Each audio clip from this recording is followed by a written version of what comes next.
In the heart of sub-Saharan Africa, where commerce meets progress, welcome to SOUQ News, your source for business, economy, and development insight that drive nations forward. From the vibrant streets of Lagos, Africa's fastest economic hub, SOUQ News takes you on a journey of discovery, analyzing and reporting the facts that lay the foundation for growth and development. We don't just report the news, we create it. SOUQ News is more than a channel. It is a catalyst for change, spotlighting the stories that shape economies, inspire entrepreneurs, and fuel progress. Covering business, finance, technology, energy, and many more, SOUQ News provides a daily deep dive into the stories that matter, interviews with industry titans, and analysis that empowers your understanding of economic landscape. Join us daily as we dissect, discuss, and deliver the most relevant and factual news on business and the economy. SOUQ News is your trusted guide, empowering you with the knowledge to make informed decisions.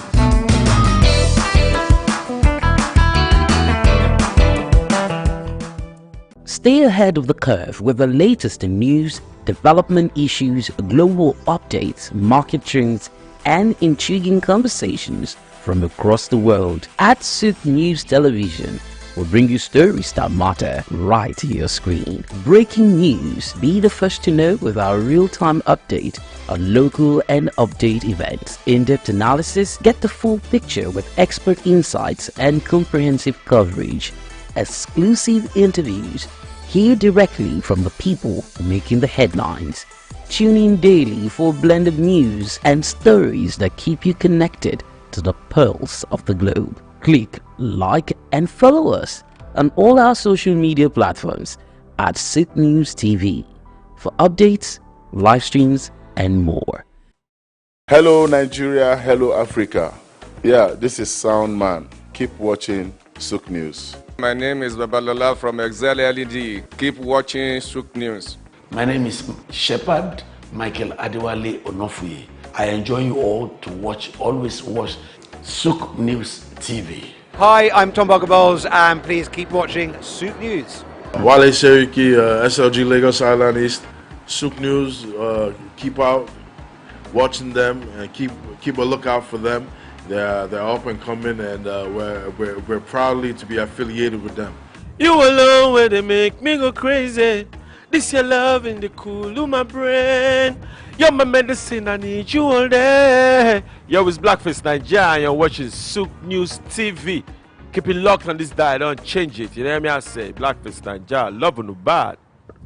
In the heart of sub-Saharan Africa, where commerce meets progress, welcome to SOUQ News, your source for business, economy, and development insight that drive nations forward. From the vibrant streets of Lagos, Africa's fastest economic hub, SOUQ News takes you on a journey of discovery, analyzing and reporting the facts that lay the foundation for growth and development. We don't just report the news, we create it. SOUQ News is more than a channel. It is a catalyst for change, spotlighting the stories that shape economies, inspire entrepreneurs, and fuel progress. Covering business, finance, technology, energy, and many more, SOUQ News provides a daily deep dive into the stories that matter, interviews with industry titans, and analysis that empowers your understanding of economic landscape. Join us daily as we dissect, discuss, and deliver the most relevant and factual news on business and the economy. SOUQ News is your trusted guide, empowering you with the knowledge to make informed decisions.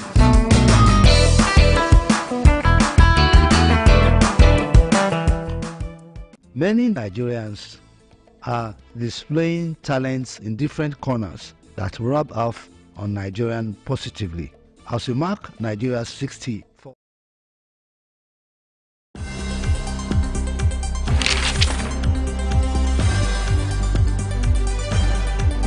The challenge of governance is to see how we can leverage what is on the ground and convert this to wealth for the people.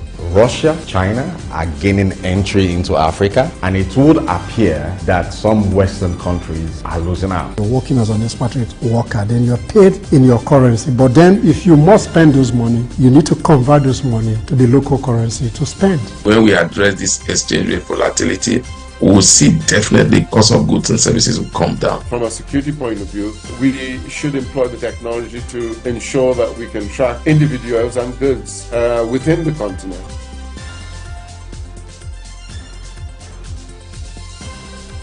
Early exchange, shaping policy, advancing development.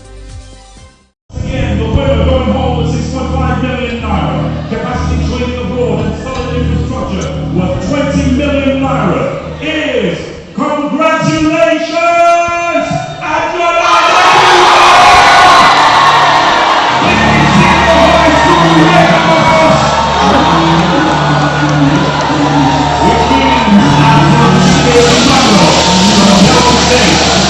You know, I have to give thanks to women still. So I'm going to start from Mr. Governor, because everything started from my winning the Lagos State Merit Award. The transformation started from there. So I want to say a very big thank you for that kind of initiative. It has totally changed my life. I want to say a big thank you to the Lagos State government as well, and to all the people that have gone on before me. I would say thank you. And I also want to say thank you to the Commissioner for Education. Thank you for coming at this point, the former Commissioner for Education. Thank you to my principals, my directors, all those people, my parents, because I come from a family of teachers, and most especially thank you to my students. Without you, I won't be here. The plan I have right now is to be more of a mentor. Now we've gotten to this point. I think right now is to be more of a mentor, so we can have more teachers doing the same thing and beyond. So I think that's my plan basically now.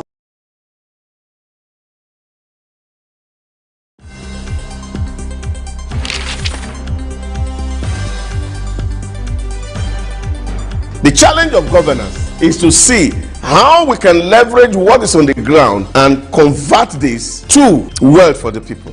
Russia, China are gaining entry into Africa, and it would appear that some Western countries are losing out. You're working as an expatriate worker, then you're paid in your currency. But then if you must spend those money, you need to convert those money to the local currency to spend. When we address this exchange rate volatility, we will see definitely cost of goods and services will come down. From a security point of view, we should employ the technology to ensure that we can track individuals and goods within the continent.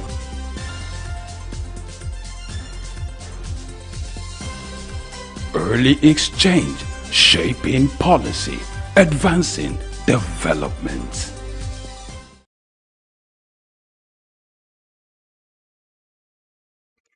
All right, so the video you were watching before, I had to say, hold on. There will be time for that, because there's something that I want to point your attention to as we talk about teachers today, because it was World Teachers Day on 5th of October.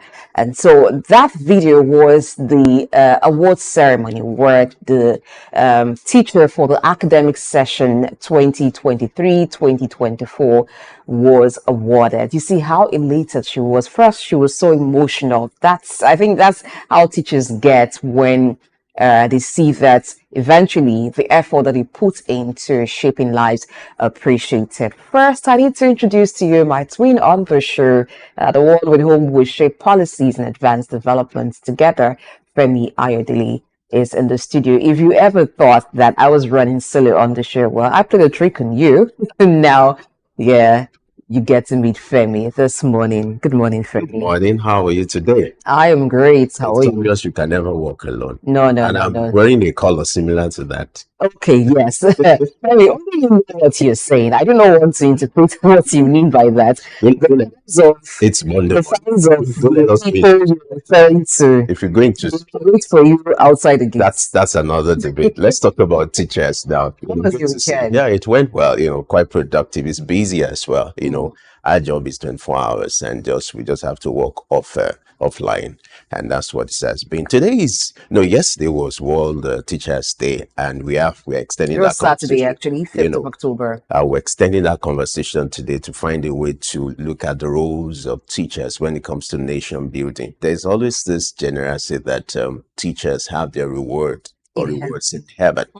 But that's the takeaway from that report. You know, there are teachers who have been rewarded here on earth. You don't need to get to heaven to meet your creator before you get the reward for your labor. And I think that narrative is there. It's a practice every year where you reward the teacher of the year, those who have spent their times in shaping life, just like we are shaping policies. It's really a practice every year because it's not. I mean, the award ceremony. Or in every state that we get to see such award ceremony. But let's get back to that ceremony again and really get to see some highlights of it, and then we'll come back.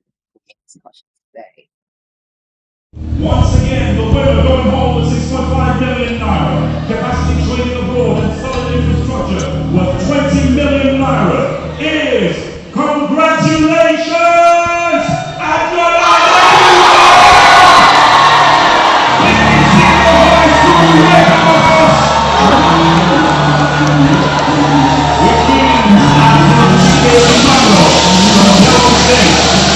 You know, I have to give thanks to Women's Deal. So I'm going to start from Mr. Governor, because everything started from my winning the Lagos State Merit Award. The transformation started from there. So I want to say a very big thank you for that kind of initiative. It has totally changed my life. I want to say a big thank you to the Lagos State government as well, and to all the people that have gone on before me. I would say thank you. And I also want to say thank you to the Commissioner for Education. Thank you for coming at this point, the former Commissioner for Education. Thank you to my principals, my directors, all those people, my parents, because I come from a family of teachers, and most especially thank you to my students. Without you, I won't be here.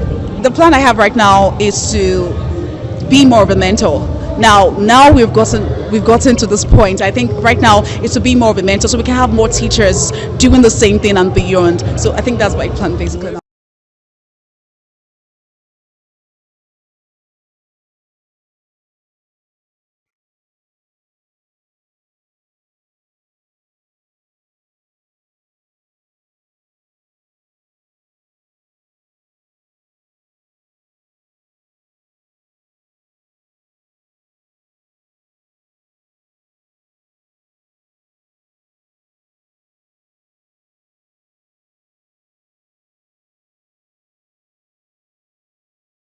In the heart of sub-Saharan Africa, where commerce meets progress. Welcome to SOUQ News, your source for business, economy, and development insight that drive nations forward. From the vibrant streets of Lagos, Africa's fastest economic hub, SOUQ News takes you on a journey of discovery, analyzing and reporting the facts that lay the foundation for growth and development.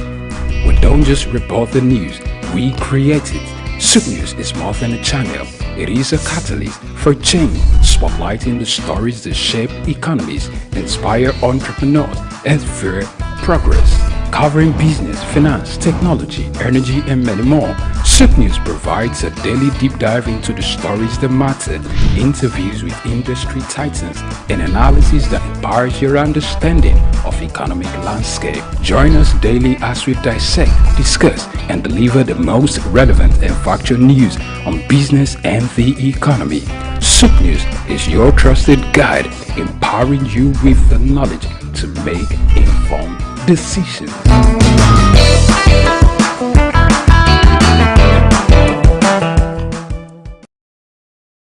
Celebrating educators across the globe. World Teachers Day, celebrated annually on October 5th, is a global occasion to honor the invaluable role teachers play in shaping the future through education. The theme for World Teachers Day 2024, Empowering Educators, Strengthening Resilience, Building Sustainability, underscores the need to provide educators with the resources, support, and professional development necessary to foster both social responsibility and environmental awareness in students. This initiative was established by UNESCO in 1994.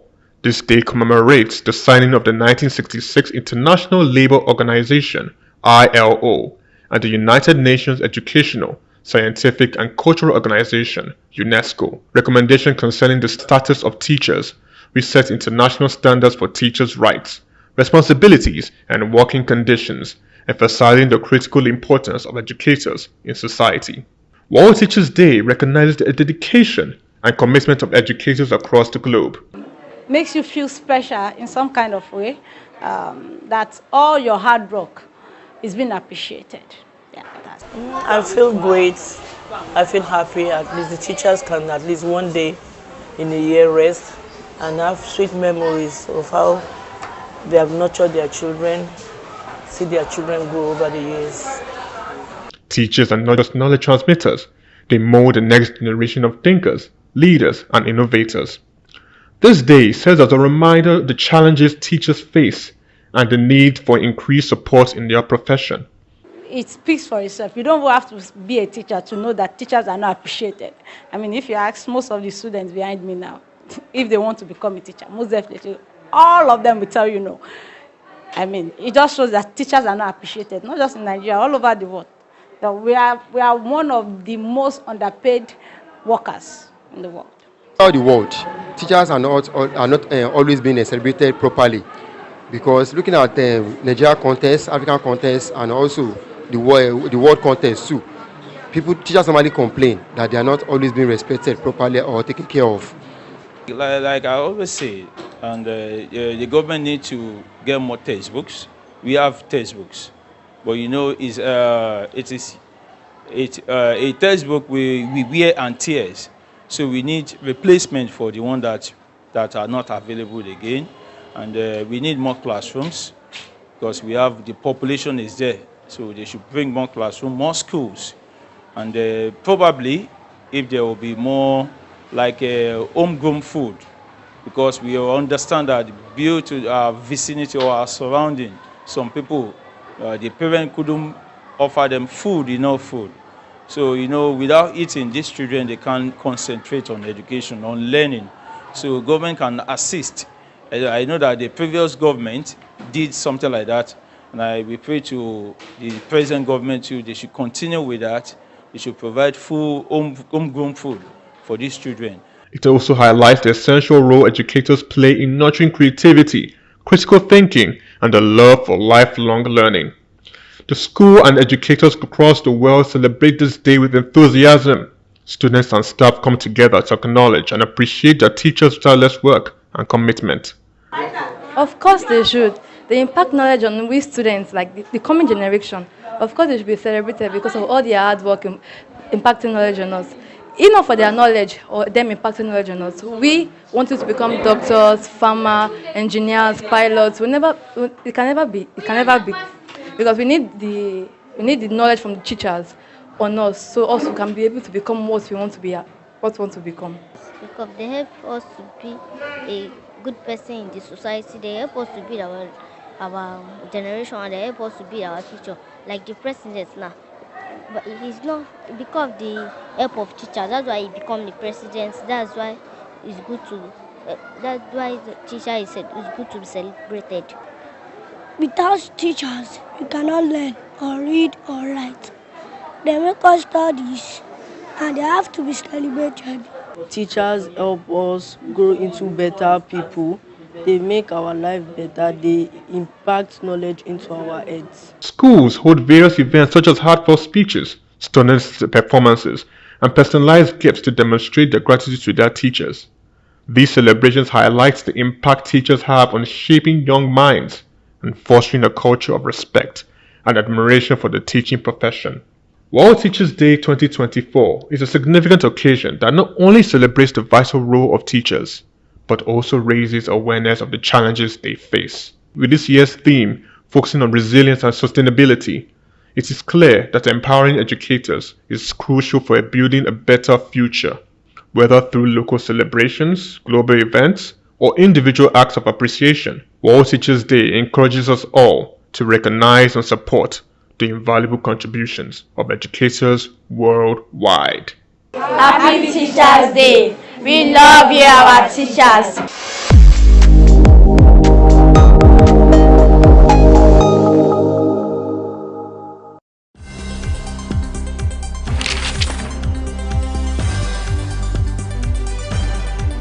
The challenge of governance is to see how we can leverage what is on the ground and convert this to wealth for the people. Russia, China are gaining entry into Africa, and it would appear that some Western countries are losing out. You're working as an expatriate worker, then you're paid in your currency. But then if you must spend those money, you need to convert those money to the local currency to spend. When we address this exchange rate volatility, we will see definitely cost of goods and services will come down. From a security point of view, we should employ the technology to ensure that we can track individuals and goods within the continent.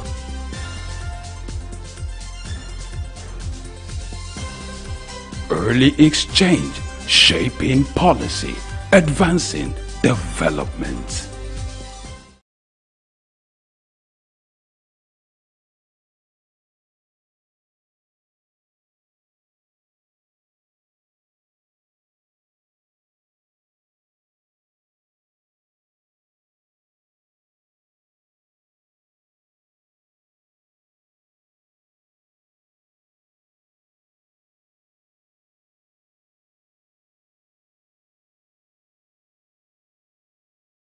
We've got just what you need right here at Femi Wash Media. Call it the Midas Touch and you wouldn't be wrong. Let us record, produce, mix and master your audio like nobody does. Reach us on our contact today for the best quality job.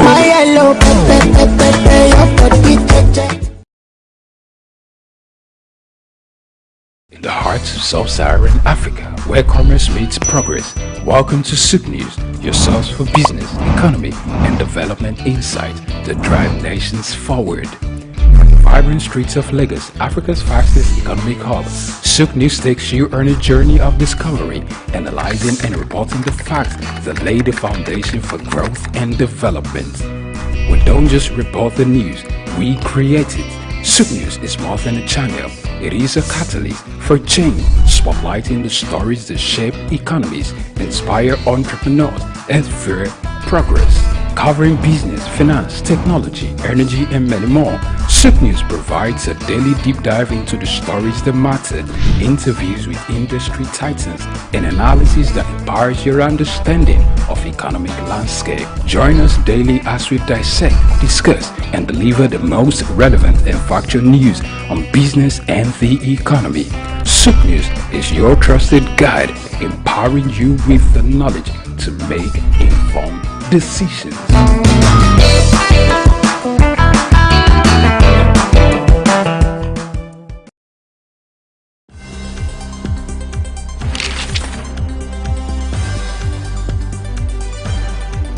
The challenge of governance is to see how we can leverage what is on the ground and convert this to wealth for the people. Russia, China are gaining entry into Africa, and it would appear that some Western countries are losing out. You're working as an expatriate worker, then you're paid in your currency. But then if you must spend those money, you need to convert those money to the local currency to spend. When we address this exchange rate volatility, we will see definitely cost of goods and services will come down. From a security point of view, we should employ the technology to ensure that we can track individuals and goods within the continent.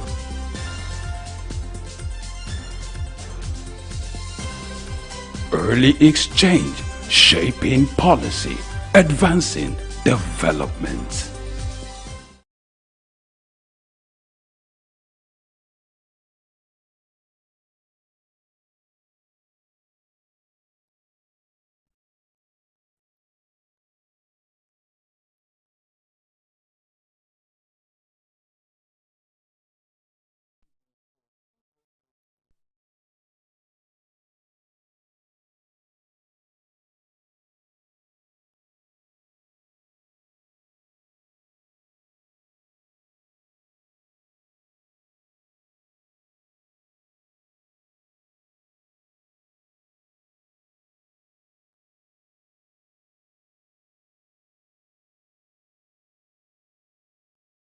Wake up and start your day with a burst of energy on Early Exchange, your morning dose of news, views, and everything in between. From the latest global policies to developmental stories, Early Exchange brings you everything you need to kickstart your day. Welcome to Early Exchange on SOUQ News Television. My name is Temple Bara. Many thanks for staying with us on the Exchange this Thursday morning. Let's get into the conversation. I'm glad you have rejoined us here in the Exchange, where we talk about issues related to business, finance, and the economy. This is also where the big story lives, and this is where we shape policy and advance development with our conversation. That's a business every day. Join us every weekday morning for engaging discussions, expert insight, and a bit of fun to brighten your day. That's business sense.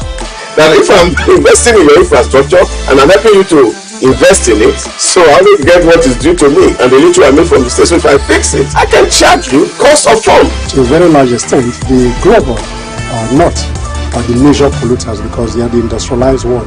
Stay informed with breaking news, stay in tune with accurate global trends, and stay inspired with expert interviews and also lifestyle conversations.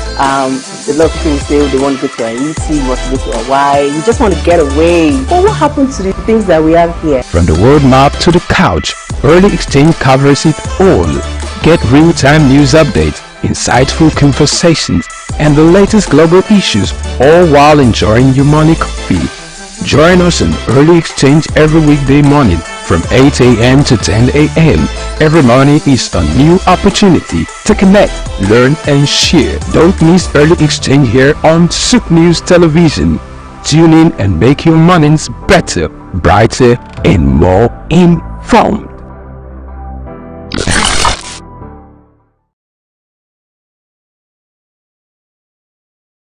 In today's fast-paced world, staying ahead of market trends is crucial. Whether you're an investor, a business owner, or just curious about the economy, you need reliable, up-to-date information to make informed decisions. When we pay our tax, or when our participants pay or contribute their tax, there will be development in such an organization or country. The Ministry of Marine and Blue Economy that is going to address that alone. The National Security Advisor and the Office of the President also need to see to it to ensure that the security situation is being addressed. On Market Insights, we provide comprehensive market analysis, expert opinions, and actionable insights that you can trust. Create detention ponds, create facilities where you can manage that water in such a way that you don't destroy the hard work and labor of very diligent farmers. We're just taking the step to say, with every innovation that exists within the financial ecosystem, we will be number one.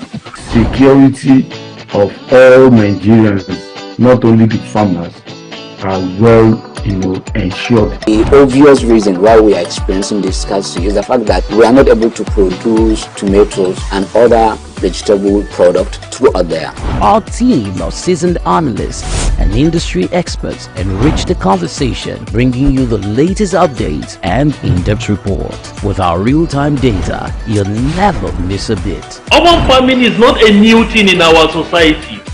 It has been an old tradition since olden days. There is this clash of interests as against the word cryptocurrency, most especially like Bitcoin, as you mentioned earlier, and the NSAS and all that came up with cryptocurrency. Get instant access to market movements, trends, and forecasts. Our expert analysis helps you understand the bigger picture, while our customized reports are tailored to meet your unique needs. Peri-urban agriculture plays a very, very important role in diversifying urban diets and also providing staple foods for daily consumption. Additionally, fluctuations in the exchange rates and disruptions in the global supply chain have further inflated costs. Join us on Market Insights, Monday through Fridays, 11 a.m. to 12 noon here on SOUQ News Television. We are your premier destination for cutting-edge market insights.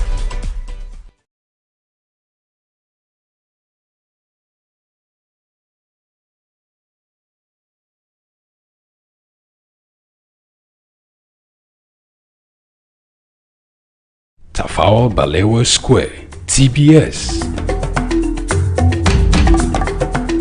Tafawa Balewa Square was initially used as a horsing ground called Lagos Race Course.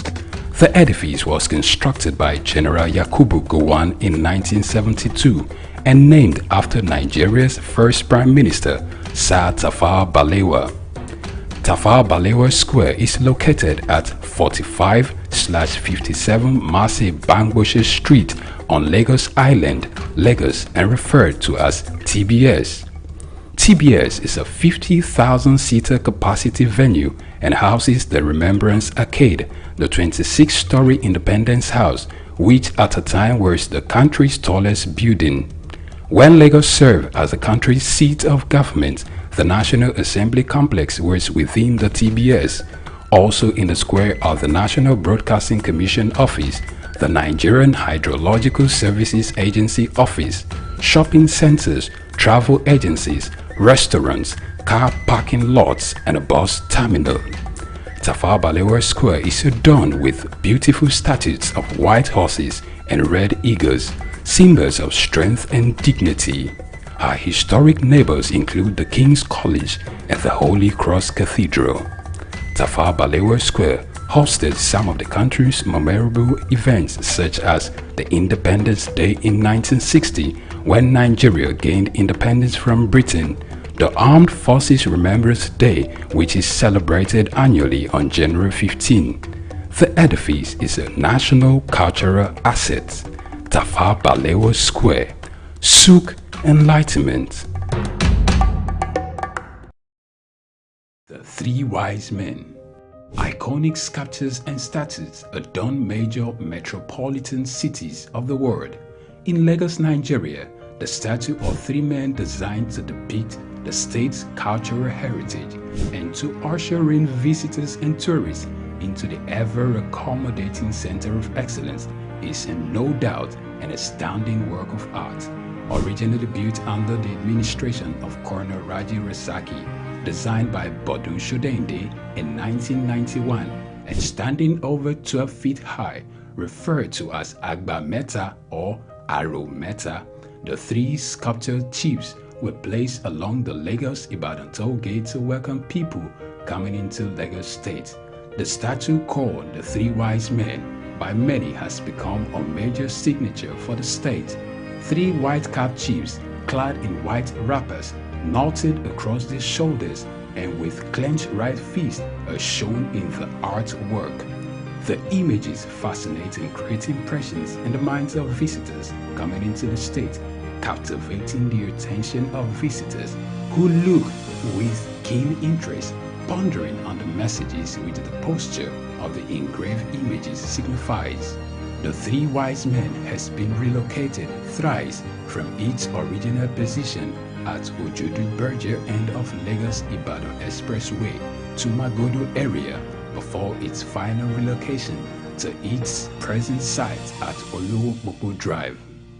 The sculpture has suffered severe damages over the years and renovated. Bodun Shodende, through this sculpture, depicted the highest honor that can be afforded to anyone in the Eko greeting tradition. The Three Wise Men, Arometa, SOUQ Enlightenment.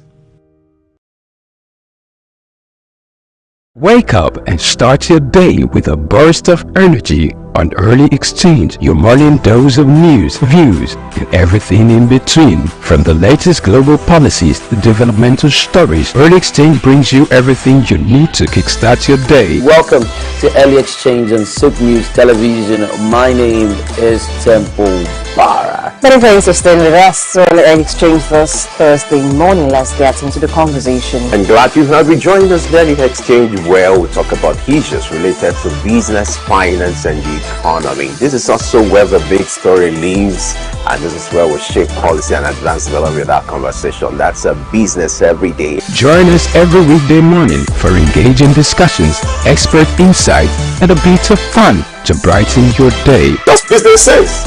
That if I'm investing in your infrastructure and I'm helping you to invest in it, so I will get what is due to me, and the little I make from the station, if I fix it, I can charge you cost of fund. To a very large extent, the global North are the major polluters because they are the industrialized world. Stay informed with breaking news, stay in tune with accurate global trends, and stay inspired with expert interviews and also lifestyle conversations.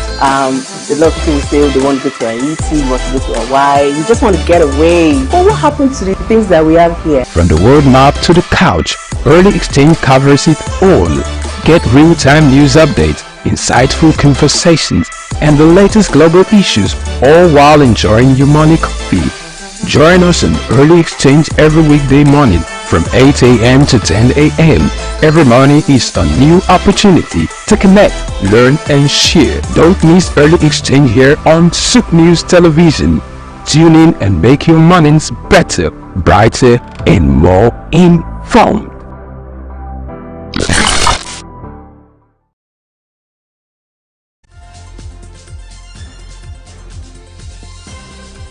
Early Exchange, shaping policy, advancing development.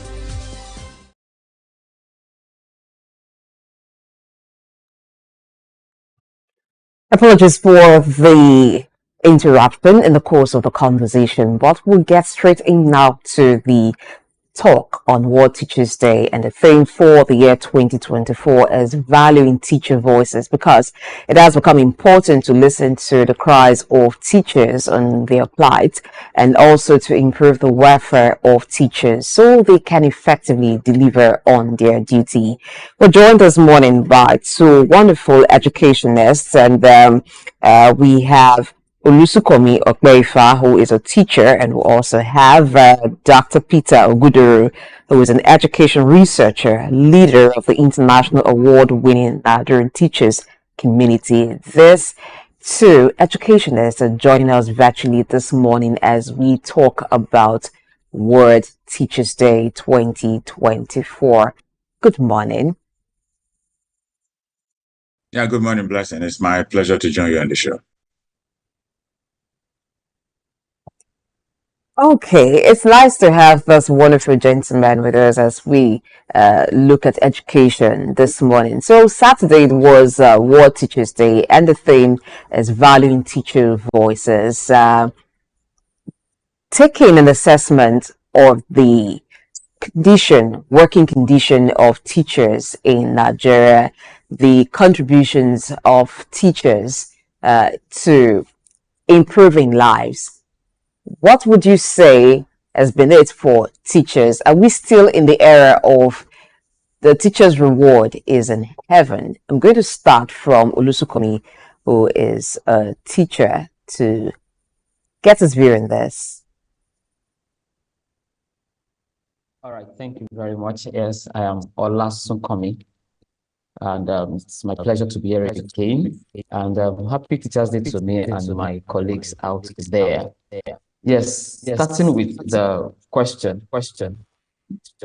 Our reward is actually in heaven, and I agree totally on that. Because there is no amount to give teachers that can actually pay us. So you need to give us millions and millions, and then keep on increasing it, because that is where our reward is. And thanks to different organizations that the one you just shared during the course of this program, how that teacher, my beautiful friend Adiola Femi, got rewarded. An angel went to heaven to bring down that reward of 6.5 million naira for her, and a project of 20 million naira for our school. So our reward is actually in heaven, and we need an angel to bring it all the time. Government, corporate organizations, parents, students we teach is there. So teachers' reward, yes, I agree, it's in heaven. However, we don't need to go to heaven to go and bring it. We are not in a hurry to go to heaven to get it out as well. We need government to attend to us. We need parents to give us our respect. We need our voices to be heard in the society. We need to be part of policy making, and then you see that teachers actually accept. Thank you. All right, so let me get some word from Dr. Peter Oguduru. So Olusukomi just said that it seemed an angel went to heaven to bring the reward when the Teacher of the Year was awarded recently, and we saw the private participation in that award ceremony. What would it take to actually make the rewards of teachers happen here on earth, rather than us saying that the teacher's reward is in heaven? What do we need to look at to understand the roles teachers are playing? Well, you cannot reward a person whose work you do not appreciate. So what you find in our country is a situation where the people who run governments who formulate policies for us in education space are obviously individuals who are yet to agree completely that education is the bedrock of development, and that in its absence you cannot guarantee accelerated development for any society. To make our case worse, you find us in a situation where the people who run the system in terms of policy making and implementation of those policies are people who well, when I say implementation of those policies, I'm looking at the people who are at the very top, like directors in ministries of education and similar agencies. What you find is that most of them are training their children abroad and giving their children the opportunity to get the best education possible, and running a system back home that is decrepit. And so they do not wear the shoes, and therefore do not know where the shoes pinch. So as we speak, the teachers that we have in our country, Nigeria, most of them are definitely not very happy with the quality of remuneration they are receiving, with how they are treated, with the level of recognition they enjoy. There are a few, probably maybe about 1% of teachers working in the international education sector who are appreciated by the employers who run those schools. But that's just you can count them on your fingers, and that's not very representative of the schools we have in Nigeria. So where we are is a very dangerous place, because most teachers today in our country are people who are just transiting. They are not holding teaching jobs because they love to be teachers. They are just staying there while they are looking for better opportunities, both within and outside our country. And as soon as those opportunities come their way, they abandon their classrooms and go and pick up those opportunities they consider to be more remunerative. And that's not where we should be. So we need to get more serious and accept the fact that truly education is the bedrock of development. And all the noise we make in Parliament, in Abuja, and in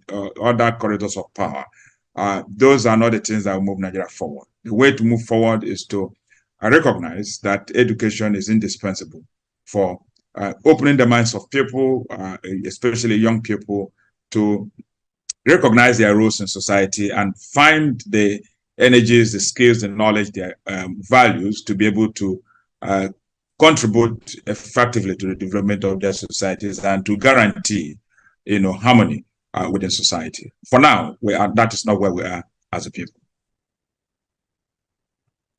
Well, I'm glad you joined us once again, gentlemen. The essence of having a special day like this for a conversation that has to do with teachers is also to look at issues that teachers globally they face in terms of challenges. I'd like to make reference to what the NUT said a few days ago about the shortage of teachers globally and also in Nigeria, making reference. Now, let's start with Olascomi for you to give us a picture in terms of welfare. How is Nigeria faring when it comes to the attention that ought to be given to the welfareism or welfare of teachers, and also give us a picture of what a teacher goes through in Nigeria in the course of duty? The first thing that NUT emphasized on is shortage of teachers. I would like you to react to that as we specialize on a day like this to make things better for teachers. Your take. All right, yeah, thank you. Sincerely, this is a very sensitive part when you talk about what teachers actually go through, especially regarding their welfare. I mean, Doctor had already analyzed us into 3 categories. We have those ones who are just earning very poor. I mean, you see teachers in this country earning less than 40,000 naira in some schools around. You see those who even earn 25,000 naira. I mean, these are friends that I can mention their names and say, go and meet this person, you will know that that's the truth. Then we have those who are just in between. They can manage to survive And then we have, yes, very few ones. I mean, less than 1% also in some top schools, especially private organizations, private schools, where, yes, they're a little bit financially free to an extent, actually, even with that one. So in terms of remuneration, I can say that 2/3 or more than 2/3 of teachers in this country are not well paid. And even with the government, I mean, look, something happened in 2020, I guess. It was during the tenure of Buhari then, where he promised that teachers' salary should improve. And I was privy to that document to an extent where some committees sat down and then they agreed that this following allowances should be included in teachers' salary alone. I mean, up to now, it still remains a paper. If the paper has not even been swept away in the office where the meeting was held, nothing of that. I mean, if that salary that was suggested by the committee, if it had gotten out today, many people will be struggling to enter teaching. I mean, medical doctors will be dropping their jobs to enter into teaching because it was very fast. But we do not see that. It's only by mouth. Now, so government teachers are there, okay, languishing in poverty. Private school teachers too, the same thing. Now, let's look at the workload and what we do. We do a whole lot. You can imagine the population of the young ones we have in Nigeria and check how many qualified teachers we have. According to TRCN, I think we have barely above 2 million teachers that are qualified. Now, these ones are the ones that have TRCN. Now, not that they are teaching. Many of them are even lecturers. Many of them are administrators. Now, so we have around 1.5 million teachers in the classroom with the teeming population of students. Get to a typical public school in Lagos State, you will see nothing less than 150 to 200 students to a teacher. Now, how do you effectively teach? Now, if it comes to survival with fittest, the teacher is stressed. I need to shout on the top of my voice to be sure that I'm heard. I need to mark heaps of notes from class A to B to C. A teacher is taking nothing less than 2 or 3 classes with about 600 students around every day. You can imagine the stress such a human being will go through. You can imagine standing in front, having to shout. You need to prepare your lesson plan. You do not sleep. You know, you go through that stress over and over. I have this recommendation at a particular time, and I think I still stand by that. If you really want to survive as a teacher, I mean, you need to just hold your destiny in your hand by just doing about 5 to 10 years in the classroom and just pack your load and leave because of the current situation. I mean, quoting my student, they will say, you cannot come and go and die. Yes, that's the reality because a whole lot of things are involved. You cannot just do that. So in terms of workload, it's getting too much for teachers. And we do not have enough motivation or something attractive enough to bring people into the job. Kudos to Lagos State government at a particular point that brought in so-called experts, those who did not study education, into the field, and at the point that they got them trained. But today now we don't even have that. The population is increasing and we are not filling the gap. So financially, teachers are not well paid. Of course, it's always there. In terms of workload, it is there too. In terms of resources that we use in teaching, we do not have it enough. I mean, look at the screen now, and we can see that teacher there now using whiteboard in 21st century, having to copy. That is not the way to teach anymore in 21st century. There are 1,001 ways of teaching that will send learning or knowledge down into the knowledge head of the student. But we do not have that anymore. We don't even have that at all. And that's even one of the best we can have. Go to some schools, they do not have roofs over their head. They do not have board. The environment where the teacher is working to is not even giving us the vibe that we are working well at all. We are going through a lot of psychological stress because we are teachers. So a whole lot of things. The welfare of teacher, as far as I'm concerned, in this country, put everything together, is still zero. Is still zero. And as we say, our destiny is just in our hand. We are the one just looking for solution to our own problem. I mean, I remember this teacher talking about how many students in Nigeria will say that he or she wants to become a teacher. You hardly see any. I was in a church where a pastor was even praying that nobody will pray that your child will to become a teacher. And I was like, wow, that's an insult on my profession. But that's the reality because nobody wants to go through that stress. All right, let me get to Dr. Guido. I'd like to make reference to UNESCO recommendations when it comes to the ratio of teachers to students. It's about 35 pupils to 1 teacher. Give us a picture of what we have in Nigeria as regards the ratio of teachers to pupils or students in Nigeria. And then that could be a pointer for you to also give us further picture as regards some of the challenges being faced by teachers in Nigeria.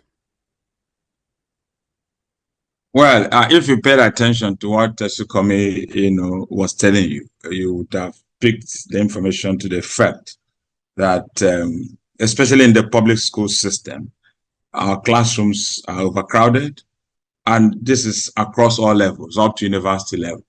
In the university is even worse, where you find 1,000 students in a lecture hall where there's no amplifier. And so then if you come to primary schools and secondary schools, you find similar dangerous situations where in a classroom you find 150 students, 100 students, 120.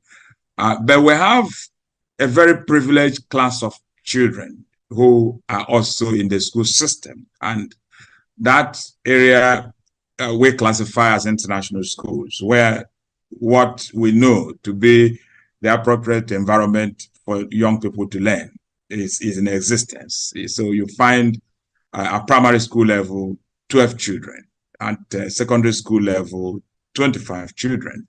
We are not necessarily saying that merely having that type of teacher-student ratio guarantees effective learning, because at the end of the day, we must also realize that what delivers learning is not necessarily the quality of the classroom in terms of brick and mortar or the chairs or even the books that you provide. The teacher is at the center of what happens in the education space.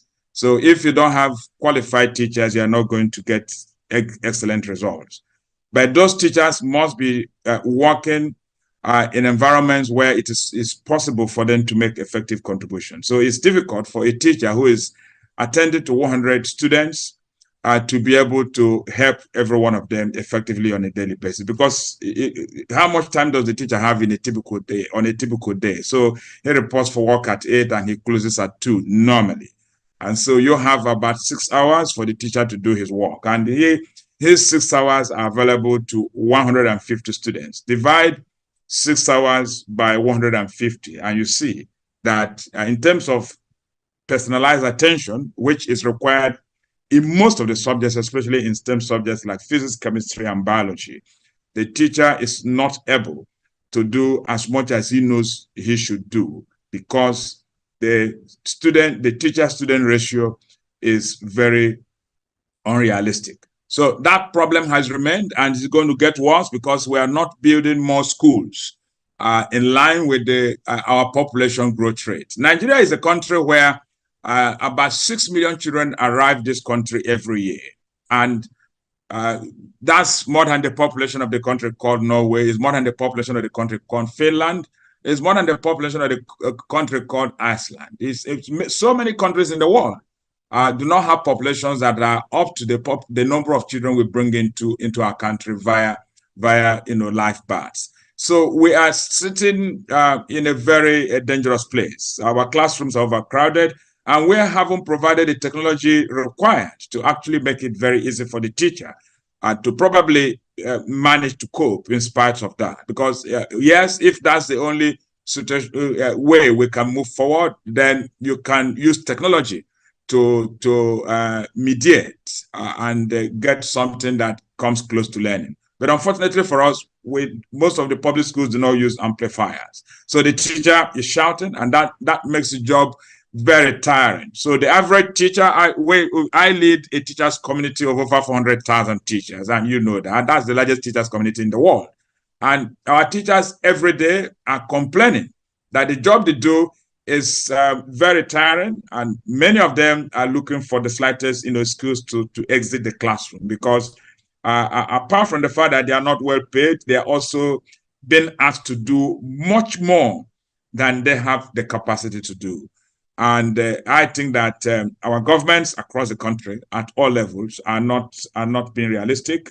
We are moving in a direction that will certainly give us what we are not looking for, and prevent us from getting what we are looking for. So when you talk about crime all the time, a lot of bandits all over the place, hospitals not delivering, doctors not giving you good quality service, engineers not being able to fabricate anything, all of those problems in one way or the other are connected with the fact that we haven't paid good quality attention to education, and more especially hiring good quality teachers, training them and giving them remuneration that will keep them in the classroom, and providing all other conditions, including equipping their laboratories with the necessary tools they need to be able to do their job.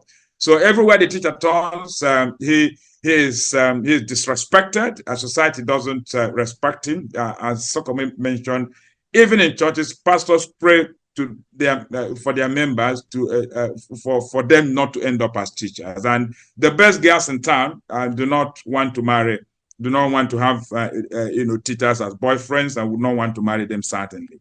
And I tell you, the average teacher, one of the things that makes us very sad is the fact that our children do not want to become teachers. It's just like the job of a policeman. So these are sensitive jobs that are being done to help society to survive and flourish. But unfortunately, our own children haven't seen how we have struggled over the years to be able to put food on the table, are very unwilling to step into our shoes. And I think that we need to do something about it very urgently. Look at the state of primary schools in Nigeria. They seem to suffer more than any tier of education in Nigeria. So in Nigeria, the local government councils are saddled with the responsibility of establishing primary schools and also remunerating primary school teachers. At the 2024 celebration of World Teachers' Day in Abuja, the NUT president actually did reiterate a call to the federal government to review the policy, giving that responsibility to the local government council and asking that it be transferred to the state governments. Olusokomi, what do you have to say about the state of primary school teachers and primary school education in Nigeria? Thank you. So it's really an unfortunate situation that we pay little or no attention to the real foundation. I think there's this theory that once you can give a child real foundation with literacy and numeracy in the first 3 years, that's from year 1 to year 3, that's primary 1 to 3, the child can succeed easily along the line throughout the university. And many of us that are a little bit intelligent or bright in schools today, you will realize that you were given proper foundation in your early years. Unfortunately, when you go to primary schools, aside the fact that the teachers are not well taken care of, the environment is such that you should be sure that there is no way education can actually take place here. Now, if the solution actually is that state government or federal government or whatever government will take over and do it well, I think we should just do that. However, I think that is not where the problem is. It is the fact that we're not intentional in giving the right kind of education in this country. I think if this responsibility is given to the local government and the right resources are given to them to manage, then somebody just needs to monitor this effectively, and you discover that education is dropped down there. Once you destroy it at the foundation, we don't really get it properly anymore there. Now, this crop of children now from the policy, they don't repeat anymore the way it used to be when you write an exam and you fail and you ask to go back because they believe that it should be universal basic education now. The first 9 years, you don't fail. So they get pushed to secondary school, the junior secondary school like that. And then with poor foundation, the teacher in secondary school to junior secondary school will roll them on and on, throw them to senior secondary school, and then before you know it, either they drop out because they cannot cope with reading and learning and numeracy, or they continue and manage like that, and then we drop them into the society. So the point there is this: we just need to be intentional with our primary education. And if it requires proper monitoring, can we get down to it? If it requires taking it away from the local government, because that's been a cry all this while now, teachers are not well taken care of. I remember several times we had to go on strike in the FCT to be sure that the primary school teachers are getting their salary because they are not collecting their own under the same for students of us in secondary school then. So if the solution is taking it away from them, can we be intentional about it? If that's not the case, can we give them enough resources in the local government and then monitor that this one is well dispersed for effective education? Hey, sir, I'm going to Dr. Peter now. How do we make it right here? According to UNESCO recommendations for teacher welfare, it recommends good remuneration that should be commensurate with the qualifications of the teacher. It also recommends good working condition and other benefits for the teacher, including development as they go in their practice. Now, the president, President Bola Tinubu, reiterated the nation's commitment to teachers' welfare at the 2024 celebration of World Teachers Day, where he said more will be done in policies to help teachers in terms of access, development, and also welfare. What can we do to get it right? Talks like this happen every year when it's time for World Teachers Day. Where is the place of private participation? Now, you made reference to one of you made reference to one of the reports that was played where the award ceremony, I believe is the last SOUQ, we saw private participation in that award. Sometimes we also see members of the public or some private organization donate buildings, infrastructure to improve education. But where can they come in improving the welfare of teachers? Well, I know we have this attitude in our country where we want the private sector to come in and do and do much more than they are doing and probably solve all our problems. But you see, education is a public good. We shouldn't be distracted by the government always trying to shy away from their responsibility.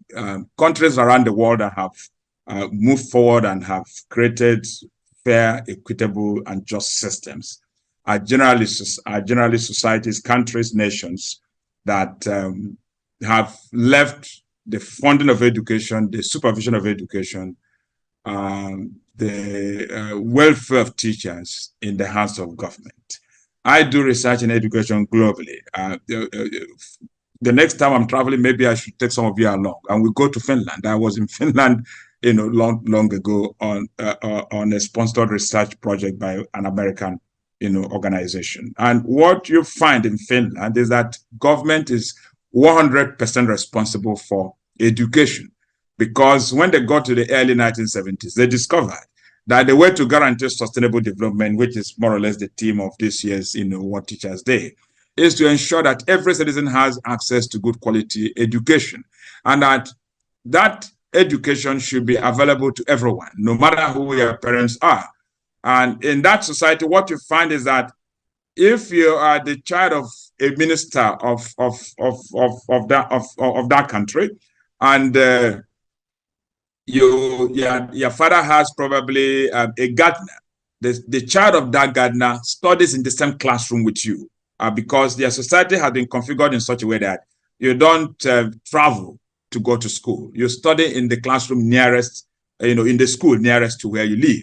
And every school is the same in terms of quality of teachers, quality of infrastructure, quality of learning that is being orchestrated in the classroom. And so this whole idea in Nigeria where we think that education is a cost rather than an investment is a very bad idea. And that's why government keeps thinking that private sector should fund it.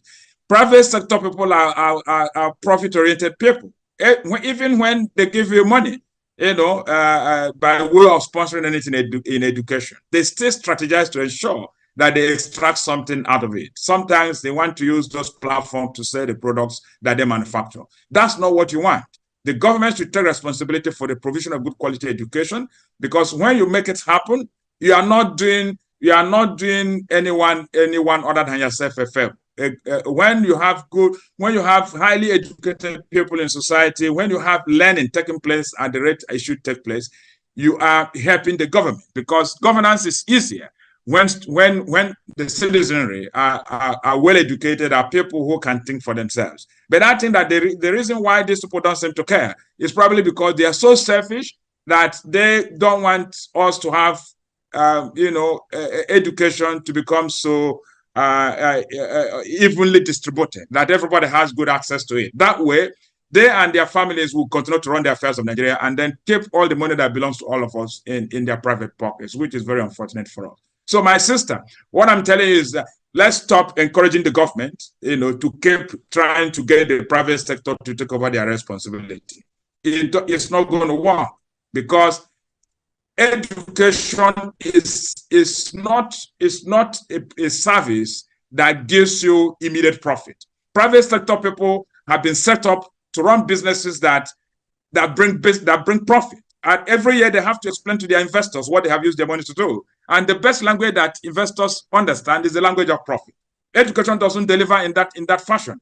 The education you are giving to a child today is going to pay you back probably in 30 years' time, when maybe it comes up with an invention that benefits society. And sometimes it takes up to 50 years before that individual becomes fully, mature in terms of using his gifts to benefit society. Private sector people cannot wait for that long to get their benefit, but government should wait to get the individual go through the entire system. They keep funding it because it doesn't matter when the child is ready.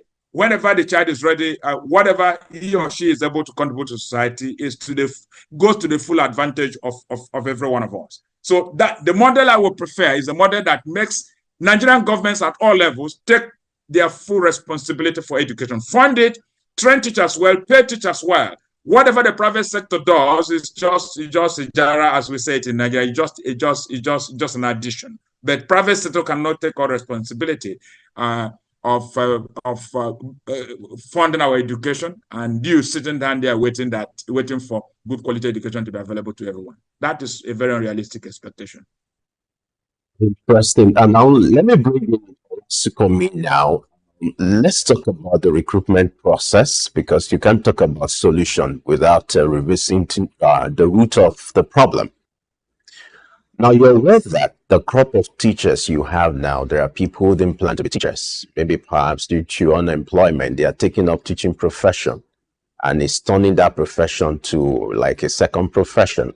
Now, for the glory or the prestige associated with teaching to be restored, what kind of incentives do you think should be put in place to help attract the right set of people into that profession?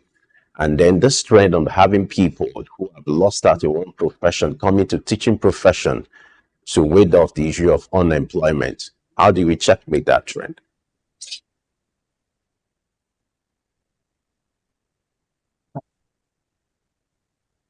This is really dicey, and we just need to be very realistic about this. And let's start from the foundation of the whole thing.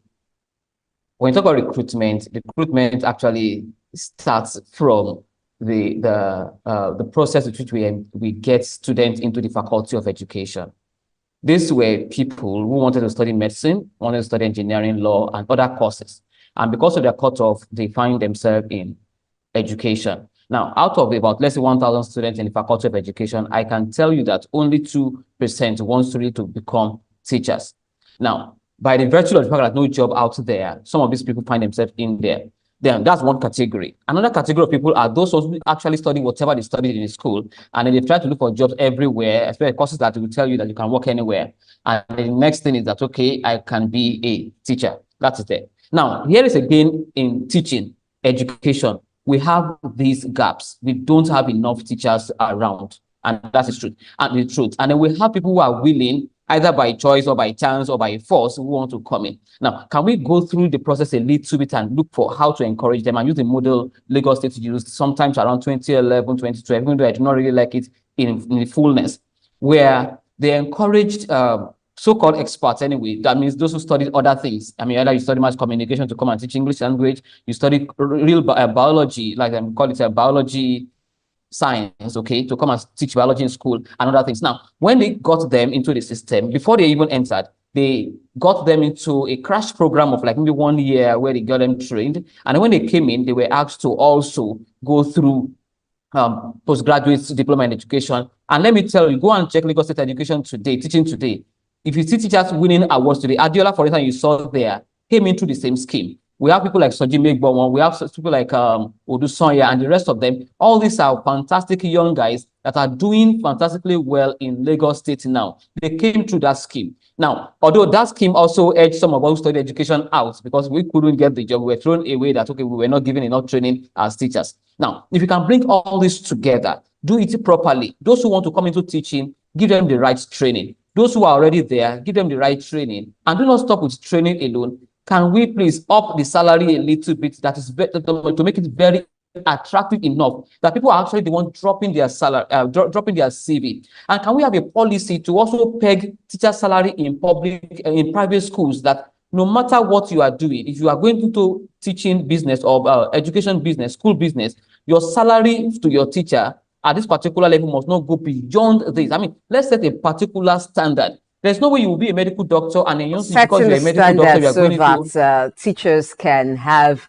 a good pay structure, and that would just be encouraged so much more of the people who are feeling maybe jam form or wanting to study to say, okay, I want to become a teacher, and the narrative of people praying for their children not to end up as teachers may just change with a standard pay for teachers. Thank you so much, gentlemen, for being a part of the conversation. We've had Olusukomi Okwefa, who's a teacher, and Dr. Peter Oguduru, who's an education researcher, speak to what Teachers Day, the plight of teachers, and how teachers' welfare can be improved. No wonder the theme this year, valuing teachers' voices.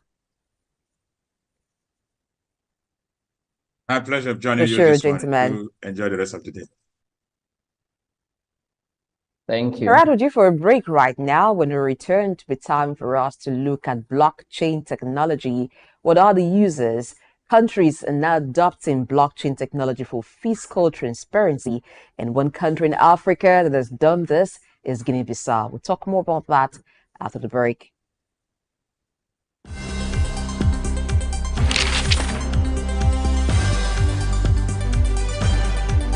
The challenge of governance is to see how we can leverage what is on the ground and convert this to wealth for the people. Russia, China are gaining entry into Africa, and it would appear that some Western countries are losing out. You're working as an expatriate worker, then you're paid in your currency. But then if you must spend those money, you need to convert those money to the local currency to spend. When we address this exchange rate volatility, we will see definitely cost of goods and services will come down. From a security point of view, we should employ the technology to ensure that we can track individuals and goods within the continent.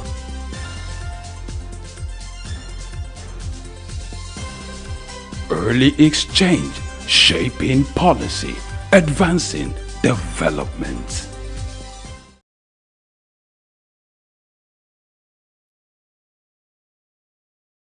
In today's fast-paced world, staying ahead of market trends is crucial. Whether you're an investor, a business owner, or just curious about the economy, you need reliable, up-to-date information to make informed decisions. On Market Insights, we provide comprehensive market analysis, expert opinions, and actionable insights that you can trust. Our team of seasoned analysts and industry experts enrich the conversation, bringing you the latest updates and in-depth reports. With our real-time data, you'll never miss a bit. Get instant access to market rulings, trends, and forecasts. Our expert analysis helps you understand the bigger picture, while our customized reports are tailored to meet your unique needs. Peri-urban agriculture plays a very, very important role in diversifying urban diets and also providing staple foods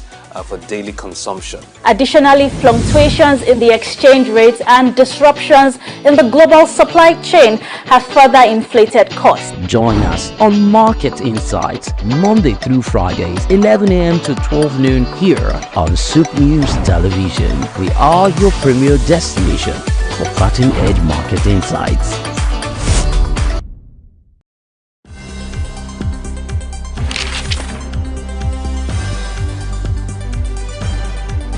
The challenge of governance is to see how we can leverage what is on the ground and convert this to wealth for the people.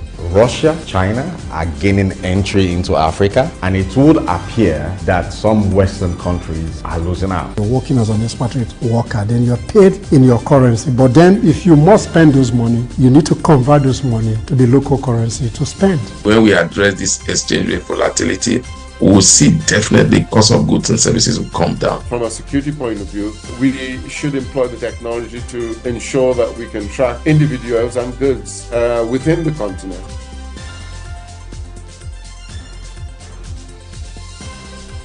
Early exchange, shaping policy, advancing development.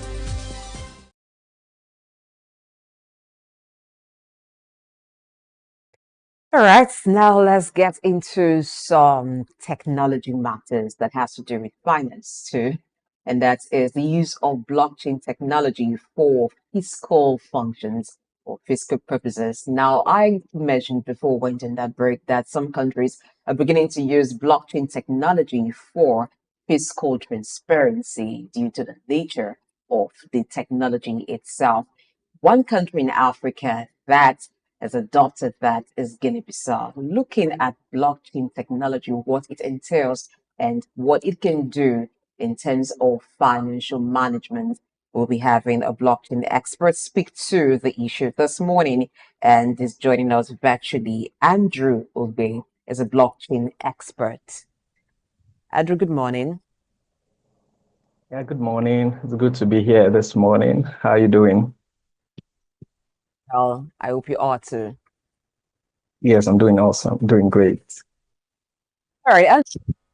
In here because we also have Sam Oroju, who is a public and international affairs analyst. He'll be speaking to that aspect, which is the use of blockchain technology for fiscal transparency. And also, there's a second issue, and we'll be looking at the second half of the show, which is what the IMF chief has said regarding the growth of the GCC, which is expected to rebound, as the IMF chief says, risk remains. So if you're wondering what is GCC, it's just Gulf Cooperation countries, about 6 of them, but the IMF has made some projections regarding their growth. We'll look at that after we talk about fiscal transparency. Good morning, Sam Rudy. It's good to see you this Monday morning. Thank you very much indeed.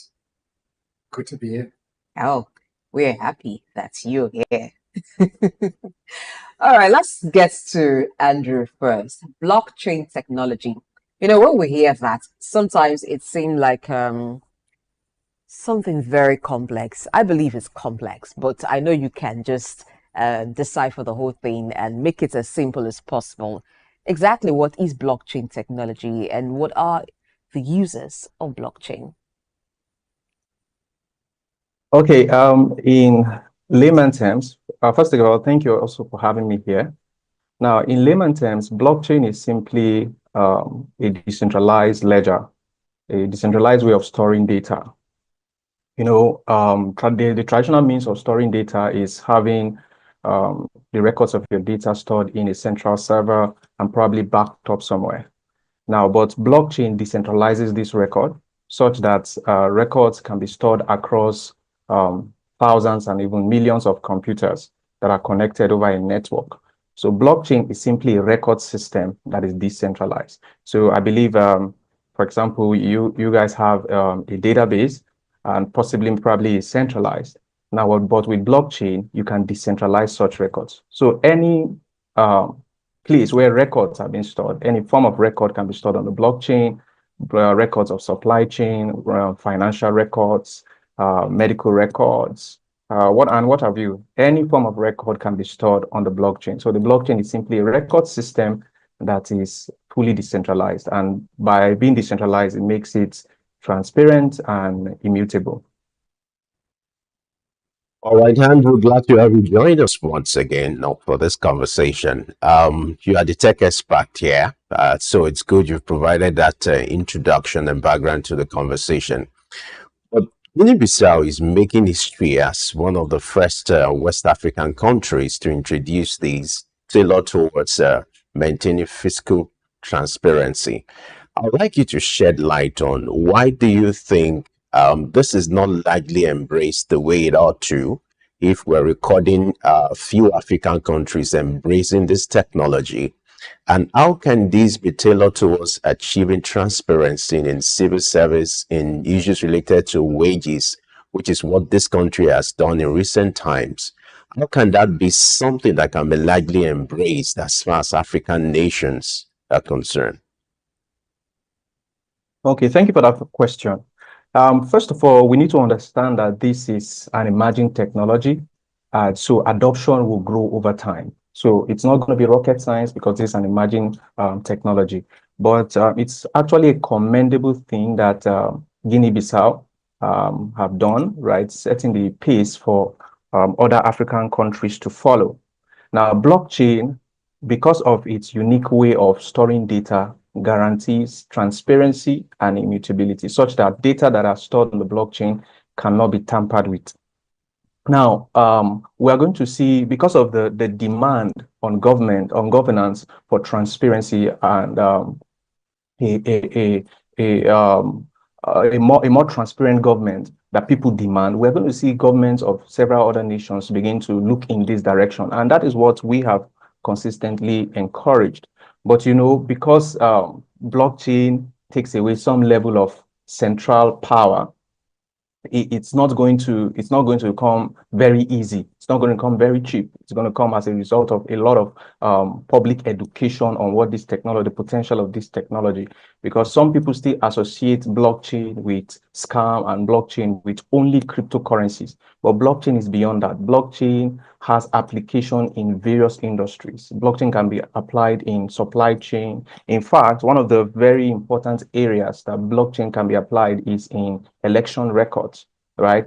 If we have blockchain being applied in our elections, we will have greater transparency and efficiency of data, and we won't have issues of electoral malpractices and the rest, because that data on the blockchain cannot be tampered with. Data on the blockchain are public, and everybody can view the data that are being recorded on the blockchain. Other areas that this, like Guinea-Bissau has shown, is in the area of their wage bill management, which is one of the areas many countries struggle with because of corruption. And we saw that in the report that their wage bill, which used to take over about 84% of their tax revenue, was drastically reduced to about 50% right now. Now that shows you how important blockchain can be. And blockchain can also enhance and simplify auditing process. Auditing process can be simplified as a result of blockchain. And that is what Guinea-Bissau is going to be experiencing right now. A lot of money is being spent to audit reports in the traditional way.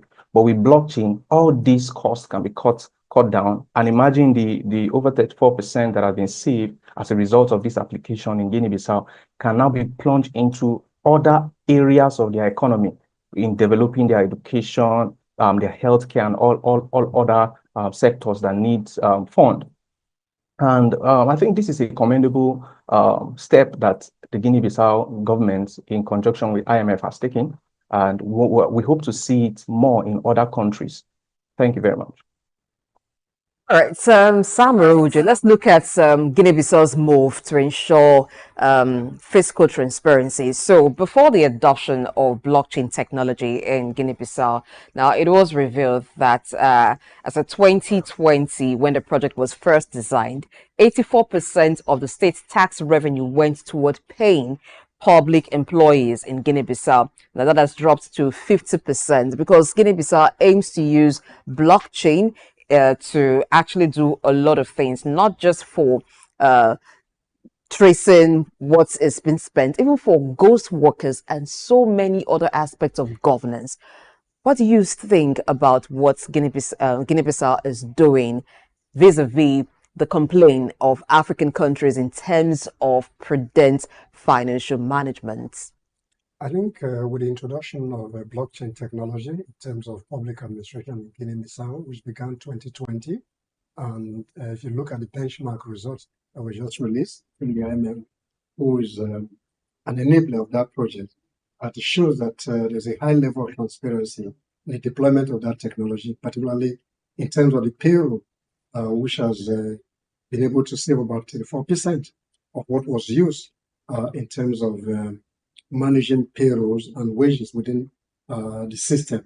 Therefore, if you look at the concept of open governance, open democracy, I think this is the right way to go, using data as a means of projecting transparency in government. And I'm sure this hasn't taken firm root in West Africa. IMF, as the enabler, I'm sure they're going to sell this package to some other African country that can use that initiative in terms of open governance, open democracy, in enhancing transparency in terms of wage administration and how monies are spent in the public sector.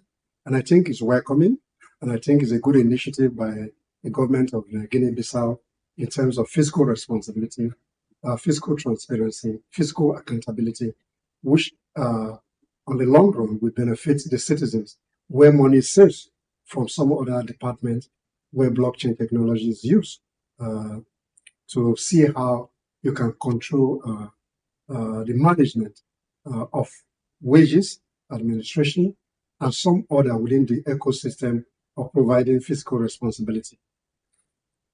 All right, let me bring in Andrew here now.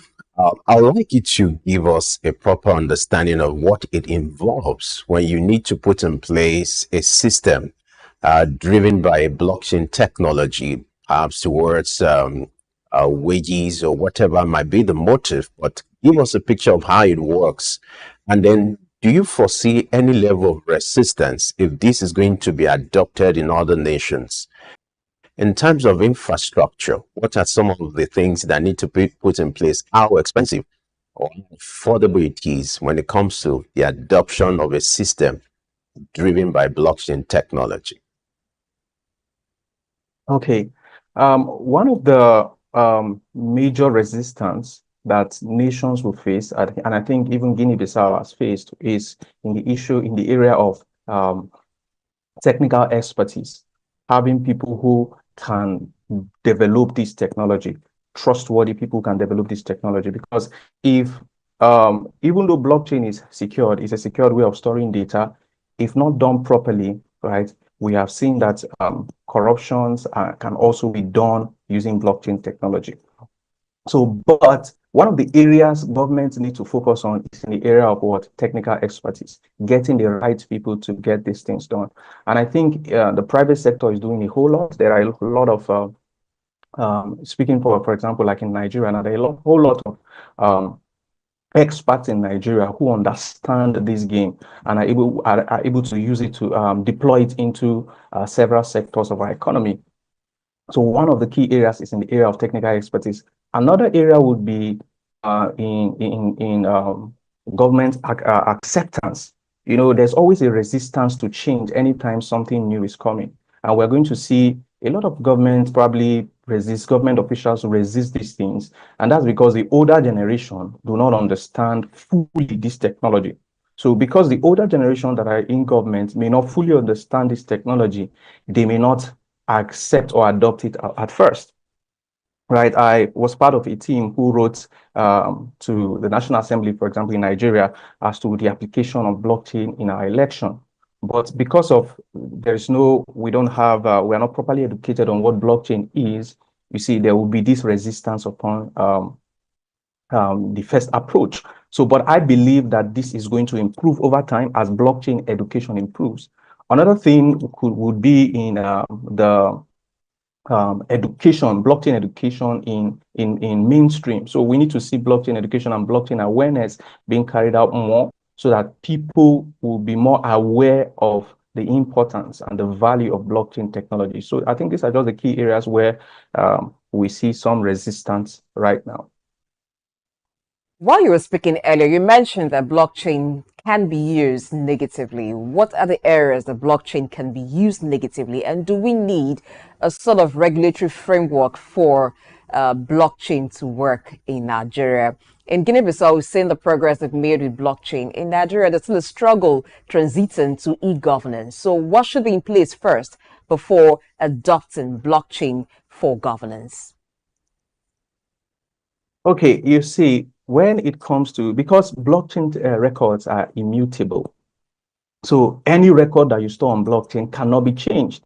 So it means if from the foundation we don't get it right, it means records are already wrong. And if you don't get the right people in place for this technology to be adopted, for this technology to be implemented, things are already going to go wrong. So even on records being correctly wrong, what would that mean, and what will be the implications? Okay, if data integrity is already tampered with, then there is no transparency. If data integrity is already tampered with from the beginning, then there's no transparency. I just wanted you to clear that. You could continue on the things that should be on ground first before the adoption of blockchain technology for fiscal transparency and other aspects that blockchain could be used for development? Regulatory framework. Okay. One of the regulatory, I think governments, even though blockchain is decentralized, then there needs to be regulatory framework that protects citizens as against the harmful use of blockchain technology, so that blockchain technology actually reaches its full potential and its full capacity. So they needs to government needs to put a regulatory framework so that individuals do not manipulate the system. So there still needs to be regulatory framework. Even in Guinea-Bissau, I know that they have regulatory framework to protect the adoption of blockchain technology in the nation, so that individuals don't hijack this process, because we've seen, for example, in Nigeria, blockchain technology being associated with terrorism financing and several other corrupt practices, money laundering and the rest. These things can be associated with blockchain technology if we don't have proper regulatory framework. And one of such regulatory framework could be KYC being done by participants on any blockchain network. So if KYC is being done, we know who is transferring what and who is receiving what. So proper KYC also needs to be done. This kind of regulatory framework would ensure that blockchain is not being used for other corrupt practices. Andrew, what a way to just wrap up that conversation, because time will not permit us to go further. We must thank you for sharing your thoughts and your ideas regards this development. Let's hope that the issue of transparency can actually be achieved and other nations will adopt this technology. Thank you so much for taking time to have this conversation with us. Yeah, thank you for having me here. Let's get back to Sam now, who is right here with us in the studio. You heard Andrew talked about the need for transparency and to ensure that you have a form of regulation. What are some of other issues related to the adoption of technology and the issue of regulation in Africa? Does it not bother you if you're talking about a kind of technology that is in the vogue in the West, and here in Africa, you're just having one or two nations just adopting it? How do you feel? I think you spoke about corruption as a major impediment to adoption of technology, and Africa, more often than not, when you talk about technology penetration and corruption, has become a major issue. Therefore, most African countries are finding it difficult to provide a regulatory framework, like Blessing mentioned earlier, so that we can adopt new technologies which will enhance accountability, transparency in government. So that's one of the major impediments.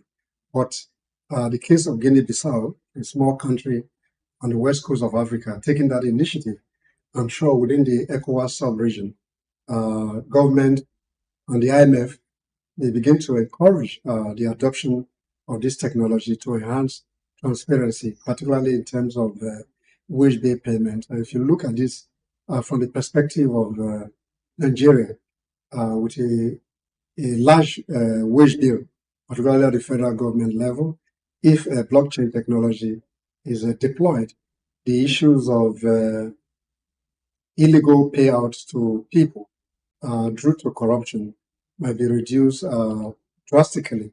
So therefore, it's not about the issue of technology itself. It's the environment, the ecosystem that supports the adoption of those technology to enhance transparency in governance. That will be the key challenge for most African leaders. All right, let's get to the second leg of the conversation, which is the last spot today. It's about the GCC region. You have the IMF scoring, the Gulf region, scoring them high when it comes to unemployment rate, inflation rate. Does that not sound remarkable? What do you think is playing out in that region? It is remarkable. About 3 days ago, when the IMF chief, Georgieva, on the sideline event of the Gulf Cooperation Council ministerial meeting, his opening remark encouraged that the GCC country, that's the Gulf states, or you might call them Arab states, are doing remarkably well in terms of the level of employment, the low rate of inflation. These are driven essentially by tourism, trade and finance, where in the last 1 year, there's an encouragement from a 4.2% growth to an estimated 4.4 growth, economic growth in that area. So therefore, the IMF was saying that if the Gulf Cooperation Council ministers are able to fine-tune their policy framework in a sustainable manner, then that region will continually be at the pace of economic growth and development. Beyond the energy sector, which is a major driver, tourism, trade, and finance has become a major ecosystem that is driving economic growth in that region. So that's underscore some of the fiscal and monetary policy that the Arab states have been able to put together in the last 2-3 years that has sustained this growth. Now, if you look at the 6 countries that are part of the GCC, the Gulf Cooperation Council, you find Bahrain, Kuwait, Oman, Qatar, Saudi Arabia, and the United Arab Emirates. And like you rightly said, it could be referred to as the Arab states. They have one thing in common. They have oil, and they are very key when we talk about energy for the world. In spite of the progress that they have made, which the IMF has also talked about, saying that there's economic rebound in that region, but there are risks. One of them is geopolitical tensions, which seem to be emerging around that region, particularly the Middle East area, which some of these countries are very close to. What are your thoughts on this risk that the GCC countries seem to? Actually, the IMF have mentioned the political tension, particularly within that region. In spite of those tensions, the figures or the numbers are looking very good. That tension will continue to exist within that region, but that is not to say it will impact negatively on the 6 Arab states. That projection will go into 2025 in spite of the tension being witnessed in the Middle East.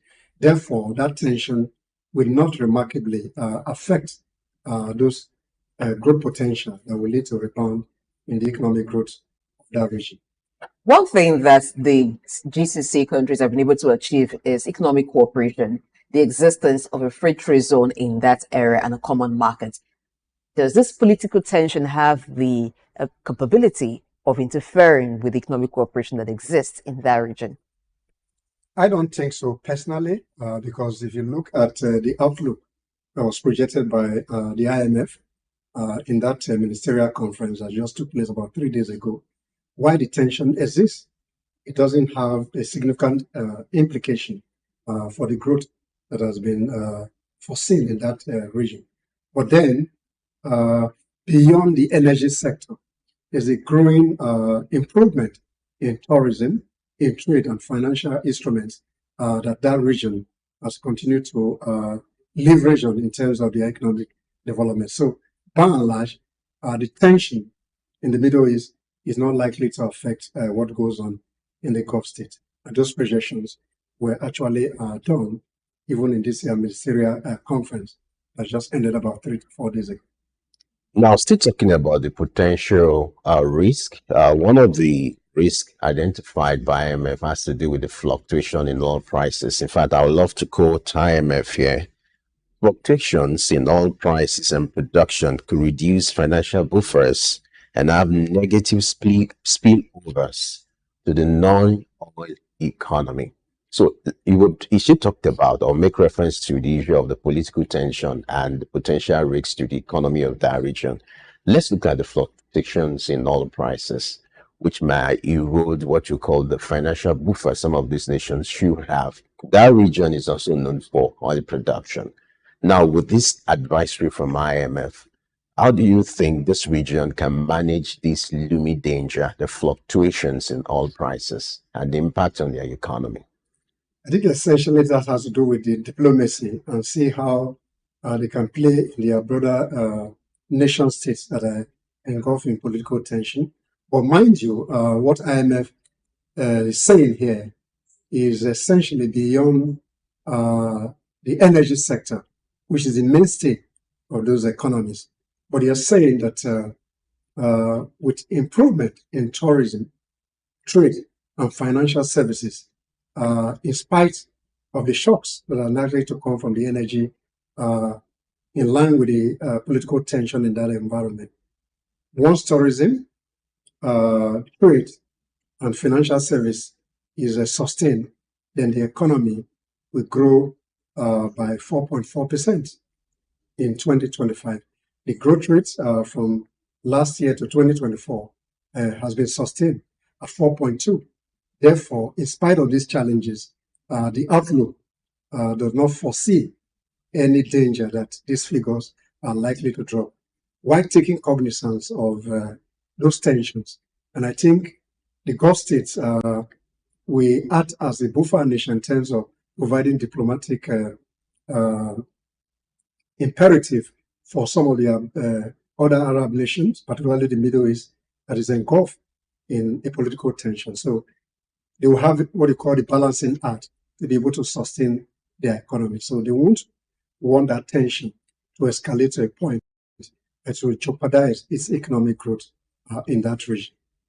Now, another challenge is the diversification, economic diversification in that region, which the IMF actually also advocate. There seems to be a challenge with diversifying away from oil dependence in that region. Apart from countries like the Saudi Arabia, United Arab Emirates that have been able to do that in recent time and still on that track, trying to diversify away from oil dependence. What are the fundamental issues with diversifying the economy of the GCC? I think the GCC is already in that threshold in terms of diversification beyond non-energy sector, which is a mainstay of those economies. So they have had a very robust development strategy in place for tourism, for trade. You have the trade zones in those regions. You're talking about new financial sector where a lot of bond stocks and financial services are going into that environment to see how they can leverage on the financial buoyancy of those Gulf states, particularly UAE and Saudi Arabia, who has continued to provide the leadership in terms of the diversification, which I underscored in that ministerial conference, which ended about 3 or 4 days ago. All right. As we wrap up, just like you said, the GCC regions, they've been able to make some remarkable diversification by taking advantage of what we call the non-oil sector, the non-hydrocarbon economy. Talked about tourism, hospitality. What are the takeaways here for African nations? Most African nations, they are all dependent. The economy is driven by oil and gas sector. And here you have a region who has taken advantage of diversifying with non-hydrocarbon sector. What are the takeaways for African nations here?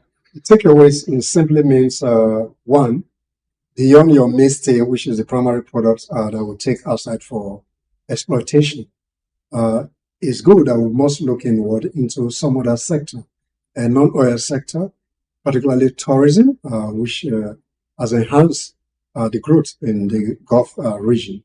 On the other hand, too, we need a responsible and visionary leadership to move away from this traditional means of earning to new other sector that can grow the economy, taking advantage of tourism, trade, and financial services.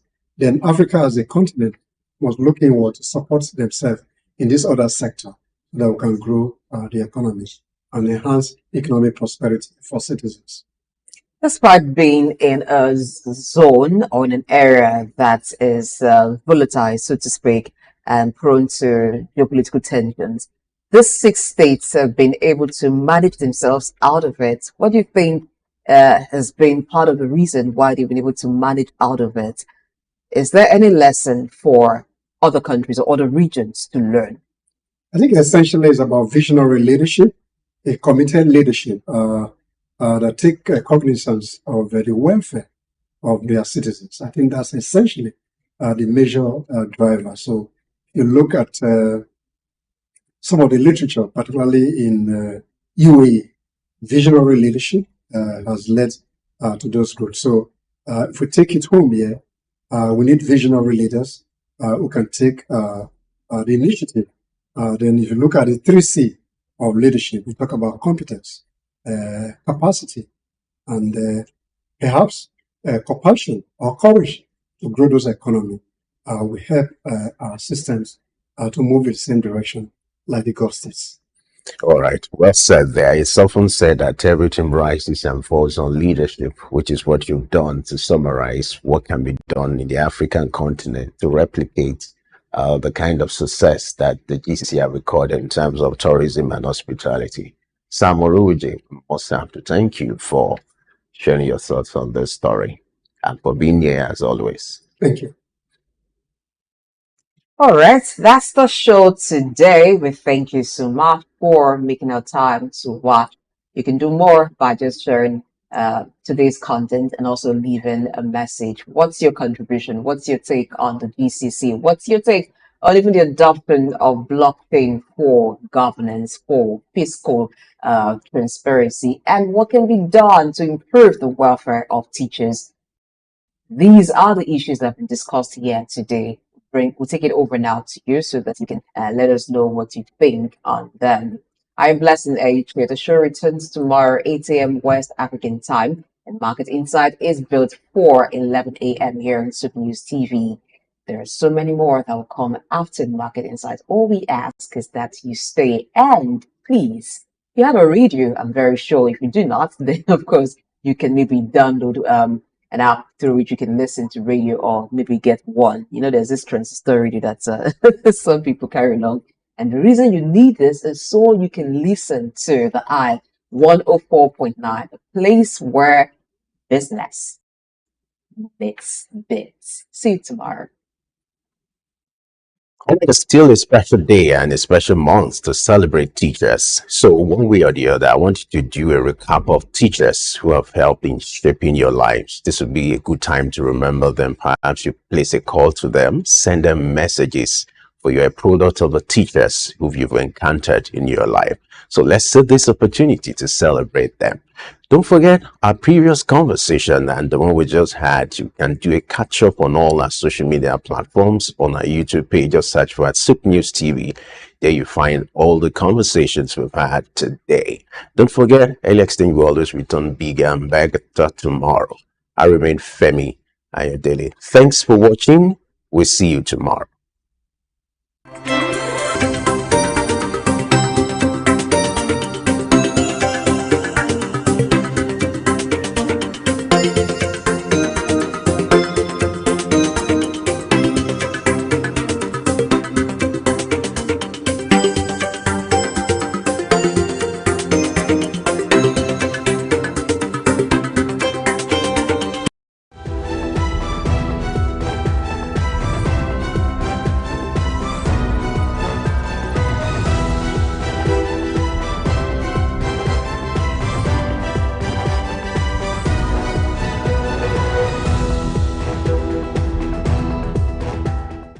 Hello Nigeria, hello Africa. Yeah, this is Sound Man. Keep watching SOUQ News. My name is Babalola from Excel LED. Keep watching SOUQ News. My name is Shepherd Michael Adewale Onofuye. I enjoy you all to watch, always watch SOUQ News TV. Hi, I'm Tom Boggaballs, and please keep watching SOUQ News. Wale Seriki, SLG Lagos Island East, SOUQ News. Keep out watching them and keep a lookout for them. They're up and coming, and we're proudly to be affiliated with them. You alone where they make me go crazy. This your love in the cool of my brain. You're my medicine, I need you all day. Yo, it's Blackface Nigeria and you're watching SOUQ News TV. Keep it locked on this dial, don't change it. You know what I say? Blackface Nigeria, love no bad. The Anambra State government has announced plans to rebuild and reclaim the master plan of the famous Onitsha market in Onitsha. This is good news to businessmen, traders, and entrepreneurs across the country. Governor Chukwuma Soludo, who made the announcement in Onitsha, said that the Onitsha market was reputed to be the largest market in West Africa, adding that it will be rebuilt by the state government to international standards. The governor stated that with the existence of a master plan for the market will be rebuilt soon into multi-story complexes and 21st century compliant. In this news talk, I will be examining this bold and inspiring message, an issue on the minds of many businessmen and entrepreneurs from the eastern parts of the country. I am Bayo Olaoye. Governor Chukwuma Soludo expressed the deliberate intention of his administration to transform the Onitsha metropolis while commissioning the Trans-Nkisi Recreation Center in Onitsha. The governor, who described Onitsha as the commercial capital of the southeast, said that if Onitsha did not progress, the entire region will not progress, adding that attention must be paid to the town. The governor stated that with the population surge, a master plan for a greater Onitsha will be essential, at least for the next generation, pointing out that Anambra had the smallest landmass after Lagos. He also disclosed that all trunk A roads in Onitsha will be dualized and provided with street lights. Governor Soludo stressed that his administration was literally breathing life into towns in Anambra State, as everywhere was witnessing development and the whole place was turned into a large construction site. The governor noted that due to inadequate resources, the public-private community partnership PPCP model will be used to develop the state as it was prioritizing needs. He expressed his gratitude to the people in Anambra State who have responded to the call to assist government and enumerated several roads built by wealthy individuals from Anambra State, which he had already commissioned since the call was made. Evaluating the resources available to the state government, the governor stated that it was nothing to write home about, as it was meager, but urged citizens in the state to pay their taxes. He criticized and spoke strongly against wealthy and influential people in the society who evaded the payment of tax for one reason or the other. The governor expressed his readiness to partner with private individuals in the prosecution of projects that will have impact on the lives of the people. The president of the Traders Association in Trans-Nkisi Layout, Mr. Uche Okeke, appreciated Governor Soludo for being the first governor to visit the layout after 44 years of its creation. Mr. Okeke commended the governor for what he called his uncommon wisdom leading the state, particularly on group projects within the layout, which will open it to the world. He pleaded with the government to address the issue of land grabbers, especially in parts 2 of the layout, noting that they were receiving support from neighboring communities. Mr. Okweke pledged the loyalty and cooperation of his members in supporting the administration of Governor Chukwuma Soludo in Anambra State. He called on the state government to continue to provide amenities for the people in the areas of education, roads, health, infrastructure, security, water resources, and agriculture. I am Bayo Olaoye.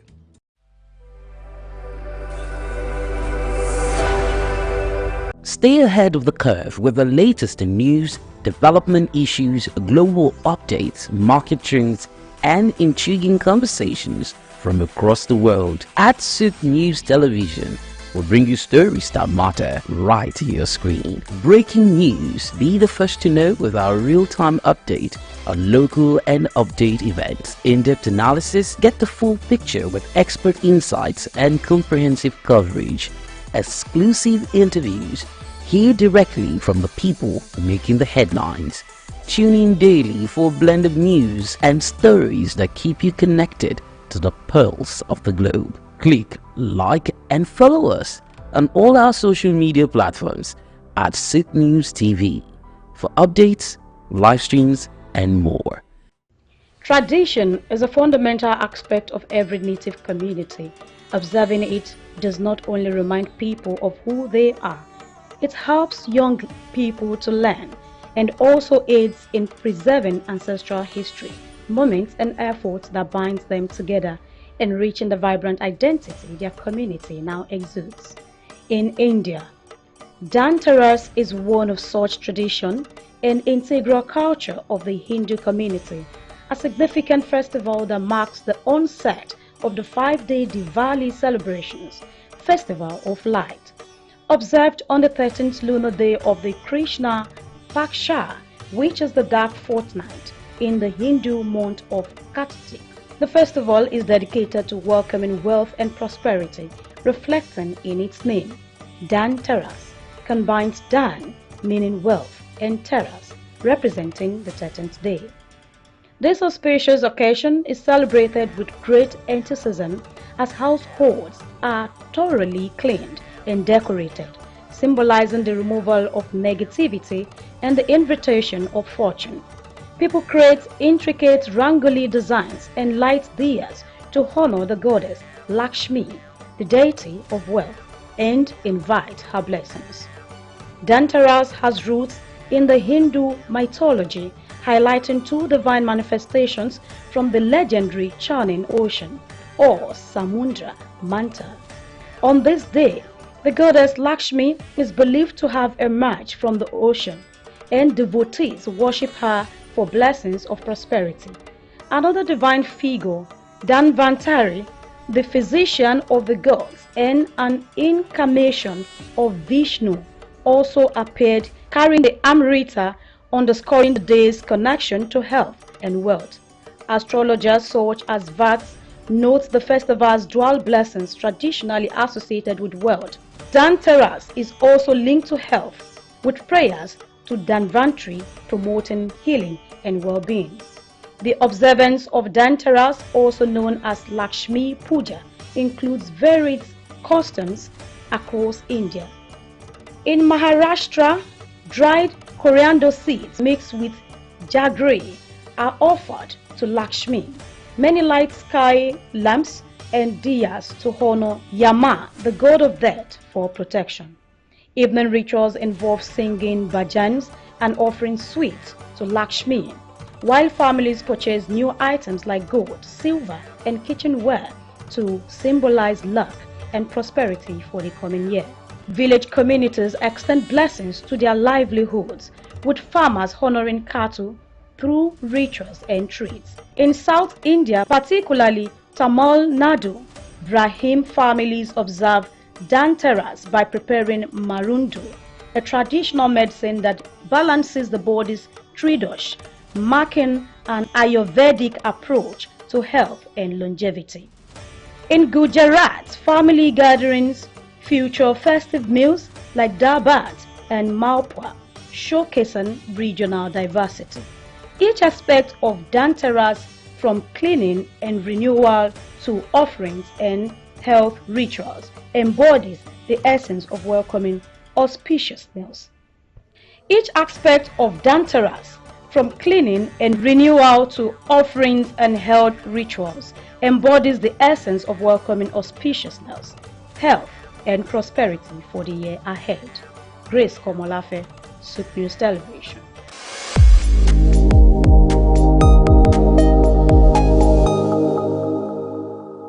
In the heart of sub-Saharan Africa, where commerce meets progress, welcome to SOUQ News, your source for business, economy, and development insight that drive nations forward. From the vibrant streets of Lagos, Africa's fastest economic hub, SOUQ News takes you on a journey of discovery, analyzing and reporting the facts that lay the foundation for growth and development. We don't just report the news, we create it. SOUQ News is more than a channel. It is a catalyst for change, spotlighting the stories that shape economies, inspire entrepreneurs, and fuel progress. Covering business, finance, technology, energy, and many more, SOUQ News provides a daily deep dive into the stories that matter, interviews with industry titans, and analysis that empowers your understanding of economic landscape. Join us daily as we dissect, discuss, and deliver the most relevant and factual news on business and the economy. SOUQ News is your trusted guide, empowering you with the knowledge to make informed decisions.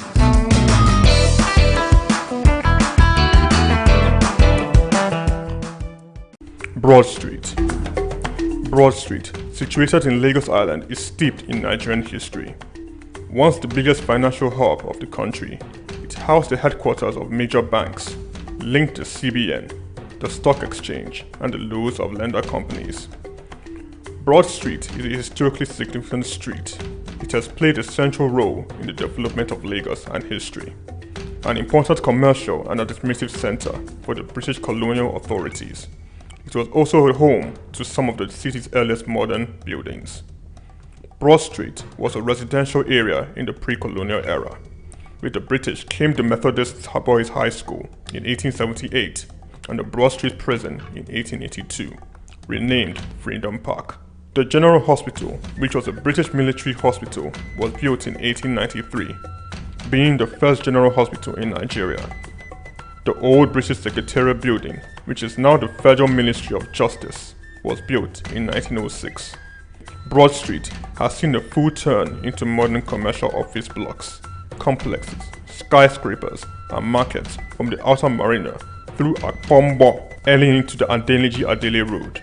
Broad Street is one of the busiest streets in Nigeria on weekdays, where commercial activities take place day and night. From modern buildings to ancient structures, this street gives one a raw dose of life in Lagos. Broad Street is often referred to as Lagos Financial District. It boasts a mix of architectural styles, reflecting its long history, colonial-era buildings, Victorian and Edwardian architectural features, alongside more modern skyscrapers and structures. Broad Street remains a vital, vibrant part of the Nigerian economy. Broad Street. SOUQ Enlightenment. We've got just what you need right here at Femi Wash Media. Call it the Midas touch and you wouldn't be wrong. Let us record, produce, mix and master your audio like nobody does. Reach us on our contact today for the best quality job.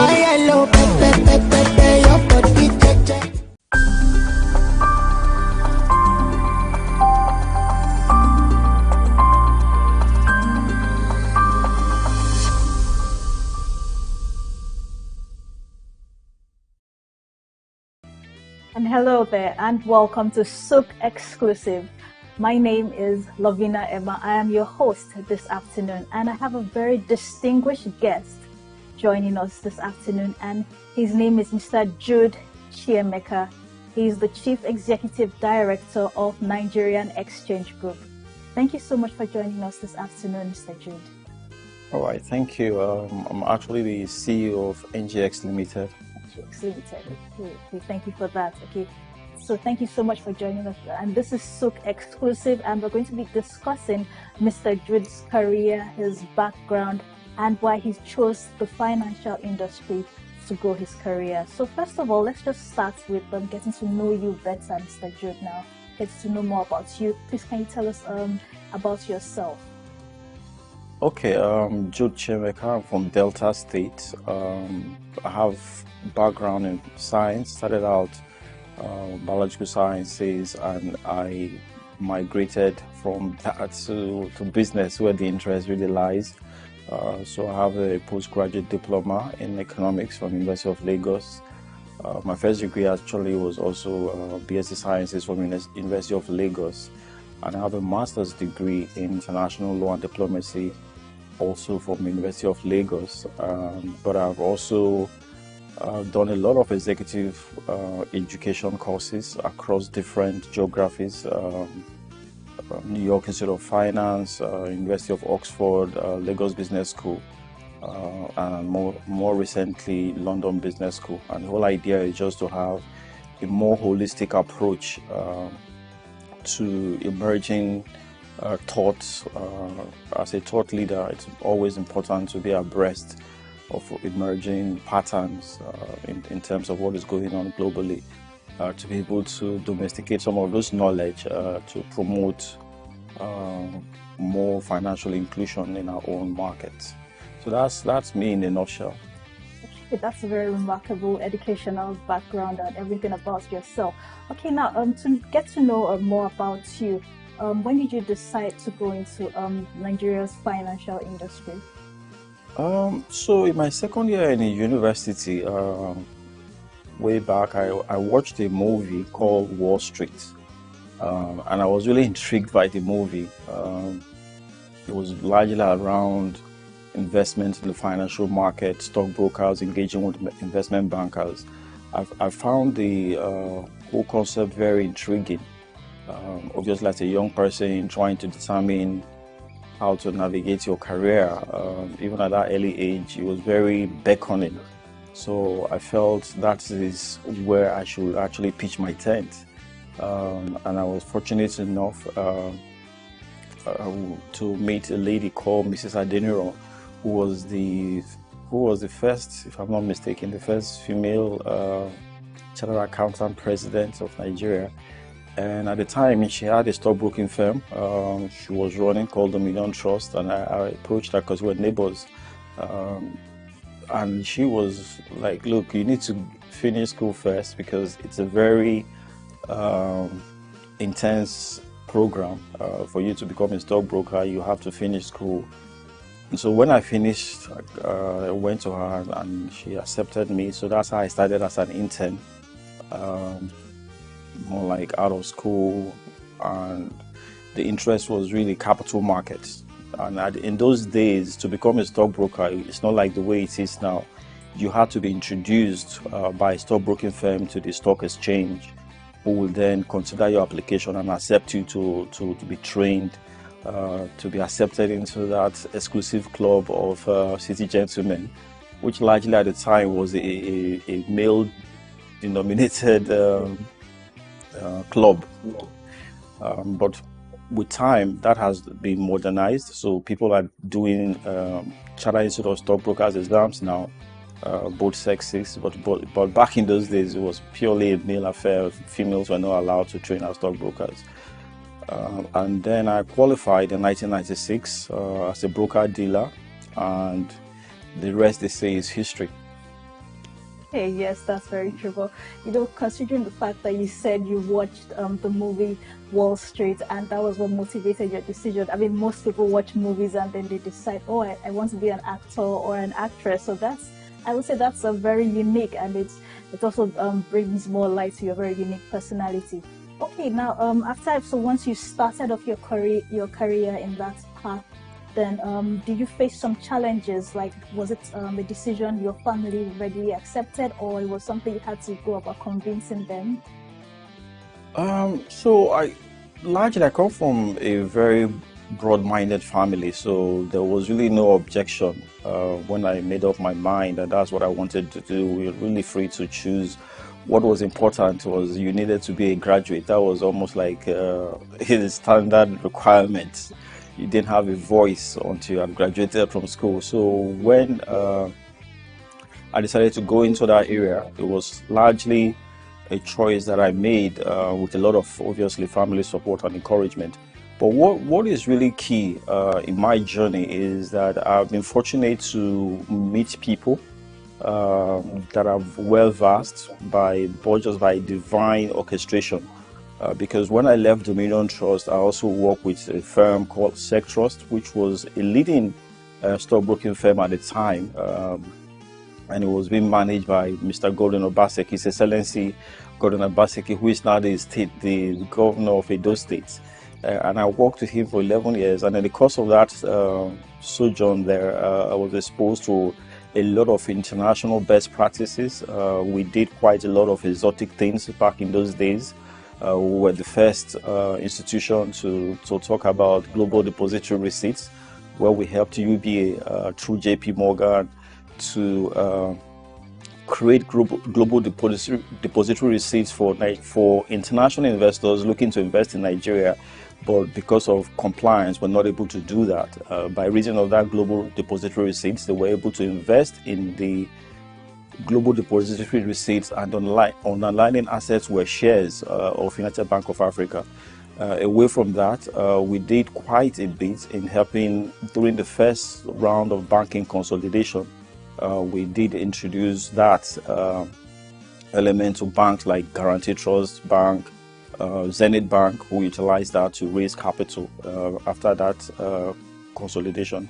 And we were also fortunate to be the leading institution around Eurobonds in this country. I mean, if you talk about Eurobonds, AfroInvest did play a critical role in helping institutions to even understand and appreciate the use of that instrument to be able to raise capital. So we have, by and large, created a leading pipeline for domestic institutions to utilize international model of capital raise And when I left SEC Trust or AfroInvest, which SEC Trust later metamorphosed into AfroInvest. When I left, I joined Renaissance Capital as the first CEO of their securities trading business. And at Renaissance, there was a lot of involvement with internationals who were on the buy side looking to invest in Nigeria.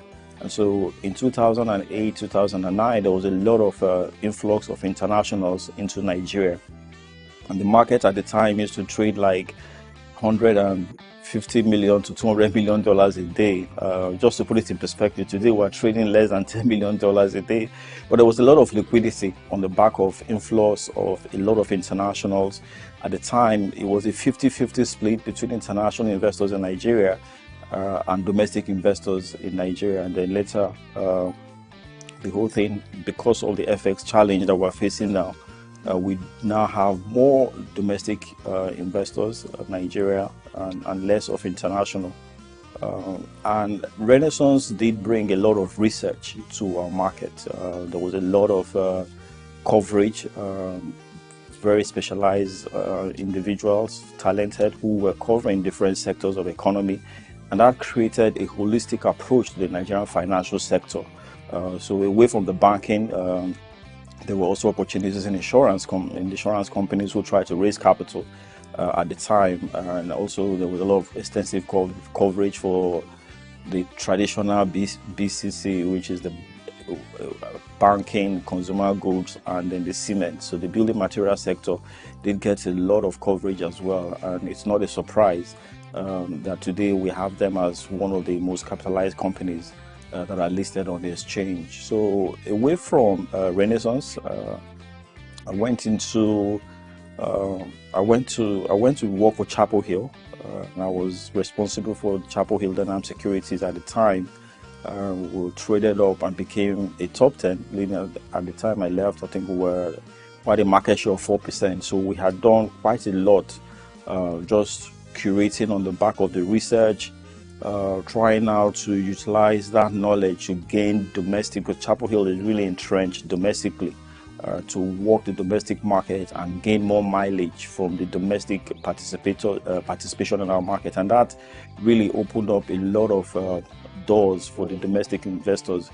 So we had a very good platform to marry international interests with domestic interests. So there was a lot of liquidity and order flow within that space. And I also went into asset management at the time, and they had a couple of funds that they were managing, which were doing very well in terms of the return. So all that insight made me to go into banking, and I went to work for under UBA Asset Management, and later UBA Stockbrokers, and eventually, due to the consolidation, is spun off to become United Capital that we have today, that is listed on the exchange. It's been an interesting journey, and I must say that I'm really grateful to the many people, mentors who have guided me.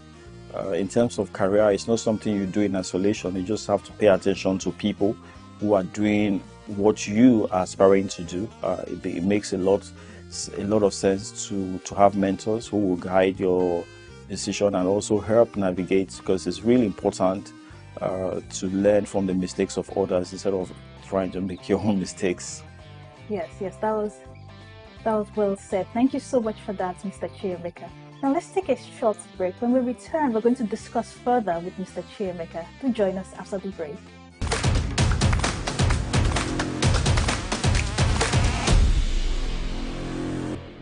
Welcome back, and we are still on SOUQ Exclusive. I am your host, Lovina Emma, and I'm with Mr. Jude Chiemeka, the Chief Executive Officer of Nigerian Exchange Group Limited.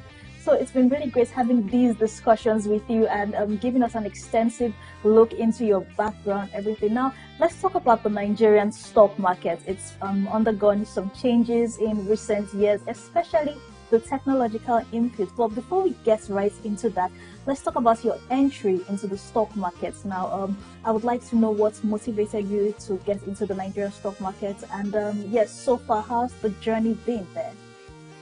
All right, so just away from the initial interest to join the Nigerian capital market from school, qualifying as a stockbroker, and then now going into the capital market obviously as a stockbroker working for a stockbroking firm, it became clear that some of the policies, some of the practices from the regulatory angle needed to have more market interfacing contribution so that it was easier to come up with products, to come up with practices and rules that will align with the people that you call market operators.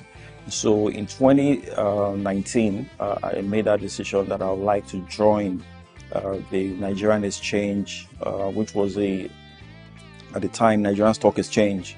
When I joined as head of trading business, and the mandate really was to help create products that will help deepen the capital market, and we hit the ground running, just trying to create more awareness of the products that are even being offered, and create more participation along those products that were existing, securities lending, for instance. But more importantly, to even try to create new products that will match the interest of the retail investors in our market, and at the same time products that will help de-risk the market.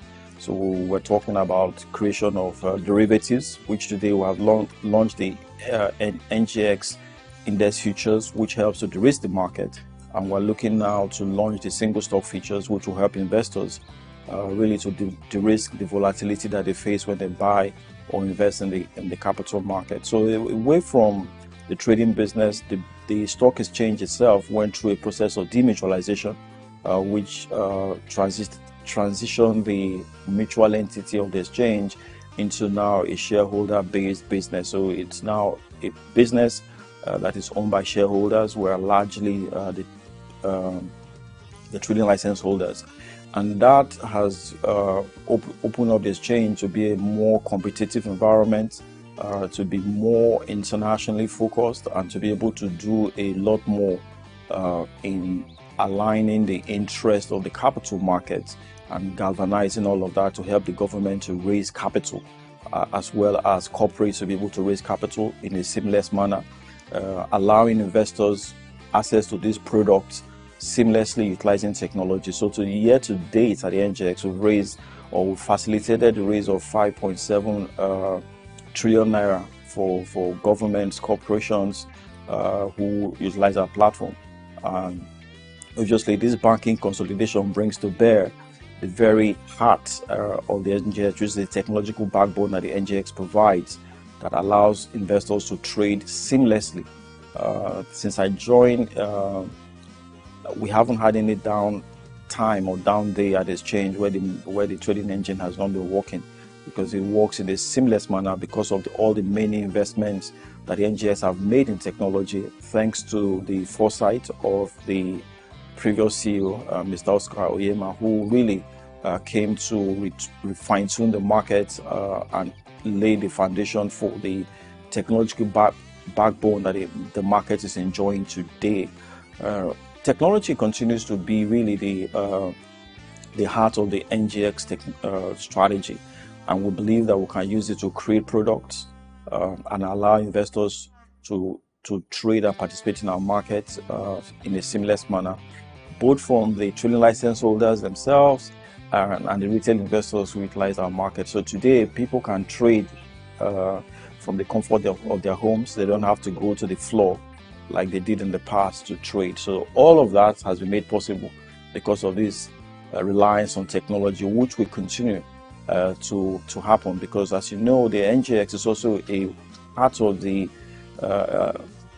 African Security Exchanges Association, which is really based on integrating stock exchanges in Africa across different markets, and that thrives on technology. So today you can trade seamlessly into Ghana, Mauritius, Casablanca, South Africa, utilizing this technological backbone that we have to drive increase participation across different markets in Africa. That is really a whole lot of improvement, a whole lot of progress from back in the 19th century to what we have, back in the 20th century to what we have right now in the 21st century, and very impressive. Okay, now looking at your career so far, did you face any challenges while you were going up to your current stage right now? Well, challenges are part of life, to be honest. So I won't really see them as challenges, because even now the environment that we find ourselves appears to be challenged, but then it offers a lot of opportunities. Challenges around even trying to find the right place. Like I said, when I was joining this industry, you couldn't just join, you had to be introduced. So finding the trading license holder who will take a bet on you to introduce you to the stock exchange, to allow you to trade. There were challenges around that. It took me 3 years after I joined Dominion Trust to be referred to the exchange to be trained, because they needed to be sure that that's really what you wanted to do, and then you have to prove yourself. And then working on the market operator side and looking like you have achieved like some form of plateau. Bear in mind that I left AfriInvest as a vice president, head of securities trading, to become the CEO of Renaissance Capital. From there, I became the CEO of Chapel Hill Denham Securities, and I moved to become the CEO of UBA Stockbrokers and later UBA Asset Management. Now, when you are a CEO in that capacity, obviously there will be challenges around trying to grow market share, trying to grow your product offerings, trying to be compliant with all the various regulatory considerations so that you're running an efficient and a transparent business. So you're bound to face all those challenges, but the way I've always looked at it is, there's no problem without a solution. You just have to look at the available models, and then you'll be able to come up with the right solution for whatever challenge that you're facing at that particular time. Yes, that's a very key phrase to look at. Yes, the challenges will always come, but look for the right model to definitely adapt to those challenges and ultimately overcome those challenges. Now, the younger generation, we often refer to them as Generation Z. Now, what would be your advice, or what is your advice to them going forward? Well, it's very easy. One of my mentors is Pastor David Oyedepo, who said something like, everyone is busy, right? But it's the results that command respect. So you just have to be a problem solver, result-oriented, not just activity-based individual. In our time, we were told to be focused on one particular area, and we've tried to do that over a period of time within the same space. But in their own case, I think they should be talented. They should be able to find the ability to do several things and not just be, that concept of jack of all trades and master of none. I don't think it applies to this generation. So you should be able to do different things, and it's important to work on different skills. You can't just rely on one skill set, but more importantly is to identify really early what you want to do in life. Stick to it. There will be challenges, but just stick to it. There's need to be perseverant to persevere, and there's also need to be result oriented. It doesn't matter how long it takes, as long as you're result oriented, you will certainly essentially get the right result ultimately. Okay, thank you so much for your time, Mr. Jude Chiemeka, as we discuss your background and everything concerning your career from when you started off, the reason for going into our finance industry. It's been such a pleasure, and it's been really an eye-opener, because you really shared so much about your history. This is really wonderful. So many thanks for joining us on SOUQ Exclusive as we discussed about Mr. Jude Chiemeka and also the progress that has been made at the Nigerian capital market. It's been so great talking to you this afternoon, and we do hope that this relationship will continue to blossom to better things in the future. Thank you so much for watching the program. I am your host, Lavina Emma.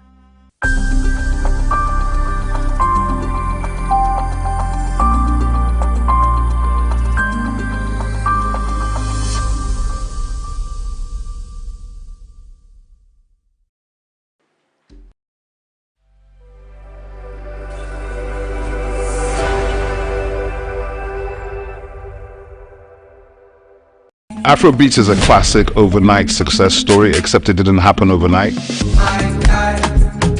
I'm happy to be here. One of the key things about the Omniverse is that it's designed to go beyond an event and designed to be fully something that people can engage beyond the summit. The point being that Nigeria has so much to bring to the world in terms of these things, but we will be bringing fresh energy, fresh ideas, a fresh engagement, and we're obviously open to collaboration. But hip-hop, it never dies. What's the difference between Thor and Shango? Thor is approaching $50 billion in revenue. Shango's broke somewhere outside Lagos. And that's a lack of imagination on our part of Africa, and they're all Nigerian. So to be seen and to be noticed is very hard if you're not in the place where all the noise is being made.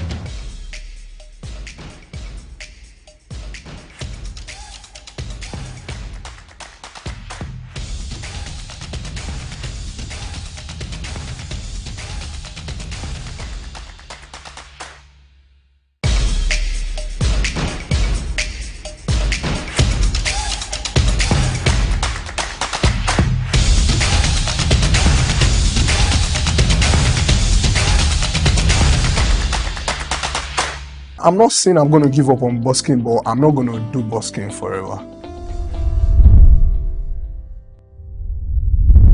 Welcome to another edition of Inside Live. My name is Hans Mba. We are on SOUQ News Television, as you already know. On the show today, we have another special guest, like we always do every time you see Inside Live on your screen.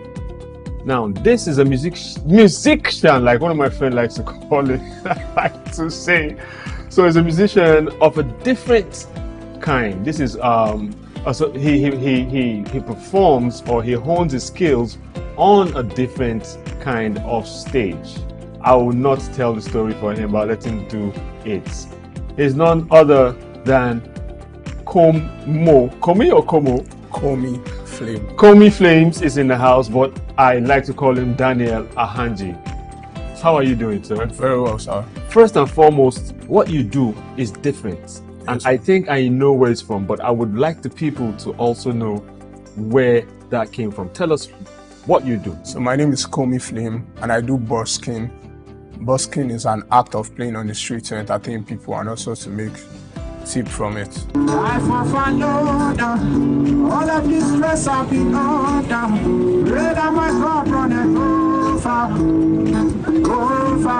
but I'm okay tonight. Oh, yeah, we gon' be alright, but I'm okay tonight.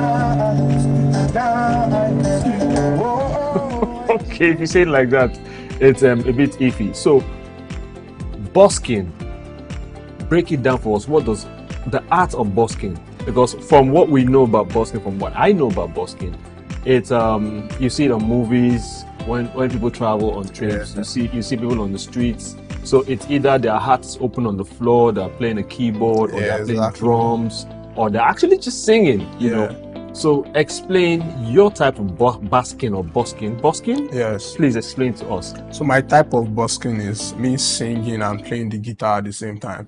And also busking is spelled B-U-S-K-I-N-G, not B-O-X-I-N-G. It's spelled B-U-S-K-I-N-G. Okay. So busking is an act of playing on the street to entertain people, or playing in any public place at all to entertain people and make people listen or watch what you are doing. It might be music, playing an instrument, magic, anything. Just a public showcase of anything you can do, and that's just it. What makes me in awe of this art, right? It's a different kind of art, it's iffy almost. Why busking? Why did you believe in busking? Because I know from around here, I've been around a while. I've been around music circles. I've been around, entertainment for a while. Yeah. I've never seen anyone do busking. In this part of the world, right? In this part of the world. So I really we want to get into your mind space. How long have you done this for, by the way? I've been busking since 2019. So let's just go back a bit. So why busking for you? How did it start? and why did you choose it? I started off playing the guitar around 2018 again. So my friend taught me how to play the guitar. He's a very good friend of mine. So he was being taught in church, and he'll come back home to teach me how to play the guitar. So that's how I learned how to play the guitar. So you didn't go officially or I anything? didn't go for any class or anything. So you played, like my friend would say, you play by hearing. Yes. Okay. So he was learning from his church, and he would come back home and teach me with his own guitar. So from there, I was learning the guitar, and before then I could sing. Yeah, I sing in churches, fellowships, and stuff like that. Yeah. So after that, I saw someone doing busking in Nigeria, actually. Yeah, in this part of the world, but he does not do it any longer. Yeah. So I saw someone doing busking at that particular time while I was learning the guitar. So I was like, where was this and when? This was around 2019, so I guess the beginning of 2019. Yeah, so I saw him doing the busking, and I told myself, no be the same guitar where I play with this. So I saw him doing it, and his heart was down in a mall in SOUQ. Yeah, so I told myself that I'm going to up on my guitar skills and up on my singing skills too, and I'm going to do this same thing at this same place, maybe during December, because I know normally December people are always out in the mall. So I told myself I was going to do the same thing there, and I made it happen. So that was it. Like you saw one guy at the mall in Nigeria. Exactly. Did you have a conversation with this person? What's his name? His name is Alex. Alex C. We still talk sometimes. So why did he tell you why he got off? No, he just no, he still do music, just he does other businesses and stuff like that. And normally busking is not easy, so anyone that might just give up on the crap, give up on busking, not on music again, maybe to chase other things, it's not a bad idea. So are you going to give up on busking? I'm not saying I'm going to give up on busking, but I'm not going to do busking forever. Obviously, no one does anything forever. But so how, so you saw Alexi and you said, this is what I wanted to do. So at the time, did you see the prospect of making a living from it? No, not really. Not really. So it was the passion from the guitar playing, or was it the passion from that boldness? You seen the guy just go crazy with his art? That boldness no fully come. You know, come like immediately. You learn about the job. Yes, it took a while. Yeah, that boldness no fully come. But I just told myself that this person is doing this thing. I could also do the same thing. Yeah, and over the years gone, I've even done more than he has done. Yeah, because the way I've pushed mine, he's my boss, so I respect him up to date. But the way I've pushed my own busking, obviously that's why you're here today. Yeah, that's why. On Inside Life. So now, 2019, you saw Alexi, you're like, I can do this. So how has it been from then till now? Because I know that I've seen you do your stuff from malls to street corners. Yeah. From the island to have you done any busking outside of Lagos? No. So I've seen you go, because I like to say your stage is different, right? Yeah. I've seen you. So what are the places you have done your performed, and what's the experience like? I've performed at different places. There are some places I just even performed there only once, and after once I did not go there gone back there again for a very long time. But I've tried out different places on the streets. As far as it's in Lagos, I'll try my best to make sure I get to that place. Yeah, on the island, at malls. Yeah. So how often have you done? So I'll say the mall in Lekki, the mall in SOUQ, the mall at Novare, around Shongotedo, the mall in Ikeja, the mall in Maryland. Yeah. So what are the experiences like from each of these malls? And where do you frequent and why? Okay, currently where I frequently play at is Tejo Show Yaba. I missed that one. Yeah, okay, Tejo that's Show Yaba. Where the people will Yes. Yeah. Obalinde currently, and some places on the mainland. Yeah. I do Oshodi too sometimes. Yeah. I do SOUQ too. Sometimes I also go to the island. Yeah. Most times if I go to the island. Yeah. Why did you add most times? Because there's no I can't really say Common Flames, I know why. Okay, okay. You won't say why, but I'll tell them why. Yeah. So how much is the most you have made from basking at any of the malls? Tell us the truth though. Any of the malls. Let's see. Should I disclose this? I make money. I know it's private information, but if you would speculate, that's fine. But because I want to be able to see more people, go basking. Yeah. So that's why I feel that information is privileged information as well as information that people, need to know. Yeah. You might not be specific with the numbers. Yeah. But we want people to. So, busking on the streets, I can't say for you though. It's depending on your craft, but I could say you could roughly make from 10K to any amount, maybe 500, 200, 300. I like that margin. Yeah. Okay. Because it can be good today, and tomorrow is going to be bloody. I know, because I've seen some basking and I'm like, dude, you guys help this guy, do something. Yeah. So which of the malls have you performed more frequently at, and why choose those particular malls to go back to? The malls I perform, the malls I can say I really perform currently, frequently, is the Palms Mall. I do there most times. Okay. Yeah, I guess that's the only mall, and Novari Lekki Mall. But it's been a while I went to Novari Lekki Mall, but I do Palms Mall frequently. For now. Why? Is it because of the money? No, not because of the money. Because they appreciate what I do. That's where I was going to with that. They appreciate, and they're always welcoming me. So how do you know that they appreciate you?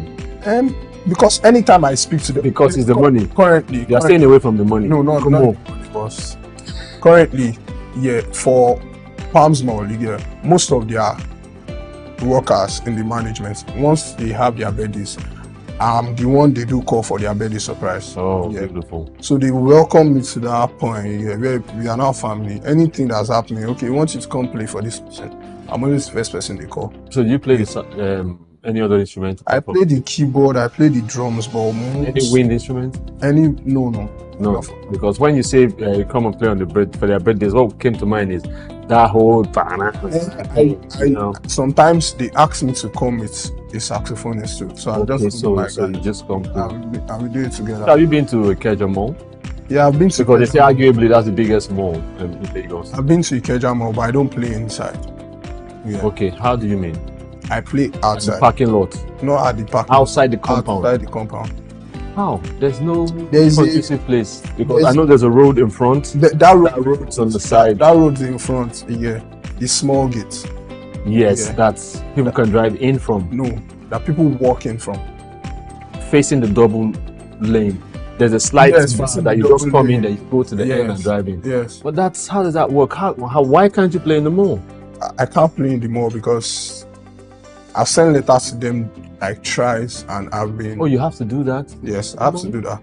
And you have done that? I've done that 3 times to Ikeja City Mall. So who do you? Ikeja City Mall. Let us breathe. So who do you give these letters to? Because you have to be sure that they're being delivered. Mm-hmm. That's another thing. I guess that's not in my power. My own job is to go present the letter. Yeah, and it's I get your power to give it. If you come, for instance, you come here and downstairs, you walk across the road and give someone a letter. I go to the central management office. Okay. And I present the letter to the secretary I find that seat at that particular moment. Yet sometimes if I go now, the person I'll meet there when someone I do the ceremony, it's someone else. Yeah. But what I know is I've sent my letter to them 3 times. 3 times. So this is the same thing you've done. I got 3 no's. They've been responding to you and they said no. No. Is there a reason why? They said it's not done in the mall, that they can't do such a thing. Did you tell them about other malls where you perform at? Of course. They said if I could do it there, does not mean I could do it here.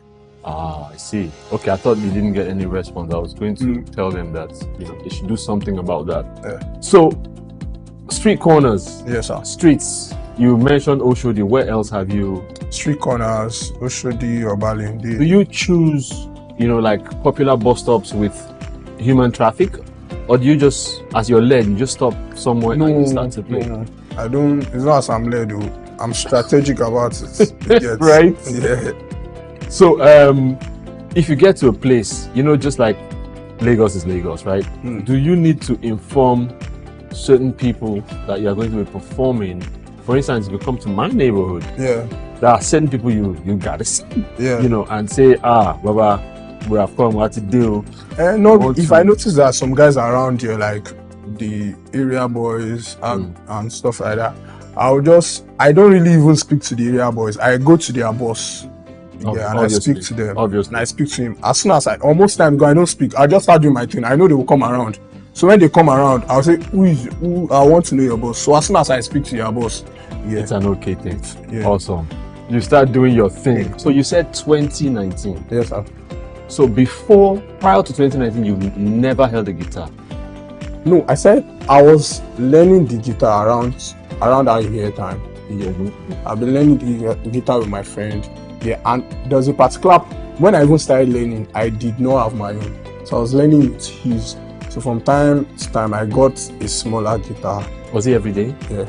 Was it every day you were learning? No, not every day. But I just wanted it. I loved it. Yeah, I wanted to learn the guitar, and I just liked the instruments. So even sometimes when I was not opportune with the guitar, my mind was still there. Yeah, my mind was still there. And don't mind me that I cut you short. I wanted to, because I'm a novice myself. I have a guitar at home. So it's like a decorative piece. Right? So as you began to play, I thought about what you had said about 2019, and I'm like, prior to that you hadn't played, and you played by ear and someone teaching you. So it's giving me goosebumps and ginger to go home and do something about mine before it starts to collect cobwebs. And so please, show us what Combo Flames does.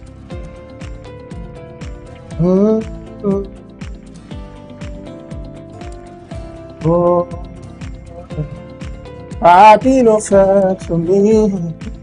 Say I never call you through it. But I hope that you are well. I hope you're my better. Every day I dey pray for you. Make you Papa God bless you. See I don't forget you. Say I go forget you. See my shoulder. Make you rest up on me. No, I got you. Now me be your friend in you money don't shoulder. I don't keep some for you. No go so far. Cause anything I get now for me and you. Yeah. How are you, my friend? How do you do, my friend?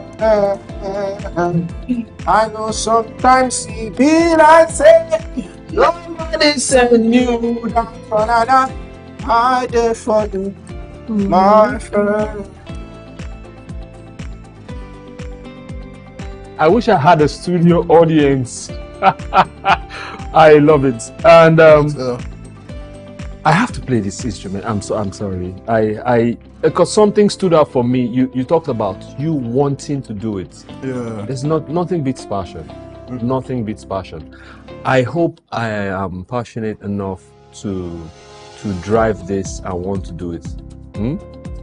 So okay, I would like to say something. Like it's not about the money, for real. It's not about the money, because I've seen. You just took the words from my mouth. I was going to go there again. I've seen my growth over the years. The first day, the day I got my first guitar, which was the smaller one, yeah. While I was going home, yeah, someone in the bus paid for my transport, because he just saw me. I got a new guitar, and he was talking to me. I was like, "You just got a new guitar?" I said, "Yes." Yeah. Then he paid for my transport, and he told me, "Yeah, hopefully one day I'm going to pay to see you at a bigger show." And at that particular point, I did not know what he was talking about. Yeah, I was like, I just want to learn. Because he wants to see it. I just want to learn this thing. You want to see me at a bigger show. But up to now, I don't know who that person is. If I see him by the roadside, I won't be able to recall. Yeah, but he said something, and everything. Now it's beginning to make sense to me that it's moving from a hobby to a career this time. And that's just it. That's amazing stuff. Amazing stuff. So, from when you started to play to now, how long have you played in the streets and the mall? Like, how long has that been? Most times when I get jobs, due to the fact that we don't have any rates. Now, do you get called? Yeah. To events and stuff? Of course. Oh, okay. To bars, restaurants too. So most times when I get jobs like that, maybe I'm playing in a particular mall this time, I'm playing in a particular restaurant this time, yeah. And in as much as the place might be paying me, due to the fact that we don't have any written agreement, I just know that I'm not going to be there for too long. I've never even played at a place for a year stretch or a 6 month stretch. You're a traveling man. Yeah, so I move as soon as this one just next one you get. So most time the only deal I've gotten that stayed very long was the landmark deal. Yeah, and I still play a landmark at the beach. Yes, I still play a landmark. So can someone do busking as a full-time job? Of course. Speak on it for a little bit. So a person can decide to brand himself as a busker, not even as a recording artist, but as a full-time busker. In the sense whereby you have different locations that you play in. It's just about planning different locations that you play in every day. But you just have to understand the craft you get. You don't have to do the same thing. You have to add ginger. You have to add different things to what you're doing. You have to make it interesting so that if I see you today and I'm seeing you maybe next 2 weeks, I should be willing to see you again. So it takes a lot of work so that it does not get you have to boring. keep upping your game. Yes, it does not get boring over. It's actually it's similar to listening to an artist sing, and also going to their page to listen to their music. So when you aspire to see them on stage, you don't want to hear what you're hearing on the streaming platforms. You want to see him do the song differently, which is why I understand what you're saying there. Okay, so it can be a full-time career. Yeah, of course. That's strange. The only place I've seen this is overseas. I watched a video on YouTube, because most times I get my ideas of the busking crafts. Most people that do videos that inspire me are any kind of video. People that sing.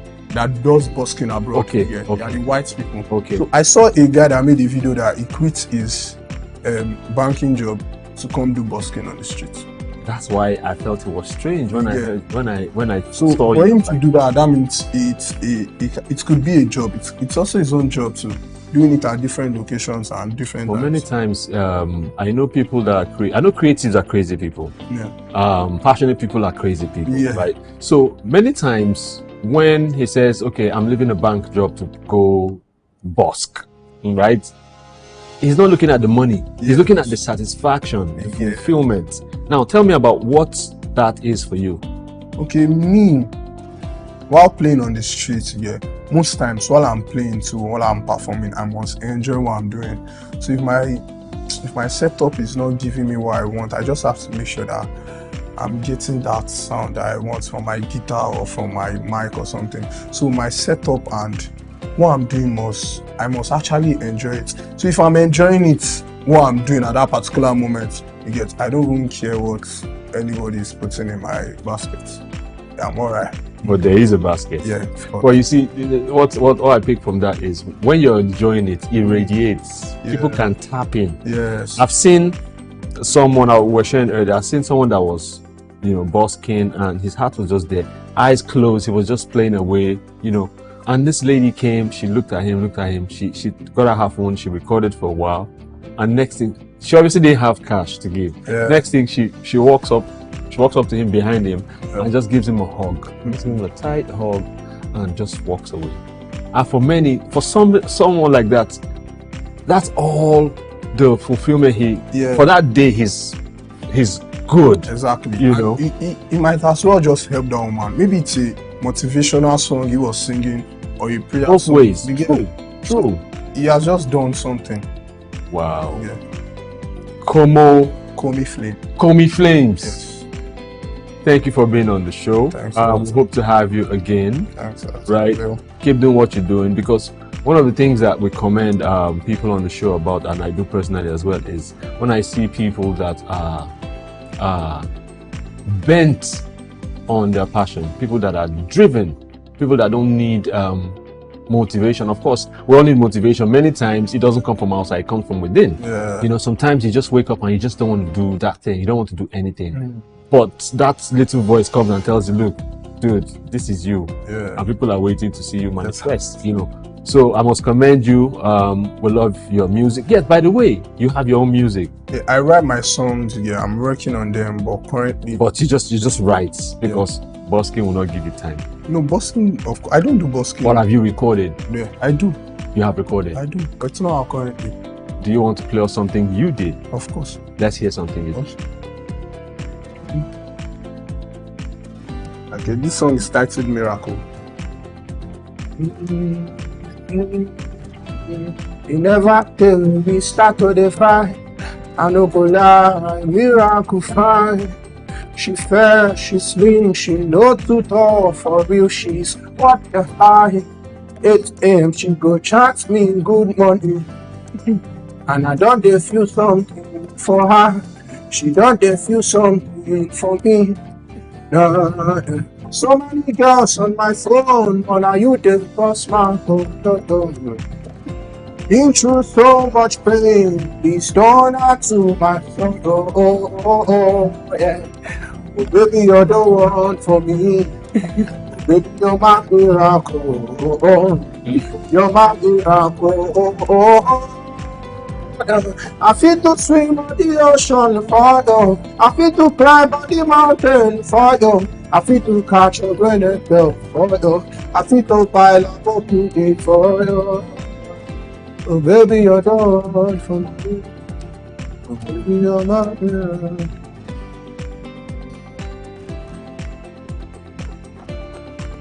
Daniel Ahanji. Yes, sir. Popularly known as Komi Flames. Thank you so much for being on Inside Life. Thanks. Thank you for sharing your inside life with us. Hope to see you again same time. Yes. Again. Thanks, sir. Yes, well, still Inside Life. You heard from Komi Flames. Check him out on social media. He's Komi Flames across board. Check out his music. He's gone, like I said earlier, his stage is a different kind, you know, from street corners to malls, and he sings and he touches people's hearts. And if you feel touched, you support him. But the important thing is the fulfillment that is gotten from the arts called basking. Same time next week. See you. It's Inside Live. My name is Hanson Ba. Bye for now.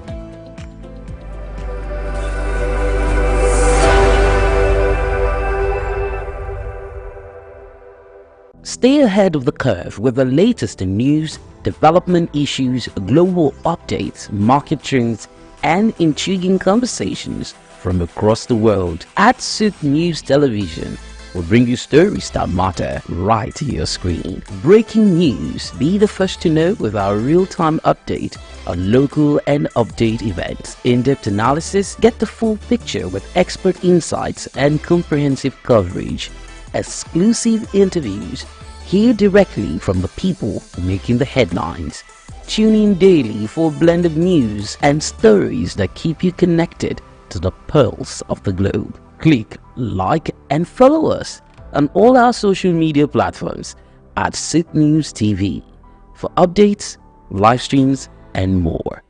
Many Nigerians are displaying talents in different corners that rub off on Nigerian positively. As we mark Nigeria's 64th independence anniversary, let us look at indigenous firms and individuals that need government support to drive the message of nation branding. In the strategic position of Africa lies Nigeria. When the map of Africa is juxtaposed with the structure of a gun, Nigeria is placed in the trigger position. Is this divine? Perhaps.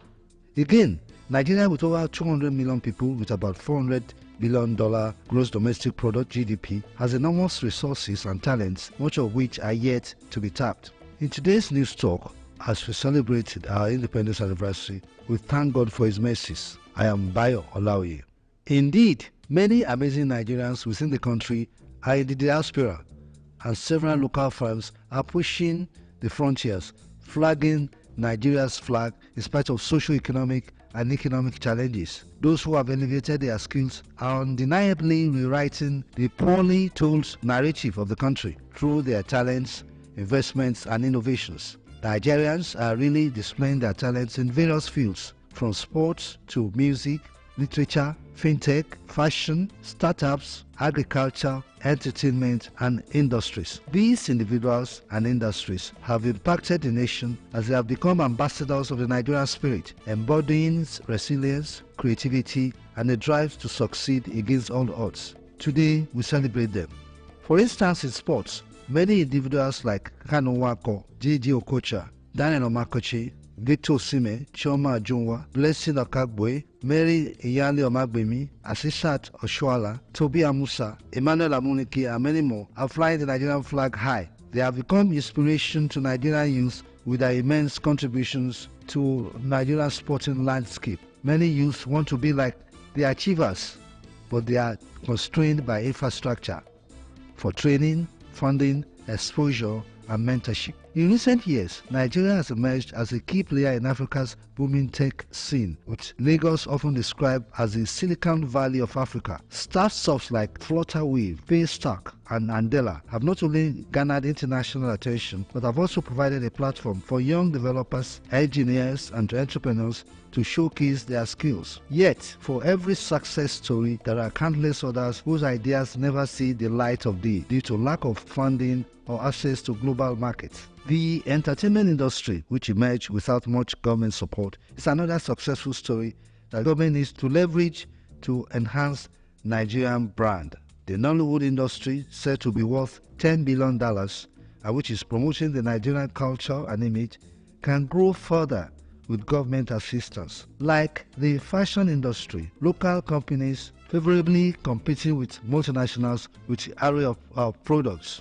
Local companies like Rita Foods, Emzo in the pharmaceutical sector, Innocent Motors in auto industries, Abashu Factory, Kanu Leather, and other hubs have put Nigeria on the global map, proving that Nigeria has the entrepreneurial zeal and creativity to compete with multinationals on international space. But in many instances, some of these startups and established ones which can push Nigeria brand with their ideas are choked with unnecessary taxations, regulations, poor infrastructure, poor electricity system, and policy reversals that create burden on them, thereby hindering them from more employment and global competition. Sometimes regulatory authorities wait on the sidelines for any shop to be open to tax them without considering their status. These local companies have entered the space dominated by multinational and having over 3,000 employees, apart from indirect employees. These local companies are pushing the products from Nigeria, exhibiting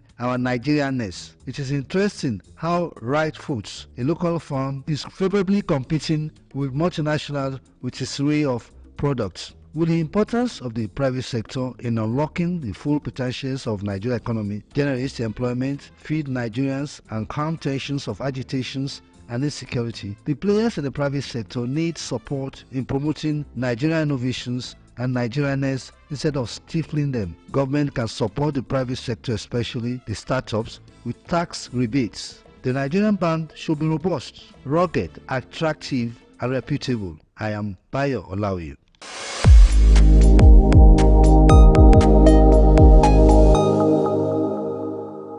In the heart of sub-Saharan Africa, where commerce meets progress, welcome to SOUQ News, your source for business, economy, and development insight that drive nations forward. From the vibrant streets of Lagos, Africa's fastest economic hub, SOUQ News takes you on a journey of discovery, analyzing and reporting the facts that lay the foundation for growth and development.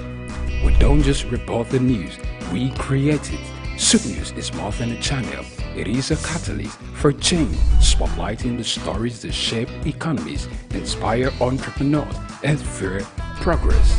Covering business, finance, technology, energy, and many more, SOUQ News provides a daily deep dive into the stories that matter, interviews with industry titans, and analysis that empowers your understanding of economic landscape. Join us daily as we dissect, discuss, and deliver the most relevant and factual news on business and the economy.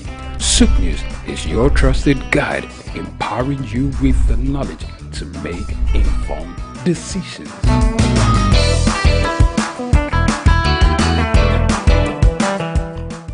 My name is Dr. Agility Obi. My name is Etemere Glover. Naomi, well done, and shout out to SOUQ News. Shout out to SOUQ News. I want to encourage everyone to keep watching SOUQ News. Shout out to SOUQ News, and yes, tune into them. Keep watching SOUQ News. They are one in town. Hey, we're watching SOUQ News. Keep watching SOUQ News. Keep watching SOUQ News. Catch them on YouTube and all social media channels. Hey, my name is Frank Edowo, and I'm imploring you. No, forget that. I am forcing you, coercing you to always stay tuned to SOUQ News for your news requirements.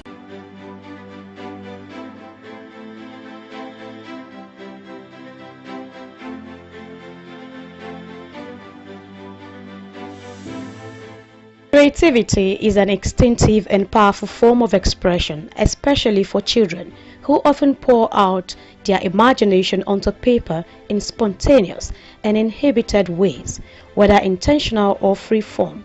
Their art captures raw emotions, thoughts, and experiences that words might struggle to convey.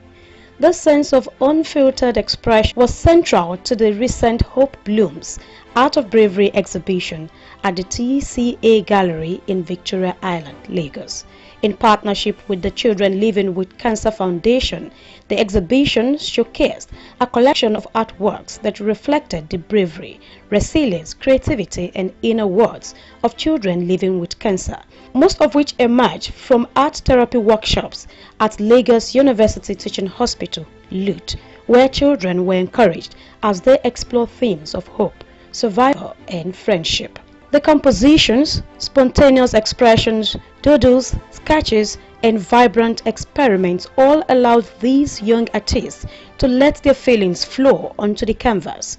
These creations, which at times might seem awkward in appearance to some individuals, carries profound meaning, as the co-curator of the gallery, Phoebe Jeffrey Broha, commended the children's artistic output, acknowledging that these works are far more than playful creations. They represent vital channels of self-expression, helping the children navigate their emotions and finding comfort through their creativity.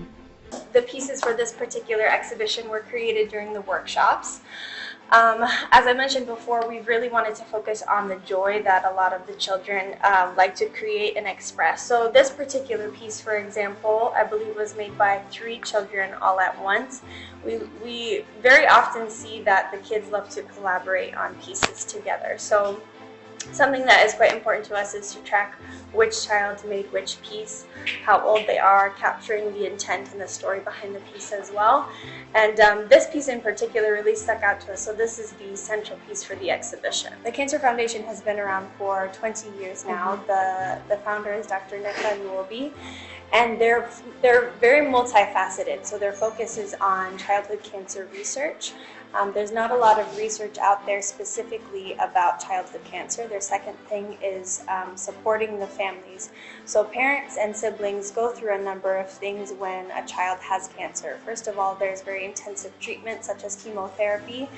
Very often they end up losing their jobs during the time that their child is receiving treatment because they don't have access to be able to care for their child and go to work. So that's the second thing. And then the third thing is helping to pay for cancer treatments as well. The exhibition's theme, Hope Blooms, captured the idea that creativity can flourish even in the face of adversity. Through their artwork, the children not only communicated their hopes and struggles, but also built a sense of community, forming friendships that support them on their journey. The event aimed to raise awareness and funds, with proceeds directed towards initiatives that provide essential care and resources to children battling cancer. These 2 particular pieces are part of a 4-part series that the Children's Art Gallery did in the workshop that we did with the Cancer Foundation at Lagos University Teaching Hospital. These in particular are calligraphy prints.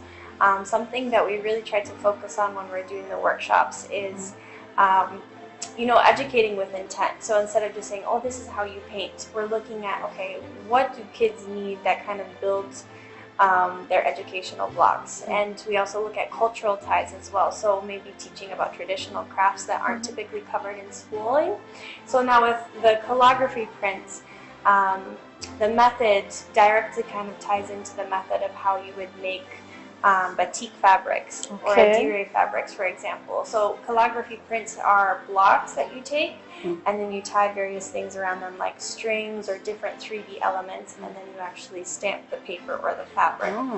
So that was quite dynamic for the kids. I think they really enjoyed it. Obviously working with something that's very tactile for them. I know I keep saying this, but this is also one of my favorite pieces from the exhibition. It's not often that we see such intense portraiture done. I think a lot of children, well, for this particular exhibition, a lot of them tried to focus on maybe landscape pieces. This piece is titled Inner Reflection, and it's a very conceptual piece. I think it's a representation of kind of how one sees themselves in other people. You know, if you have someone who's supporting you, who's looking at you with a loving perspective, you're going to look at yourself with that same perspective as well. And so you almost see this image that is almost a mirror, but not The quite. heart of sub-Saharan Africa, where commerce meets progress. Welcome to SOUQ News, your source for business, economy, and development insight that drive nations forward. From the vibrant streets of Lagos, Africa's fastest economic hub, SOUQ News takes you on a journey of discovery, analyzing and reporting the facts that lay the foundation for growth and development. We don't just report the news, we create it. SOUQ News is more than a channel. It is a catalyst for change, spotlighting the stories that shape economies, inspire entrepreneurs, and fuel progress. Covering business, finance, technology, energy, and many more, SOUQ News provides a daily deep dive into the stories that matter, interviews with industry titans, and analysis that empowers your understanding of economic landscape. Join us daily as we dissect, discuss, and deliver the most relevant and factual news on business and the economy. SOUQ News is your trusted guide, empowering you with the knowledge to make informed decisions.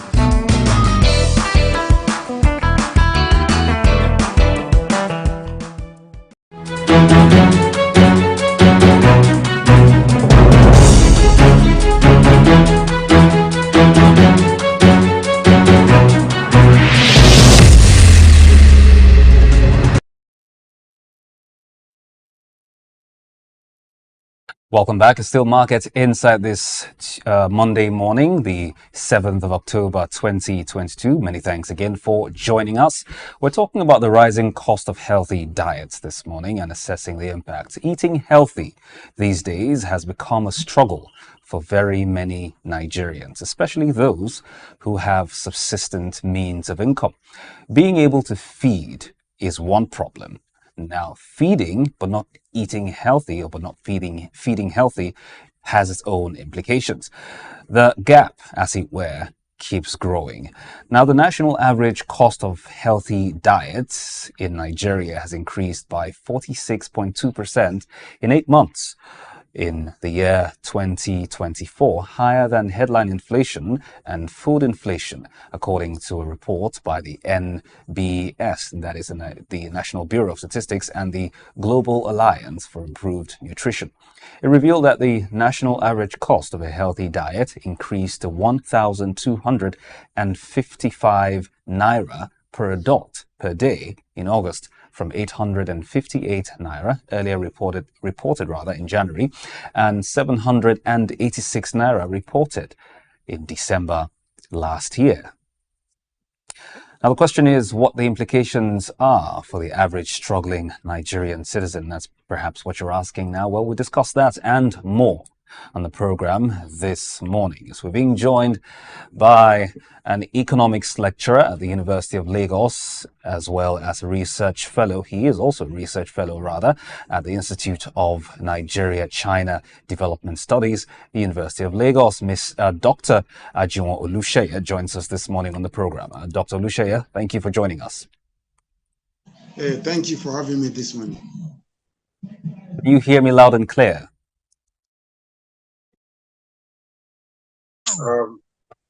It's great to have you joining us, Doctor. Can you hear me as well? So first of all, we're going to start with, the numbers which we are seeing right now. It's being reported by the National Bureau of Statistics, right? And they don't particularly fill us with that much confidence.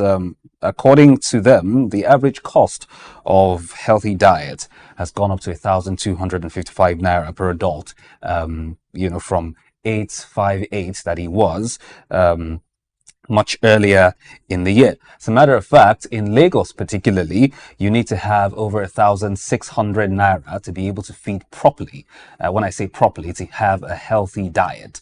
The same goes for the two other states that have high numbers, that have racked high numbers over the months, talking about Ogun State and River State, where you also have to have over 1,600 naira and 1,500 naira respectively. So essentially, it means that if you do not, and this is, addressing the Lagos context right now. Of course, we're going to talk about it from the general perspective, but in a city like Lagos, essentially what this means is for the average poor person, or if you like, for the average low-income earner who barely struggles to make a living, if they're going to feed well, going by this particular indices, they need to have at least 1,615 naira or 1,642 naira, as the case may be. What do you make of these, Doctor? Like you said, to eat an appropriate meal, the BRS is 1,600 naira in Lagos, and you cannot be eating just once a day. At least on the average, people are supposed to eat twice a day. So we are talking about over 3,000 naira on feeding alone. And when you multiply that 3,000 by 30 days, that gives you 90,000 naira. And the minimum wage in Nigeria is 70,000 naira. And we are just talking about food alone. We're not talking about all other things, transportation, accommodation. You still have to take care of your clothes, you have to bathe, you have to wash your mouth. So there are so many expenses. So when you look at these expenses, fix the income, then it's a critical situation that calls for a critical analysis. The way things are, when people are actually shouting that a being power, it is a fact. And this will definitely have implications on the kind of life people will be eating. Because the moment you don't have money to eat healthy, then you just start eating any and anything that comes along your way. In fact, it's so critical that some people might not even be able to get a meal a day. So that is the situation we found ourselves. Some, it might be only gari that they'll be able to soak in a day, and that's just keeping alive. And the repercussion of that is going to be in the near future, because a man that is not eating healthy, by the time you start having children, it is definitely going to affect the children is going to give birth. So when you are not eating healthy, you will not be healthy. And when you are not healthy, the offspring that will come out of you will not be healthy. And once you are not healthy, it is going to affect your productivity. So this can create a perpetual cycle of poor people. Because once you are not healthy, you cannot produce properly, you will remain poor. And so are the offspring coming out of you, you remain poor. So this is a critical situation that needs, a proper diagnosis. All right, Doctor. Now, some of the main drivers, according to the NBS, some of the main drivers of this are legumes, particularly legumes, and then others, nuts and seeds and starchy foods or starchy staples and vegetables as well. Now, on a month-on-month basis, according to the NBS, this has declined by 0.8% compared to the previous cost in July. Can you give us a sense of, what this means in real terms or in practical terms economically?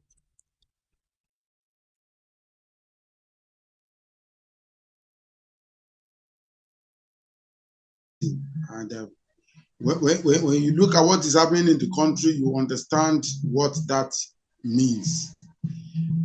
For a while now, Nigeria has been battling with insecurity outside, the transportation cost that has increased. This has seriously negatively affected agricultural productivity in Nigeria. And so once demand is more than supply, we all know that the prices will rise. So there are three things affecting us in this country. Number one is the issue of banditry, and especially in the north, because that's the food basket of the country. Then number two is the issue of transportation costs, because of the subsidy removal and the exchange rate liberalization that has changed the price of petrol from 180 naira to almost 900 naira. You can see the impact of that. So transporting the food from the north down to the south or to the west, has definitely impacted the price of the food. And another problem similar to that is the issue of climate change. See, we are in October now. By now, we are supposed to be saying, oh, the rain is already going. But as it is now, it's still raining every day. So, which is sending wrong signals to the farmer. Because, the farmer would not know when should they plant, when should they do this and all those. So, the climate change is affecting food production. The fuel price that has increased the transportation of those food from the north down to where it is needed is affecting, the food price. Also, the banditry in the north, which is limiting, the farmers from doing what they know how to do, are the three major effects that is affecting the food production in Nigeria. And like I've been saying lately, if this is the harvesting period and prices of food is still as expensive as we are witnessing, then what will now happen when we are out of harvesting period? So the road ahead is going to be very, very rough. And my advice to people is we must try to cultivate all the available food we have. What I mean by that is we must not waste any food resources in any way. We must make sure that we save, we use what we have well. Because if this is harvesting period and prices of food is as expensive as we are witnessing, then we can imagine what will happen when it's no more harvesting period. And I don't want to say more than that. Dr. Olusheye, we'll quickly take a short break. When we come back, we'll continue the conversation. This is still Market Insight, by the way, here on SOUQ News Television, and we're talking about the rising cost of healthy diets in the country. We've been talking with Dr. Ajuwon Olusheye. He is an economics lecturer at the University of Lagos. The conversation continues shortly. Stay with us.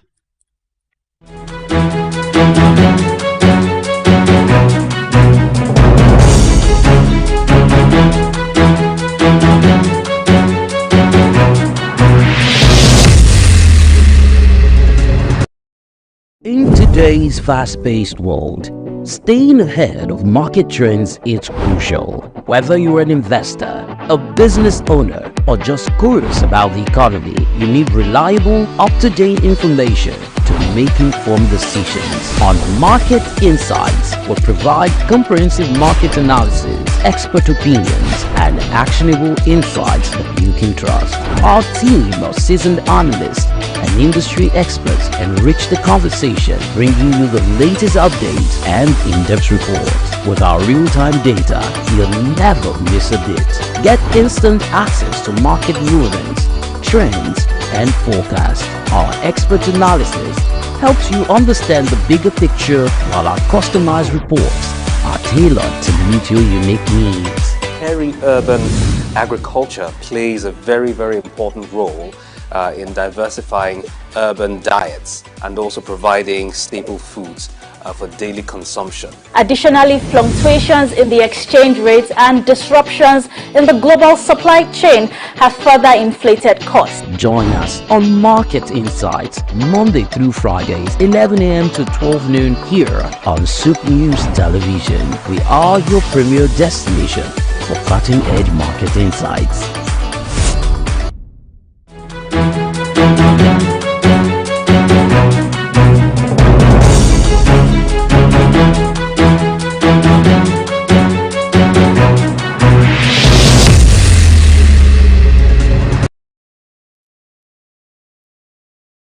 Welcome back to Market Insight. Many thanks for sticking around. We're still talking about the issues regarding the rising cost of healthy diets, which is becoming a problem. Eating is not just the issue right now. It's eating and eating well, or feeding and feeding well, has indeed proven to be quite the Herculean task, especially in recent months. Since the turn of this particular year, we're now down to the final quarter of the year. And according to the NBC, they seem to have put out the report saying that Nigerians aren't particularly feeding as well as they used to feed, simply because they cannot afford to buy or to get healthy meals, which right now sits at 1,615 naira. If you live in a city like Lagos, 1,642 naira if you live in a city, or if you live in places like Ogun State, and 1,500 naira, over 1,500 naira actually, if you live in a place like River State, which all three states, as you were, are actually the highest. But of course, in other parts of the country, most particularly the northern region, you have it ranging from between 1,200 and 1,250 naira, as you were. But it doesn't preclude the fact that Nigerians generally have quite the larger concern at this point in time when it does come to not just feeding at all, because anybody can ingest anything, but whatever you're ingesting that doesn't constitute a nutrition in your system is where the problem is. As I mentioned earlier, it does have its own implications. I'm not the health expert, but of course, you don't need to be an expert to know that if you do not have or constantly have balanced meals or healthy meals, you may or may not be setting yourself up for long-term health implications that might not be totally palatable for you. We're still with Dr. Ajimo Olusheye. He's an economics lecturer at UNILAG, that's the University of Lagos. He's a research fellow at the Institute of Nigeria-China Development Studies, University of Lagos. Dr. Olusheye is still with us. Doctor, can you hear me? Yes, I'm hearing you loud and clear. Now let's, earlier you touched a little bit on some of the issues with regards to income, touching on the minimum wage, which for all intents and purposes, not very many states have implemented them as yet. The new over 70,000 naira minimum wage, as you were. Now, let's talk about the implications of this on households. Much earlier, I talked about subsistence income earners, the ones who go day to day, more or less making what they consume on a daily basis. Those ones, and we've seen what the World Bank says about the percentage of Nigerian middle class being pushed into, the lower income earning bracket, as it were. So essentially, the hitherto poor people are getting poorer, and the ones who we could consider as comfortable are now in the bracket of poor. So it's been downhill over the last year and a half. And right now, seeing as we're talking about this particular issue, it does come right back to the primary unit of society, which is the household or the family, as it were. So, in your view, Doctor, what are the implications for household budgets and expenditure patterns? Where do you see this going for us, especially with the advent of the new minimum wage, which experts still say is not totally commensurate given the reality of things?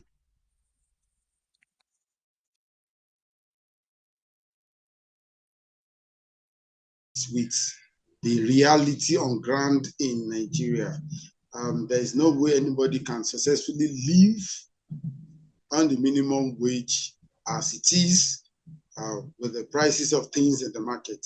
Like the explanation I gave, if the minimum wage is 70,000 naira and feeding alone is taking more than 90,000 naira in a month, so automatically there is no way anybody can live on that minimum wage. Because if to feed one person, you need like 90,000 naira. We're not talking about transportation. We're not talking about accommodation. So what is actually happening is that the middle class people have actually been pushed, to become poor. So it's like the middle class in Nigeria, that fabric has been destroyed.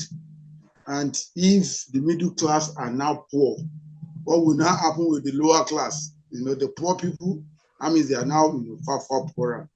And all these have implications, for the country in terms of, the socioeconomic life. But I don't want to go into the field that is not mine. I just want to stick to that aspect of economics. But the truth is this, when people don't have enough money, there are two things that people are bound to do. One is to look for other means with which they can survive. And if those other means are not available, then the next thing is to go into crime. So it's a what you call it's sure banker. Because the way it is now, once what you are earning is not enough to sustain you, then the next thing is you start looking for alternative. And we need to ask ourselves honest questions in this country. Are there alternatives? Because people can say, oh, start farming. When you are telling people to start farming, people living in Lagos where there are no bush and all those things, where do you want them to be farming? Then people that are not even settled, people that are hungry, how can you expect them to start farming? Because you are running around how you are going to feed now. Somebody is telling you that you should go and farm. Because if you start farming now, at least whatever you farm, it should take minimum of 3 months before you can start, harvesting it. So if, there are no alternatives and people have to survive, then the next thing people is going to resort to is crime, which will further worsen the situation of things in the country. Doctor, let's stick to that particular train of thought.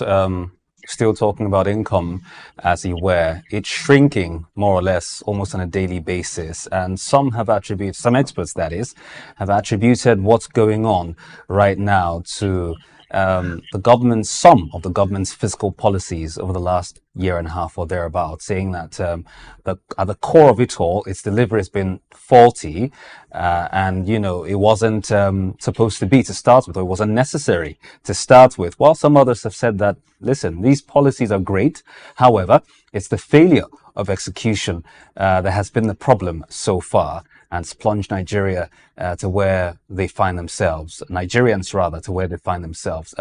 What are your thoughts personally, Doctor? What is happening in the country, I would say we are not having problem of policies or the problem of implementation. The problem we are having is accumulated effect of what has been happening over the years. It has come, to roost. It's sad because when you look at the situation of things in the country, you will see that most of the problems that brought us to our knees in this country, they are still there.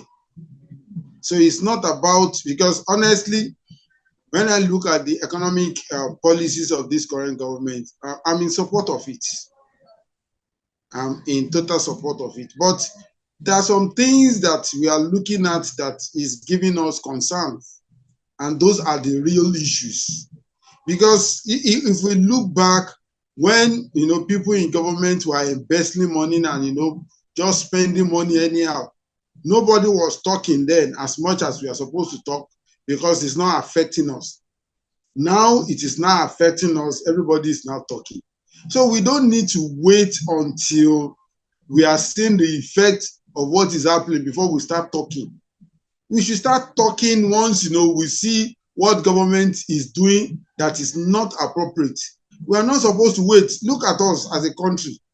We have we have at least large amount of crude oil in the country. It's an aberration for us to be importing fuel. And over the years, that's what we've been doing. Now, even up till now, we are still importing fuel. We hope very soon we'll stop importing fuel. These are the things we are supposed to have paid attention to, that we are not paying attention. Now, because the price of fuel is now so high and all those things, government, cannot make do with all the subsidies that they were doing. Everybody is now shouting because it's now biting our pocket. But all along that we were seeing what was happening, nobody is talking. You see, another thing is, up till now, we are not holding our governors accountable. All attention is on the federal government, which is wrong. We need to pay attention to both the federal government, the state, and even the local government. All these things are, things that we need to pay attention to, that will force those in government to do appropriate things.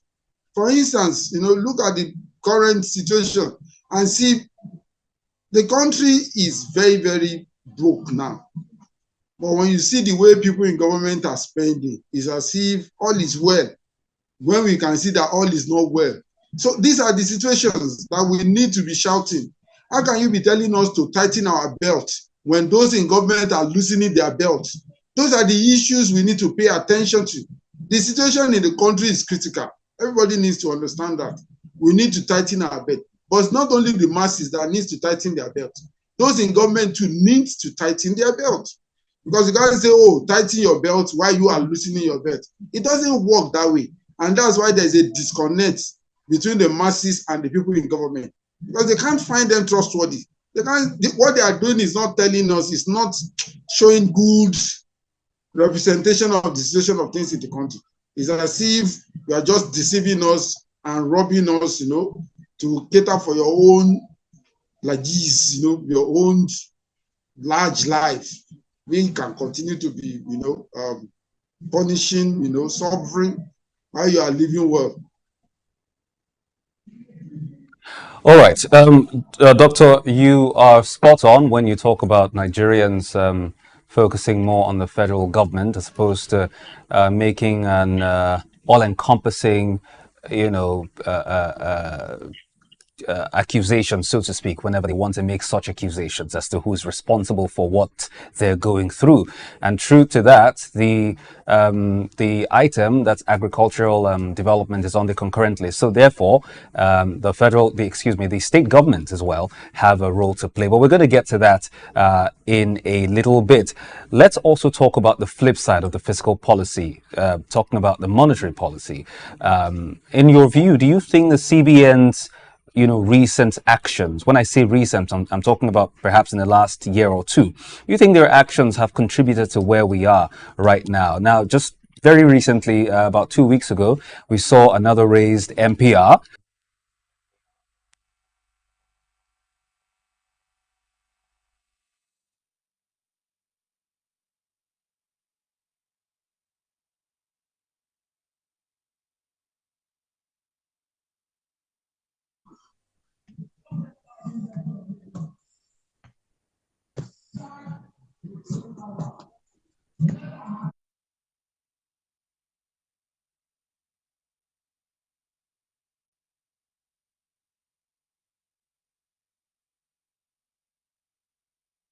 You see, there is a disconnect between the monetary policy and the Nigerian economy, with what I can see, because monetary economics believe that once there is inflation, what is causing it is there is too much money in the circulation. But we need to ask ourselves the honest question in Nigeria, that are we actually having the problem of too much money in circulation? Because we need to ask ourselves, what actually brought about increases in prices of things in the country? You know, it is when we do this proper romancing that we'll be able to understand if actually the problem we are having is too much money, or the policy of government. Because it is the exchange rate, fix the removal of subsidy on petrol, that brought about increase in prices of things. And if that is the issue, then you cannot use monetary policy to solve real problem, the real sector of the economy. So, but when it comes to monetary policy, they have to do what they have to do. As far as monetary economics is concerned, once there is increase in prices, it means there is too much money in circulation. And once there is too much money in circulation, then you have to make use of the tools in your hands to reduce the excess liquidity in the economy. But like I said, we need to ask ourselves, the problem we are witnessing, is it actually about too much money in the economy, or the impact of the policies of government? Now, that's also what a lot of both experts and non-experts alike are asking, because in the CBN's assertion before the raising of the MPR, they seem to, they are the professionals, that's the CBN's team led by Mr. Cardoso, have said that this is going to bode well for Nigerians, perhaps maybe not necessarily in the short term, but they actually said that one of the reasons is to drive down inflation.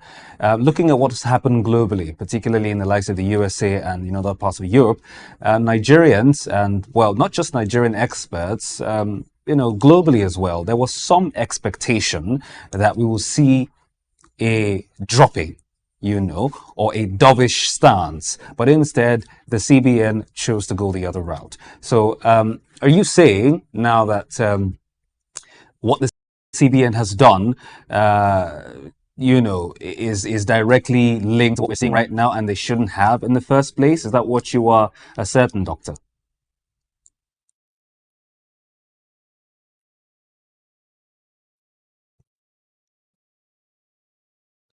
All right, we'll take a very short break. When we come back, we will continue and then, of course, consequently round up the conversation. If you're just tuning in, this is Market Insight, and we have been talking about Nigeria, the inability of Nigerians to afford healthy meals, because as I mentioned, it's one thing to eat at all to start with, it's another thing, another kettle of fish to eat healthy, and the latter is where Nigerians have a problem. So we are indeed assessing the impact of this generally. Our guest has been Dr. Ajinwa Olusheye. He's an economics lecturer at the University of Lagos. When we come back, the rest of the program this morning. Stay with us.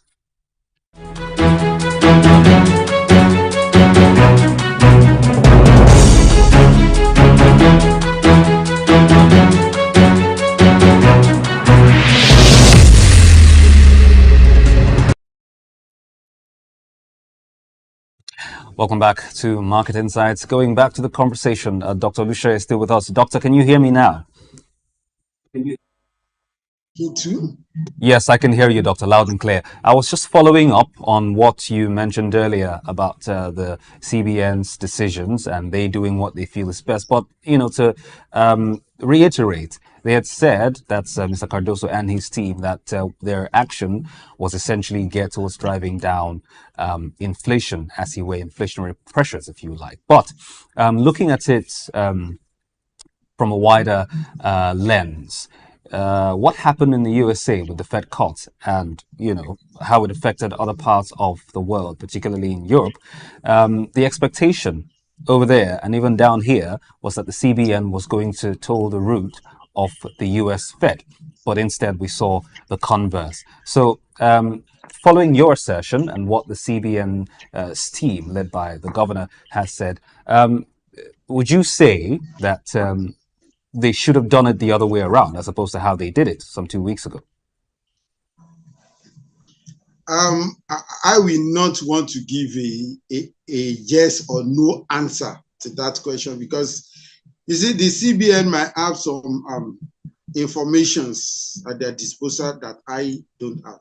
But what I am going to say is this. This is not the first time the CBN is increasing the interest rate, and they need to ask themselves the honest question. From the last time they increased the NPR, was there a reduction in inflation? And if there's a reduction in inflation, is it the monetary policy that brought about that reduction in the inflation? Because if they honestly assess this properly, then if what they arrive at is that, okay, their policy is working, then fine.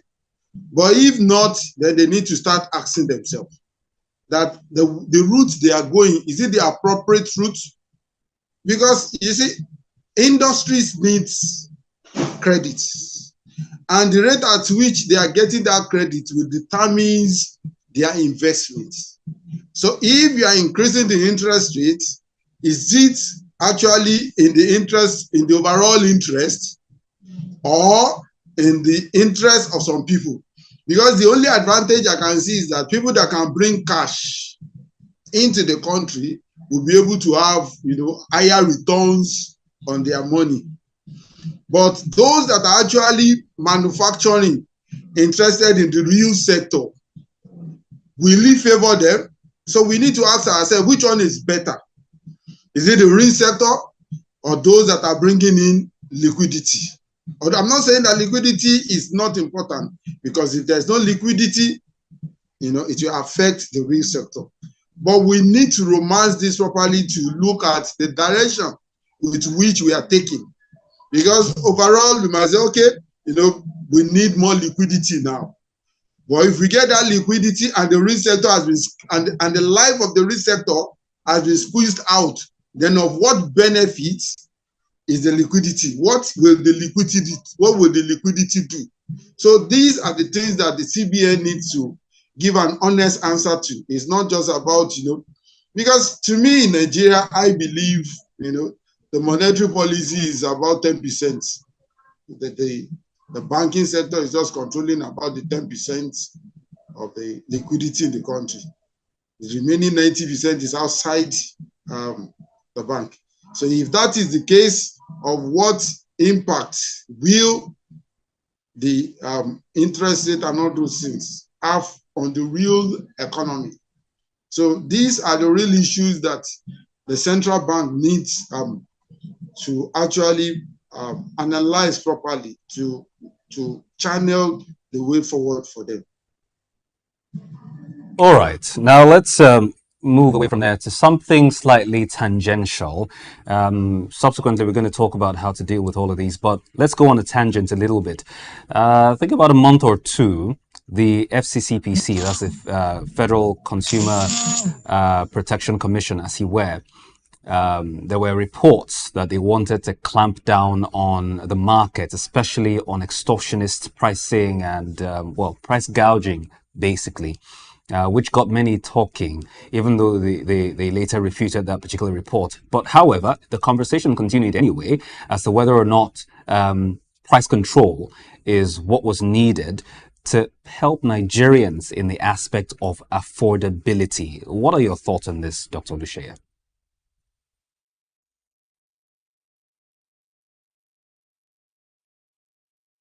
That advice in the first instance, because it's not practicable. There is no way government, we've passed that era now. There is no way any government can come and enforce price control measures in the country again. The market is more sophisticated than, any price control.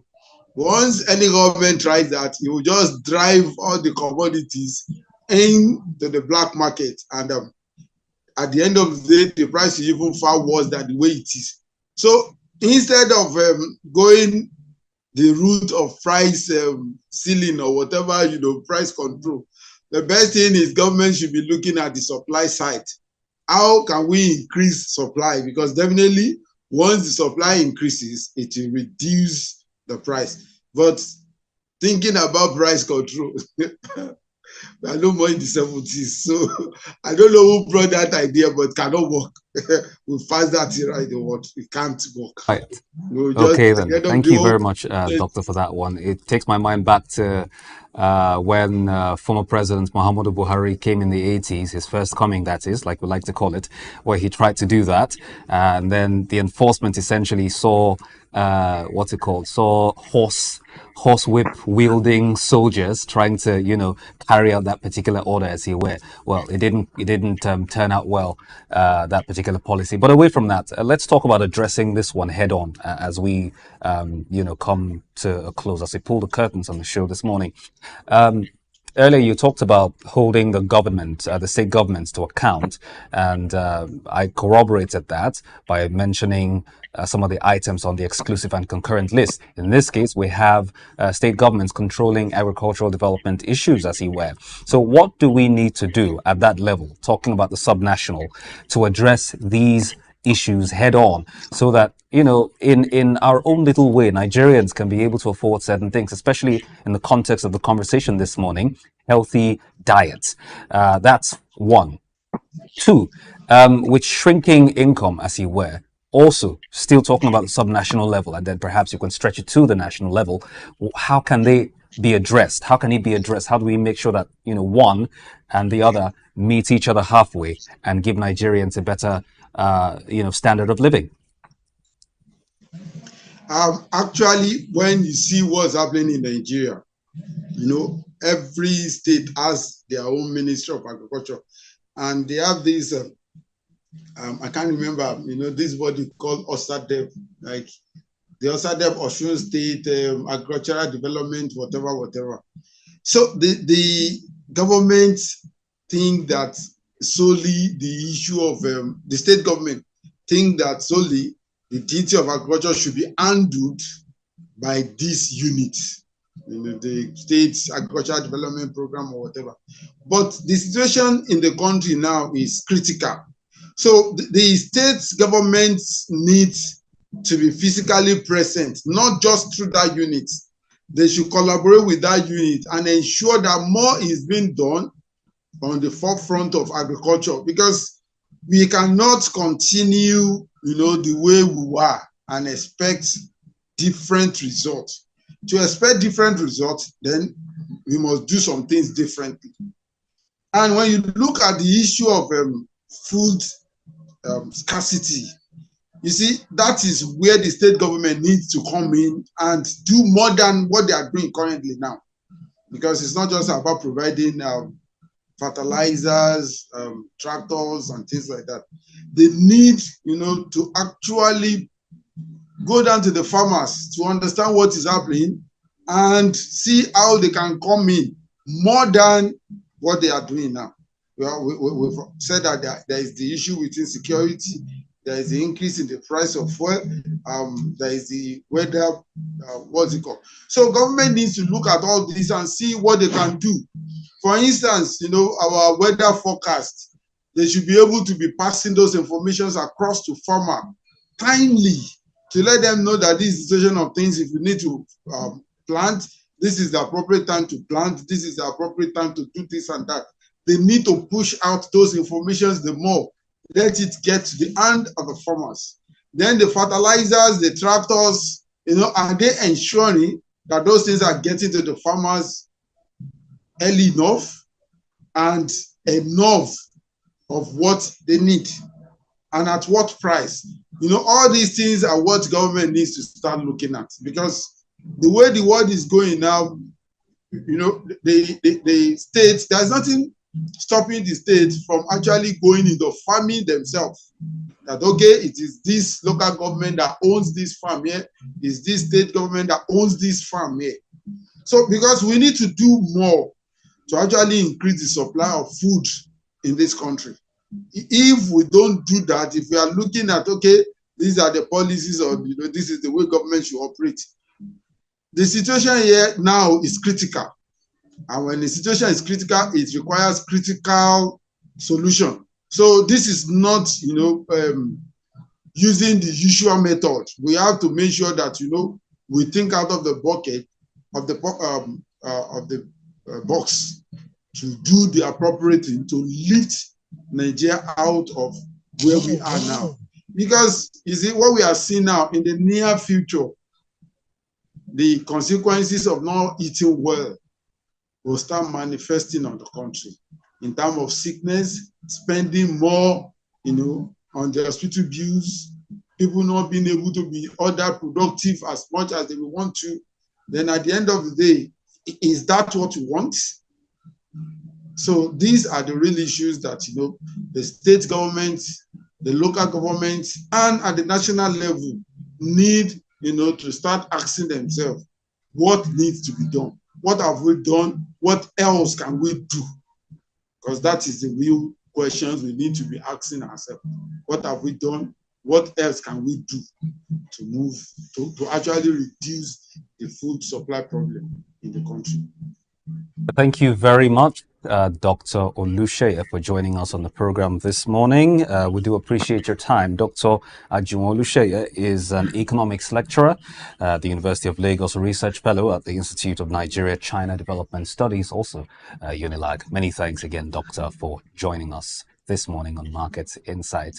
We have been talking about the rising cost of healthy diets in the country and assessing the impact as you were. This came on the heels of the announcement, or the report rather, released by the National Bureau of Statistics as well as the Global Alliance for Improved Nutrition, where they said that the average national cost of COHD, talking about the cost of healthy diet, has increased to 46.2%. And then narrowing it down to our city right now, the city which we're in, Lagos, that is, you're going to need an average of 1,615 naira to have a healthy meal, not just any old kind of meal, but an actual healthy meal, which will take into account the legumes, the starchy condensates, and the rest of them, basically, that would give you the required, or give your body the required nutrition, as it were. And that is, increasingly difficult every other day for Nigerians. I mentioned earlier, citing the World Bank survey, or the World Bank's report, the middle income households have gone down under. They've gone to being poor, while the poor ones are, well, nowhere to be seen.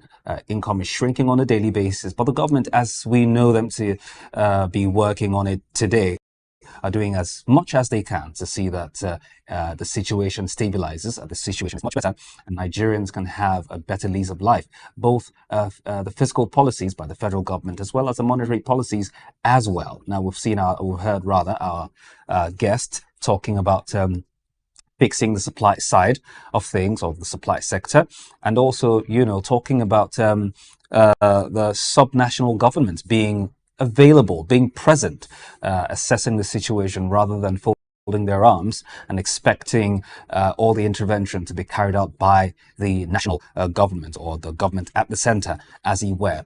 And then, of course, the CBN too, talking about the monetary side of things. He has spoken about what they did with the MPR 2 weeks ago, and what he feels should have been the case. Of course, talking about doing it the other way around as opposed to what the CBN has done. But we're hoping that all of these will coalesce into one huge step forward for Nigerians and Nigeria as a whole. And we're going to see something, shift. And then, of course, being able to afford things, the basic commodities would be easy for every single Nigerian. That's it on Market Insight. We'll take a quick look right now at the currency market as we close the program this morning. And the official market today, Monday, October 7, we saw the Naira trading at 1,672 Naira to the dollar, 2,227 Naira to the pound sterling, and 1,868 naira to the euro. That's all on the official market. On the parallel market, the naira dollar trade is 1,670 naira. The pound sterling, 2,270 naira. And the euro, 1,870 naira. That's what it looks like on the forex market. And that's where we pull the curtains down on the program today. Market Insight, thank you very much for joining us. Do stay tuned for the news update at 12, SOUQ Sports at 1 p.m. and the major news bulletin later on at 3 p.m. Again, thank you for joining us. I am David Chiodo. Market Insight continues tomorrow morning at the same time. Have a good day.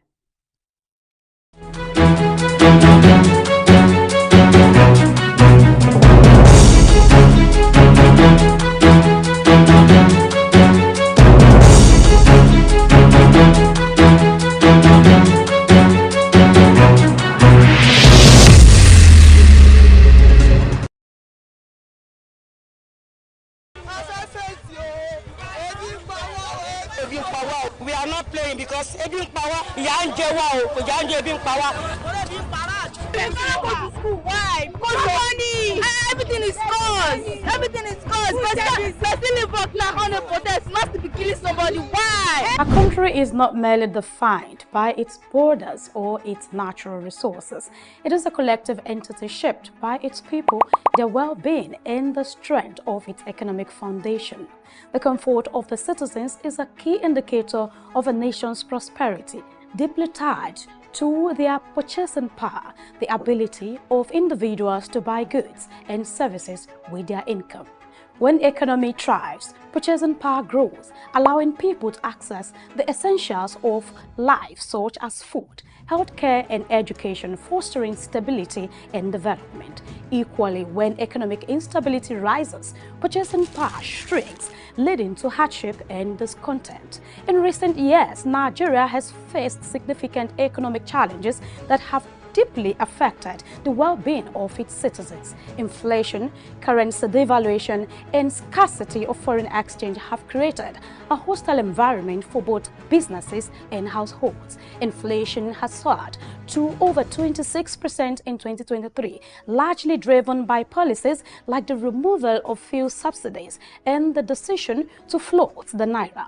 This has resulted in a sharp rise in the cost of living, affecting basic commodities and eroding the purchasing power of millions of Nigerians. The removal of the fuel subsidy alone has caused fuel prices to triple, which in turn has led to widespread price hikes across various sectors, compounding the hardships faced by households and businesses. The naira has dramatically devalued, losing over 55% of its value against the US dollar, making it one of the worst performing currencies globally. By September 2023, the naira was trading at over 1,000 naira to $1, up from around 445 naira at the beginning of the year. The policy decision to float the naira was aimed at unifying exchange rates, but it has created significant instability in the market, driving up the cost of imports and escalating forex scarcity. The combination of rising inflation and a weakened naira has severely impacted the cost of living in Nigeria. Prices of basic food items have skyrocketed as Nigeria is heavily reliant on imports for essential commodities like rice, wheat, and cooking gas. We are not playing because Ebin Power. The cost of food has surged by more than 30% in some cases, making it increasingly difficult for households to meet basic needs. Many businesses have also been hit hard, particularly those reliant on imported raw materials, leading to higher production costs and reduced profit margins. The removal of fuel subsidies further increased transportation costs, which directly impact food distribution and pricing. Many Nigerians now struggle with significantly higher living costs, with inflation affecting not just food, but also healthcare, education, and housing. Following research and sampling of opinions, a large number of respondents noted that the removal of the fuel subsidy has caused widespread economic hardship. Households are now paying much higher prices for fuel, which has a ripple effect on other sectors. Transport costs have soared, which in turn has pushed up the prices of goods across the board. Companies reliant on fuel, particularly those in manufacturing, logistics and transportations, have reported substantial losses. Some industries are reducing operations or laying off workers due to unsustained costs. According to estimates, businesses and households have collectively lost billions in purchasing power since the removal of the subsidy. The informal sector, which represents a large portion of Nigeria's economy, has been especially hard hit, with many small businesses struggling to survive in an environment of escalating costs and dwindling consumer demand.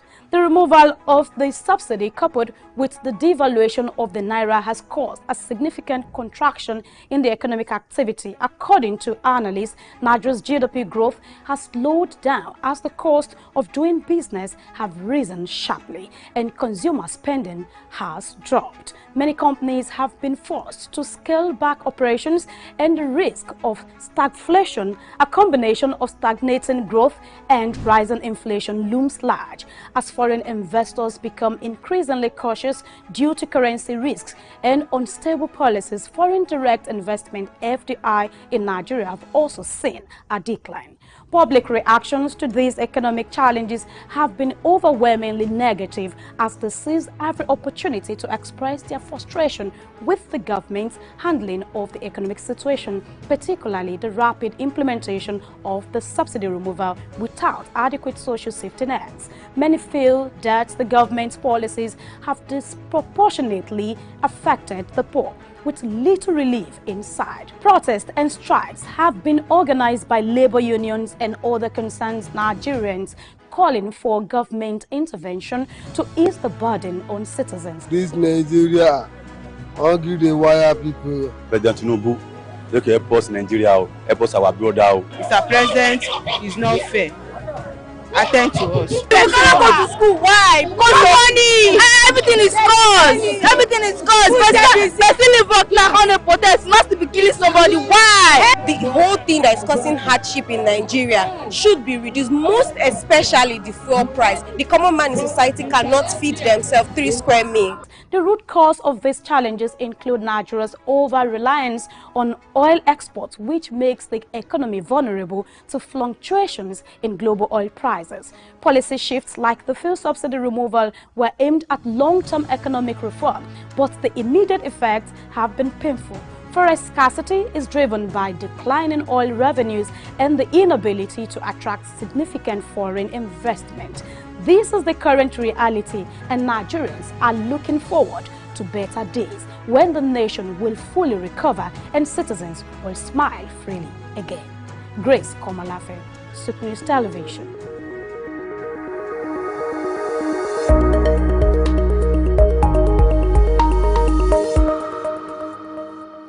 Stay ahead of the curve with the latest in news, development issues, global updates, market trends, and intriguing conversations from across the world. At SOUQ News Television, we'll bring you stories that matter right to your screen. Breaking news. Be the first to know with our real-time update on local and update events. In-depth analysis. Get the full picture with expert insights and comprehensive coverage.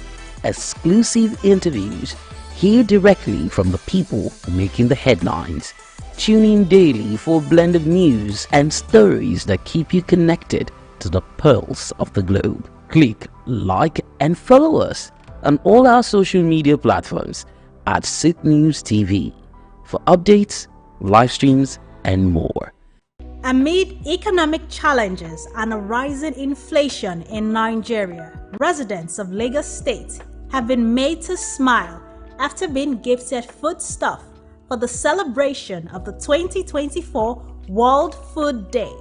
Lagos Food Bank Initiative, in collaboration with Olam Agri, stormed Ajegunle and Makoko with foodstuff for residents to celebrate this year's World Food Day.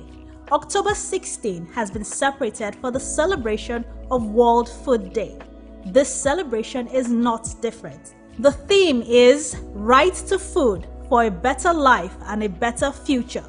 The objective of the Lagos Food Bank initiative, carried out yearly according to the founder, Mr. Michael Sumbola, is to see how global hunger can be eradicated to make food system more resilient and reliable. The idea behind the Lagos Food Bank is to address some of these hunger needs, especially for vulnerable population, the senior citizens, malnourished children, and pregnant lactating mothers. So essentially, the program is, warehouses food, and then and also leverage on collaborative partnerships to address the needs of vulnerable population, basically. And so far, since 2016, we've impacted more than 2.4 million people. We've worked to more than 26,000 volunteers, and I've been able to reach about 176 communities so far. And yes, the work is still ongoing. We are still very much resolute on ensuring that we make this world a better place, and we create this ripple impact of change that will have, that will bring hope to the vulnerable population. The residents welcomed the team and were really happy to receive them. A good number of the women in the community were beneficiaries of the outreach, and for every aged person, a volunteer was assigned to help carry their relief boxes. The founder, Mr. Michael, told SOUQ News that the Lagos Food Bank initiative has no link with the government in execution of its project, but that he will entertain future partnerships from them if it comes. So essentially, the Lagos Food Bank is 100% private driven. It is not linked with the government initiative. The government, they are running their own initiative. We are running ours to complement the effort of the government, essentially. And then, so there's no link. In terms of clarification, there's not much you can do. The name is Lagos Food Bank, simply because we are in Lagos. Nothing more than the fact that because we are in Lagos, that's why we have the name Lagos Food Bank. But has no link with the government or as funding from the government. But we are not foreclosing possibility of future partnerships. But the point is that as it is now, what we have is private sector driven, and so far 100%. It is admirable to know that such a massive project is being carried out by private individuals who want to see smiles on the faces of others.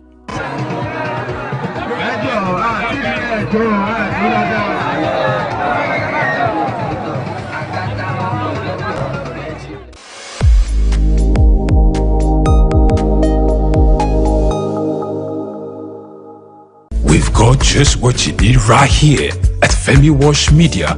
Call it the Midas touch and you wouldn't be wrong. Let us record, produce, mix and master your audio like nobody does. Reach us on our contact today for the best quality job. My name is Yinka Babalola. My name is Ijoma Pelokoro. My name is Joshua Hassan. I am Rotarian or Mosunde Lawson. It's Ife Yunwarita Ejeze. My friends call me Ife.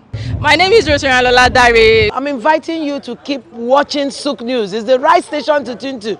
I like SOUQ News. SOUQ News is good. I want to charge you all to listen to SOUQ News, watch the news. You can have unlimited news, first time. Find SOUQ News. Be with SOUQ News. Never switch off. You are better for it. SOUQ News is the real thing. Listen to their coverage and you'll be glad you did. Turn to your YouTube, turn to your Instagram, turn to all your digital channels and look for SOUQ News. Keep watching. Keep watching. Please guys, keep watching SOUQ News.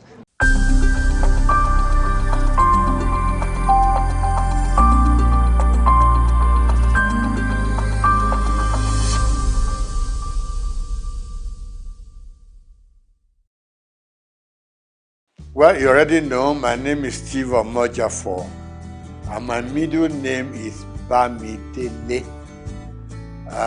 That was the name that my parents gave me at birth, because it was like they regarded themselves as not Lagosians. It is Providence that brought them into Lagos, and I then happened to be born here at Odo Street in Obalende, and in fact we didn't go to Mercy Hospital then. There was a little home along Odo Street run by a very experienced nurse, Mama Nurse. That's what we, So I was born in that little place and grew up from there.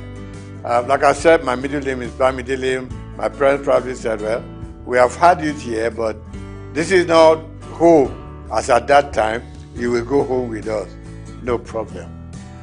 So I started off at St. Matthias Catholic Primary School on Louis Street.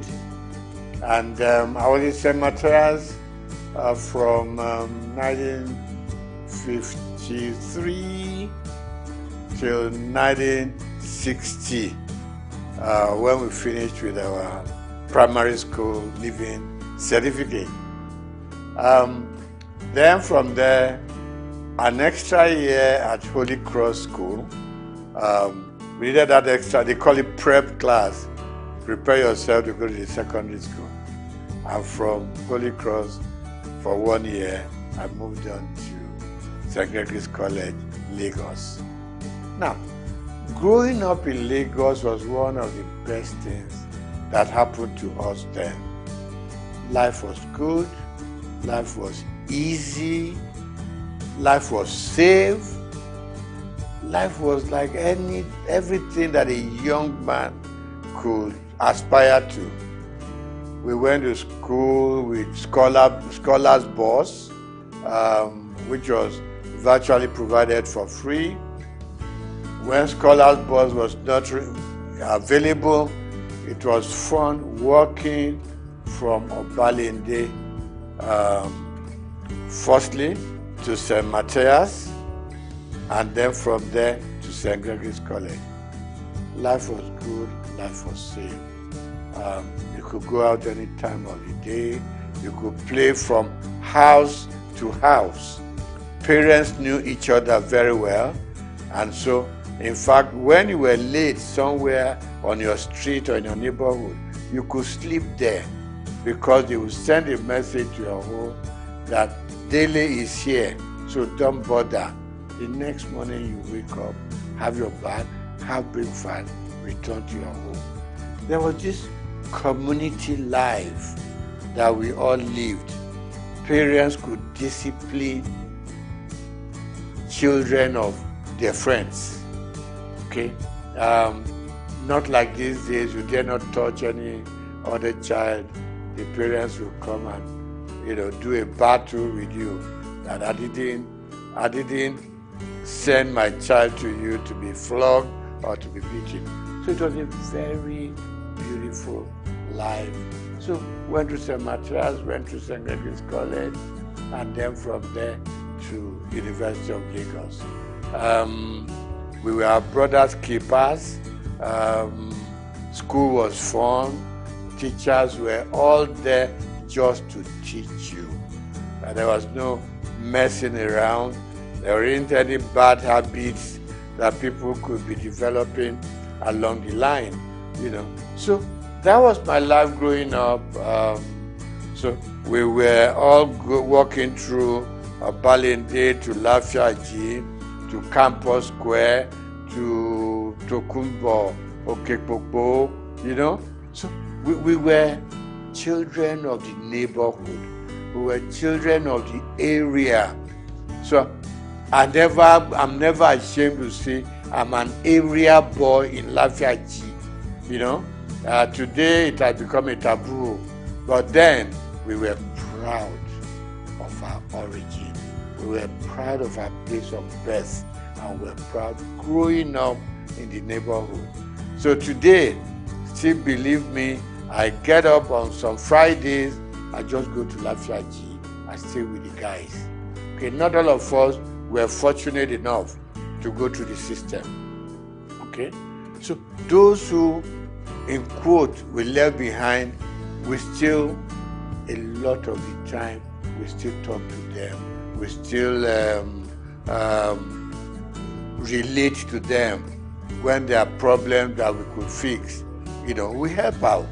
Because, I mean, it wasn't their fortune to be able to have gone. I know some dropped out, you know, on their own volition. But generally, we all like the idea of going to school.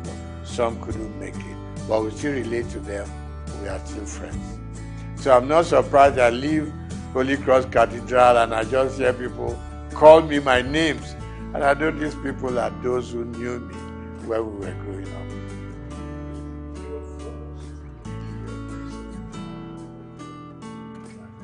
Yeah. Okay. Let me start by saying that even at secondary school, I read a lot. I was interested in the newspapers, and a lot of the time I read something, there was always this beautiful column of letters to the editor. So anything that I read that I liked, I sit down, 2-3 paragraphs letter to the editor to compliment what they've done, to criticize what I didn't like, and these things were published, and I liked it. Okay, you open the papers and you just see, contributed by Steve Omojafor, or some will call me Bamidele Omojafor. So that kept me getting interested in the media. So when I left secondary school, after higher school, I would just pay a visit to Daily Times, which was in Tinubu, Kakawa Street. I just pay a visit there, you know, and I got talking to people. They would take me to the newsroom, you know, they would just show me how newspapers are produced and all that. That ignited my interest. So when I left higher school, mass communication was what occurred to me. I know that my uncle, you are not doing accountancy, you are not doing engineering, you're not doing medicine, you want to go and become a newspaper boy. I said, yes, this is where my interests lie. So I got admitted to Lagos University and studied mass communication there. And while I was there, I developed a column in Lagos Weekend of those days. Every Friday I was contributing. And I was writing under the name of Akinbodilon. Now, Akinbodilon itself is a name that I picked up in a drama group. Because we had a drama group that we produced all kinds of little plays here and there at Jekerandu Hall, you know. So one of the roles I played was Akinbodilon. So when I started writing my columns in Daily Times and Lagos Weekend, I just used that pen name, Akinbodilon. So I did the program and I started writing for Daily Times campus news, things that happened during elections, battle between the male and female, problems with the tutors and everything. So it became a very regular program. In fact, I inherited the program from late Golabo Ogusawo, you know, who was my boss in the Daily Times. So I did that program for 3 years. It became very popular. It got to a point, Vice Chancellor would call me to say, there's a little thing going on in the university. I hope you have covered it for your paper. And I said, I'm not even employed there. I'm just writing, you know. So I left University of Lagos, had all kinds of jobs that one could do, but I headed for Daily Times because I just had developed a path for myself, and that is journalism. Okay. So while in the Daily Times, worked with the Lagos Weekend, then went to Daily Times proper and worked there. I was a columnist, I was a sub-editor, and also a reporter. Combined everything. So that was where my interest grew and grew, and it was very painful when I had to leave the Daily Times organization. And what did I go to? Linters, advertising. When I walked into Linters, and I said to the chairman managing director, and I said, I want a job. I said, just like that? I said, yes, sir. You know, then it was easy to communicate with people. We're not too many, so they listen to you. So he said, what are you doing now? I said, I'm a sub-editor at the Daily Times. So why are you coming to advertising? I want to broaden my space. I want to broaden my experiences. It took about 3 months, and I got a job in Linters. And I remember Alhaji Babatunde Joseph, when I was going to leave, said, look, Steve, where are you going? I said, I'm going to Linters. I said, well, we do the same thing.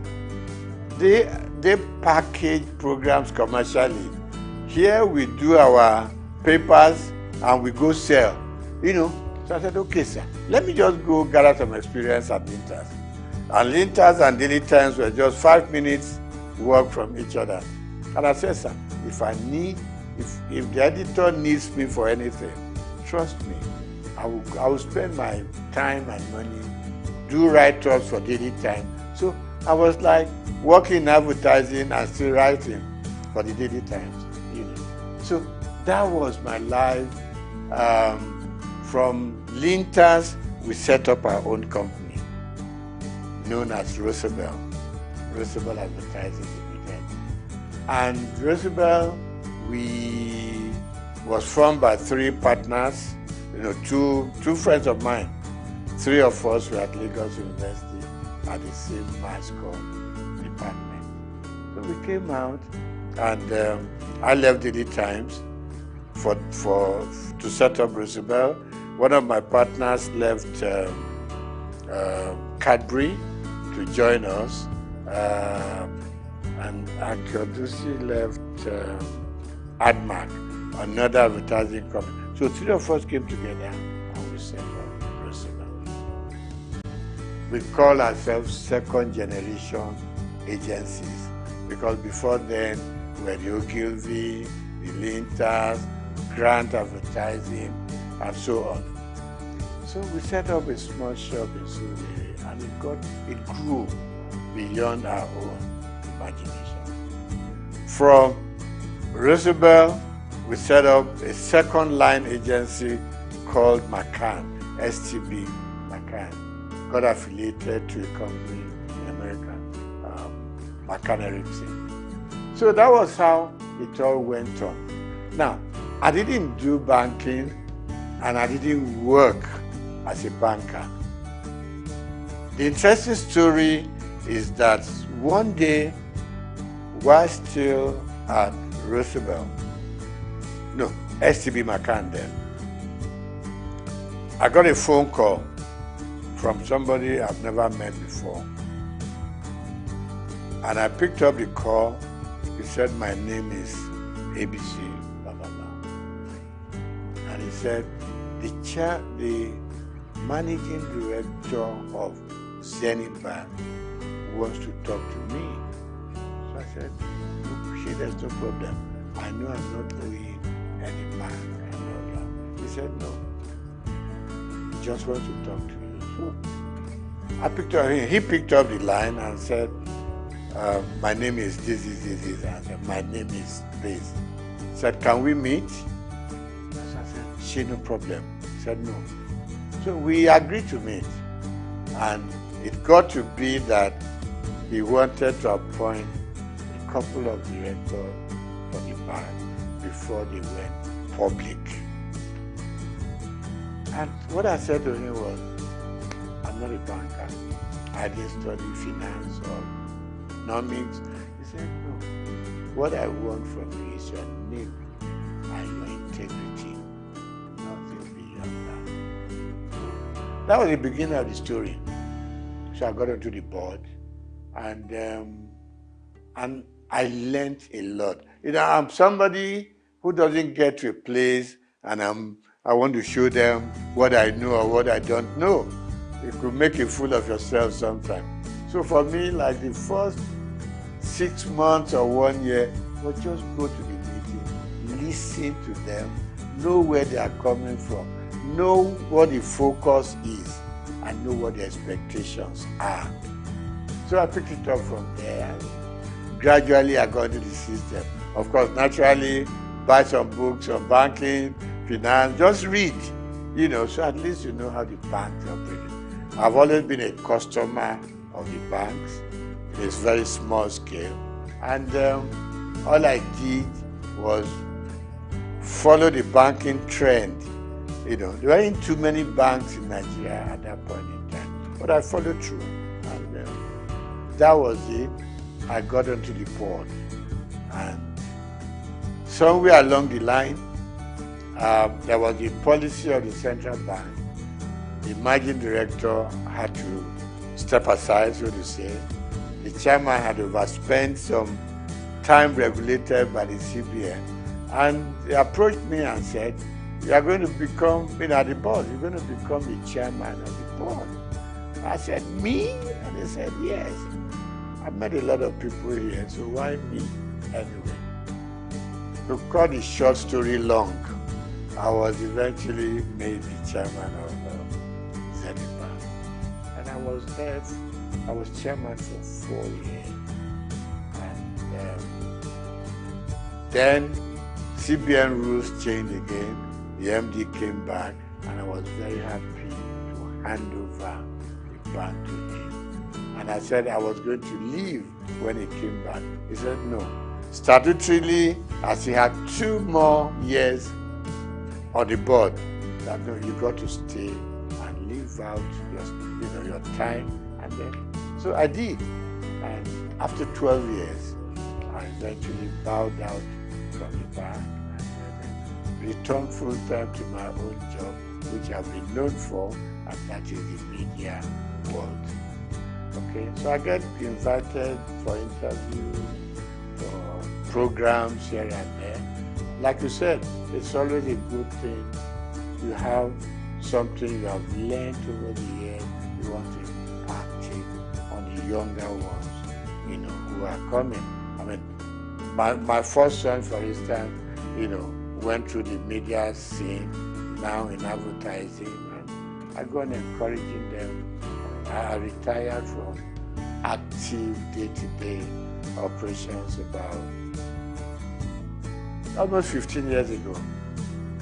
But I'm still keeping pace with what is going on around me.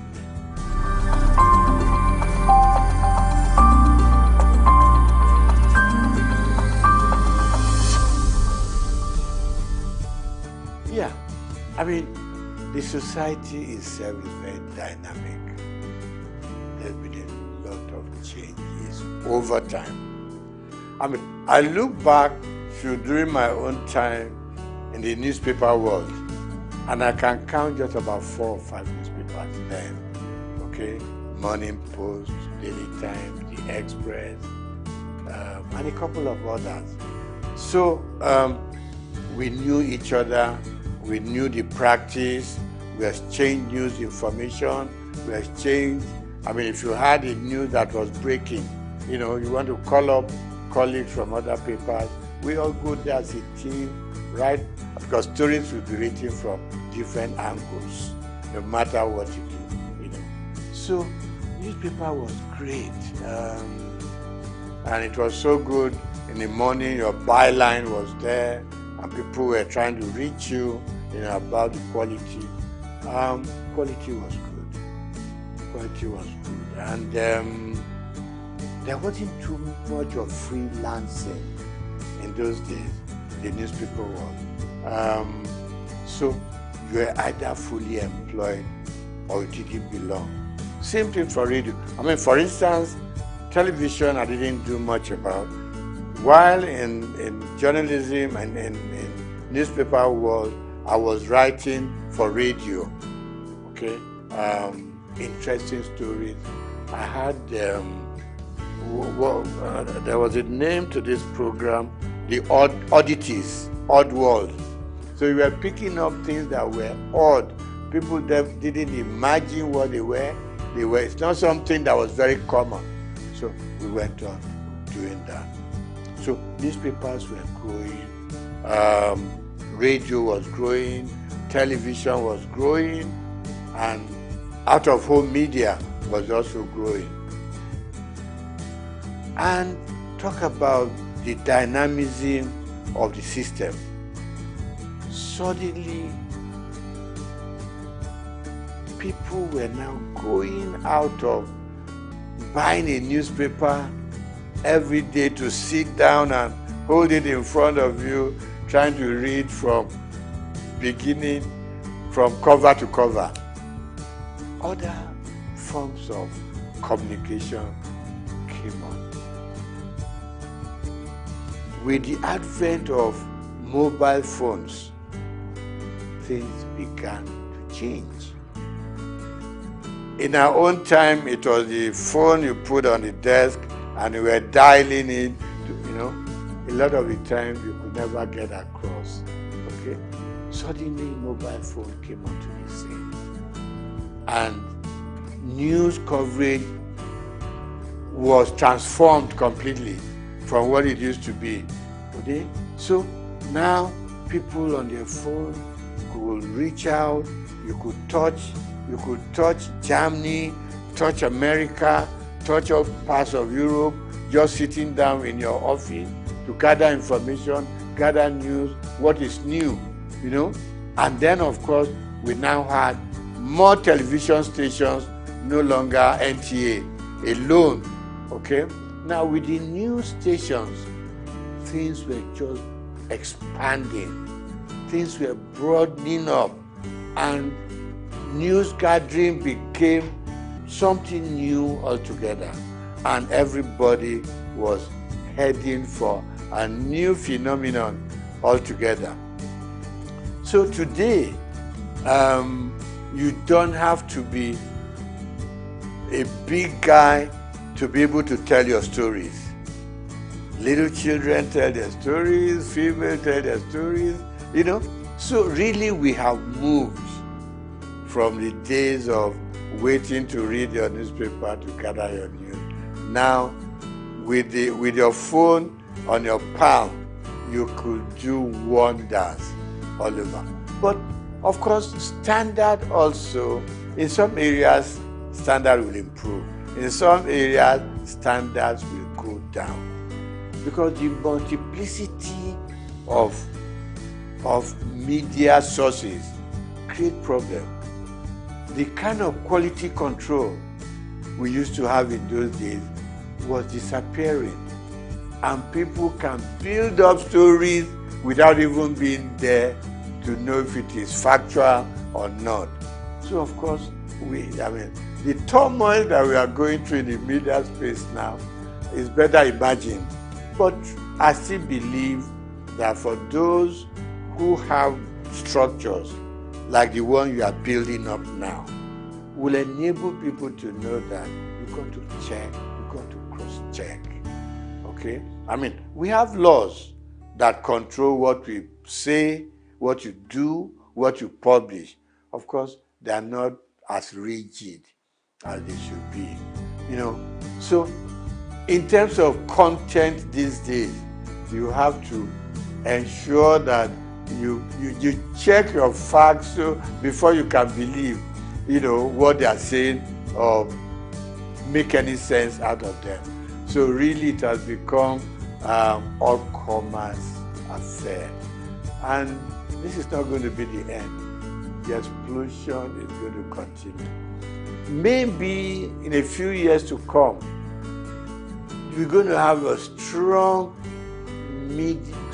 media control than what we have now. People are building content. You go on YouTube, you go on all kinds of media, and you are getting all kinds. What you hear from your WhatsApp is different from what you're going to get in your YouTube. You go to Instagram. People are selling themselves with all kinds of stories. So really, for me, we've gone through the era of sanity in Nigeria. And I hate to say, we've gone into the era where anything you can think of, say it, write it, do it. And for the consumers, it's like you either take it or you leave it. But it's good that we can now reach out much, much widely. I mean, thanks to our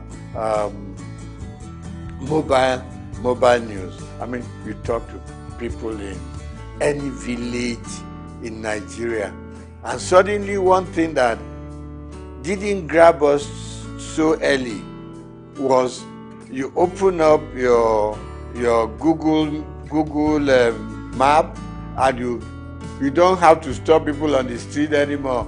Show me where I'm going. Just go to the app, and it leads you to the front of the house you are going to. So we have a lot of improvements, and I think it's going to be improving some more.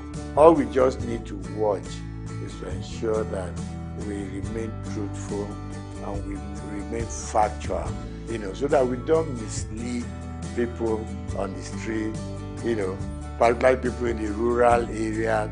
One day you just see everybody running helter-skelter because somebody posted in news that is not correct. So we need to watch that and put some more control. But I like the growth in the media space.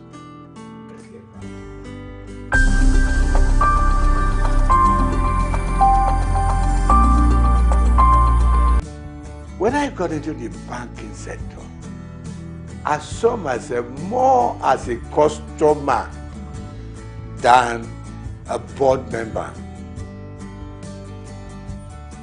I haven't been a journalist, which I still am. I wrote so much about what consumers or customers were going through in the banks. It was the period of tally number, Remember this commercial, where somebody carried a mat.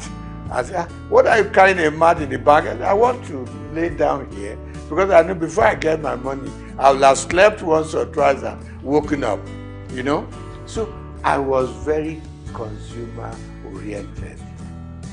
When I got into the banking system, a couple of times my board members will ask me, are you on the board or you are still a customer? I said, first and foremost, I want to remain a customer of the bank.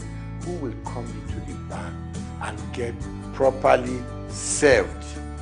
Who will come into the bank and feel like human? Who will come into the bank feel important? Because it's your money in the bank. Even if it's only 1,000 naira, it's your money. You need to be treated with some dignity and respect. And that was my mentality that I took into the board of the bank. I said, listen, I am not too happy the way customers are treated. It is their money, no matter how small. Treat them with respect, treat them with dignity. So they started listening to me after some time. And I said, look, customer service is extremely important. In those good old days, you will hardly hear about customer service in any of the major banks. It wasn't there. But gradually, people started being important. It was more of retail. I mean, yeah, you can deal with the big corporate organizations, but at the same time, it is these poor students, poor market women, people who are out there on the street laboring hard to bring their money. So that was one area I was extremely happy that we develop that area of retail banking and being able to make the consumer the king. Okay? So that was part of it. Then, of course, I said to the bank, I said to them, fine, it is very good to make huge profits. Okay? But at the same time, the customers that come in here and from their money we make our profits, let us also consider the kind of interest they get from their deposits. Today, when the banks take your money to deposit, okay? No. When you go to the bank and say, I need assistance, I need a loan, and you tell them, give them all the facts and figures, okay, they will tell you, you are going to pay interest of 20%, 23%, blah, blah, blah, blah. When they take your money to put in the bank, they give you an interest of 2%, 3%, 4%. And I just couldn't live with it.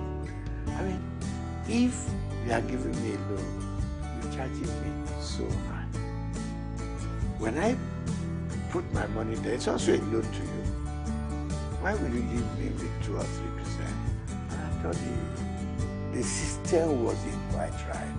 It was too skewed towards the bank than the customer. So I met a lot of pushbacks, in that area. And I must still say, it's an area I think government should still be interested in. I mean, in the civilized world, interest rate hovers between 3%, 5%. In Nigeria, it goes as far as. I mean, maybe in Africa, not just Nigeria. I know we are developing, but at the same time, let's develop together. For both those that we are taking in their money and for those we are giving money to. So there'll be some level of balance. So I really worked hard in that area. I may not have fully succeeded. Then I think finally, one other thing that I think I was able to do at the bank is our staff also requires some upliftment. And suddenly banks started employing senior people. They started moving people up. They look more at the system now than just ownership. So generally, of course, more banks have come into the scene. A lot of new banks, so people can spread out and salaries started going up for bankers and all that. But of course, requirements were also extremely high. So generally, I think today we have a much stronger banking system and we are still growing.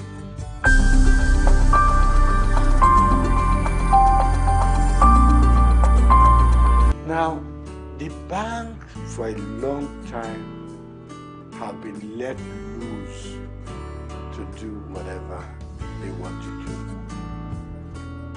at the disadvantage of customers, like I started off with. Now,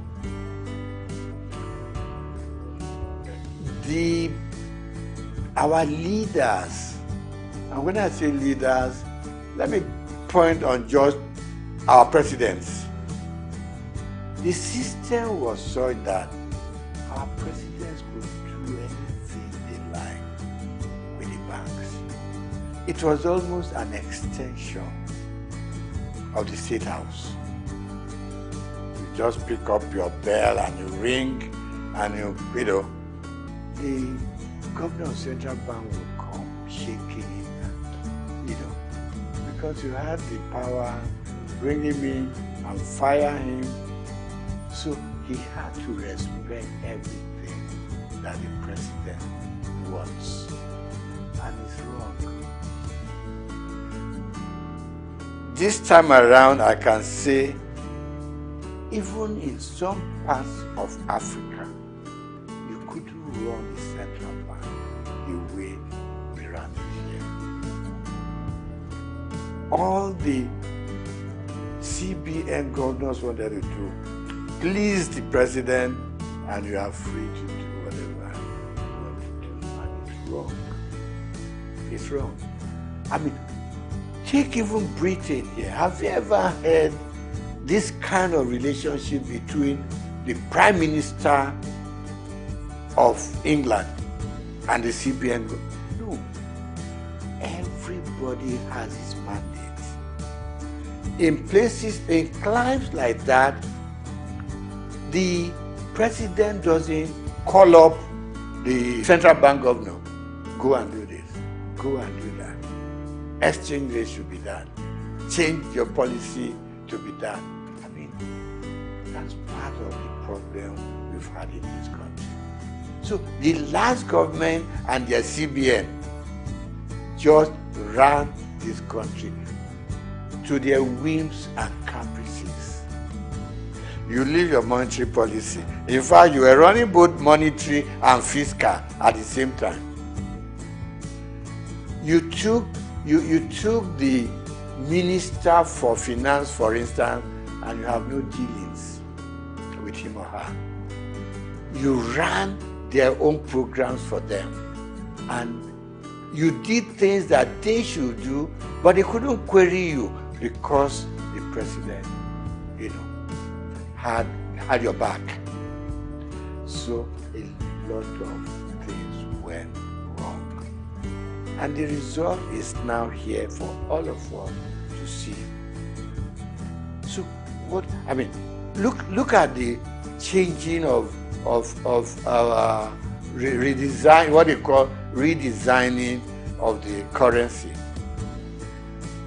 Now we know there are so many ways you should have done it, but we put politics and added it into our financial and monetary policies. We wanted to do it specifically to change the course of history. And it is wrong. So today, we now know what's happening at the central bank. In fact, if the true story of what went on in the last 8 years was told, I don't know what will be left of this country. I mean, you had this little thing in the Constitution that said the government can borrow from the CBN within certain limits. They call it ways and means. But no. And there was a percentage tied to it. You can't do more than 5%. And by the time you're asking for the new one, you should have paid up. We went on piling up. It's like just go and print the money. What Idi Amin used to do in Uganda in those days. That's the kind of situation we found ourselves. Very regrettable. But I believe some sanity will now come into this place. The new central bank has at least outlined its policies. It has also said, let me keep to my monetary policy, which is my area, and leave the paperwork and how they want to run it. People who deal with the fiscal area. So we want to change. We think things should change. Now, before now, we borrowed and borrowed without thinking about how are we going to pay? Who are we leaving this debt for? Now we know it's for you and me to still do our work, put in as much money as we can, no matter how little, into the bank, and revive the banking industry. Okay, so the CBN has its own role, and my prayer and my wish is that they will keep their own part of the bargain, leave other people. The Minister for Finance has said it that much. We should. I mean, we all know simple economics. You don't borrow money to pay your debt. You borrow money for production. You borrow money to fix things like your oil maintenance and all that. Where our money should be coming from. That's what you borrow money for. You don't borrow money for wastages. You don't borrow money to satisfy your. You don't borrow money to just go out there and waste it. Now, you borrow money to pay back your debt. At the end of the day, we are back lower than where we started off from. So really, my appeal to both the president and his cabinet, particularly those that do with finance, give them some room. You put them there because you think they know what they're supposed to do. Give them the space.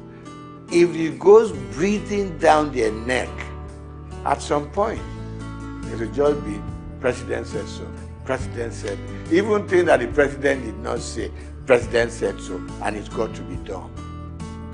And we are running a country, even when you run your home, you are able to sit down with your little income and plan.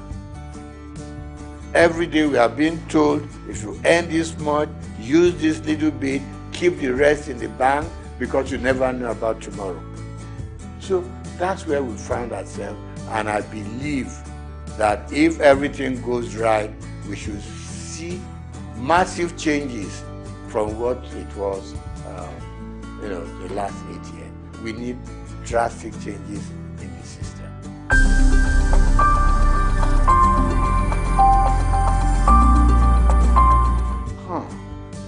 My mom in Abalinde used to say to me, when I want to be lazy, he will make sure you do what she wants you to do. And he will remind you that hard work doesn't kill. It is laziness that turns you into an inconsequential human being with no sense of direction. We grew up learning hard work, both in school and out of school. I, for instance, hawked on the streets of Lagos with my mom. You leave St. Gregory's College, now not primary school, St. Gregory's College. You come back. My mother was a textile seller. Got it, probably went to Balogun, pick up. When I come back from school after my lunch, get a basket full of cloth which I put on my head, and we go from street to street.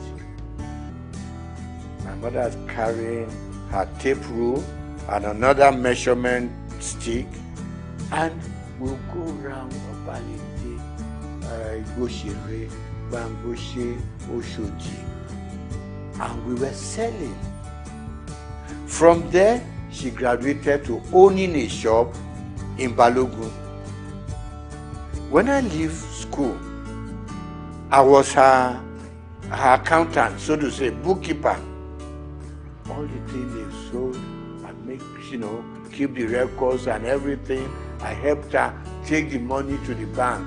It was Barclays Bank, what was it called then? Yeah, Barclays Bank, before it became Union Bank in Balogun. So I've learned how to trade. I've learned how to make money. I've learned how to deal with customers. Plus that, I was also a bread seller. Somewhere along Strachan Street off Igboshere, there was a big bakery owned by the Lawson family. To be able to get enough bread, you got to get there between 5 and 6 in the morning. Okay? So let me cut it short. We learned to work hard. And that working hard continued with us up till where we are today. We also were very straight-minded in terms of what we wanted to be. We played pranks, so we went out to play football, we went out to, to play with the girls and everything. But at the end of the day, you returned home. And our parents didn't spare the rod. They didn't. You came back later than expected to. They would lie you on the floor and dealt with you. So the combination of the kind of upbringing and the kind of training we went through home probably kept us where we are. And like I said to you before we started the interview, you knew that if you finish your primary school, secondary school is the next thing. If you finish secondary school, you don't know what you are going to reading for. Not until probably when you got to the university, did it occur to you, okay, I'm going to choose a profession. But all along, we just did it because that was what the system and the environment asked for. So, secret of success, hard work, hard work, hard work.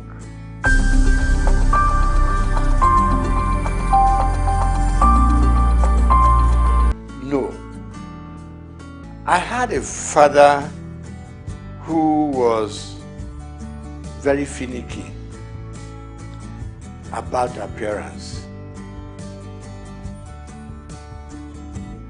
When I lived on Igboshere Road, our church was on Louis Street, so to say, walking distance. He taught me how to wear full agbada right from primary school, secondary school. I mean, today, you just wear buba and shokoto, you go to church. Never was that happening. It's got to be full. Right. Then from there, by the time you got into, my father died while I was in university. Before then, he was always having this very thin bow tie, not this bigger one, bigger sizes now. Thin, even when his dress is khaki and khaki, he still had it on. So I admired him, but initially I was on my long tie, up till a point, and I look back at some photographs we took when we were in the secondary school, and I thought, no, let me go back to those old days. Some people tell me it makes you look old. I said, I don't mind, but these days I have just acquired that fashion taste, which has suddenly become my, what do you call it? Become what I'm known with. And I enjoy it. And I encourage people, once in a while, put on your bow tie. It makes you look good, makes you look impressionable, it makes you look a serious person, and it makes people take a second look at you.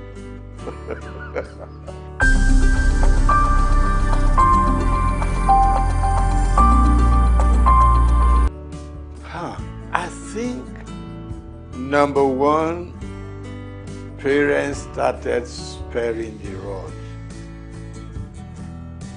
Call it civilization, call it growing up and all that. Parents started sparing the rod because they always whipped us to shape.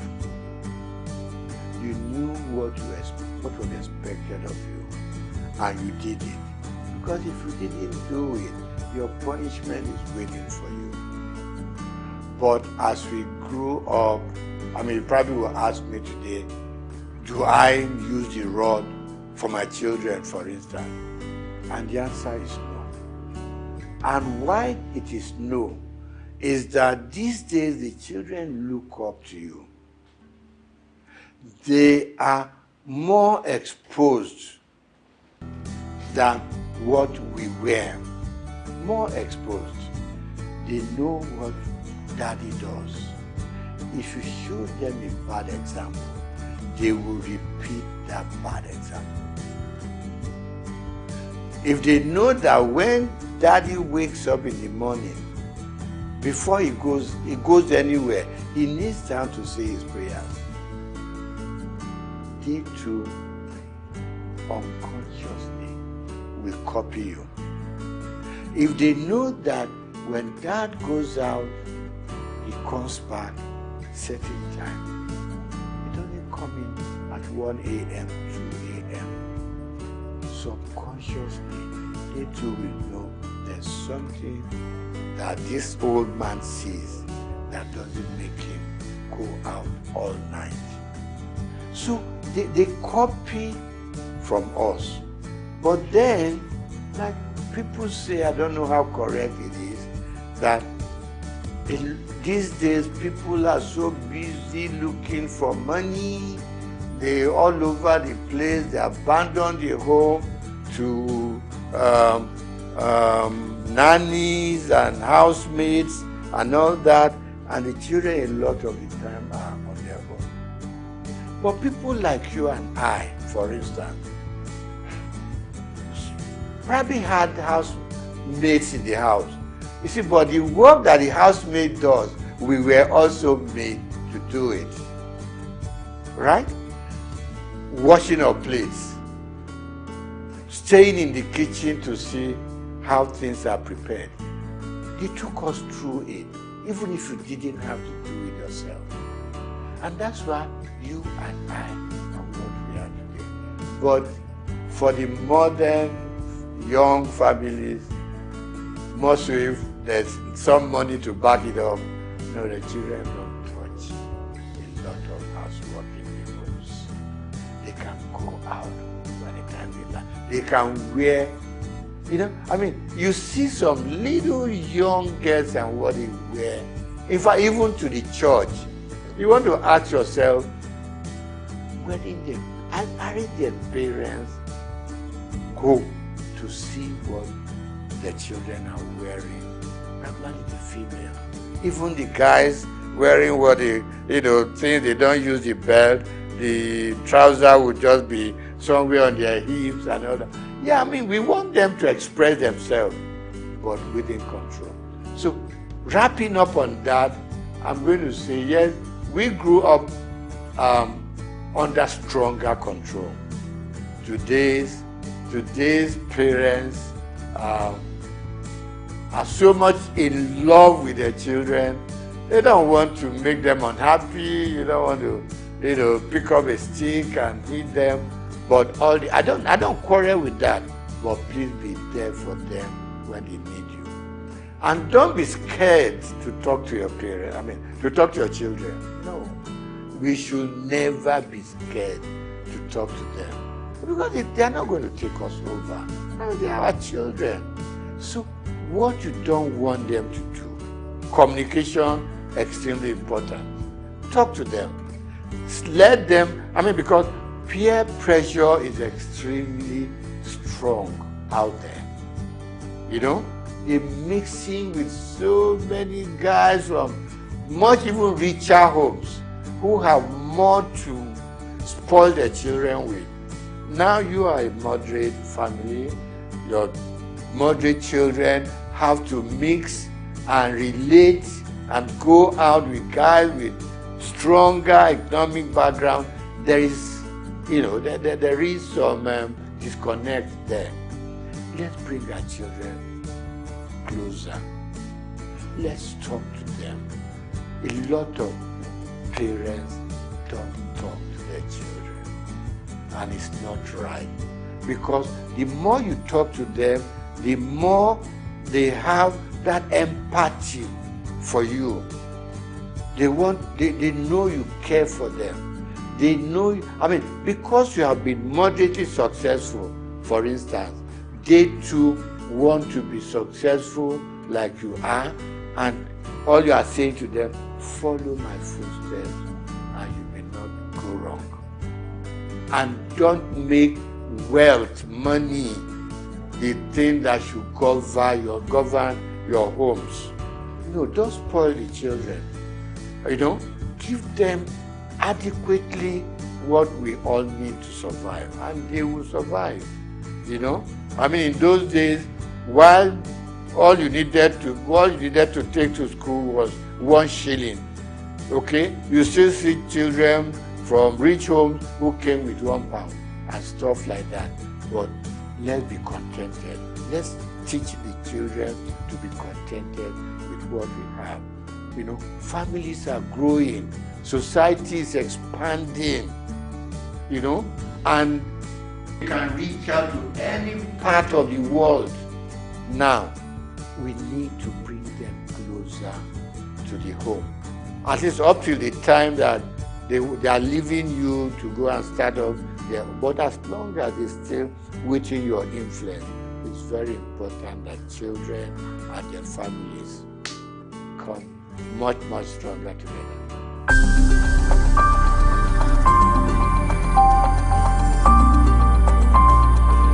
I'm going to start with sports.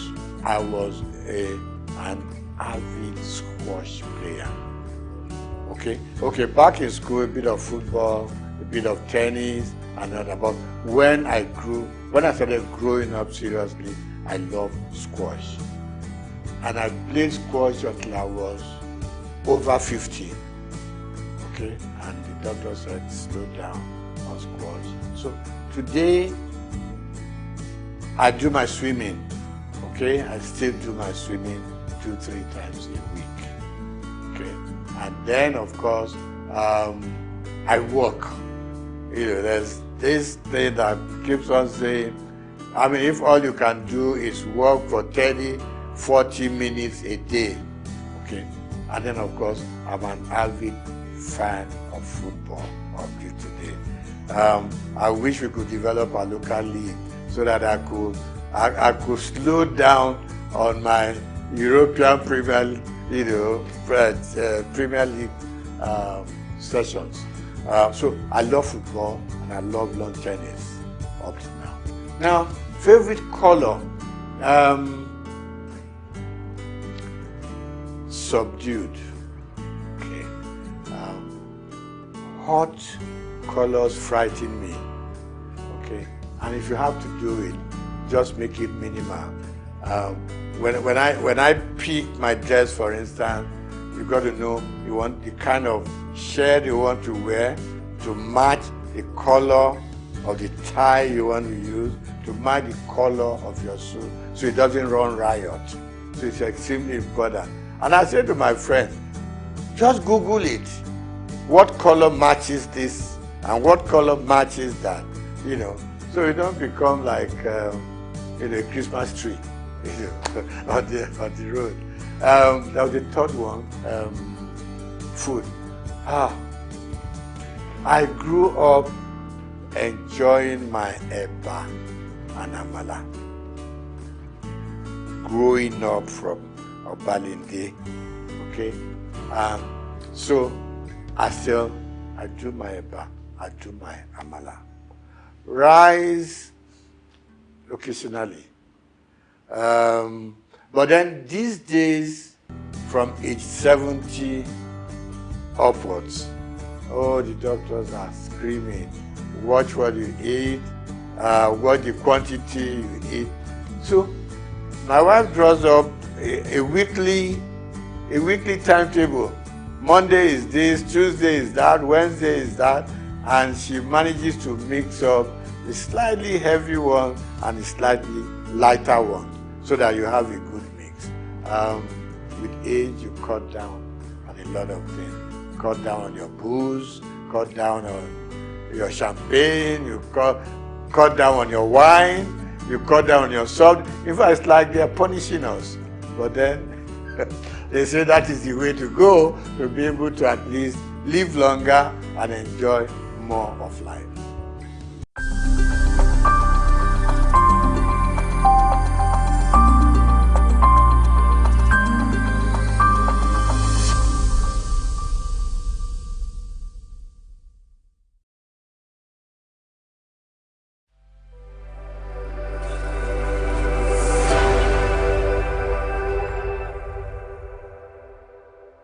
Afrobeats is a classic overnight success story, except it didn't happen overnight. I'm happy to be here. One of the key things about the Omniverse is that it's designed to go beyond an event and designed to be fully something that people can engage beyond the summit. The point being that Nigeria has so much to bring to the world in terms of these things, but we will be bringing fresh energy, fresh ideas, a fresh engagement, and we're obviously open to collaboration. But hip-hop, it never dies. What's the difference between Thor and Shango?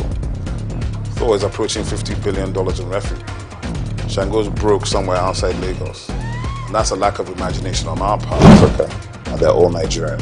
So to be seen and to be noticed is very hard if you're not in the place where all the noise is being made.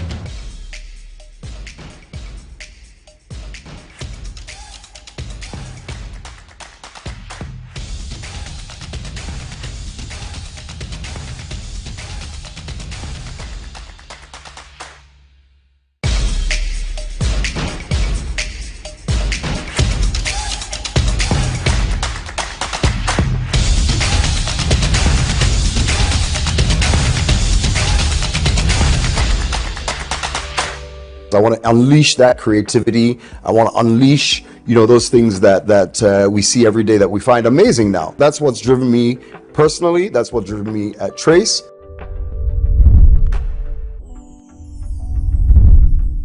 All right, welcome again. It's Inside Life. My name is Hans Mba, and as usual, we have an extra special guest for you each week. Today we got Sam Onyemelukwe. I was about to murder your name. Yeah. And he is, I say that he is Trace TV, right? He's been doing this for eons, some say decades, and it's in the system. You know how the line goes, when they're in the system and no telling. So Sam is here, and we want to really talk his life, his inside life, how he's come this far, the things he has done to create a paradigm shift in the business, and I'll let him do all that talking. Sam, welcome to the show. Thank you so much, bro. How are you?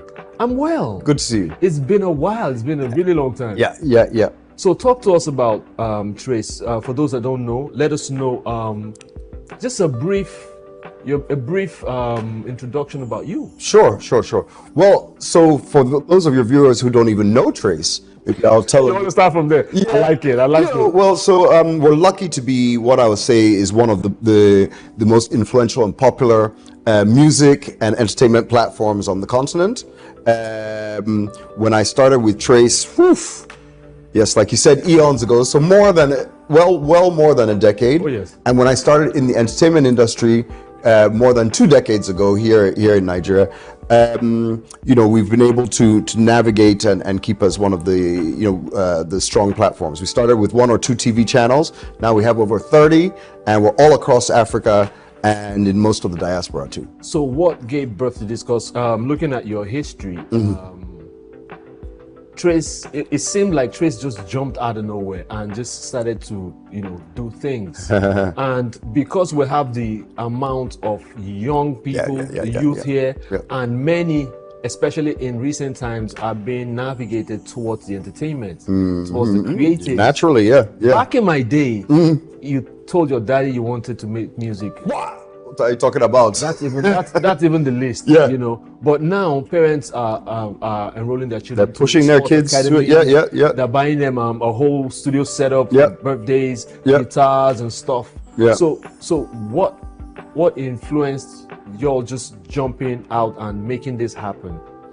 Well, no, to your point. I mean, I love the fact that as you said, back in our days, I would see a kid in the village, one of my nephews or niece, and all they were interested in was just kind of surviving, maybe finishing school. They were hoping maybe they'll have a bigger farm. Now they believe they're going to be the next whiz kid. Oh yeah. Right? And so for me, it's that. And it's doable. It's very doable. Yes. And so it's that excitement, that burning passion and ambition that we have as young Africans that has driven me. Because I want to unleash that creativity. I want to unleash, those things that we see every day that we find amazing now. And then now parents are saying, take this, go forward with it. So that's what's driven me personally. That's what driven me at Trace, and how we just jumped out. Well, that's a magic trick that I'll keep in my in my sleeve. But no, we've like I said, I'm very humbled, and that we've really been able to make a big impact on the music, on the creative industry in Nigeria directly, as well as across the continent. Speaking about impact, don't make me jump the gun, because I have those questions. So in influencing or affecting the economy, we have seen what the numbers that artists bring in. We're talking the Burna Boy numbers, we're talking Wizkid numbers, we're talking Davido numbers, and how it's affecting the economy. It's real. And they're bringing a huge amount. We're talking billions. The other day we're interviewing, talking to a few people, and we're talking about how Nigeria is missing out on the billion-dollar movie industry and all that stuff.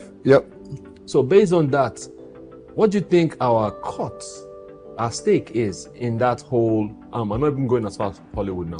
Sure. In Africa, Nigeria, what's our cut in the cake, the massive cake? No, look. I'm a proud Nigerian. Some of you pretending I'm not Nigerian because I'm yellow, but I'm a proud Nigerian. Okay, I'm a proud Nigerian. Yes. And I'm only that piece of it because we are also proud people. And it's that and our attitude and our confidence that has made us dominant in the music and the film and the entertainment industry across the continent. So truthfully, we should really, Nigeria should be benefiting even in a better way. But I won't fault where we're at. I would say that there's a lot of the right energy, a lot of the right efforts, and a lot of the right people in the right places for us to continue to grow this industry, both locally and internationally. In government, we're very excited to see the lineup of those getting involved, from the Honorable Minister himself, across to Minister. I'm talking of Information Technology, down to the Minister of Creative Industries, Obiasika, Tola Akerele, who's DG of Tourism, Culture, Tourism, and then Tola Akerele at the National Theatre. So many great players are getting involved who know this industry, who can help us make this a sustainable thing, right? One of the things that you think we're affecting the economy for the music part? Do you think we're affecting it positively, having listed these names, and what they're doing or what they should be doing? No, absolutely. And what I would go back to say is that, first of all, for me, and I think for a lot of them, one of the biggest focuses, I think one of the biggest focuses should be and is the local aspect of it. It's very exciting for us all to say that we have a Grammy-nominated or Grammy-winning superstar like a Burna, and we've had many of them over the years, right? Nominees for Eons, So it's not just, guys get excited like this is the first time. Even back in the 70s, right? Much less across Africa, Angelique Kidjo, and we know. So I'm very proud of what the guys are doing now, and I love that fact. But from an industry perspective and for our economy, we need to look at the local economy, right? We need to look at the local support and the local generation of wealth around this industry. Yes. For our movies, we don't have enough cinemas. What are people doing in community cinemas? What are they doing, to ensure that the people who love this content in the northernmost reaches, maybe Yola or wherever, can enjoy this content at a price and in a way that's not going to to break the bank, right? That's going to make it worthwhile so that our economy can continue to grow. And on the music industry, sure, you talked about all the big guys, music and content. Yes. You talked about all the big guys, but I also love the bottom of the pyramid. I do. Right? I love this, the fact that there are thousands of creators.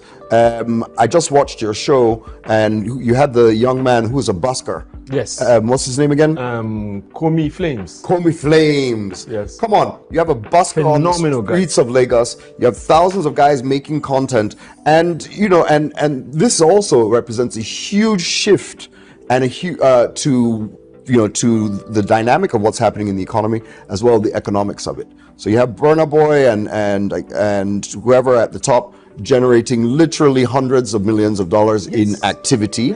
But likewise, those hundreds of thousands at the bottom are also doing the same thing. So it's a paradigm shift for our industry, for our economy. And we're loving it. You said something about we're not benefiting enough.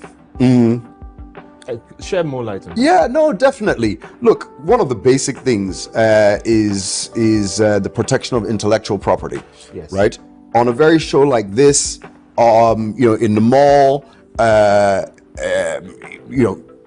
hate to say it because our economy's tight right now, so we all don't want to spend money. But even in a wedding, we're supposed to actually pay for the music we use. That DJ is supposed to pay music rights. I agree. The mall or the shop that you go to is supposed to play music rights. The radio station, the TV channel, we're supposed to pay music rights. But those protections and that regulation is not in place enough to generate that out of this. So our economy is being shortchanged, the creators are being shortchanged, and those of us who are behind the scenes, our businesses are getting shortchanged. But we're on the right path. I'm confident. So what can you tell us 1, 2, 3 things that you feel we can do to mitigate this? Because I say this, I also have a weekly show where we talk to hip hop artists and from down there. Right. I'm like, we're talking, I don't want to name names now. We're talking 0.0001% going to the artist, and still many people don't feel led to, despite all the subscription and stuff. Many people don't feel led to subscribe because there's a feeling that the artists are being robbed. Like you're saying now. So how do we? Is it just we talk about it to shed light? Because they said you talk about it frequently or often enough, something gets done. But beyond that, who does the something? We're talking about. So to your point, there's multiple players in the ecosystem. There's stakeholders. Yes. And each stakeholder needs to play its part. But why I'm confident is because the money is so compelling. There's a floodgate waiting to be opened, and nothing moves mountains like money. Right? So we're all motivated in the right way because we can point to, and as you said, as we continue to talk as an industry about, let me go back to performance rights, right? Performance rights, for the artists, maybe not even a big name. Let's talk of an unknown artist or only, not so well-known artist who has a hit song. That song should be generating money across multiple revenue streams. Yes. It's not right now, right? But when the record label is looking at that and saying there's 5 billion naira that should be coming out of this song every month, that's not from radio stations, etc. That is the type of impetus that changes it. Government needs to do its part, both on the regulatory side and the organization. COSON and MCSN have been fighting too long. P-Man, focus on the art, focus on the business. On art. Sort this stuff, get out of the fighting. The money is there, you're holding it back. We need that unleashed, right? Likewise, industry players need to play their part. Radio stations, TV stations, hotels, bars, we need to fess up and say this music is worth something. Yes, it's not free. It wasn't even made free. It wasn't made free, and it's the way, me as a TV station, it's the way we make money, right? The reason that people watch my channel is because I play these music videos. So I can't take this for granted. So we pay almost 25% of our revenues at Trace to music rights. So here in Nigeria, that's in the billions that we pay for music rights every year, right? And that money should be getting to the artist. Sometimes it doesn't. But we need to play our part. Government needs to play its part. The private institutions and the viewers. The public needs to recognize there's value in this thing. It's real. When you jump and dance to a Davido song, sure, you see him rich on Instagram, but just know that this thing is real. It's real money. It's real, it costs money. Guy, will you enjoy it? You make hit song, you won't collect. Just make it easy, your product. Yeah, exactly. You whatever product, it's your product. You have for free. Exactly. So also, a lot of these things are happening to affect the youth and how the gainfully, maybe not gainfully, engaged. Oh, yeah. Hopefully gainfully. There was the awards you guys did. Some other culture, because when the culture shifts like that, it creates opportunities, especially for the young ones, which is our focus basically. 100. So you have done the awards. Tell us about the awards in Rwanda. It was massive. I saw it, and I'm like, wow. Yes. So why Rwanda? Sam, come on. Okay.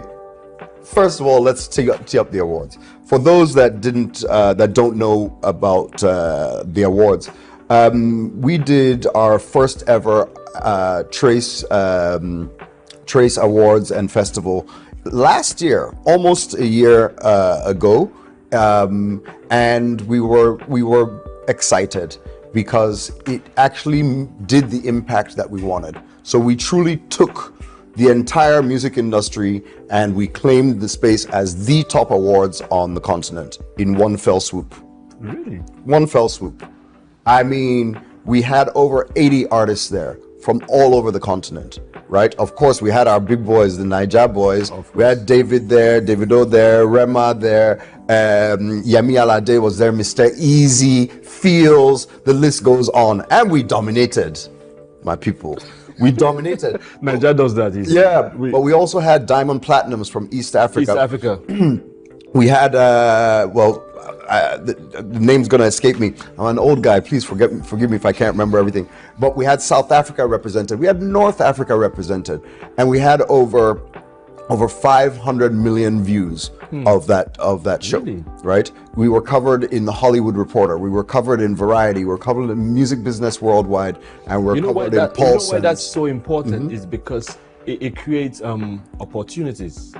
Exactly. It creates jobs. It creates. That's why I'm beefing. I'm like, you took it to Rwanda. So we're getting there, right? So we're getting. I want to hear it. So we were able to pull off a huge awards, and I'll give you a little bit. Okay, I'll give you a bit of a scoop. We're just on the verge of announcing this year's awards. It's an annual thing. It's an annual thing. Fantastic.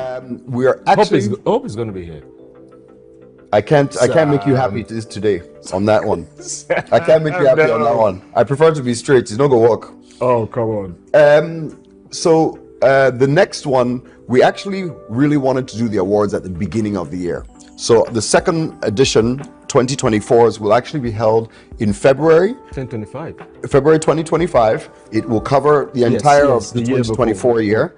And we're doing it in Zanzibar, in Tanzania, in the Zanzibar Islands, and it will be a blowout. It's going to be amazing. No, the one this year was crazy. Yeah. And I saw it, I was like, I said to myself, I'm like, do we do stuff like this? Because where you see stuff similar to that is where, of course, our top Niger guys pack out, arenas. Yeah. And you look at the stage. It's beautiful. It's Hollywood-esque. Yeah. And well, I'll give a nod. And I longed for it to be here. I'll give a nod to my former work lover. I used to work at Viacom MTV, and MTV does it right. They, the VMAs or the lights. It's just it's unbelievable. The BET Awards, they just kill it, and that's what we did here on the continent. So MTV hasn't been doing on the continent for a while, so we said, oh yeah, we'll take. And yes, I wanted to even talk about something similar to that. There's an awards that just passed. It's annual, but each time they take it out here, they take it to the US. But it's a Nigerian award. What do you think about that? Without naming names, Mr. Anima Shaun is a good friend of mine. Without naming names. and to be honest, I see where he was going with it, and I think it's been quite impactful, right? For the Americans. No, it's still for the Nigerians, right? Let me tell you why. Okay. Right? We all know, and in fact, the African Union officially recognizes the diaspora as the 6th region of Africa. Right? And oftentimes we don't actually engage in the diaspora in the way we can and should. We are, those of your viewers and fans that pay attention know that over $25 billion a year is remitted annually just by Nigerians. So think of the entire continent of diaspora and people in the diaspora. So being in the diaspora made sure that the audience there knew that they're not just a separate thing. right? That they're part of us, whether they're separated by an ocean or as close as a video call. That we wanted them to feel and experience that, and that's what IO did, right? He's bringing it back. He's bringing it back nowadays. Yeah, because there was a lot of flack about it. But there was also a lot of great stories about it, right? So I reject that it was a one-way thing. And IO did achieve what he wanted to do by bringing it there. He's coming back to also bring another aspect to it. This is one of the longest running awards on the continent in Nigeria for 17 years, sorry, right? That the Headies has been reigning.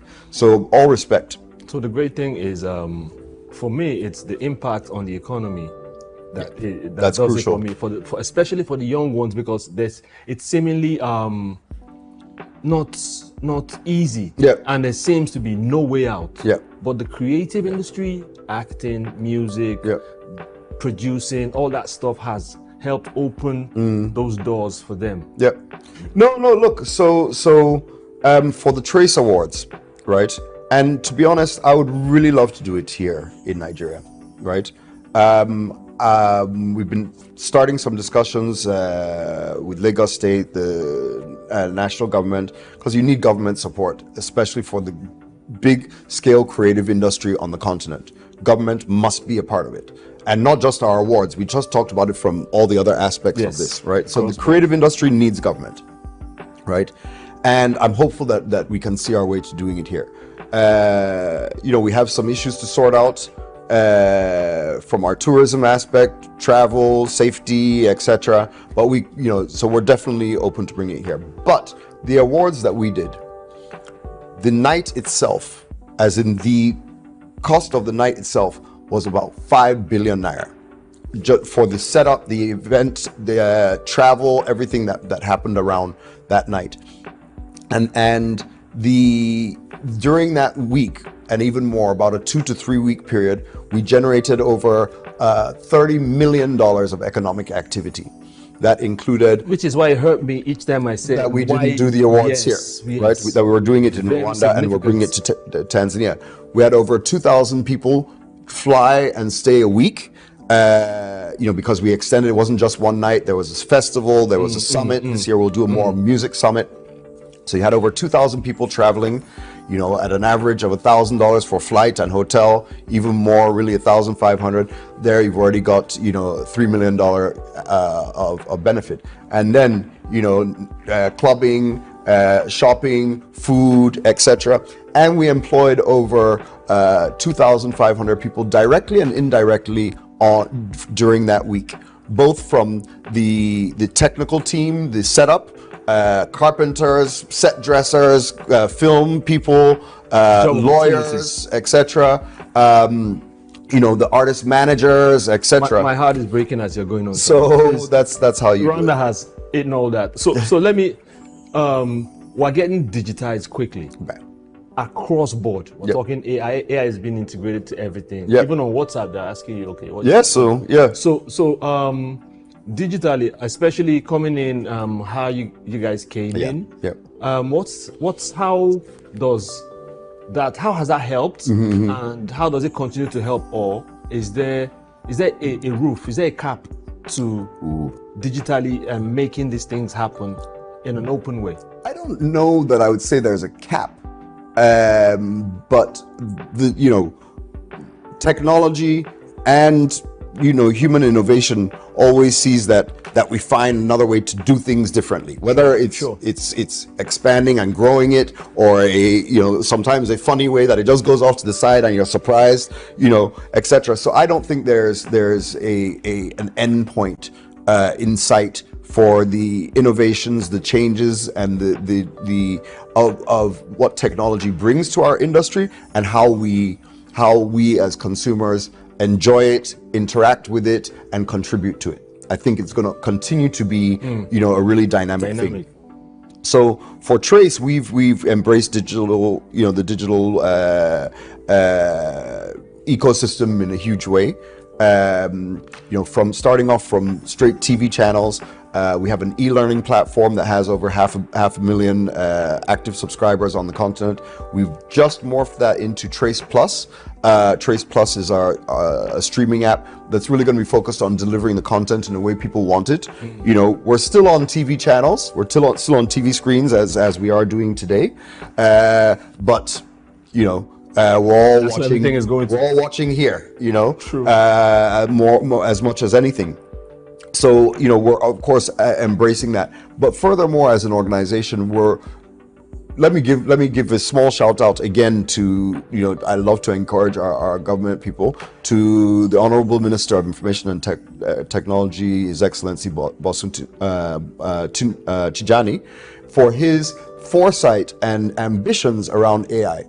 Sometimes, especially when I was younger, I'll look at AI, or that time I wanted to launch satellites. I'd be like, Niger, what's wrong with us? We can't buy tomato yet. We're talking about AI. But the truth is, he's got it. And I was listening to him last week at Moonshot, and he was saying, if we don't invest now, we have the minds for it. Don't worry about that. If we don't invest now, we don't get involved, we'll be so far behind, we'll never catch up. Right? So yes, maybe it's not the biggest priority, and we have much more pain and give it time. But we must pay attention to it. We can't even afford 5 years to be completely uninvolved. And let's give it to ourselves. We have the minds, we have the innovation, we have the guys who may do something amazing in the coming years with AI, and all of us will be sitting here like, now wow. And so let's let that happen. Sam, thank you so much. We could go on. Clearly, we can just enough. Thank you for coming through. Absolutely. I will call on you again. 100%. Anytime. I love being here. All right, thank you so much for tuning in. It's Inside Life, and we speak to the people that matter in the various industries, so they bring insights from the inside of their life. It's Handsome Bar. See you next time.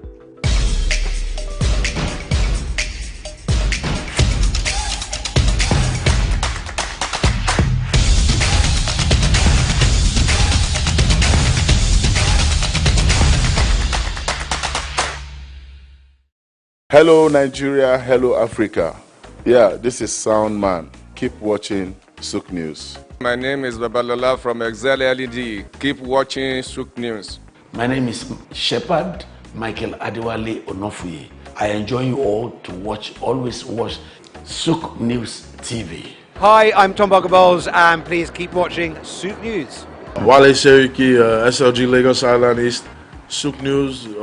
Keep out watching them and keep a lookout for them. They're up and coming, and we're proudly to be affiliated with them.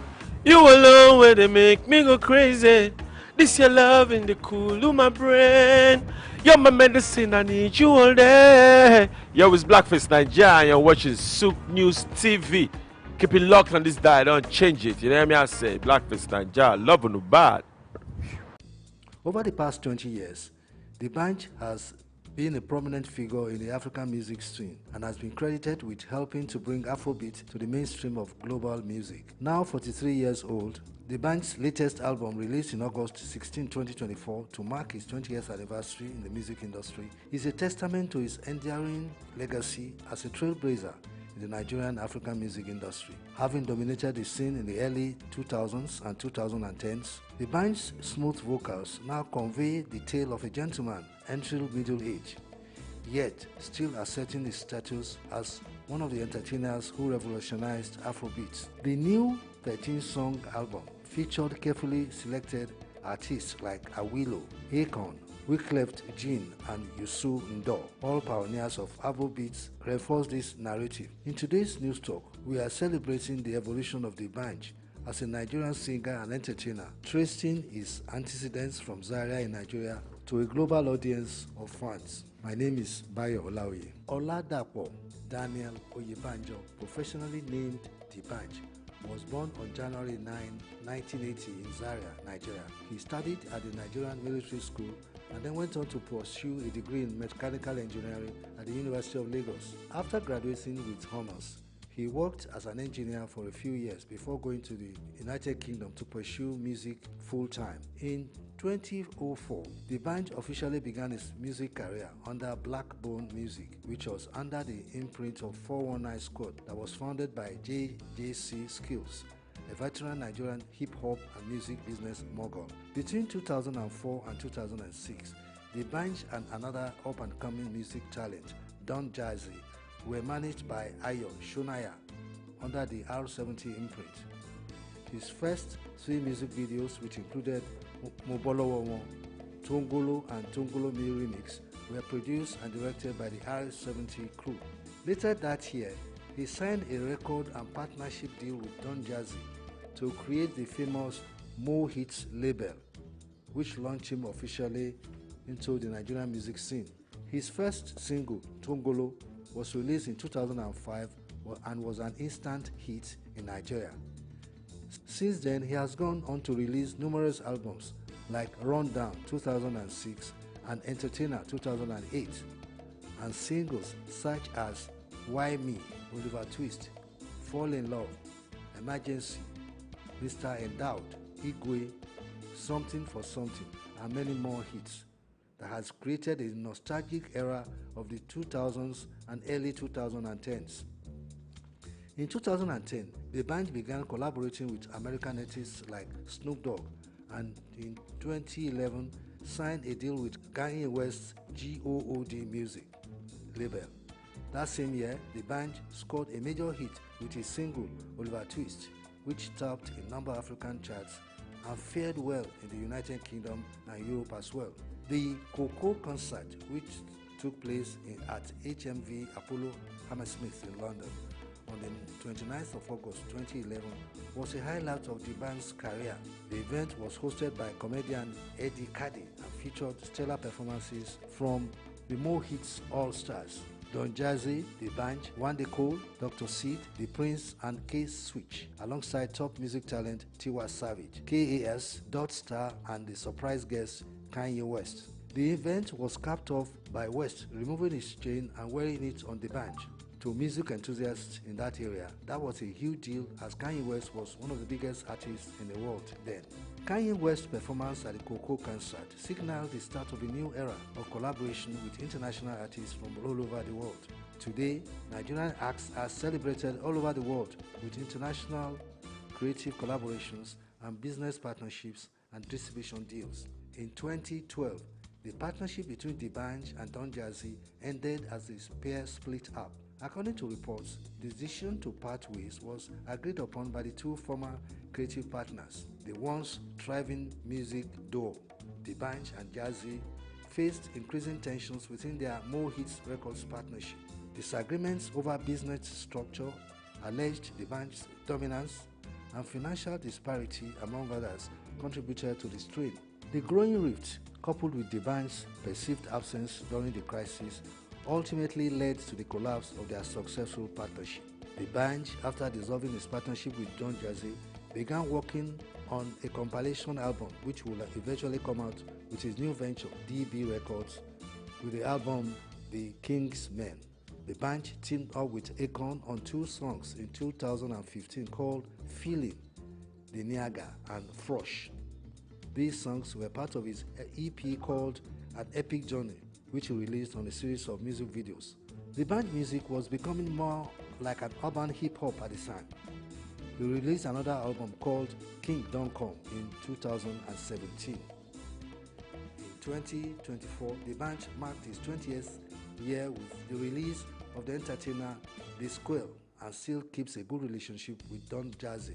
D'banj has won numerous awards throughout his career, including Best African Act at MTV Europe Music Awards in 2006, Best International Act Africa at the BET Awards in 2011, Artist of the Year at the African Music Awards in 2014, Best Male Act at the MTV African Music Awards 2016, and several others. He was nominated for a Grammy Award in 2013 for his collaboration with Kanye West on the song All of the Nights. As far as history can tell, the Coco master, D'banj, is still a master of the art and an undisputed leader of Afrobeat in the entire world. he has carved a niche for himself as an outstanding and renowned Nigerian singer and entertainer. I am Bayo Olaoye.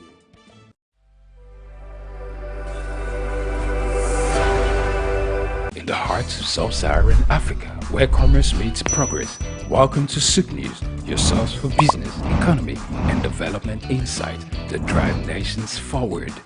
From the vibrant streets of Lagos, Africa's fastest economic hub, SOUQ News takes you on a journey of discovery, analyzing and reporting the facts that lay the foundation for growth and development. We don't just report the news, we create it. SOUQ News is more than a channel. It is a catalyst for change, spotlighting the stories that shape economies, inspire entrepreneurs, and fuel progress. Covering business, finance, technology, energy, and many more, SOUQ News provides a daily deep dive into the stories that matter, interviews with industry titans, and analysis that empowers your understanding of economic landscape. Join us daily as we dissect, discuss, and deliver the most relevant and factual news on business and the economy.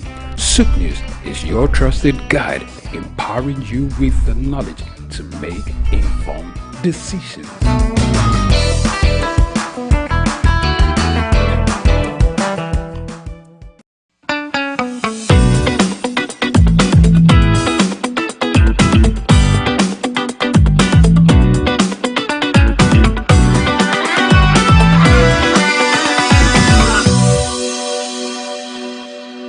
The federal government has introduced a new bill that will mandate all individuals engaged in banking, insurance and stockbroking to present a tax identification number (TIN) before opening or operating any account. Typically, we find that bills are sponsored by lawmakers at the National Assembly after scaling through first to third reading and consideration by the other chamber. It moves up for presidential assent. But this takes a twist, even if it's not unconstitutional, as a new tax bill was presented by the executive to the National Assembly, and it aims to strengthen tax compliance and optimize revenue collection across Nigeria, revealing how important this is to the federal government. Money matter, don't play or you will learn proper. Wait, hold on, Kiss Daniels. This is not time for your song to be playing in my head. But really, there will be penalties for non-compliance. There are critical aspects of this bill to look into. Let me wear my glasses so we can look properly. You never show. You declare. Clever. First, now what will be tax identification number safe, and what will be the benefit of this policy? Tax identification number, right? Yeah. About this is, I believe it's attached to our NIN, if I'm not mistaken, and most places, before you do anything, they will definitely ask for your TIN, and if you don't make it available, I don't think such will definitely go. So this is a federal government. You understand me? This is a federal government, and they have right to whatever they want to do. They get it from top, not from the poor masses. If they can start from top, it's okay. Okay, they not talk their own. Tax identification number TIN, not like ID card for your tax. It will help government identify you and track your income. It shock you. When everybody gets TIN, government go fit know who they make money and collect tax from them. Did I hear someone say, now give me my money, but without the claps? Oh yes. People where they hide their money or under-declare their earnings no go fit run again. With TIN, government will catch them. Remember the slogan early in the year, no grief for anybody. Federal government definitely is not begging anymore for citizens to pay tax. This time, them strong face, sake of say revenue don't drop, and them need to fill up the other. With more money, the government can improve infrastructure and provide better services.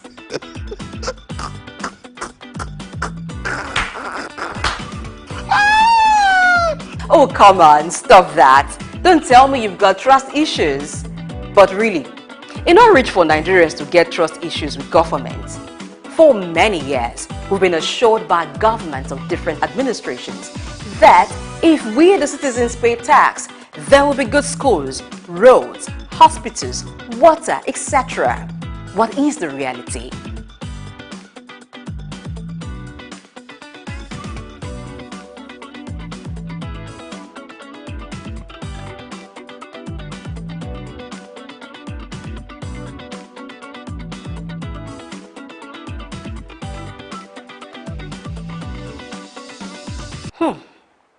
Your guess is as good as mine.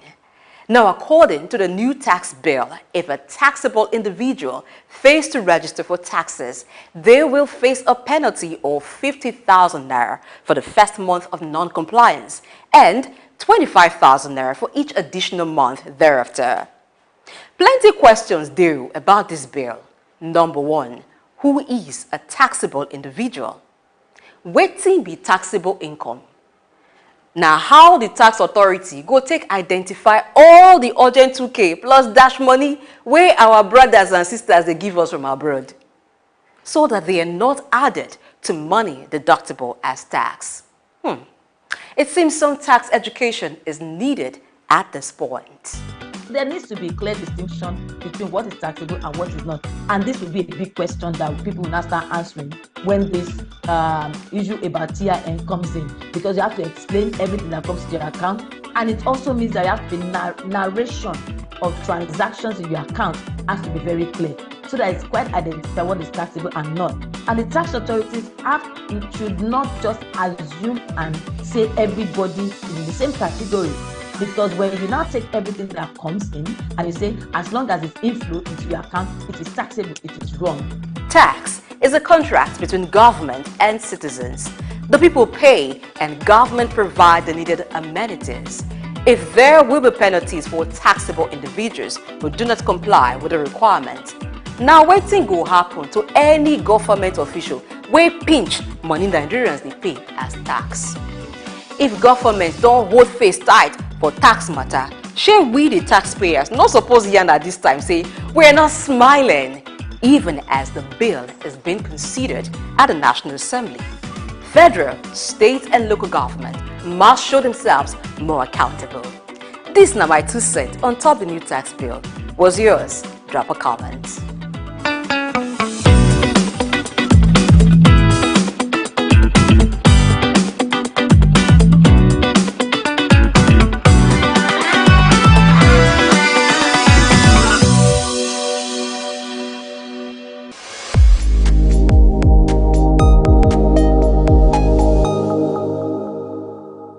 Stay ahead of the curve with the latest in news, development issues, global updates, market trends, and intriguing conversations from across the world. At SOUQ News Television, we'll bring you stories that matter right to your screen. Breaking news, be the first to know with our real-time update on local and update events. In-depth analysis, get the full picture with expert insights and comprehensive coverage. Exclusive interviews, hear directly from the people making the headlines. Tune in daily for a blend of news and stories that keep you connected to the pulse of the globe. Click, like, and follow us on all our social media platforms at SOUQ News TV for updates, live streams, and more.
In life, the path to success is often windy and filled with obstacles.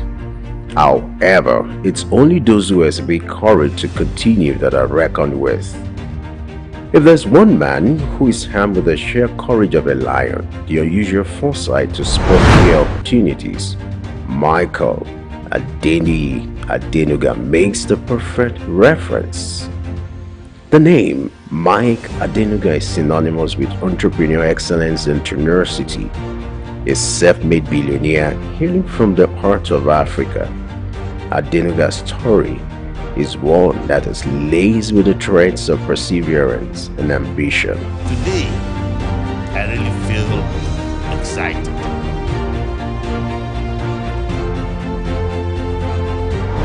Against all odds, Adenuga has risen to become one of the wealthiest individuals on the African continent. His knack for spotting business opportunities and the courage to seize them has led to the creation of a vast empire that spans telecommunications, oil, and real estate. But what truly sets Adenuga apart is not just his wealth, but the indomitable spirit that has propelled him to the pinnacle of success. His journey is a powerful narrative of a man who, despite the odds, has managed to carve out a niche for himself in some of the most competitive industries. From his humble beginnings to his rise as one of Africa's most influential business figures, Adenuga's story serves as a beacon of inspiration for aspiring entrepreneurs everywhere. Born on 29th of April 1953, Mike Adenuga's story begins in Ibadan, Nigeria, a vibrant city steeped in culture. Ibadan was the backdrop for Adenuga's early years. His father, a school teacher, and his mother, a businesswoman, were humble, hardworking individuals. Their influence on young Adenuga was profound, instilling in him the values of perseverance, integrity, and ambition. Adenuga's early education took place in Ibadan, a local school where he exhibited a sharp mind and a keen sense of curiosity. His parents, recognizing his potential, encouraged him to pursue his studies with diligence and tenacity. These formative years laid the groundwork for the titan. Despite the modest means of his family, Adenuga was never deterred. He understood that the path to success was paved with perseverance and relentless work ethic. From an early age, he demonstrated a knack for entrepreneurship. His first ventures were modest, grounded, mirroring the reality of his circumstances. One of his earliest jobs was as a taxi driver. This experience was more than just a means to an end. It served as a classroom on wheels, offering lessons in humility, resilience, and the importance of understanding people from all walks of life. Adenuga's entrepreneurial spirit led him to explore the avenues. He started selling soft drinks, an endeavor that required long hours under the scorching Nigerian sun. This venture was not glamorous, but it was honest, and it was his. It was a testament to his commitment to hard work and his refusal to shy away from the gritty aspects of business. From taxi driving to selling soft drinks, Adenuga was no stranger to hard work.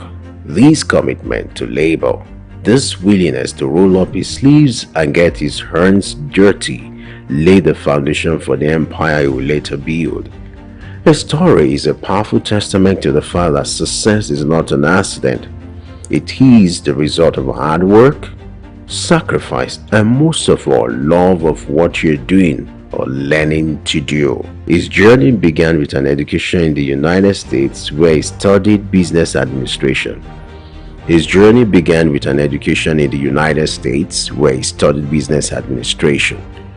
But it was his return to Nigeria that marked the start of his entrepreneurial journey. Adenuga dove into the world of business with a daring spirit and a keen eye for opportunity. He ventured into trading of lace materials and other commodities, a business that was booming at the time. His ventures were diverse and often bold, including the distribution of Coca-Cola within Nigeria. These early business pursuits were not without their challenges, but they provided Adenuga with invaluable experience and a taste of what was to come. However, the road to success is often marked with unexpected twists and turns. For Adenuga, one of these came in form of a military coup in 1983. This event shook the nation and its effect reverberated through the business landscape. It was a setback that would have derailed his ambitions, but Adenuga was not one to be easily deterred. In the face of adversity, he demonstrated tenacity. He weathered the storm, navigating through the tumultuous period with an unvarying determination. It was during this time that Adenuga began to lay the groundwork for what will become his future empire. He was building a foundation, brick by brick, on which he will erect a business dynasty that will span across several industries. Regarded as a titan in the telecom industry, Adenuga is the mastermind behind Globacom, Nigeria's second largest telecom operator. Under his visionary leadership, Globacom has grown exponentially, connect billions across West Africa and beyond. In the oil sector, Adenuga holds the majority ownership of Corn Oil, one of Nigeria's largest oil exploration companies. Corn Oil has been instrumental in shaping Nigeria's energy landscape, and its success is a testament to Adenuga's strategic acumen and drive for innovation. When it comes to wealth, Adenuga's net worth is nothing short of impressive. The billionaire businessman ranks high on the Forbes list of Africa's richest people, rubbing shoulders with the likes of Aliko Dangote. In 2003, Adenuga revolutionized Nigeria's telecom industry with the launch of Globacom. This was a pivotal moment, not just for Adenuga, but for the nation as a whole. Before Globacom, Nigeria's telecoms industry was dominated by a single player, but Adenuga had the vision to democratize telecommunications, making it accessible and affordable for all. Globacom entered the market with a bang. The company was innovative, offering unprecedented services like per second billing, which was a first in Nigeria. This level of innovation was a game changer, challenging the monopoly of the existing telecoms giant and forcing competitors to step up their game. But Adenuga didn't stop there.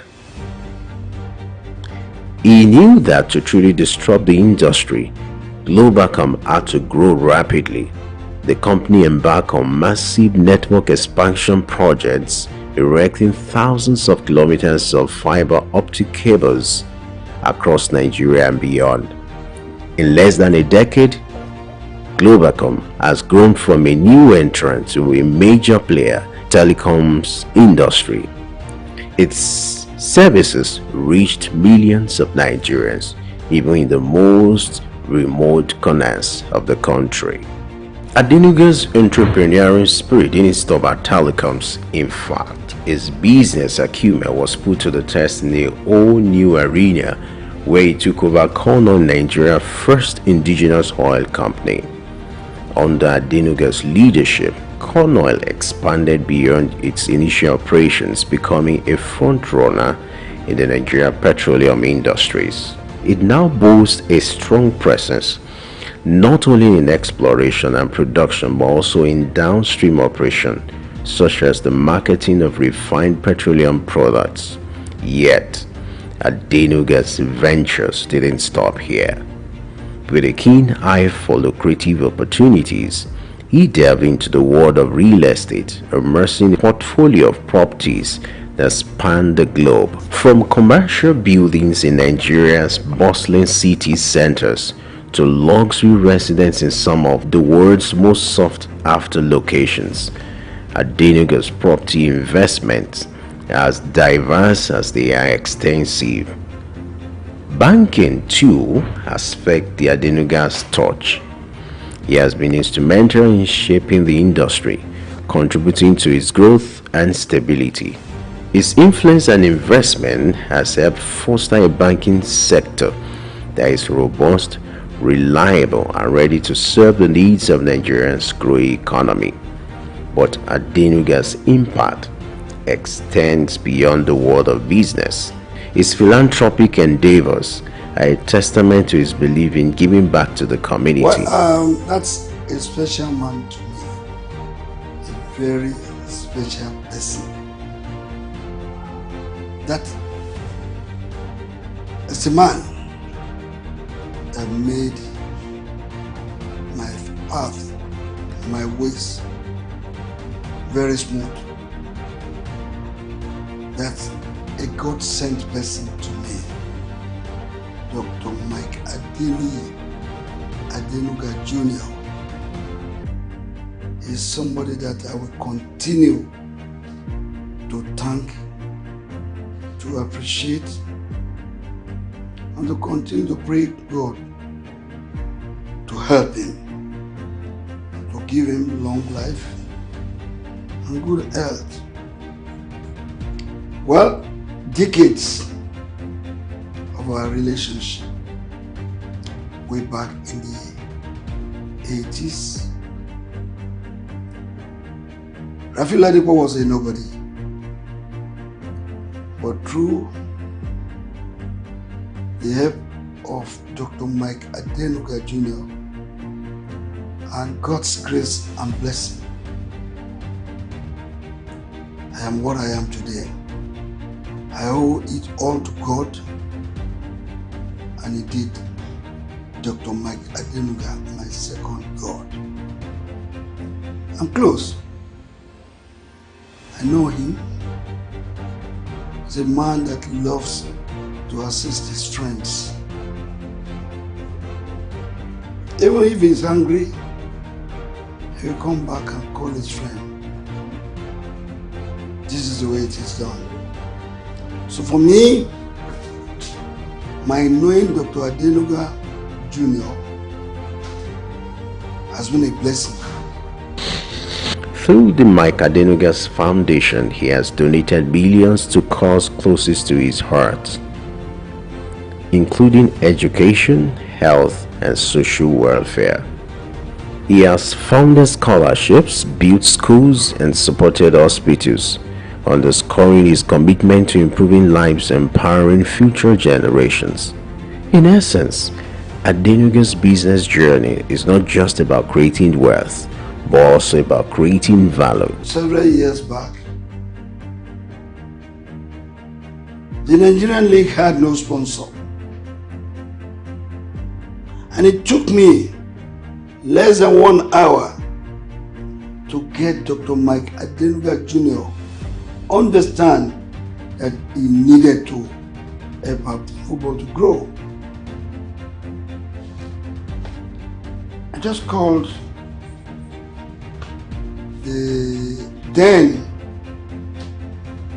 president of the league, the late Oyuki Obaseki. He met me at the National Stadium and was feeling very sad. And he said he was going back to Abuja. I asked him why. He said because he was not happy. Only yesterday he got the biggest disappointment of his life. That a company that had agreed to sponsor the league had reneged, and they were no longer ready to sponsor the Nigerian league again, unless they cut the agreed amount, the initial agreed amount between the National League and their company, unless they cut it into two. And he asked, how will it now prosecute the league? And you can prosecute the league. I'll get you a sponsor.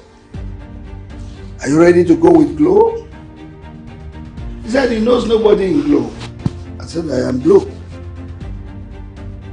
And I quickly called the group CEO, Mr. Mohammed Jamil, and I asked him, wouldn't you want to sponsor the Nigerian League? He said they want to, but they don't know anybody on the Nigerian League. But, and I gave my phone to UK Obaseki to speak with Jamil. The man who was going to Abuja, who was ready to fly to Abuja, changed his mind because of what he heard.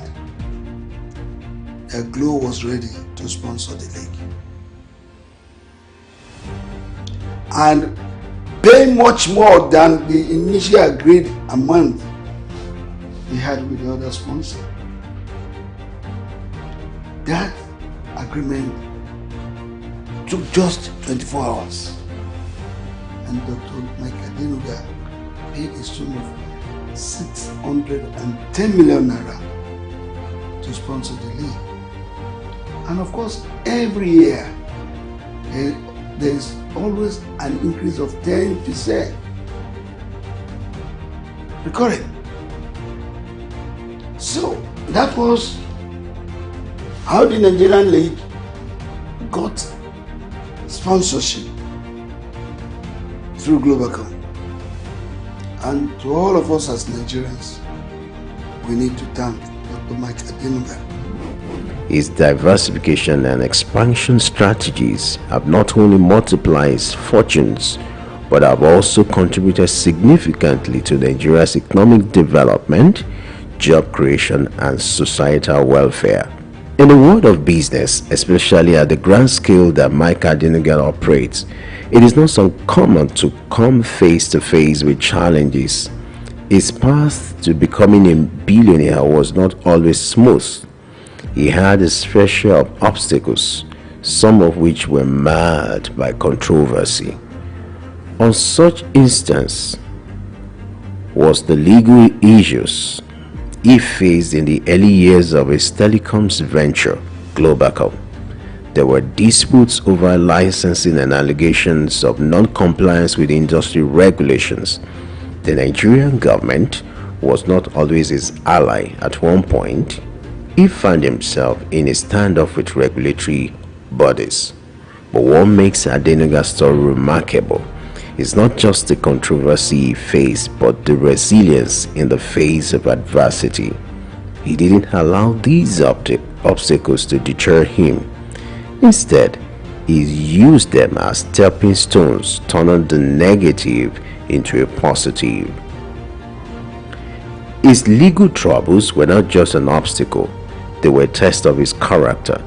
He passed with flying colors. Adenuga fought to clear his name and to ensure that his business complied with unnecessary regulation. This commitment to integrity has been a cornerstone of his success. Despite the disputes with the Nigerian government, Adenuga never lost faith in his homeland. He continued to invest in Nigeria, creating jobs, contributing to the economy.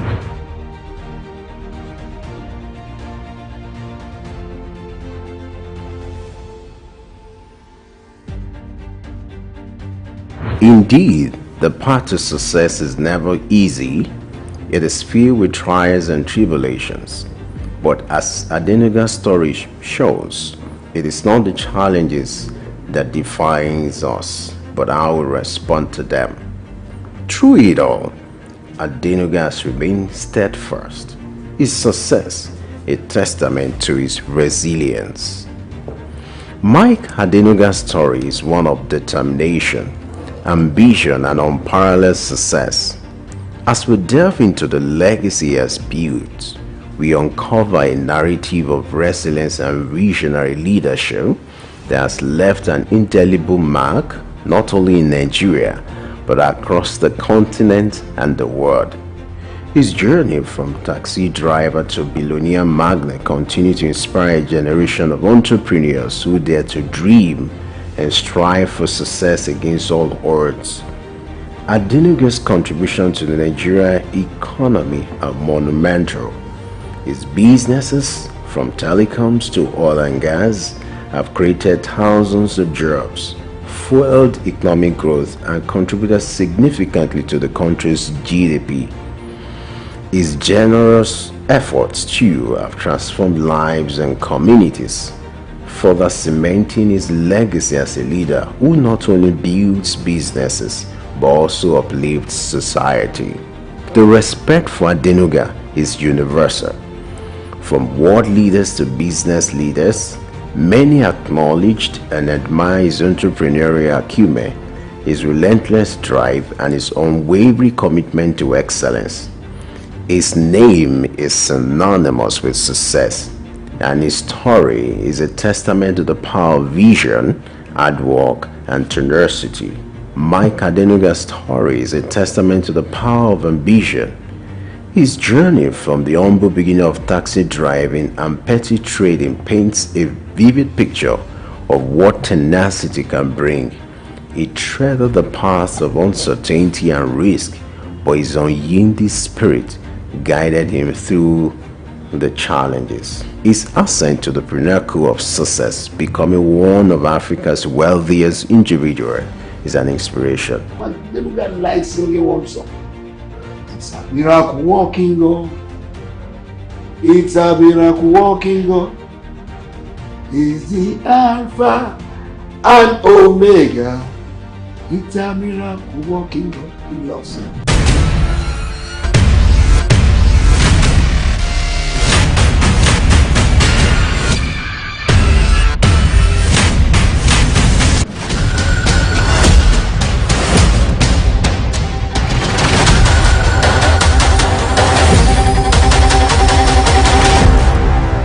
We've got just what you need right here at Femi Wash Media.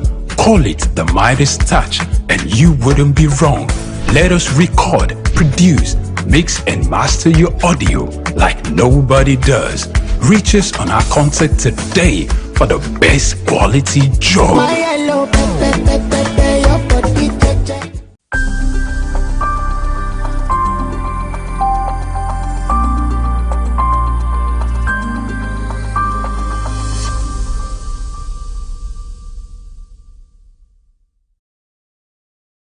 Hi, I'm Blessed Nation. This is SOUQ Exclusive. You know, when it's time for exclusive, we've got a big fish in the pool. All right, this time around is JJ Ekwega, the name that comes to mind when you're talking about talent relations globally, you're talking about media consultancy, as she's been publicist to renowned artists such as the late Judge Michael.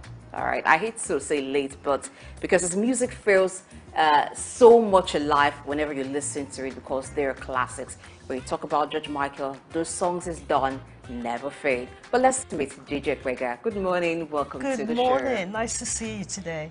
Yeah, I like to wake up to someone great, and this is it. Waking up to sit close to you and talk to you. Oh, thank you, thank you, appreciate that, thank you.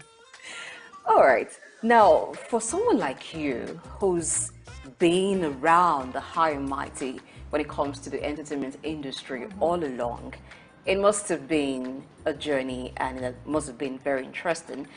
Also good to know that your grand uncle Olado Martins was the first African to go to Hollywood. Yes. So talk to us, how has it been for you growing up amidst celebrities and even working with them? Well, I have to say the inspiration started with great uncle Orlando, really, in the sense that when we were teenagers, we didn't know in the 80s, just before he passed away, we used to visit him just in Lagos here, near the Marina area, and I think there's a street named after him. This is the Marina area. Oh my goodness! Yes. Are you serious? Yes. Okay, so this is like somewhere from my childhood. I actually left Nigeria when I was 8 to go to boarding school in the UK. And the journey, I want to say, was almost accidental because I went to university in California, University of Southern California in Los Angeles. And I did want to study international relations, diplomacy, because I studied French, Spanish, and I have colloquial Arabic as well. So you'd have thought I would go into something where I would use my languages more. But I ended up at university in Los Angeles. And where is that the capital of? Entertainment. So I fell into entertainment. There was no other route to take. and ended up working in media relations. My first job as an intern. I was thrown into this agency and they said, oh, you're going to work for this gentleman called Michael Levine. And he's one of the top PRs in Los Angeles. And I was assistant to his assistant. And who was he looking after in those days? We're talking about the mid-90s. He was looking after David Bowie. So I ended up working in my first job as an intern. I was unpaid, so it was like a student job, working for the PR for David Bowie. So that's where my journey started. So it was almost accidental because I didn't actually choose it. It kind of chose me. All right. Even though it was accidental, you wanted to become a diplomat. Yes. But you stumbled into entertainment. Yes, I working did. as a publicist. Yes. What was it that kept you and you decided to make it your thing? I realized that it was a vocation, that's something that came from the family. Going back to great uncle Orlando Martins, I came to appreciate in time when I told people that as a child he would show us pictures of him with Ronald Reagan or the great Audrey Hepburn, the actress from Hollywood, and other people, and we didn't appreciate it at the time. And when I told the story when I went back to Los Angeles, people would be like, but we know your great uncle's films. We've seen him in Hasty Heart. We've seen him in The Nun story with Audrey Hepburn. That was your great uncle? He was so eloquent. Because what was so good about great uncle was that he spoke Yoruba in his roles. He would never just make up gibberish. He'd say, no, I have a language. I'm Nigerian. And that pride, I think it came down to us. And my brother Babatunde and my sister Yewande were so lucky that we were around him as children because he instilled that thing in us. So when I fell into entertainment when I was in LA, it was a natural progression. And I just thought, no, I should do this. He was an inspiration to me. So I think that's what kept me going on. Did you ever find yourself in a conflict from being the publicist, the one who's behind the scene, working it out for the artist, and wanting to be in the stage, like being in front of the camera, being the artist yourself? Do you know how I got around that? Our late mom, Ibiene Adokiapega, she was a journalist in the UK in the late 80s and just before she passed away, unfortunately, in 1992. And growing up with her, she worked for the Daily Mail in the UK and as a freelance for papers in Nigeria, although she was based in London. And one way of me conquering that was also doing my journalism side of things, because my degree was in communications and journalism. So I went into journalism in the sense that I worked for a number of sites like HuffPost. I worked for something called the Luxury Channel, and I was a contributor for news websites. And I also did CNN Showbiz because I had a little spurt at CNN, which I loved.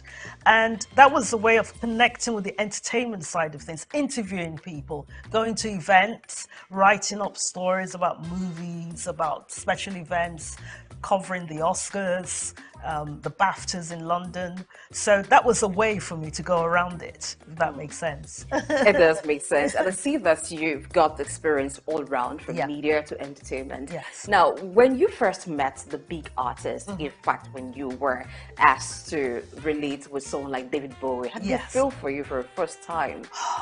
I'll tell you a quick story. When I started the job working for the publicist that looks after David Bowie, on the second day I was told, you need to call David's office and you've not got to speak to him and prepare him and his wife Iman. They're coming to London. You've got to give them the itinerary. I was like, I have to call David Bowie?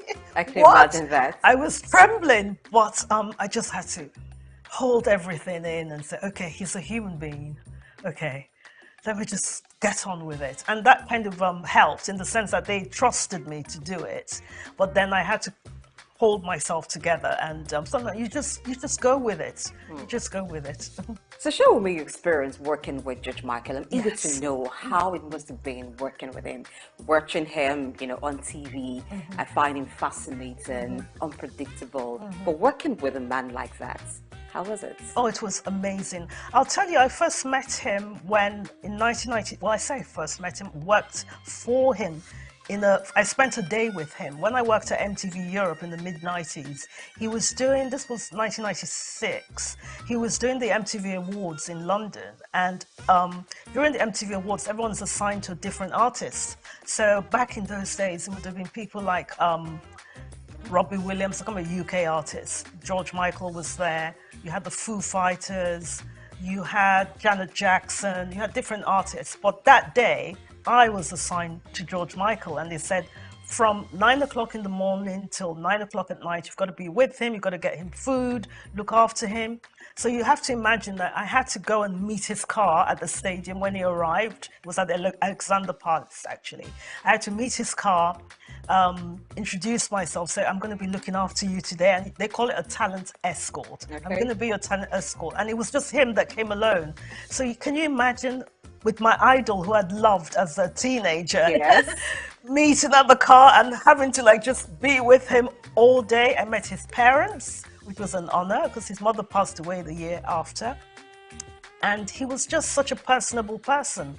At that stage, I wasn't working for him. At that stage, I was just starting out in my career in '96.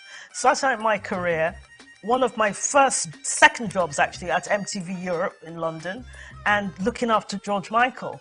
And it was because of looking after him that day, and I kept in touch with his management team, that literally, I want to say 12 years later, I worked for him. Okay. In 2008.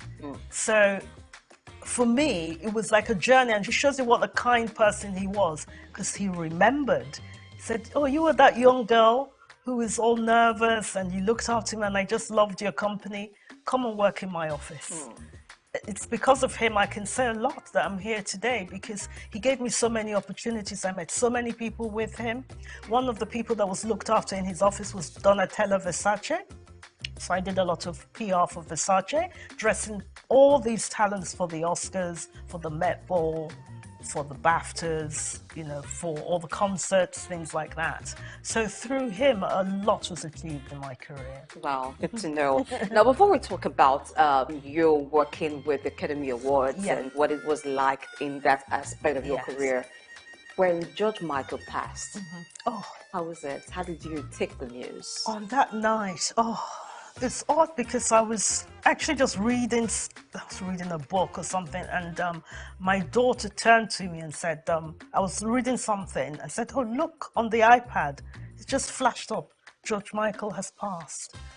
It was the worst. I still remember it very clearly, 2016. It was the worst night, I must say. And my phone started buzzing, and I got a call, and I wasn't working because I'm currently working with the BBC now, but I wasn't at the BBC at the time. But my best friend was working at the BBC News, and he said, Jay, you've got to come on. You know, we've spoken to the management and one of the other PRs, but I know you. I want you to come and say something. And it was the hardest. I spent 10 minutes on BBC News, Global News, talking about George. What a wonderful person he was, personable, kind, you know, and when we worked for him, we would get bonuses so we could go on holidays. He was just the kindest, most humble man. He wasn't fond of doing PR, oddly enough. He was quite shy, very shy. Strange. Yes, and he'd say, oh, we have to do it, and he'd roll his eyes, oh, do we have to? Like, yeah, oh, you know. But he was such a kind, personable, fun person. One of the greatest bosses I've ever had, and unforgettable. And I think his music, as you mentioned, you talked about listening to him in the office, is beyond time. Indeed, it is beyond time. And when you listen to songs done by George Michael, you don't feel like he's gone. Yes, you feel he's alive still again. alive and with us. Yes. Well, while you were talking about him, you mentioned that he was a shy person. Yes. That brings us to talking about shy people in the media industry. Yeah. You also reckoned with that in an Yes. interview that you granted, Yes. talking about being shy. Yeah. Sometimes it's hard to believe that you can be around so much buzz. You could be even the person of focus, Yes. but yet you're shy. Yeah. How do you manage that?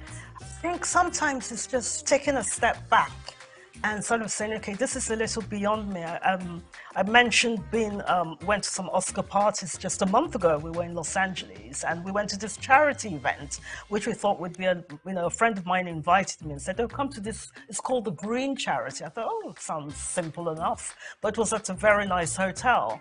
And who should walk in? Zendaya. and she's like the biggest star in the world at the moment.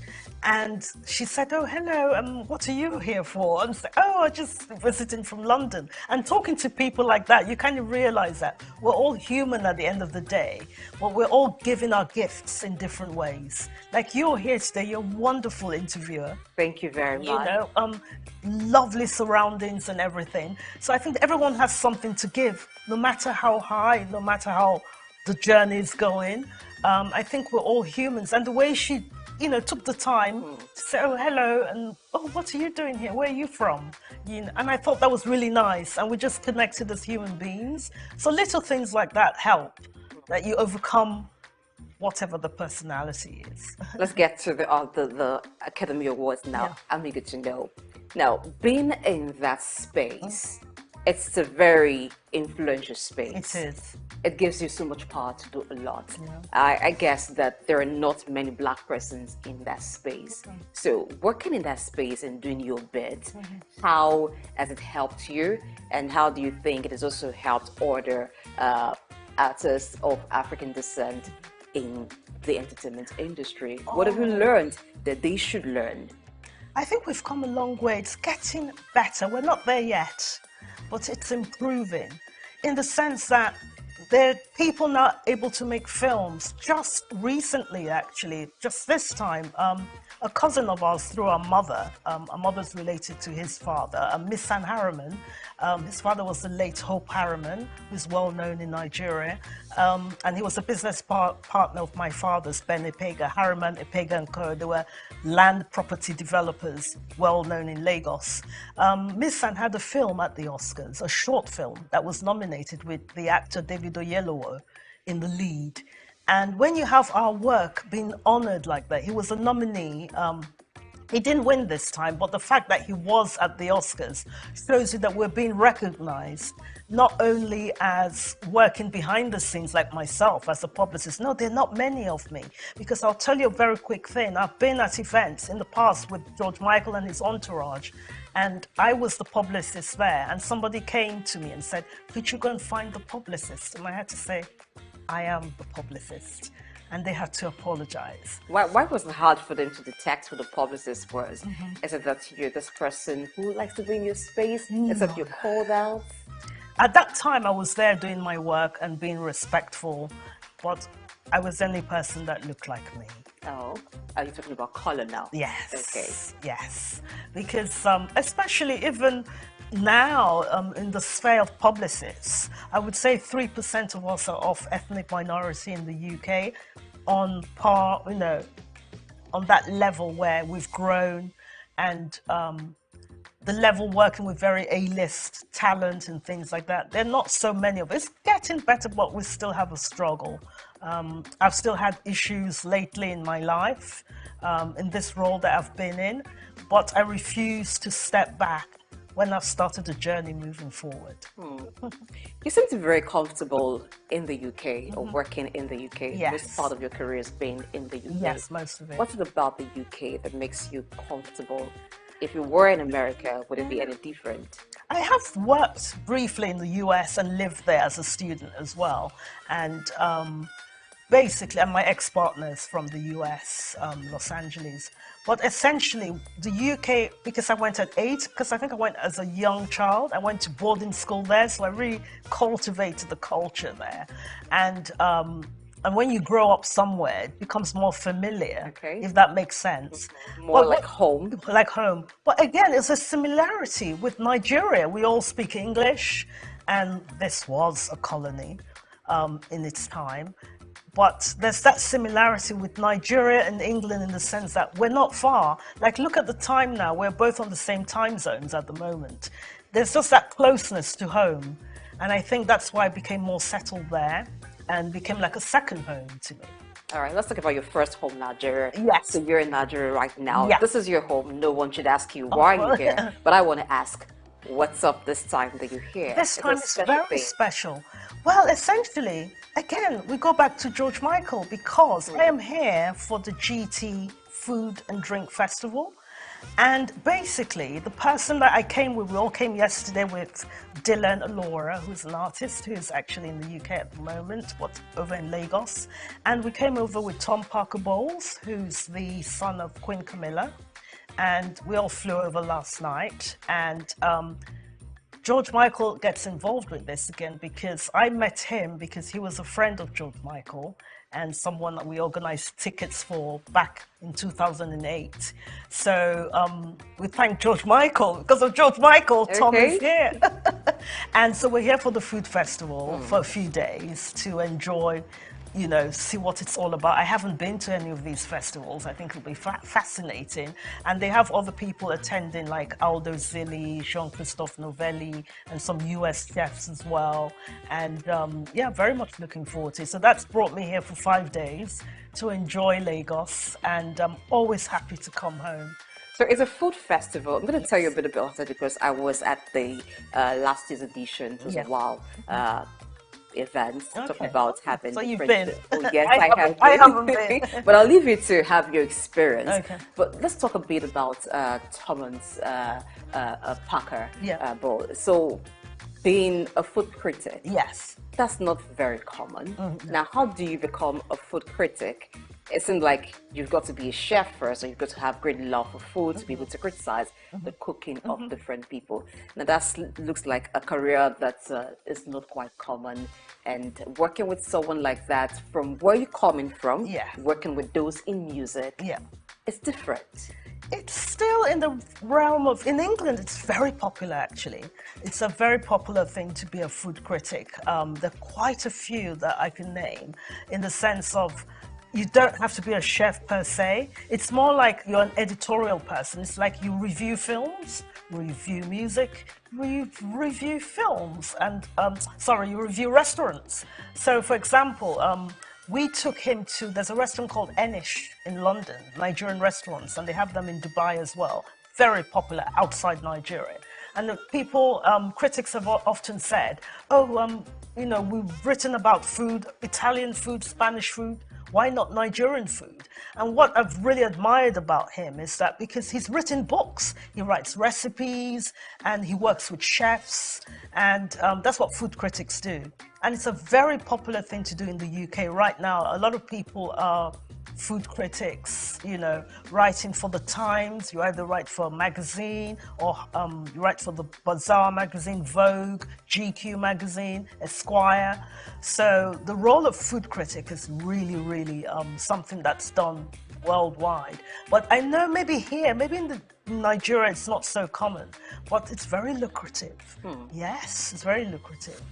All right, so what would you think Thomas Bowles coming to the food court, the GT food court, writing about Nigerian food, giving reviews, is going to do for Nigerian food? Yes, there is a food that is very popular when you talk about Nigerian food. Even those who haven't had a taste of the Nigerian jollof just want to talk about it and maybe look forward to tasting it. But there are different kinds of food that will be sampled. Yes. What would that do to Nigerian cuisine? You see, there's a perception in Europe and in the bigger world. People assume, unfortunately, going on the darker side of things, they see a lot of people coming on boats trying to get into England.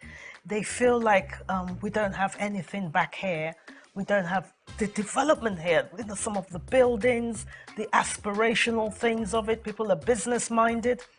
Come into these studios for goodness sake. You can't imagine that this is all going on in Africa. I have people up to this day say, "Oh, do you have buildings in Nigeria? Do people eat? There's no food." That's funny. And they don't realize. So when you have an ambassador like Tom Parker Bowles come to Nigeria, and when he writes anything in England, everybody reads it, they comment on it. The fact that his mother's Queen Camilla of England, that might have something to do with it. But his voice is very loud, and what I'm really proud of him is that he said, "I want to come and see Nigeria for myself." You know, I hear these things at the foods, you know, people like, "Oh, nobody goes to Nigerian restaurants. Who wants to eat Nigerian food?" It's growing now. There's that interest. And it's good for us because we can bring our food to the world. You know, for people who can't come to Nigeria immediately, people want to come and people will come. But people who can't come, people like him, food critics, can come back with that message that we've been to Nigeria, we see what they do, they're really doing well, they're trying. Yes, there's good and bad in everything, but they're promoting our food, promoting our culture, and it gives us industry, it gives us some business opportunities, it gives us partnership opportunities, and it's increasing our voice in the big global stage.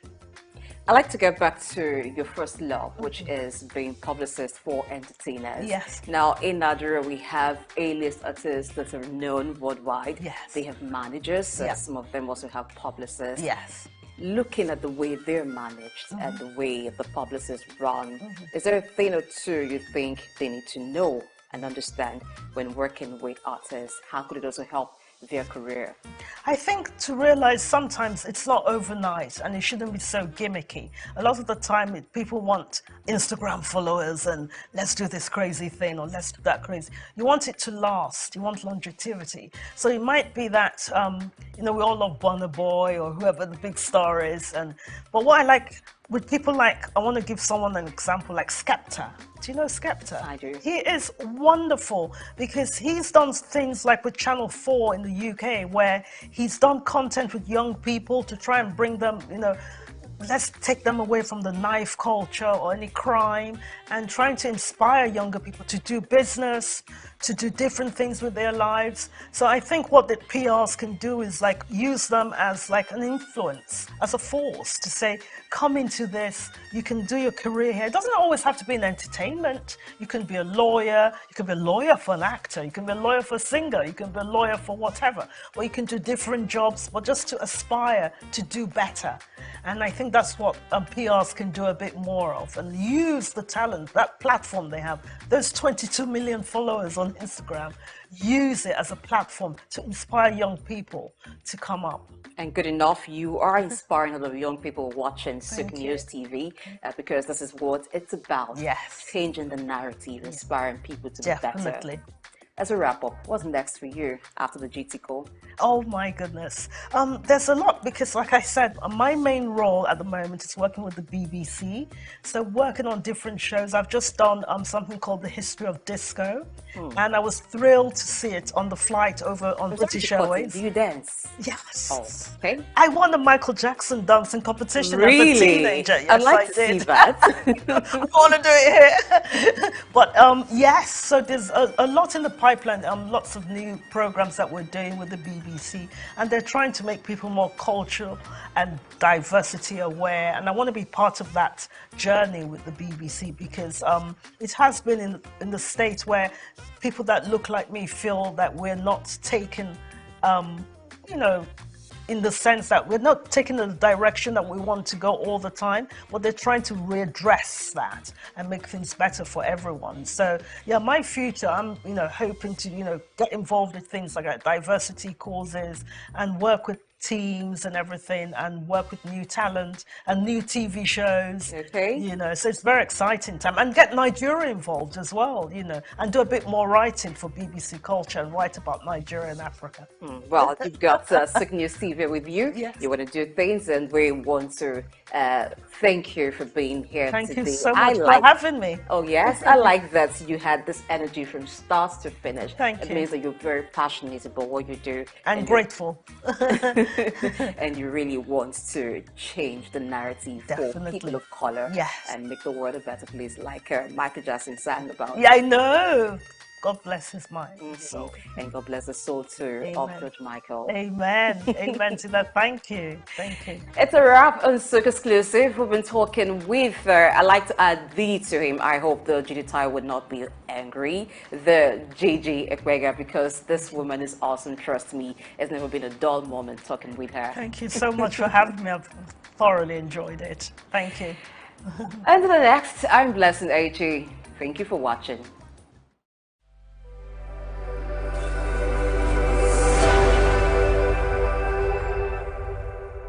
My name is Shino Ogbadegeshin. I'm the CEO of Gozi Micro Insurance. Continue to watch SOUQ News. Adenike Adeyemi, Executive Director of Faith Foundation. Keep watching SOUQ News. My name is Shepherd Michael Adewale Onofuye. I enjoin you all to always watch SOUQ News TV. Hey everyone, Majuli Obaje here representing Gigi. Keep watching SOUQ News, okay? Stay updated with SOUQ News. My name is Aton Keme. I am the head of MSME banking. Please keep watching SOUQ News and stay glued to SOUQ News. I recommend that more and more people should watch SOUQ News because they deal with business news. Hi, my name is Amaka Wokolo. I am the director of the Faith Institute at Faith Foundation. Keep watching SOUQ News.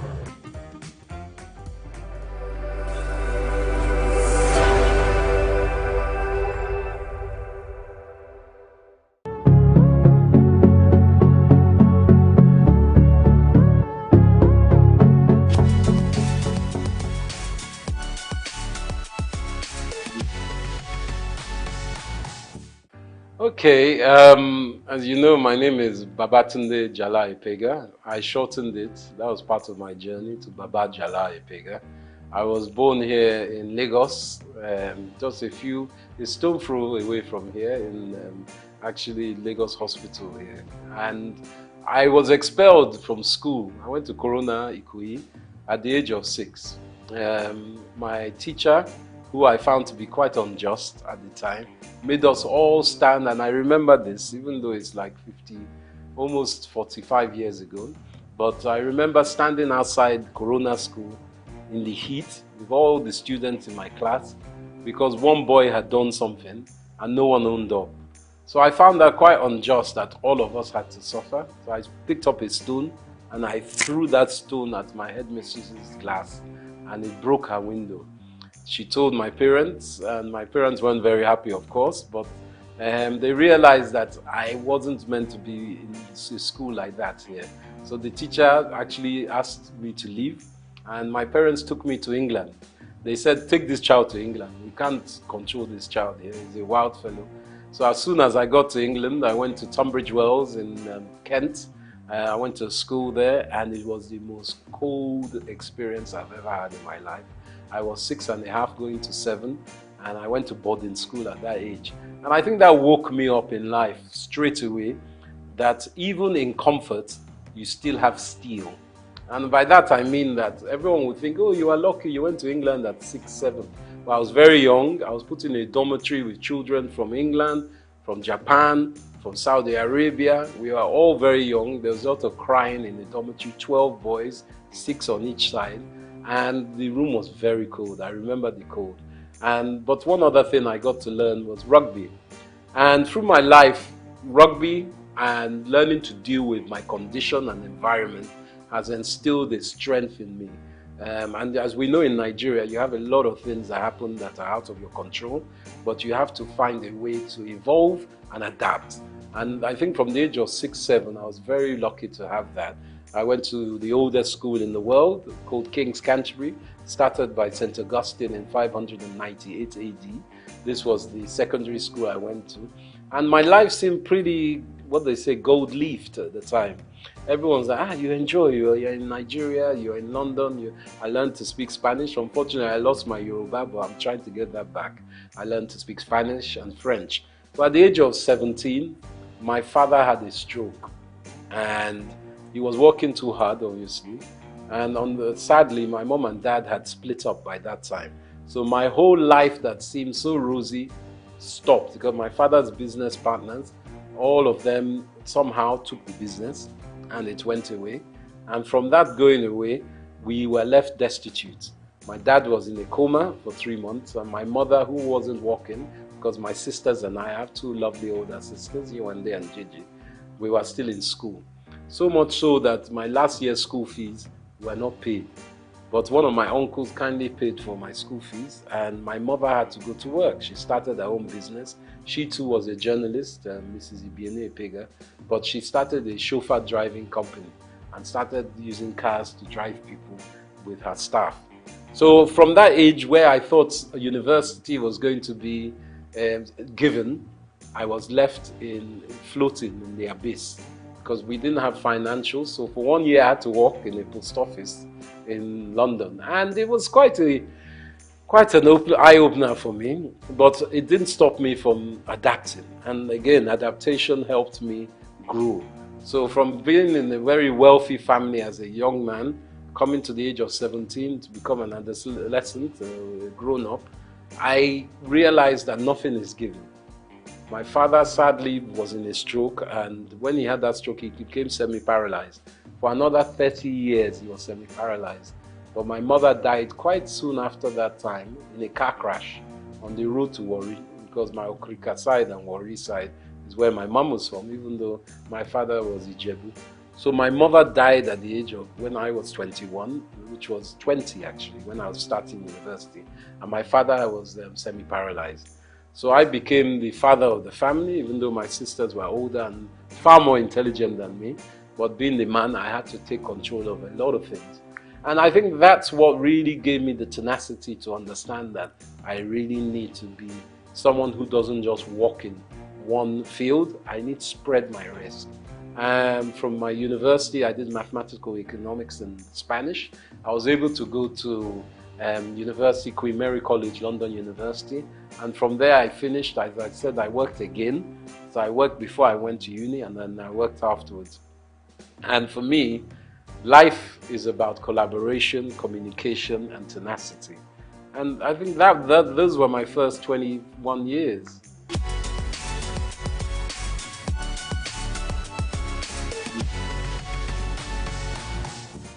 There were less people in Lagos in those days. I won't lie. I grew up every summer and even Christmas when we could afford it. Back in my day, 1978-79, Naira was 0.8 to £1. So you can understand that people were very wealthy. I think in those days there was like 40 million people. It wasn't that much of it because my dad was an estate surveyor. So we used to go to Abuja a lot. And he was one of the surveyors that gridded Abuja when it was being built during the late 70s, 80s with Obasanjo, and even before Murtala Mohammed. They were gridding it. And Lagos was, shall I say, Abuja was made the capital. And Abuja is a model city of Milton Keynes, which is a model city of Paris.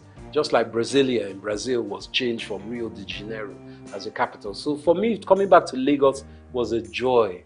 I enjoyed it because I was young. We used to just walk, run the streets on our bicycles and cycling, just exploring. Everything was open. There weren't as many cars. It was no big apartments, and there weren't as many people. So I had a beautiful time. There were a lot of lizards on the ground, and we used to throw stones at them. But that was my own youth. We used to go to the beach a lot. Bar Beach was around. It's not around now.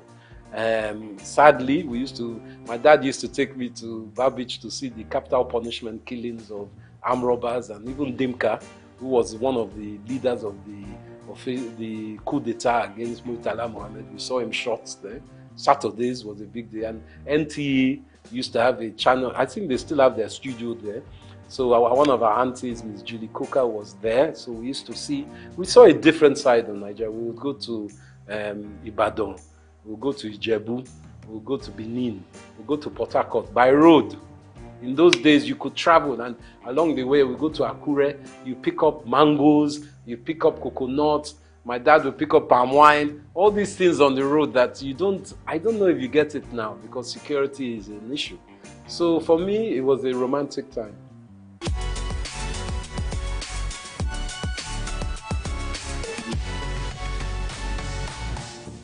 I think fashion evolving through Nigeria has started as a siloed industry. By that I mean every individual was doing their own thing, whether they were a seamstress, a tailor, a designer, a stitcher, they were doing their own thing. But we are realizing that with the 200+ million people we have in Nigeria, you can't be an individual alone doing your own thing. So the evolution of fashion that I've seen in my own small way, as someone who's worked in the industry, is that there's more collaboration. The designers are looking to hire specialist artisans to help with their stitching, the styling, and the putting together of clothes and accessories. So I'm also seeing small grassroots shoots, very small at the moment, of the government playing a part in bringing together some kind of foundation so people can articulate their fashion designs to the world, because we have seen it in a lot of music. Obviously, Afrobeat is one of our biggest exports in this country. Obviously, there's oil and all the others, but I'm talking about within this entertainment, luxury, lifestyle industries. So we're trying to learn from that how private sector can play a part to enhance this fashion sector. So now we're seeing a lot of vibrant colors, a lot of styles. Men fashion is big. It's not just women's fashion. Men's grooming is massive. Hair and beauty as well. So men are taking care of ourselves more and more. And accessories. Accessories, I think, is fundamentally the quick fix of fashion, where we can enhance and create jobs and hyper growth in GDP by focusing on this. And this is where I implore the government with, working in mineral resources, our precious metals, semi-precious metals, help those industries to grow. There's a great lady, Janet Adeyemi, who works in Women in Business, and she is working within that. Let's help our fairer sex or the female gender to grow in business as well, because there's a fundamental knowledge that if half your population are women, as ours is roughly, or maybe 51%, 52%, you have to educate the women so they too can add to GDP. It's a simple economist theory. You can't leave them out of it because it's very important. And these industries in fashion are enhanced by women, and we need to push that forward.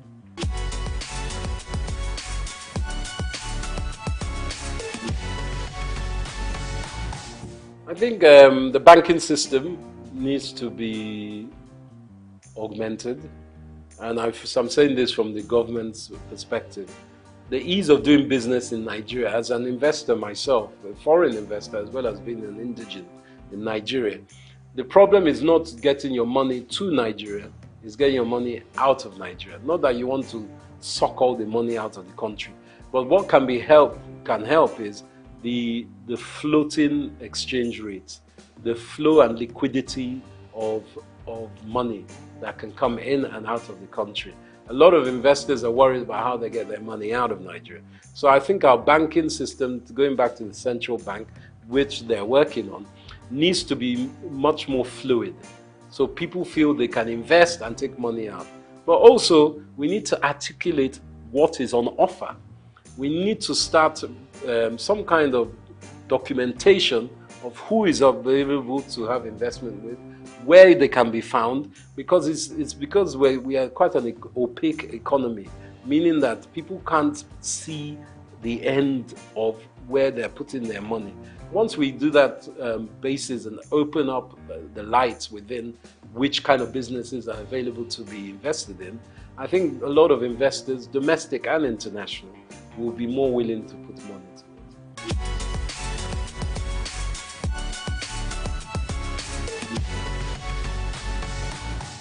I think content creation for me has been an evolution. I started as an ex-banker, as I said. I used to trade futures and options in Barclays Bank. I was on the Life Exchange, trading bonds, and I found that wasn't my life. I wanted to be more closer to people. Some people can be bankers on the trading desk or trading floor, but not for me. So I started doing events. I was very lucky enough to show that I was quite adept at doing events. So a big company called Richemont, they owned Cartier, Dunhill, Hackett. They were part of British American Tobacco. They took me on to do their events. So I was doing a lot of polo matches, a lot of Christmas parties, a lot of brand activation events in England. So for me, I got a lot of content knowledge from that. Different styles, people, different countries.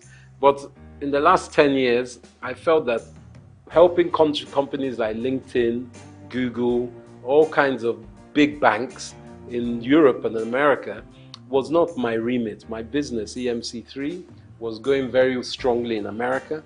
But as a Nigerian man, I didn't feel love in America. I know that everyone says it's the land of opportunity, but being someone of my own African descent, I didn't like the mentality there. People are good, but the infrastructure is racist institutionally. as we know. So I felt I wanted to give something back to Nigeria.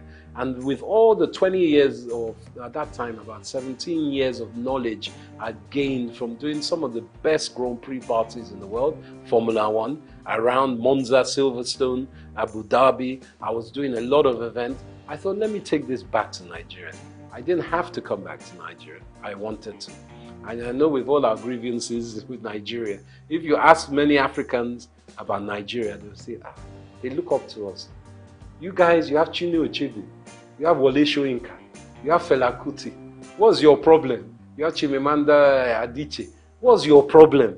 So we have to take ownership and say, yeah, we do have all these people. We have Afrobeats, whether it's Burna Boy, Davido, the Venus Bushfires, all these different people that are exported. Let us look inside and say, wow, we do have a lot. So I wanted, as a content creator, to show Nigeria in all the different sectors that we do have a lot. And that's why with the marketing and communications company that I've started, my own company, I felt I could touch so many sectors. And finance, as I mentioned, I work with banks. Also government, Nigerian Investment Promotion Commission, a very great entity. I work in fashion, with brand labels and people across the board. There are great shops like Alara here that also promote African fashion and African business. And did you know even Leventis does a lot of research, Nigerian bottling company, to help this country. And do you know Nigeria was blowing glass 1,000 years, almost 1,000 years before Europe knew glass blowing. And it's been found in Oyo State only recently. So it's very important that architecturally we take ownership of our country. The NOC civilization that has been in the mid to, I think it's above Abuja, near Benue, and even Niger River, above those basins, that has a lot of artifacts and a lot of archaeological excavation potential. But we've allowed that just to linger. People have stolen a lot of our artifacts. Nigeria was known for Benin bronzes. We were the best smelters of iron before people were smelting iron. So these are things we have to take stock of. And me as a content creator, I bring all that information together and I make sure that people acknowledge it and are aware of it. So then that will uplift us all.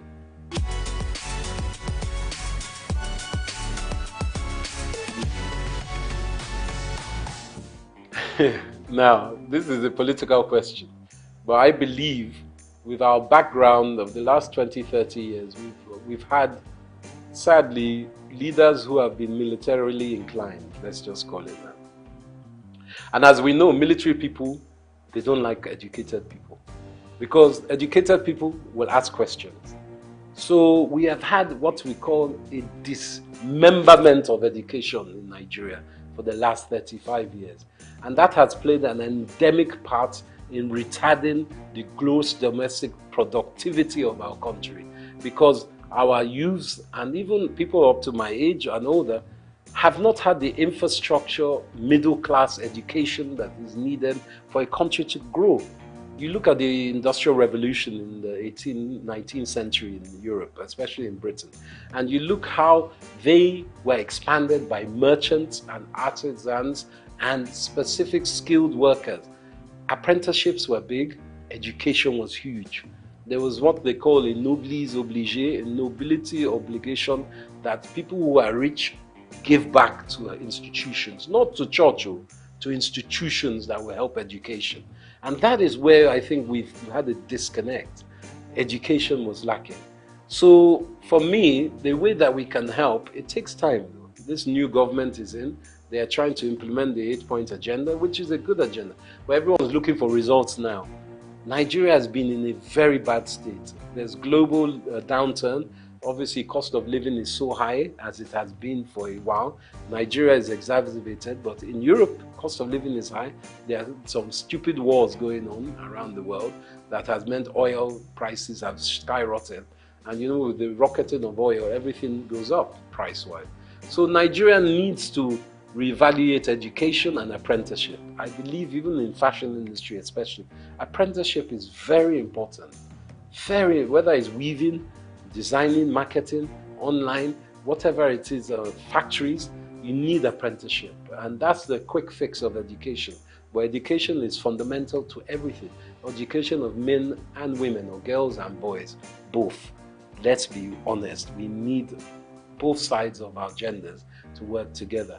You know, Yoruba, we've always been what we call a dual binary kind of culture. We've always thought of male and female as one, and it's very important. Even in our names, Taiwo and Kehinde, we won't know if it's male or female. So we have to really educate ourselves that we can work together. And I think our women are our future. I can't even emphasize that more. And education is key. But it takes time.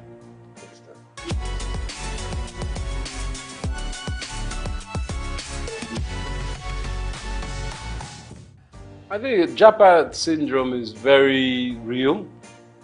Everyone wants a better life. Let's not lie. You want a better life for yourselves, but for your family, your parents, your children. And the opportunities in Nigeria, even when you have been educated and you finish graduate here, to find jobs is not easy. The infrastructure is very bad for job creation. And this is being worked on, we know. And the last 8 years has been fundamentally broken.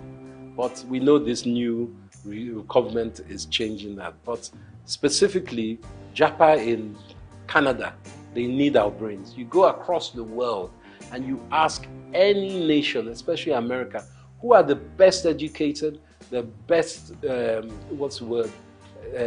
integrated, and the most proficient people, Nigerians. So it's not that we are stupid, it's that we don't have the infrastructure at home. And America, Canada, Europe, they're giving us the infrastructure. So getting out of Nigeria is not easy. There are opportunities and policies that allow it, but going across the border to Libya is not the way. You spend $5,000, $4,000, which is almost 4 or 5 million naira to try and get to Europe, and then you're treated like a dog when you get there. That's not the way. But, you know, there are certain policies that can take you to these countries. And in Britain, for instance, it's not all, the streets aren't paved in gold, but if you earn £1 in Britain, you send that home, that £1 is 1,300 naira.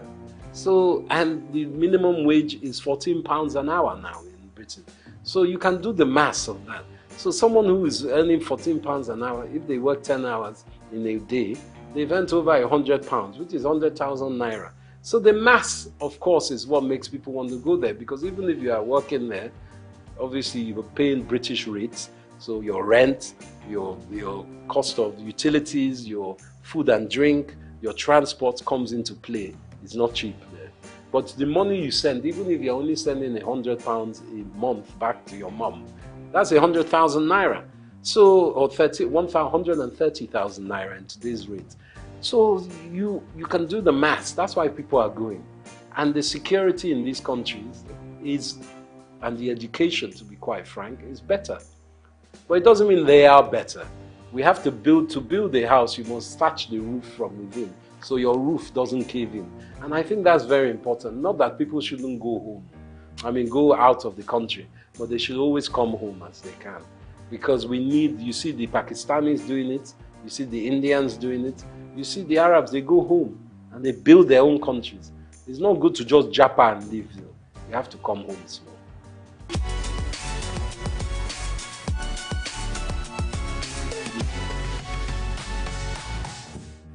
I think my success is down to, as much as I can say a success, because it's still a book that is not finished and the stories are still unwritten, is a tenacity of hard work. It's very important that people understand that it takes a lifetime to look like an overnight success. It doesn't just come. What I'm still doing, I'm not the most successful in my business, but I love my business. And if you can find something that you love and you can make money out of, then you're in heaven on earth, to be quite frank. I think my spirituality and my faith is very important, as is my wife's. My wife, Helen Epega, she wrote the world's first Pidgin English opera. And we've been staging it here in London. We played in Cape Town, in Nairobi, and in Lagos, sorry. And we've staged it in London. We're at the Royal Albert Hall next year. I'm executive producer of that. So I think my success, to add to that, is that I don't put all my eggs in one basket. And I work very hard to make sure I research and obtain knowledge of the next thing or what was the last thing. I'm a historian as well. And I put things in perspective. And I try to add value as I can. But as my momsy used to say, you have 2 ears and 1 mouth for a reason. So I like to listen as well. And from children you can learn, from grandpapa you can learn. So humility is very important. I'm not arrogant with it. And I think that's the most important part. Collaboration, humility, and shared drive. But also knowing that for me, Saturday and Sunday, I'm off. That's my time for the family. I take a break. Sunday, even God rested on the 7th day. Me too, I rest. I'm not 24/7, even though this weekend we have a big fashion event, but that's work. But when I take my tools down, it's tools down. No one can call me on Sunday morning. So you can't be BOing to people.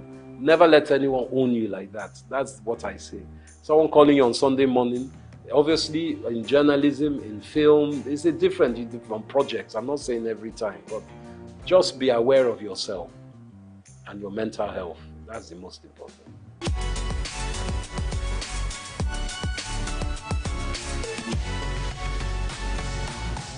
Sure. The world's first pidgin English opera is a show about a Nigerian fabled people. It's almost like Orisha, but it's not.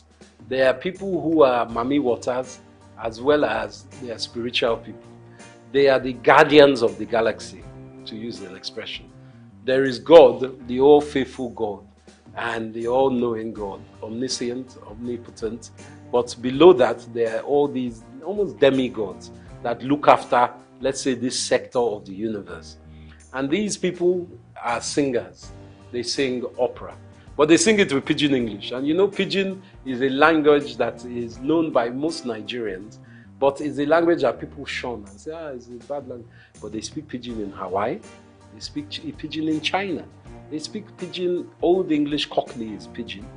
American even is a form of pidgin because they Yankified English. So what my wife has done, Helen Epega, she's also known as the Venus Bushfires. She is an Afrofuturist musician. She composes songs. So she put together this compilation, which is a pidgin English opera musical.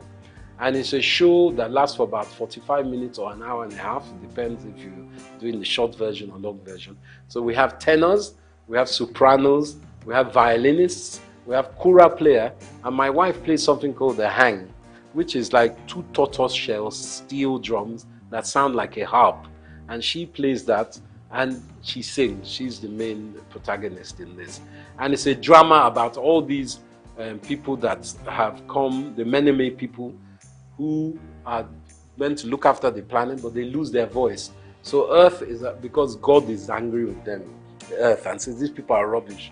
But the Meneme people say to God, please, give them one more chance.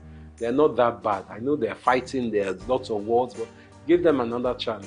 So the lead Kanate of these Meneme people has to go to the Venus Bushfire, which is the heavenly celestial place, to bring the voice back, to sing Earth back into harmony.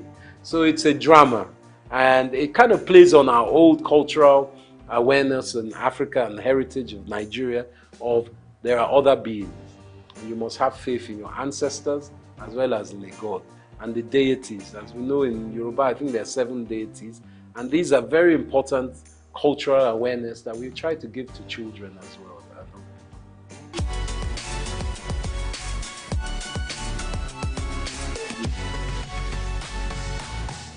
I think the filmmaking in Nigeria is burgeoning.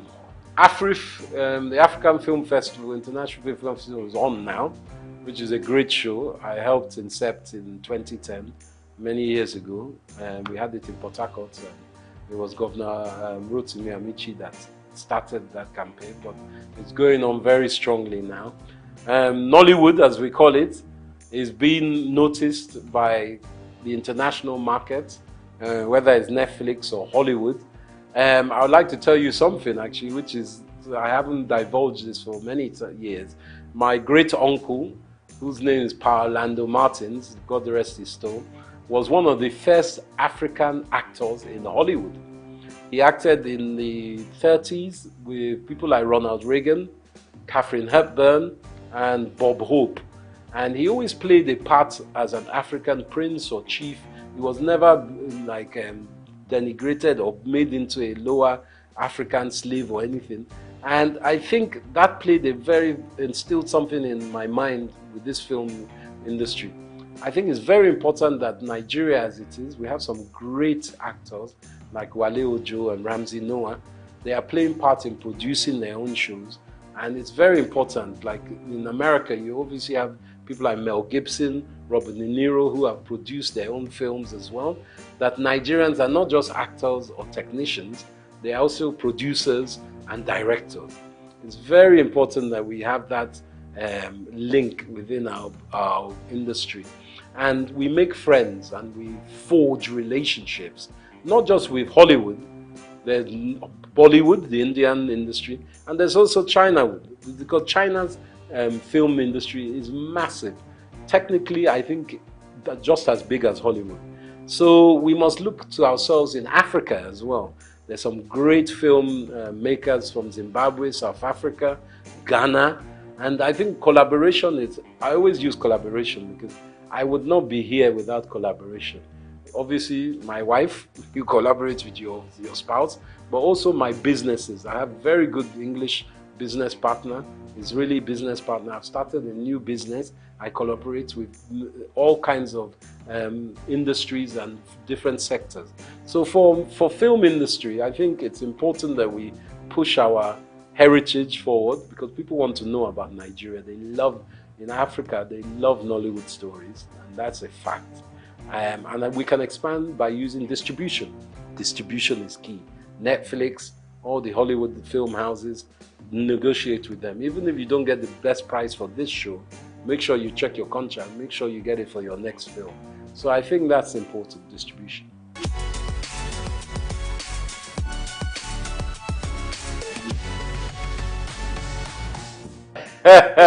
While I'm still alive, that's a very good question. Hope springs eternal with me, and I am optimistic about Nigeria. I think Nigeria is not what we all will think it will be. It's something it's a country that needs to be more fluid. We have in diaspora a lot of powerful individuals and groups. I think we need to connect even more with those individuals and groups who need to invest in Nigeria. Our youth is very talented and is very able, but it's also very abundant.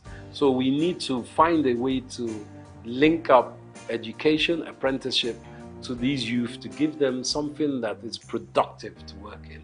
And that means expanding your mind as parents. It's not just doctors, lawyers, bankers that we need. We need artisans, we need creatives. And that's the most important point. It's a mind block. So for me, if we can work on Nigeria's mind psyche, and the taboos of we don't want our child to marry a musician. You know, even as a musician, you don't just have to be a rapper. You could be a music engineer. You could be a filmmaker. You could be an engineer that works with the technical aspects of editing. You could be a designer. There are so many aspects. So I say to my utopian Nigeria, learn from your brothers and sisters. International research online is very important. And for me, the dream is to see Nigeria as a fluid country of strength in Africa, where we're trading with African countries and we're using what we have as our asset. Technically, of course, we need Europe and America and everything, but we have it in Africa. We have it in Nigeria. So my beauty of Nigeria would be if we become our own Wakanda, working with other African states and enhancing our own GDP as well as our region and our continent's GDP working together.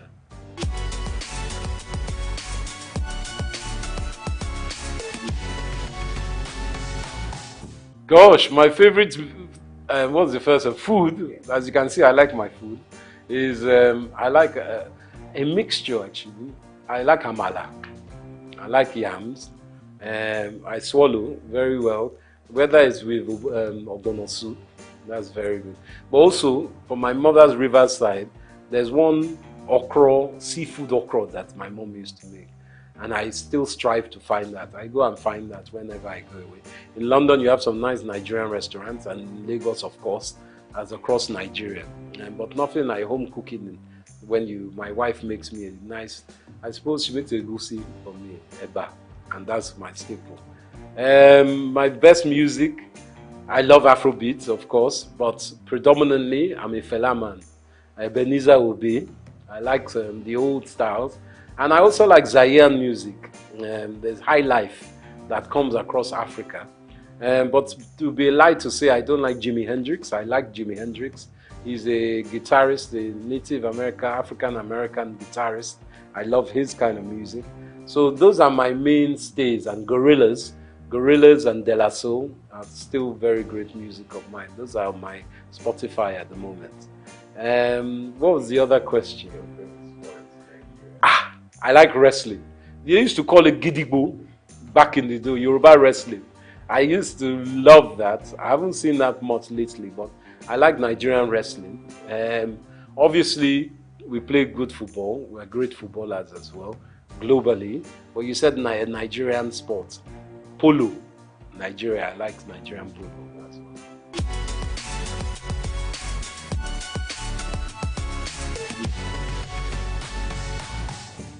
To my young brethren and children of Nigeria, I say it's important hard work. Hard work, research, and belief in yourself. Obviously, times are very tough at the moment, and money is tight. But with your own creativity, you can build your empire from there.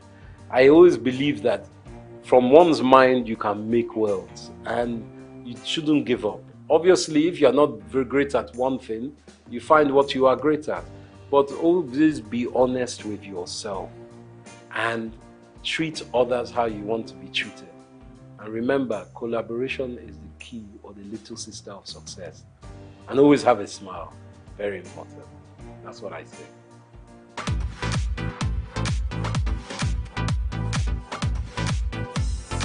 My name is Dr. Rafiu Oladipo. My name is Baba Jala Repega. I'm Reverend Juliet Benite. I'm Godi Odidi. My name is Professor Oladokun Sulaiman Olarawaju. SOUQ News is on the ground, loading. Very enlightening, very educative, and entertaining. Thank you to SOUQ News. So I'm happy that SOUQ TV has come into existence. I'm happy to be here in the SOUQ News. I want to encourage you to subscribe to the channel and keep watching news that makes sense. As Browning said, one's extension of one's reach should not exceed one's grasp, or what is heaven for. And I think SOUQ News is doing that. Africa needs a voice of truth, and SOUQ News has become one of them. And get ready, get ready, get ready. And keep watching. Keep watching SOUQ News. Keep watching SOUQ News. It's a place to be. Keep watching SOUQ News. We've got just what you need right here at Femi Wash Media. Call it the Midas touch and you wouldn't be wrong. Let us record, produce, mix and master your audio like nobody does. Reach us on our contact today for the best quality job. At the core of what makes us human is our ability to pay attention, be present in our experiences, and channel our thoughts and actions towards meaningful goals. However, for individuals with ADHD, which is considered a neurodevelopmental disorder, a medical condition that affects the brain, this fundamental aspect of human nature is often disrupted, leading to difficulties in maintaining focus, controlling impulses, and regulating behaviors. Hyperactivity disorder is a neurodevelopmental disorder that occurs in children and adolescents. It's a problem that has to do with brain development and the brain function. And the ADHD symptoms range from inattention, impulsivity, and hyperactivity. They may be very restless, fidgeting, and they're always on the move. And sometimes they may be climbing, jumping from here and there. That they may injure themselves in the process. Attention deficit hyperactivity disorder, ADHD, is one of the most common mental disorders diagnosed in children, though it can persist into adolescent and adulthood.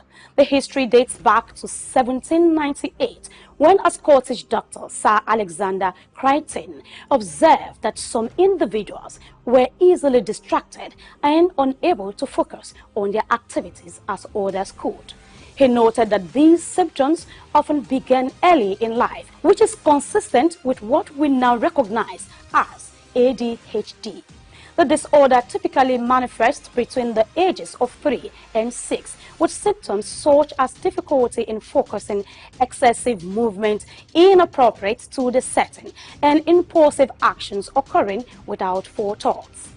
This ailment affects people of all ages, though most commonly diagnosed in children. The average age of onset is around 7 years, with symptoms significantly impacting various aspects of life. Approximately 5 to 10 of children worldwide are affected, with the highest prevalence rates observed in Africa at 8.5% and South America at 11.5%. Variations exist across different countries, with lower rates in Japan and Finland and higher rates in Jamaica and Thailand. In the United States, about 7% of children are diagnosed with this disorder, reflecting an average of prevalence globally. Differentiate between ADHD and other neurodevelopmental disorders. It starts with comprehensive assessment.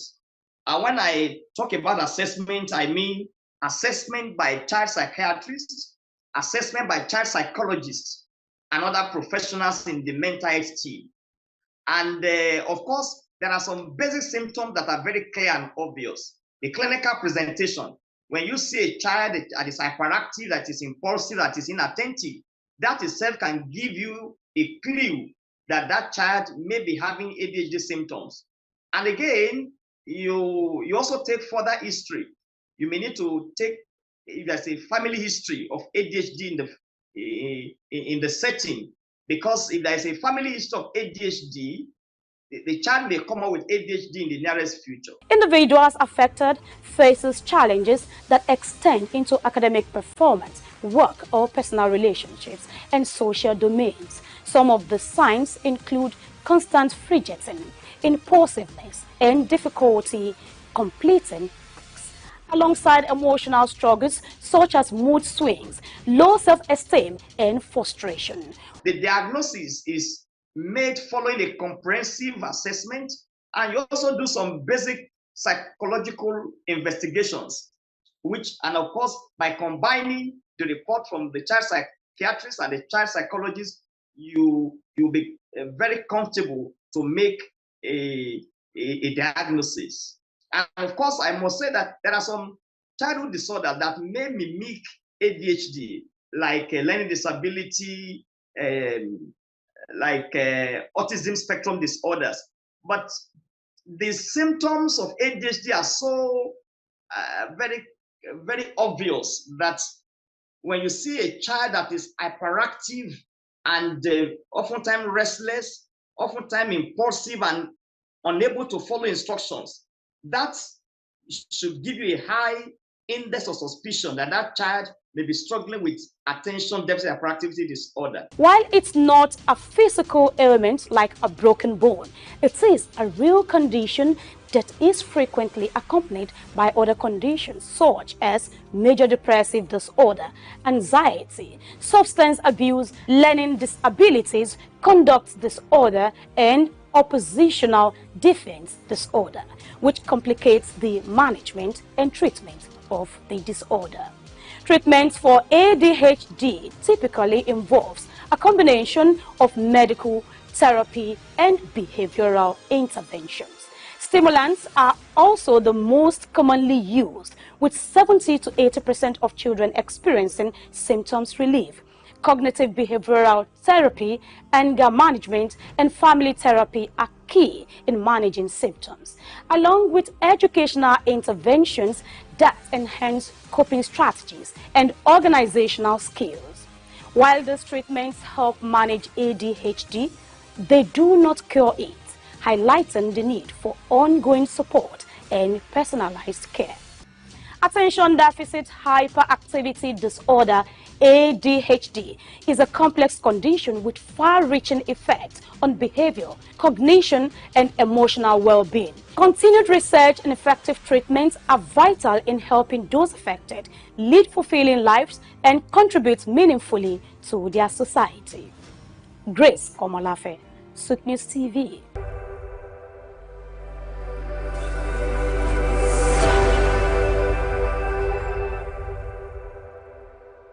In the heart of sub-Saharan Africa, where commerce meets progress, welcome to SOUQ News, your source for business, economy, and development insight that drive nations forward. From the vibrant streets of Lagos, Africa's fastest economic hub, SOUQ News takes you on a journey of discovery, analyzing and reporting the facts that lay the foundation for growth and development. We don't just report the news, we create it. SOUQ News is more than a channel. It is a catalyst for change, spotlighting the stories that shape economies, inspire entrepreneurs, and fuel progress. Covering business, finance, technology, energy, and many more, SOUQ News provides a daily deep dive into the stories that matter, interviews with industry titans, and analysis that empowers your understanding of economic landscape. Join us daily as we dissect, discuss, and deliver the most relevant and factual news on business and the economy. SOUQ News is your trusted guide, empowering you with the knowledge to make informed decisions.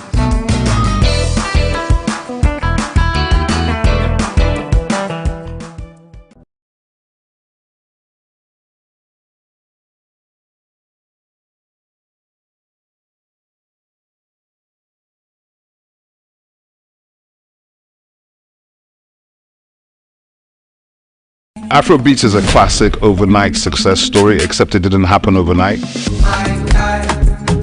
I'm happy to be here. One of the key things about the Omniverse is that it's designed to go beyond an event and designed to be fully something that people can engage beyond the summit.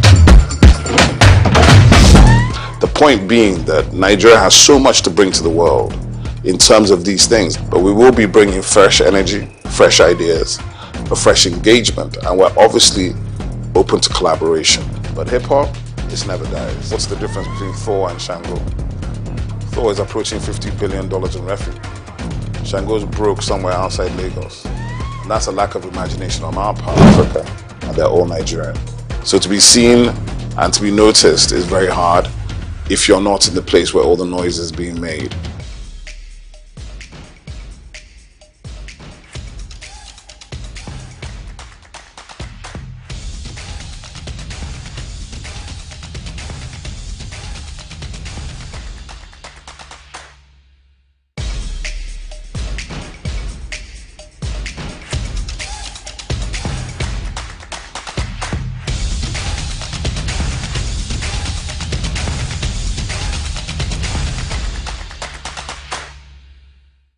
Welcome to the show once again this week on the amazing and lovely Inside Life, the show where we talk to our veterans, we talk to our pioneers in the music game and catch up with them with what's going on in their lives, and also more importantly take stock of how these icons have set the pace ahead of whatever it is that is going on right now.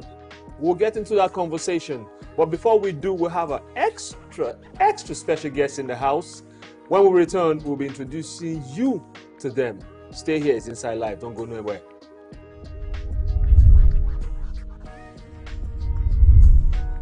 Welcome back to Inside Life. My name is Hans Mba, and quickly we'll jump right on to introducing you to our guests in the building. So today, as usual, a special show on Inside Life. We have the one, the only. This is the part where you hear the drum roll. Slight pause.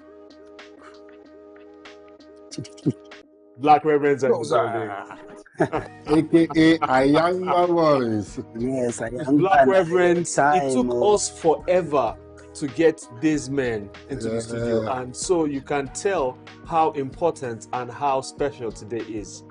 To my immediate right is the one you know as Wesley. Yeah. And to the far right, Shop 2. You know his name already. His head precedes him. The one, the only SOUQ 2. You've seen him in movies. We're going to talk about that as we get into the crux of the matter today. Yeah, that's fine. Black Reverends, welcome to SOUQ News Television and our show Inside Life. Thank you so very much. We're glad to be here. We're honored. Our pleasure. I still feel a bit starstruck when I remember the things you guys have done. I'm from the old school, right? And I remember Ayangba Girls Are Dangerous. It was a national anthem. I'm talking 2000. Right? Precisely. What was behind that song? Tell us the full story, from naming it, from the conception of the beats, from the lyrics, from the dance to the dance steps. Please talk to us about that song as we begin this. Actually, Ayangba is a street language for girls, wayward girls. But Ayangba actually was 1999. Oh, so a year before. Usually, you would have cooked and taken all that time to cook up everything and drop it when people get it. 2000 was the video. That's why you see 2000. So then it was a military area, and I say we have to do it as a satire, because you cannot face. Actually, it's a way of talking to the leaders then, but we cannot talk directly. Then we'll move you straight. We know how to do it. So the thing we now did is we kind of do like Animal Farm.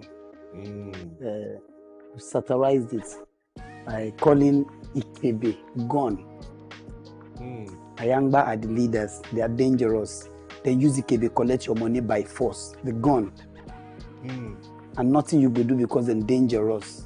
You understand? So it's a satirized song. And ladies are getting a wrong conception about our view. It's not like we are insulting the ladies. If you hear the lines, it says, Eyo, Eyo, and they be waiting you define. Enter hotel, go meet Ayangba, you get bad mind. A guy that goes to a motel to go and catch phone. If Ayangba finish with you, you go 2 days late. So we are looking at our leaders. Yes. When they get to the post, they tell you all sweet words, but when they get there, they do what they want. If you come and knock the door, they bang the door at you. You understand? You can't do anything. If you go, they tell someone to pick you up. Now, we're talking about this. One of the reasons why we had to have this conversation. Did you feel that this message was caught at the time, or you felt people got it much later on? I think it was at that point in time. We've had series of interviews where we said this, but the depth, the meaning of the song wasn't really hitting the people because of the beat. Okay, we have the intention of doing the song to hit at the leaders and the situation then, but we had to model after a popular song, the Buster Rhyme. So a lot of people were carried away with the beat, and then the video, and then the dance step. And so regardless of the message you pass, it was a club banger, party shaker. You go everywhere, and Ayangba was virtually everywhere. But you could see that no matter how much you go to interviews and let people know that this song, don't take it literally the way we have delivered it. It's deeper than what you think. We're trying to call our leaders Ayangba and say they will use Ikebe, which is the gun to collect your money by force. Nothing you could do because they're dangerous, but no, it didn't matter anymore. It's just the groove. Just the dance, the groove, the cruise, like they call it these days. So. And I feel like it's one of the things that's affecting our music right now. Exactly. So what you were addressing at that time, yes, certainly, has it changed from what's happening right now? What do you think? What is it any different? Basically, no. Anyway, change is permanent. You cannot play music, but I know way back we are conscious musicians. You think deep before delivering any lines. No, you of want course. to make like people. Back then, that was some of the attributes of the artist back then. True. Yes. You write your song from home. You go to the studio with your book, You give lyrics thoughts. book. Yes. It's the song that you sing to a producer that brings the beat out. Right. These days is the other way around. The beat is ready, then they call you to come to the studio. You go to the studio, you listen to a beat, and then the beat just moves you, and then you put melody. So by the time you put the melody to that rhythm, to the beat, lyrics don't matter anymore. You've not sat down to critically think, to say, okay, we're going to put this song and address this corruption, and address this and that. No deep thinking. It's just, you go to the beat, you go to the studio, you hear the beat. Hey, can just find your ways go down, your ways go. Music already. It's not how it used to be for us. Incidentally, I saw a clip. I think it was New York Times. I saw a clip yesterday, and they were talking about. It was a key question. They were like, "What has destroyed the art of writing?" Exactly. So I remembered it from what you're saying about how the beat is there ready for you, and you come in and you freestyle. It breaks my heart. You freestyle on the beat. You just go, and you see, when you say freestyle, I know not a lot. Freestyle is also a skill. It is. Like you have it or you don't. Yes. So when people are like, I'm like, yo, what are you doing? They're like, while practicing freestyle. I say you can't practice freestyle. Don't practice freestyle. It will not sound. I know someone that he freestyles. He's talking about everything in the room. He's consistent. He's on beat. Spontaneously. When he finishes, and you ask him what did he just say, he doesn't know. Doesn't know. When you put another beat, he continues. He continues. So I said, listen, you can't do this. So when artists get, like what you're saying, piggybacking on what you're saying, when artists get in the studio and they begin to freestyle without thinking. Because many times you have to write, cancel, think about it, write, cancel. Yes. Could it be why a lot of people think that music has lost its way in Nigeria? Your genuine thoughts. I'm sure you've seen the video of Buju Banton and what he said about Afrobeat. 100% spot on. And maybe you haven't seen the video. You haven't seen the video? Please. Buju said Afrobeat is fuckery. That was his exact language. That it has no substance and it cannot last. That they say nothing meaningful and it's just about money and drink and women. But actually, that's not Afrobeat. You know, there's a difference. Thank you. Since we're going there, you know, there's one with the S. There's Afrobeat. There's one with the S. Which is what Fela came with. did. Thank you. Yes. That's Afrobeat. Now there's Afrobeats. With the S. Okay, with the S. With an S. So that's a collection of African kind of music.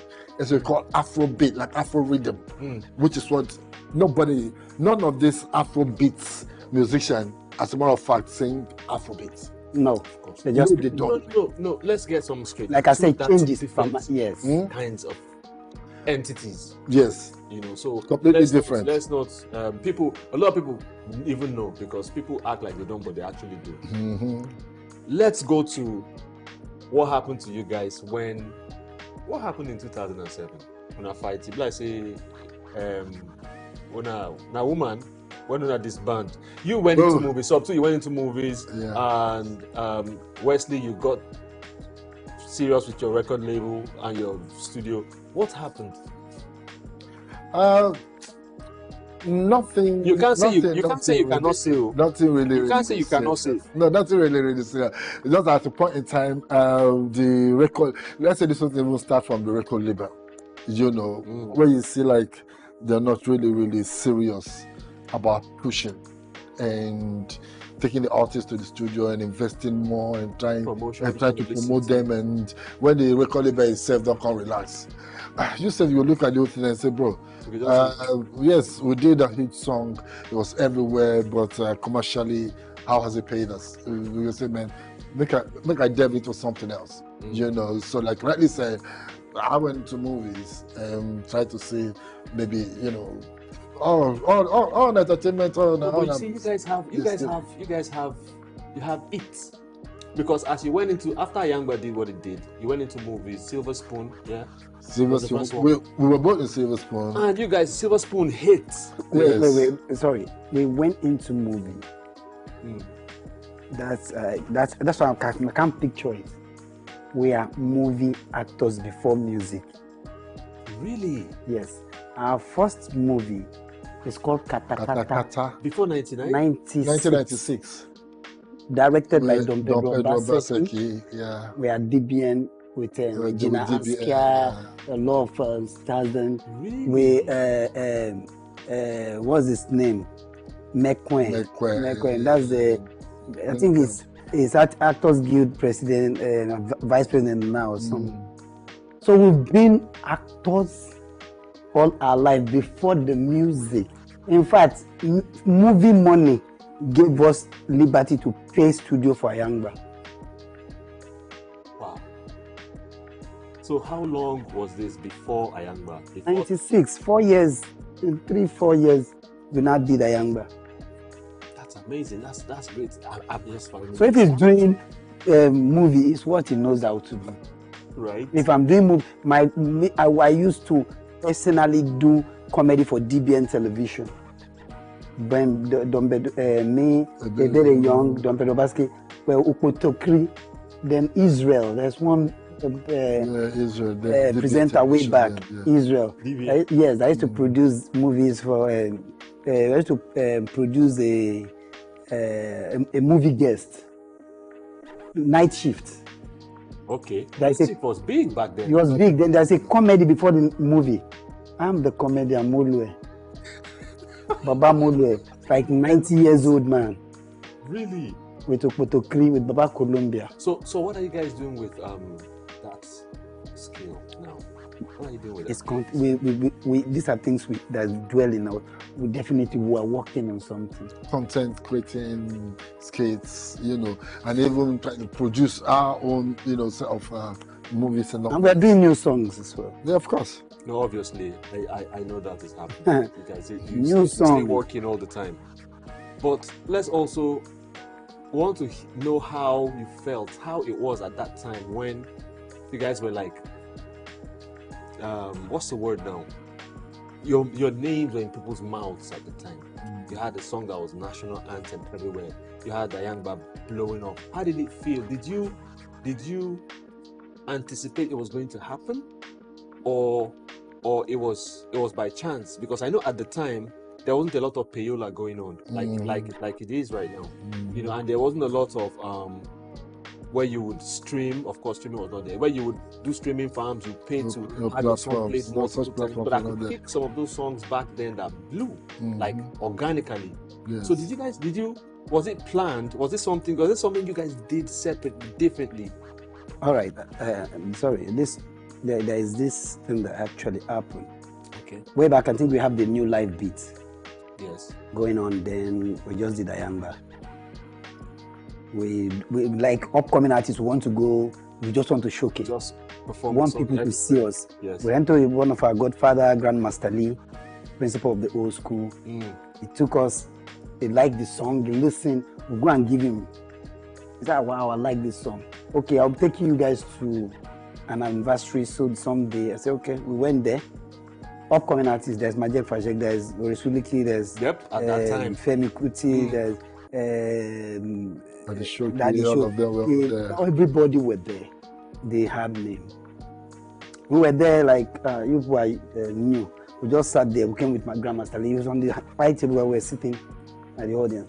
The next thing they say they called our name to come and perform. The owner of the program said, "No, I don't want any riffraff. Come and sit down." We went back to sit down. Master Lee took his leave that we are going. The man came to beg him and said, "Okay, let my boys perform." That's the only way I can stay. He said, "Okay, just one track." I said, "No problem." We started. The moment he just said, he played, I don't die. It was just one verse. Just at the end of the first verse, got into the chorus, that all the superstars were there, they all got up for a standing ovation. That was where we got our record deal.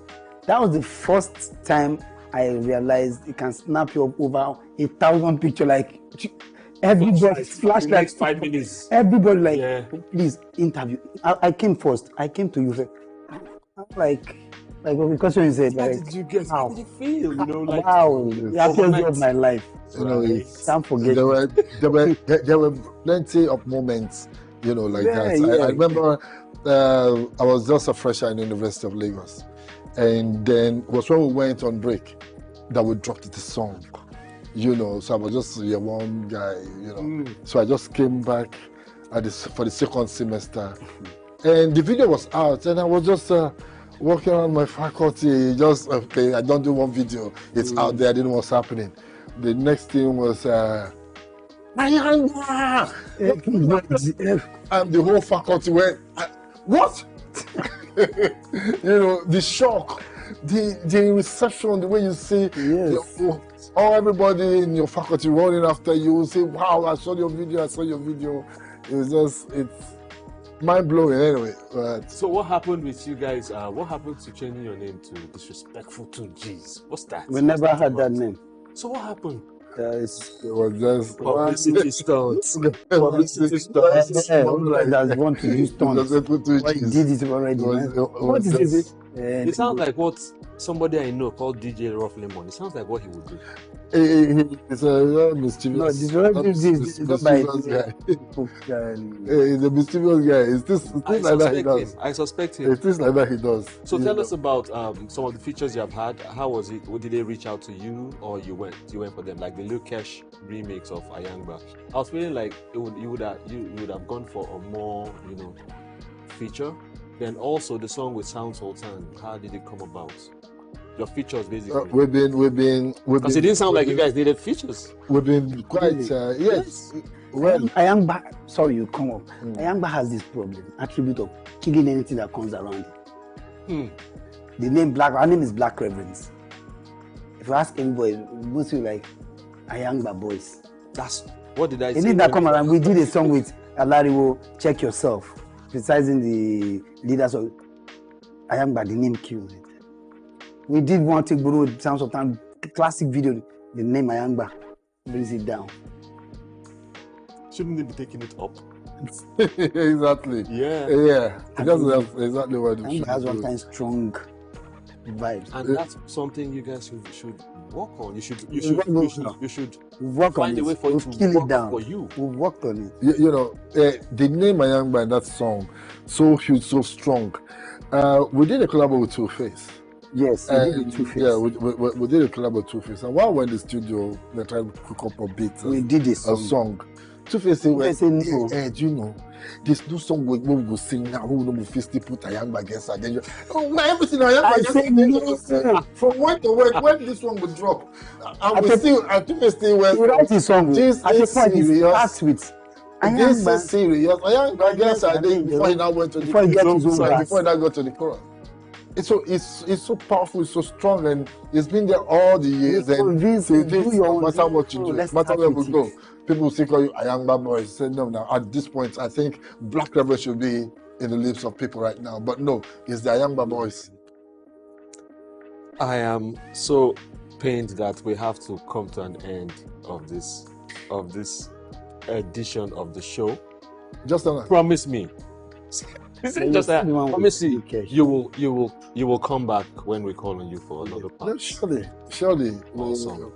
We're a friend of the house now. Thank you so much for coming to SOUQ. Thank you. SOUQ, SOUQ with the B. 2. Shop. Yes, Shop. Where did Shop come from, please? From my surname. Schreiber is my surname. Okay. Yeah. Shop 2. So do we sign out? And Wesley. Are we signing out? No, we're going to sign out now. But we will come back. That's why I said to you, we're going to come back. Okay. Yes. So this is a break. I wouldn't say end to Inside Life for this week. We had a beautiful session with the legends, the icons that paved the way. We're talking 90s, we're talking early 2000s, way before what you're hearing now became what you're hearing now. They are part of the people that crafted this. Find the song Ayangba and understand what we're talking about. My name is Hanson Ba. It's still SOUQ News Television. The show is Inside Life. We will do a part 2 on this one. Stay with us.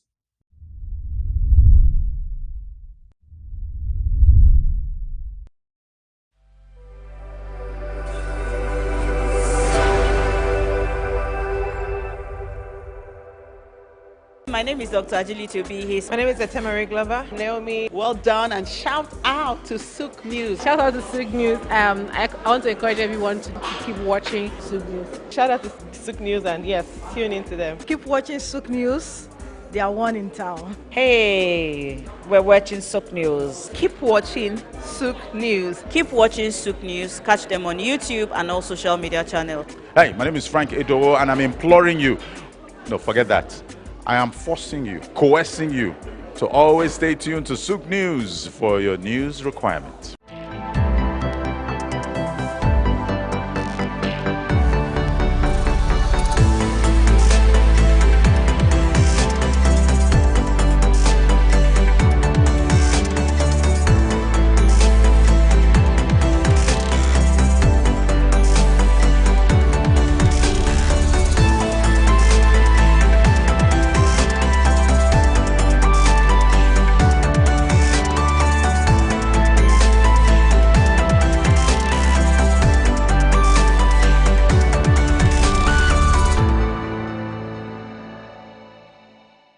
Optimism is a strategy for making a better future, because unless you believe that the future can be better, you are unlikely to step up and take responsibility for making it so. Responsibility is the price of greatness. How else can one explain the thought process of a 24-year-old youth leaving the luxurious comforts in the United States to fill in for his incarcerated father in sub-Saharan Africa, Nigeria, and run a family business holding the fort till stability was achieved? This is the story of Abdul Samad Rabiu, an unassuming, silent achiever.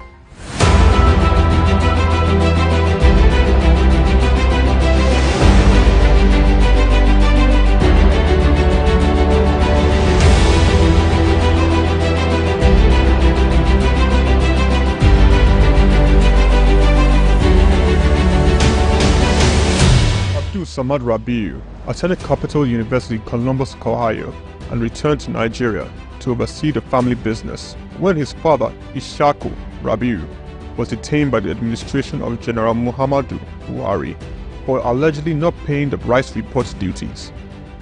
Not only was his father under investigation, the family business was under scrutiny. These harsh realities of being thrust right into the middle of it all shaped the young man's resolve to hard work in silence.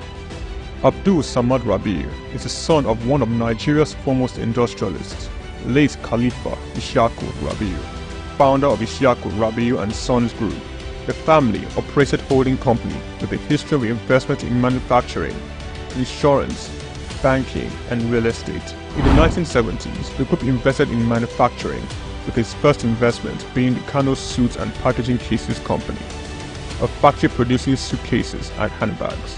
In 1972, the Bagauda Textile Mill, manufacturing woven clothes for uniforms, importing and trading in different segments of the economy, including frozen food service, sugar, and a motor vehicle and parts distribution company specialized in Daihatsu products. Abdul Samad Rabiu was born with a very big silver spoon in the ancient city of Kano on the 4th day of August in 1960, 57 days to Nigerian independence. 24 years later, responsibility beckoned.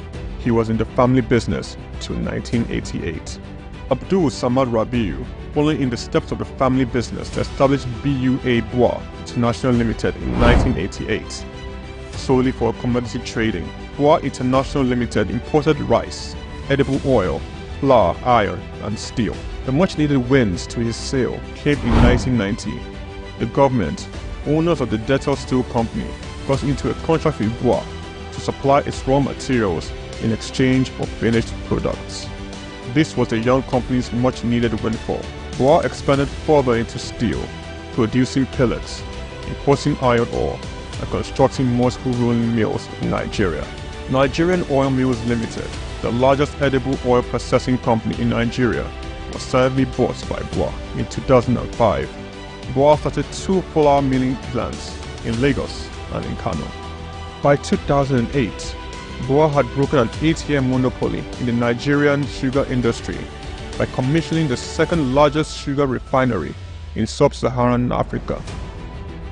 In 2009, the company went on to silently acquire a controlling stake in the publicly listed cement company in northern Nigeria, SOUQ Cement, and began to construct a $900 million cement plant in Ogbela, Edo State, completed and commissioned in 2015, which was at that time the single largest non-oil investment in South Nigeria, and had a capacity of 6 million metric tons per annum upon completion of the second line. This was followed by a new 1.5 million metric tons line in Sokoto in 2018 and another 3 million metric ton line, which commenced in 2020 and was commissioned in 2022, bringing the total installed capacity for his cement holdings to 11 million metric tons as of January 2022. Abdul Samad Rabiu is very entrenched with his family in business, having over 40 siblings. His younger brother Rabiu Ishaku Rabiu was the CEO of IRS Airlines Limited, an airline based in Abuja, Nigeria. He operates scheduled domestic passenger services. Its main base was Nnamdi Azikiwe International Airport. The airline was established in 2002 and started operations in March 2002 and ceased operations in 2013. Kabiru Rabiu, our younger brother, currently serves as the Group Executive Director of BUA Group. In 2020, Kabiru was named the Best African Economic Leader under the age of 40 in the 100 African Economic Leaders for Tomorrow Awards by the French Institute Chausseo. BUA invested $300 million in the 20,000 hectares Lafiaji Sugar Estate project, which comprises a sugar mill, sugar refinery, ethanol processing plant, and 35 megawatts power plant. The company also built an export-focused refinery in Port Harcourt, the only destination sugar refinery in sub-Saharan Africa. Abdul Samad Rabiu is constructing a 200,000 barrels per day petrochemicals refinery in Akwa Ibom State, Nigeria. The agreement was signed with Access of France in August 2020 for the refinery aimed at serving Nigeria and the West African petroleum refining needs. It is expected to be completed and operational by 2025.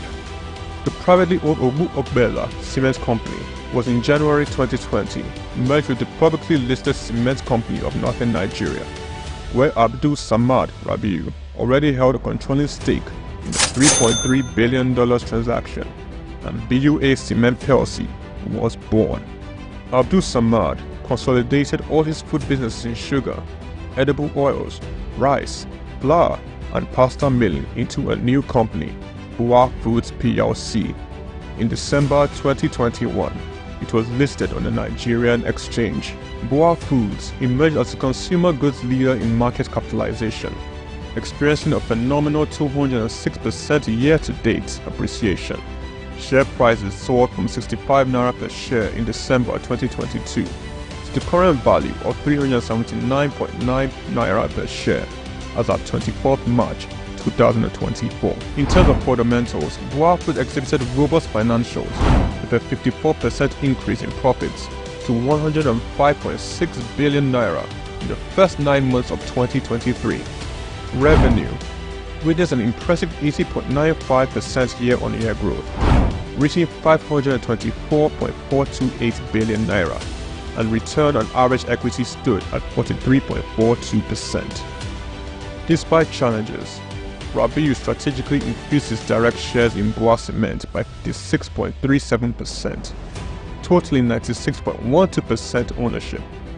This move, executed on June 26, 2023, demonstrates Rabiu's confidence in his company's future growth.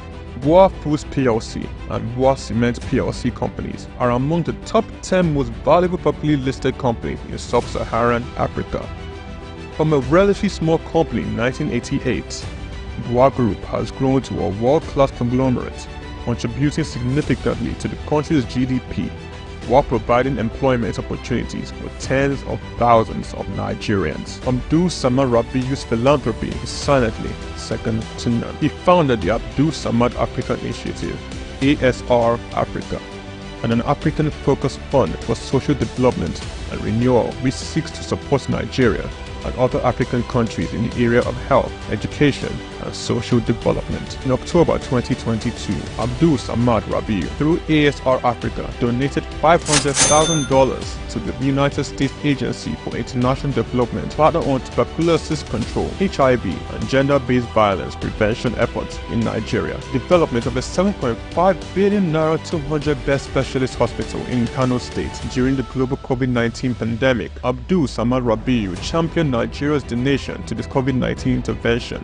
by a single individual or corporate donating, amongst other things, 1.35 billion naira to the COVID private sector coalition, 300 million naira to the Presidential Task Force on COVID-19, over 1 billion naira in cash donations to 10 state governments across the country, 70 ambulances, medical equipment, face masks, provision of foodstuffs for over 1.5 million persons in Kano, Lagos, and Rivers States. ASR Africa Initiative donated a 4 billion naira police hospital in Abuja and donated 1 billion naira each for 6 universities across Nigeria through the ASR Africa Tertiary Education Grants Scheme for infrastructural development. The beneficiaries of the 6 billion naira tertiary education grant schemes are Ahmadu Bello University, University of Ibadan, University of Maiduguri, Nnamdi Azikiwe University, University of Ilorin, and the University of Benin. ASR Africa Initiative also donated 2.5 billion naira each through its tertiary healthcare development grants for health projects across 4 geopolitical zones in the country. These are in addition to 5 billion naira donated to build the first teaching hospital in Akwa Ibom State, donated 10 billion naira to the Security Support Fund of the Nigerian government.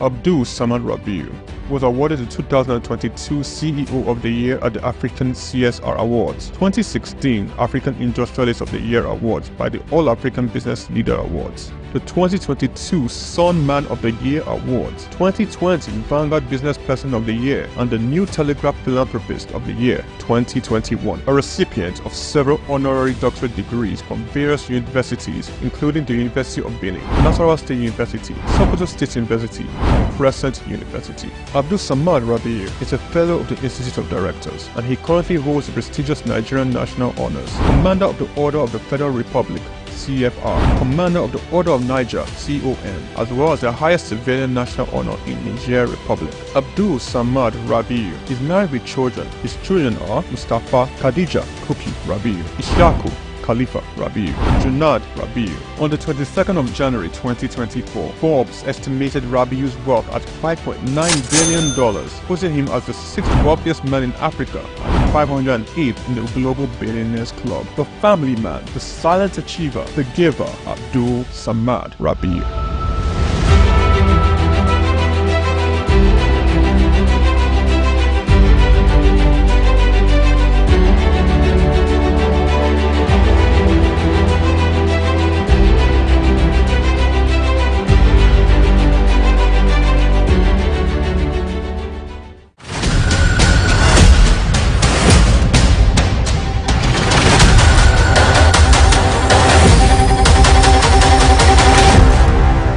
Stay ahead of the curve with the latest in news, development issues, global updates, market trends, and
Hello and welcome to your program. This is SOUQ Pulse, and by now you know where we are already. We don't need to argue about that or even think it. This is SOUQ News, where we tell you and you know we are all about positivities.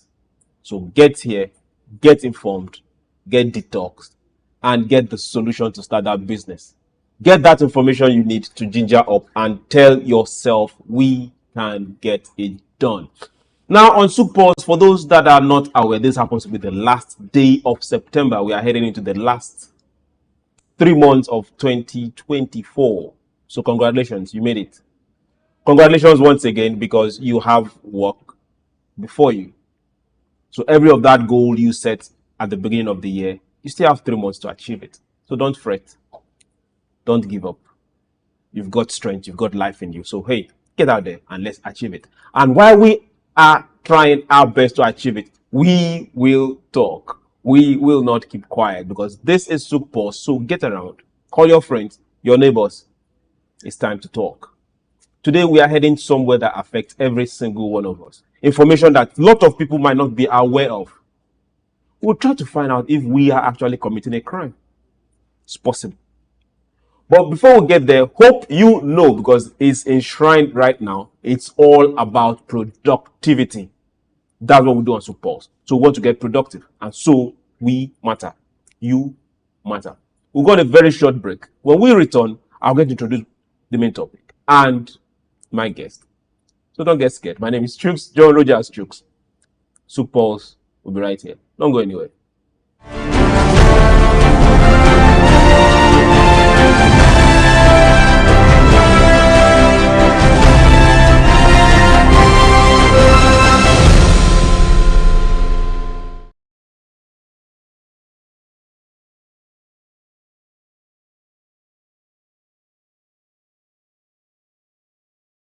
We've got just what you need right here at Femi Wash Media. Call it the Midas Touch and you wouldn't be wrong. Let us record, produce, mix and master your audio like nobody does. Reach us on our contact today for the best quality job.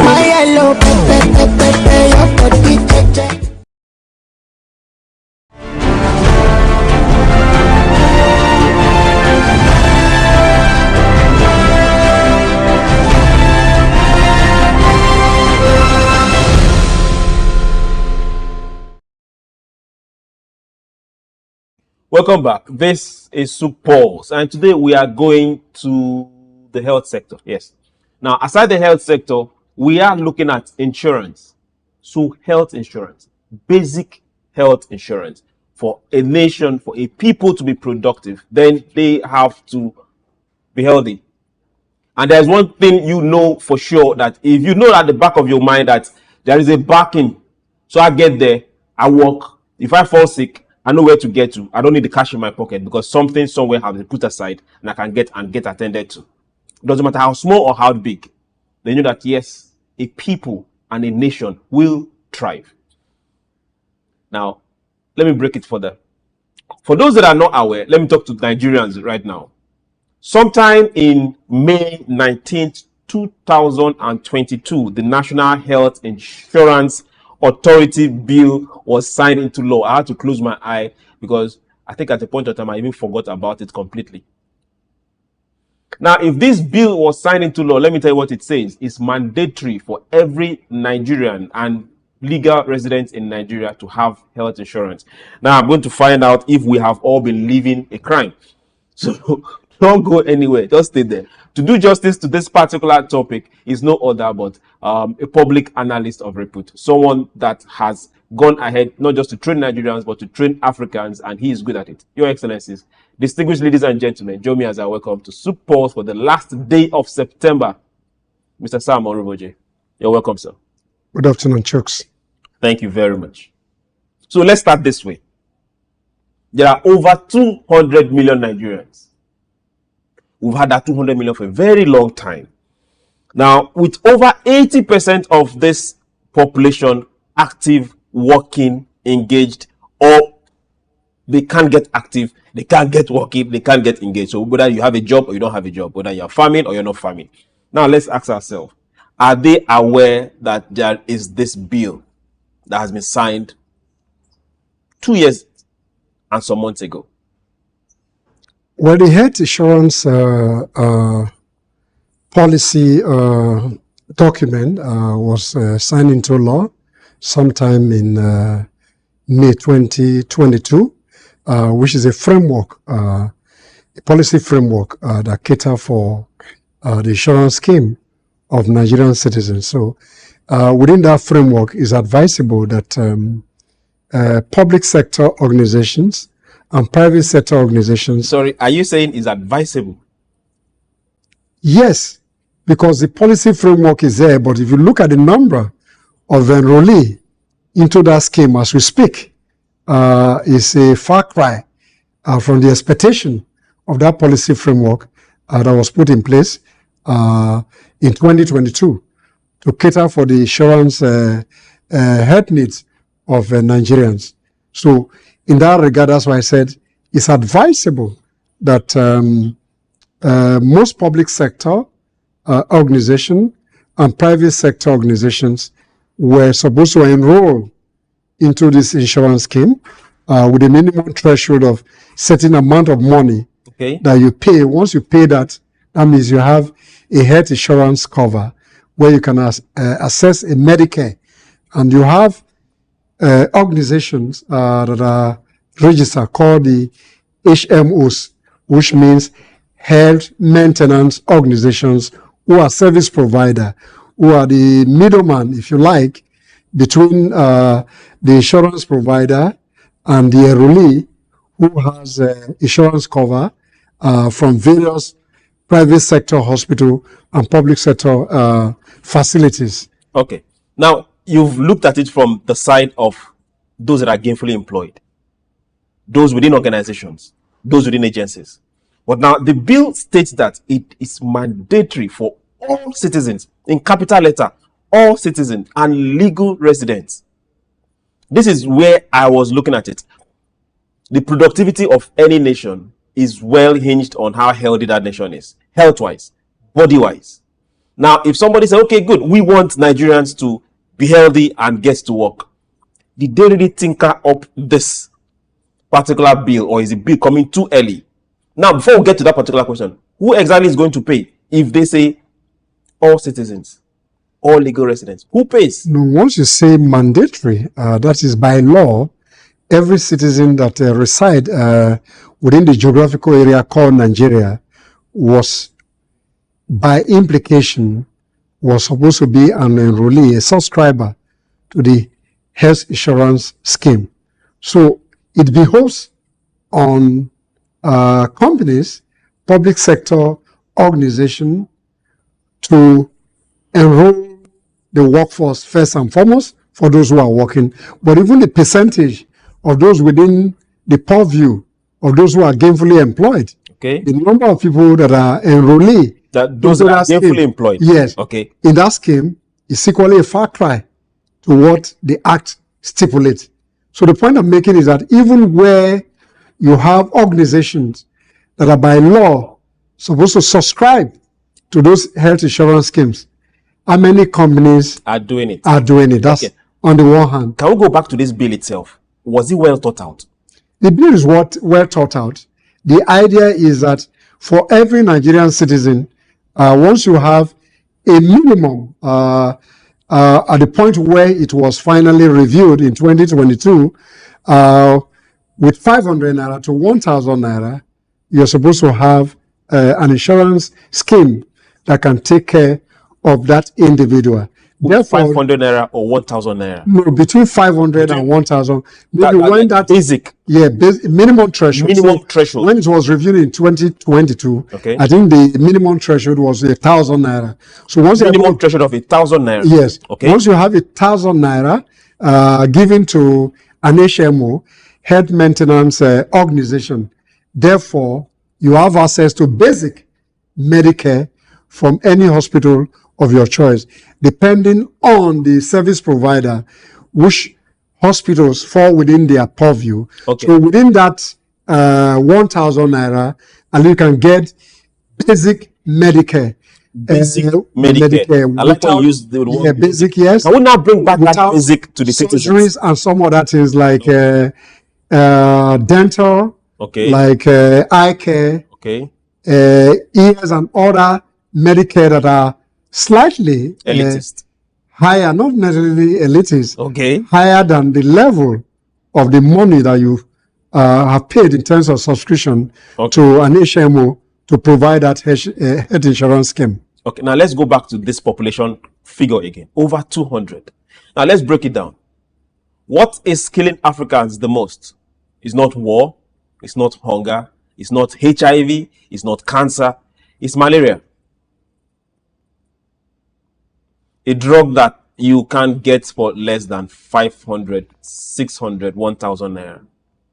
Now, if people know that this is this law, because it's a law right now, and they can just go and register in an HMO for 1,000 naira. If they have malaria along the line, whether they have a job or not, that death rate should be cut by at least 80% back. I think the issue here is rather of education, the advocacy to educate more Nigerians. Who should do that? Number one, there's a federal government agency that is responsible for health insurance. So first and foremost, they have the responsibility to provide education, particularly for public sector workers. But I do know for practice. If we keep looking at those that are gainfully employed, just who informs or who takes care of those that don't even have a Let's job? take care of those who are even first and foremost gainfully employed. Okay. Who has a kind of mandatory requirement by law. The public sector, who is a driver of this law, first and foremost, they should take care of that sector. What is the number of public sector people who are subscribing to the health insurance scheme? On the other hand, the private sector companies, by HRO practice and by law, are supposed to enroll their staff into that insurance scheme. But again, beyond the minimum threshold, different company has a different policy in place that take care of different categories of their management, maybe from supervisory grade to managerial grade to senior management grade and to the executive committee grade, depending on the policy that is in place. Various enrollees will now have a package. The limits and the extension to that package will be determined by the policy of individual companies that are subscribing to that particular health insurance scheme. Okay. Now, let's now go to those that are gainfully employed. You've dwelt there a bit. Let's now look at them. Now, do we have like a collaboration worked out between the health giver, I mean, doctors, every other personnel working in that sector, the health providers, the institution itself, hospitals, pharmacy, every one of them, the insurance companies, government agencies, do have that collaboration where the chain itself works swiftly? There's a structure in place, and to a very large extent, a lot of big corporations, particularly private sector companies, already subscribe to that scheme. Depending, like I mentioned, depending on the health policy framework of that particular organization, general staff, supervisory, middle management, senior management, executive committee. So they have different elements of the categories of which their staff can enroll in those schemes. Then you have the health insurance maintenance company called the HMO, who are intermediary between the insuring company, health insurance company, and the health giver, that's the hospital. So there's a value chain that currently exists in that sector that take care of everybody. So you go to the HMO, you enroll in a particular hospital or it's a health center. So once you do that, your informations are passing there, and at the end of the day, the hospital is paid based on the commitment that is made on the number of enrollees that they have on their register.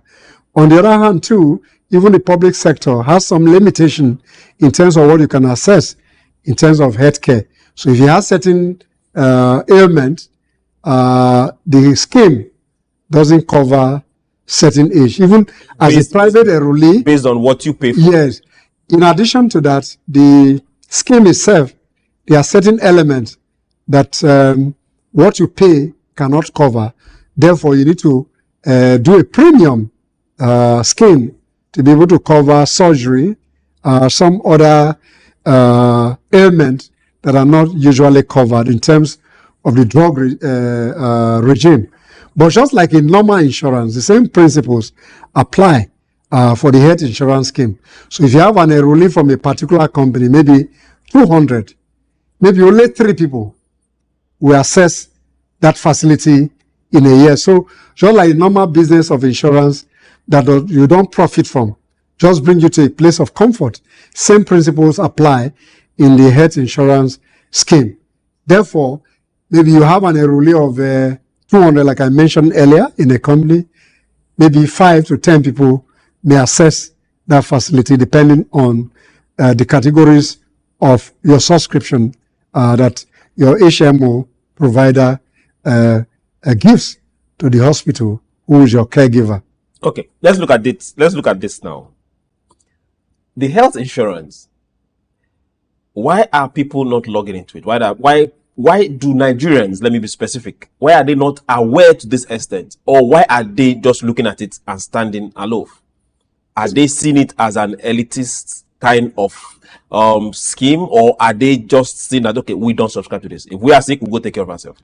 No, I think the challenge here generally about insurance is a practice. Or is it the name insurance? Yes, once you have the concept of insurance, you have some limitation the way insurance evolve as a business in Nigeria, particularly for motor insurance, where you had clerks selling insurance policy to various insuring public. And at the end of the day, when there was a need for claim, people could not access those claims. So there's this perception, negative perception of the insurance business in Nigeria. And I think it's the same perception that have dovetailed into the health insurance policy. Why not make an excuse? So it's the responsibility of the Nigeria Insurance Association and the National Insurance Commission to provide adequate education on this policy framework that benefits every Nigerian, and to assess that facility is so minimal to a very large extent that if you pay 1,000 naira, then you're able to have some level of healthcare maintenance based on that small premium of 1,000 naira that you pay to your HMO provider, as the case might be. So education is critical. Then Nigerians themselves need to change their mindset when you come to the concept of insurance in itself. And there's this popular saying that God is my insurance. Therefore, I don't need to take an insurance policy. So the appeal here, or the advocacy for this kind of program is to say that why God is your insurance, you equally need some level of health care before God take care of you. So in case you have been bitten by a mosquito and there's a malaria, you can take care of yourself. Okay. So it's education, and we need to remove this perception, the public perception, particularly about insurance as a business or as a concept, so that people can get into that scheme, and we have more enrollee. A more robust insurance scheme will help to make the nation to be productive. Okay, while the nation gets productive and while we get educated and learn more about health insurance and some of those particular questions we are yearning for answers, let's look at the telecom industry. Now, at a particular point in time, when you recharge to a particular limit, you get some SMS. I won't call names of those companies right now. And they'll tell you, like, okay, good, for you to have done this amount this month, you get insurance, health insurance to this tune. That kept coming for a while till it stopped. I don't know if people still get it now. What role can telecommunication companies within Africa play? Because almost every communicating African has a phone.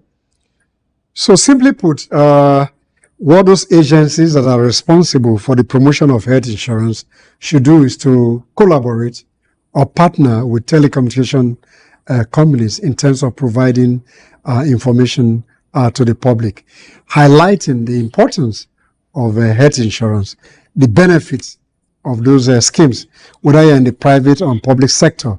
Once that is done, that will improve on the number of enrollee, as it's called, or subscriber to the health insurance policy. Okay, now let's talk about this aspect. I know some other people out there, you're watching and you're saying, I'm not covered in all this statement that has been made. So, sir, let me ask you this question. Now, who covers the unemployed or the person that can afford it?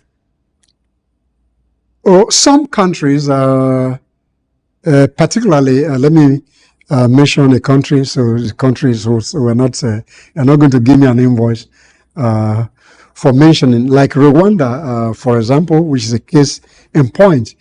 What they do, there's a family or community participation where those who don't have the means to take an insurance policy, relations, enroll them into that scheme. So we can borrow leave from the Rwandan example, where at a family level, those who cannot afford to pay that minimum distance, family and relations are able to assist so that they can pull them into that scheme. And that again will help the families in terms of the kind of family pressure health can bring to bear on some family member from time to time. Okay, let's now talk for those that are employed. What percentage of contribution is expected from the staff, and what percentage is expected from the organization? Or is it just a one-sided, the staff pay or the organization pays?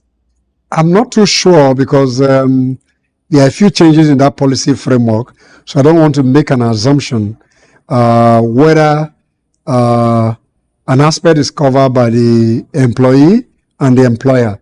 But I will just make a general statement that once you subscribe through an HMO, then depending on the value that is placed on you, depending on the cadre of management that you belong to, then management pay in some cases on behalf of the staff. But I'm not too sure of that new element when that policy was tinkered with in 2022, because that policy was there.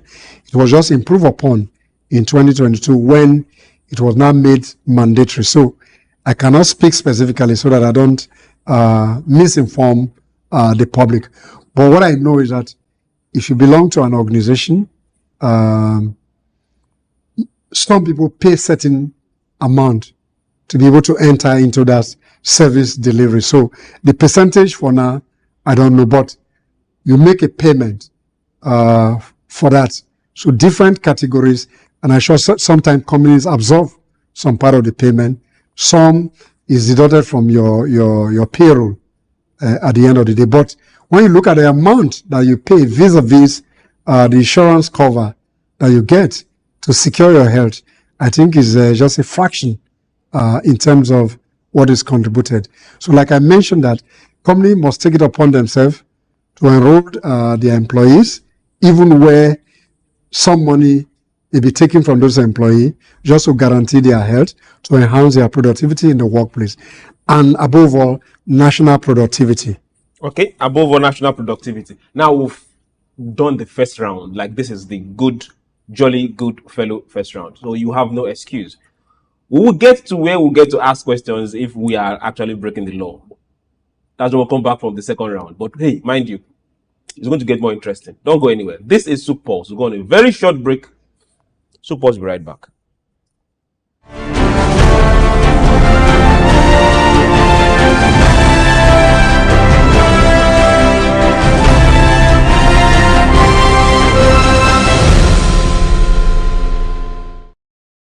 We've got just what you need right here at Family Wash Media.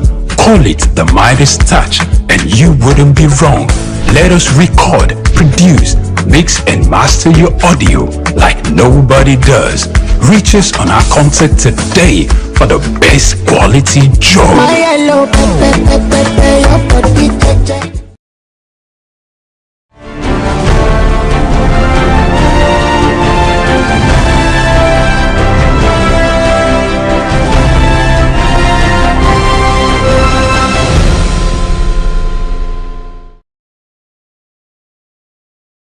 Welcome back. This is SOUQ Pulse, and we are looking at basic health insurance. And we're asking ourselves this simple question: is it visible in Africa? Yes, it is. But now, how, when, and to what tune is it visible? That is what we are getting to, and that's what we are heading to. My name is SOUQ, John Rogers SOUQ. I have Mr. Sam Oruvoje here, and he is schooling us. Now, let's get to turn this a bit. So we have developing nations, and a lot of developing nations in Africa, their health budget compared to the percentage of their entire budget is less than 5%. With a bill like this that mandates every citizen to be covered with health insurance, how possible is it to achieve this? No, the facilities are beyond public facility. So you have public sector facilities in terms of hospital and healthcare centers. On the other hand, you have private sector companies that provide health services. Therefore, you cannot relate this policy vis-a-vis the entire budget, health budget. The health budget is a major challenge. The global benchmark for health education, we're still a far cry as a country to those minimum benchmark for health in particular and education. But what is important is that once you are able to provide basic insurance cover, basic insurance cover for the citizens, for the population that we are looking at, the teeming population we're looking at. Example, our country, Nigeria, the health facilities are stretched. Both government health facilities, the private health facilities are also stretched. Now, for some other health facilities that are private, the ordinary person... you must understand the concept of insurance first and foremost. We are looking at facilities. Just a moment. You need to understand the fundamentals, the framework. If you don't take it from that perspective, it becomes a problem. Everybody cannot fall sick at the same time. 100% agreed. So therefore, the idea of this scheme is that when you have health challenges, without minimum contribution, you can access a facility to have a basic health care. So let's take it fundamentally from that point. From the statistics of our health issue in Africa for a while, everybody cannot fall ill at the same time, 100% agree. But as we speak, the health sector cannot cater for those that are sick now, both from the villages down to the urban centers. Now, we have a lot of private health facilities, but can the poor afford them? The government facilities afford private, hold on. The poor are able to afford private facilities once you subscribe to that minimum payment of a health insurance premium. Once it's paid and you have an HMO provider that will the private sector, from the private you can access. Yes, you can access. To what extent will the private hospital attend to the poor? No, they will attend to them once you are on the register. Insurance. Once you're on that register, that you are registered with a particular hospital facility, it behoves on that hospital to give you basic care. On paper?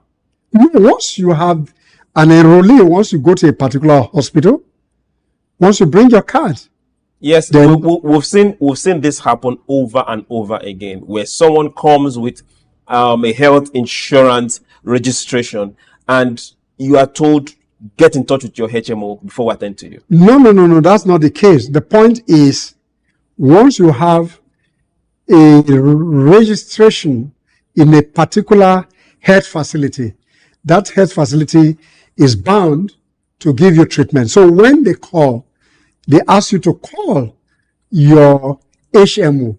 The point is that the category of service that you have been enrolled into is threatened based on the kind of Medicare that you want to access. Therefore, is it going to be based on the kind of Medicare or based on the standard of the hospital? Not the standard of the hospital. For example, you have an enrollment, for example, a figure of 2,000 naira, and you are taken into the hospital, maybe you have an accident, and that hospital does not take care of surgery. Therefore, it behoves on the hospital management to seek a further clearance whether there's an upgrade for that particular patient, whether inpatient or outpatient, as the case might be, to see if there's a framework, because they have that already in their system, and policy change from time to time. It may have increased something that you couldn't access. They are now accessible. So they don't dismiss you on the basis of the fact that you have an HMO card or an insurance registration number with that particular hospital. They must treat you. So if they reject you, there are laws within the that act that safeguards the patient rights. Oh, okay. But do you agree with me that if this comes to fruition and a lot of people are aware of this, we will have more inpatients? We'll have more people accessing health facilities, not just self-medicating. No, the point I said is that you must get that fundamentally. Yeah, that but if the number will increase, but not everybody attend a particular facility at a particular point in time. Yes, I agree with you. Now, you go to some particular locations, you go to some particular villages, some particular local governments. There is one major hospital in a local government. Some local government might not even have one. They all access healthcare in maybe the urban centers. Now, if we get to a point where 50 or 40% of them are covered in this scheme, do we as nations in Africa, have we propped up our health facilities to cater for people that will come in and access healthcare through this insurance means? Okay, from a business perspective, once the number of enrollee improves, there are certain level of investment that people will make to take advantage of that industry. So, for example, medical doctors who want to go into private practice, want to build hospitals, where they see the statistics from service provider. But I'm just saying, are there already. No. People make investment from time to time based on research, and that is not peculiar to only healthcare. So I'm saying that people constantly, even in Lagos in the last 20 years, there are certain investments that have been made in the healthcare sector. Some care that used to go to India for medical tourism, they do them within Lagos. So those facilities. The person going to India for medical tourism just a moment, is rich. No, just a moment. Okay. Sometimes some of these services were not provided within Nigeria at a particular point in time. But people have made research that some health insurance schemes are valuable to Nigerians. Therefore, let's bring this kind of Medicare closer to the people so that they can take advantage of that policy framework. And as a business, they provide that service to people. So I don't want to mention a particular name, but there was a particular hospital from India who wanted to make a massive investment in Nigeria in terms of setting up various care centers with different kinds of ailments, maybe cancer centers, diabetic centers, and all that. Taking advantage of some of this information that you talk about. So the point I'm making is that the facilities may be overstressed as we speak. The personnel? The personnel may be, but new investment in those areas will create new level of personnel that will come to work in those sector. Talking about the new investment you're looking at, we are signatory to several sustainable development goals, both that in health. And for this major organization, the World Health Organization, they have said over and over again that developing African nations need 58, simplified side of it, $58 per citizen by 2030 to be able to shore up their health sector. Now, it got me thinking, if we say $58 per citizen, both rich, both poor, but not there, and we multiply that by 200 million, that gets us almost our entire budget of the entire year. Now, we might not also follow that, but we as a people, we African nations, what exactly are we putting in place to make sure that our own citizens are catered for? Well, there are two levels to this, your question. Number one, while we respect the projection from the World Health Organization in terms of requirement per citizen, particularly in the developing country, they are only looking at Western medicine as a means of taking care of insurance issues. But then we have natural medicines, what we prefer to call alternative medicine. It's not alternative, it's natural to our environment. So this population, this health insurance that you talk about, you've not taken cognizance of those who patronize or who should have access to Medicare for natural medicine, which they have access to. So the policy framework equally take care of natural medicine. So the policy, is it going to take care of, or is taking care of already? Should take care of. Should, yes. Okay. But again, to what extent do people have the requisite education to take advantage of that sector? Okay. And I'm sure you brought this, familiar with that. You brought this up, so let me ask this so that you're familiar with this. I need you to add this to this statement now. Okay. To what extent can we say, okay, if you are in a place to say, okay, let's advise, let's talk, to what extent do we say, okay, let's integrate natural medicine into this particular scheme so that they can also come up and show up the numbers for health givers? Absolutely. That's the point I'm trying to make. The point is that those policy framework must be seen to be taking cognizance of all the elements of the health insurance law, to take cognizance of those who provide natural medicine. Therefore, those natural medicine provider HMO should equally enroll people who have the tendency to patronize natural medicine. Should it be people who have the tendency?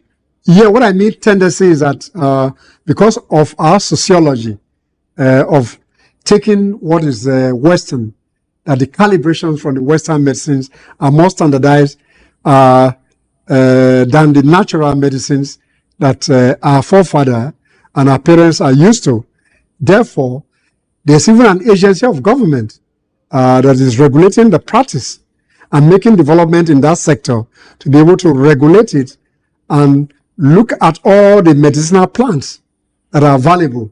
So for healthcare, we must look inward as well to see how natural medicine can equally take advantage of that. So take China in particular, the alternative medicine, as they call it, has been integrated into a Western medical practice. So you have people who operate within the alternative medicine regime, and people have health insurance, and they're able to access those kind of practitioners in those environments.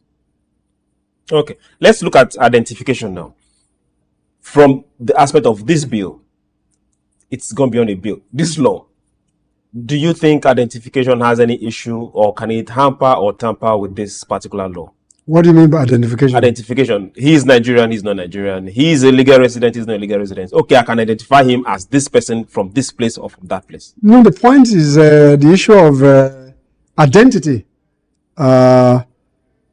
is not very important. What the law says is that every Nigerian citizen. So now, how do you how do you find out every Nigerian there are citizen? other levels of non-Nigerians who are gainfully employed, who are gainfully employed into private practice, work for various organizations.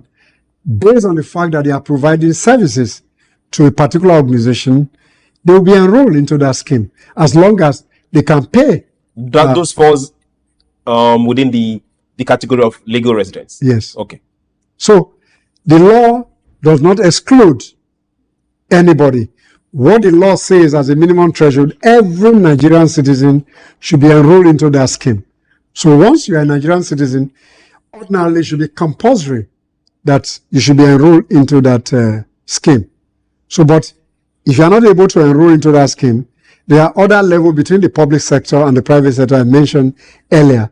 We'll find a way to get into an HMO, who is an intermediary between a hospital facility provider or health service provider and the insurance company. Okay. So once you pay your premium, then you are covered. Okay. Now, with this law, because that's what we're going to call it now, with this law, it's been gazetted since 2022. 2022. So, yeah, that's so it's a law. 2 years and 4 months away, or 2 years plus. More than that. 2 years. It came into law May 2022. So by May 2023. 2 years, 4 months. Yes. So good. Is a law already officially gazetted. Okay. There is a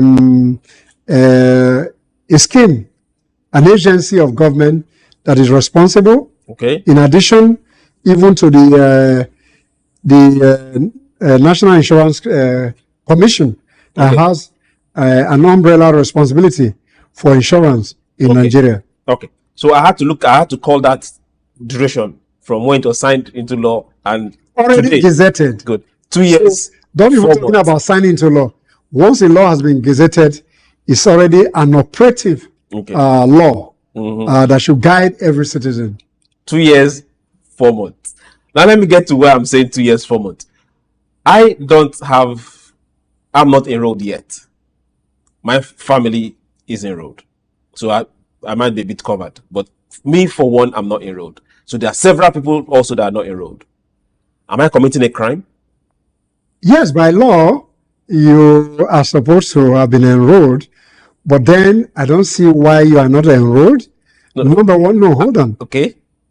Beyond an organization or a company or a public sector agency paying for you, there are schemes that you can subscribe to as an individual to be an enrollee. Okay. So therefore, you can walk into any HMO and look at the various classification of the schemes that they provide, and you can enroll as an individual.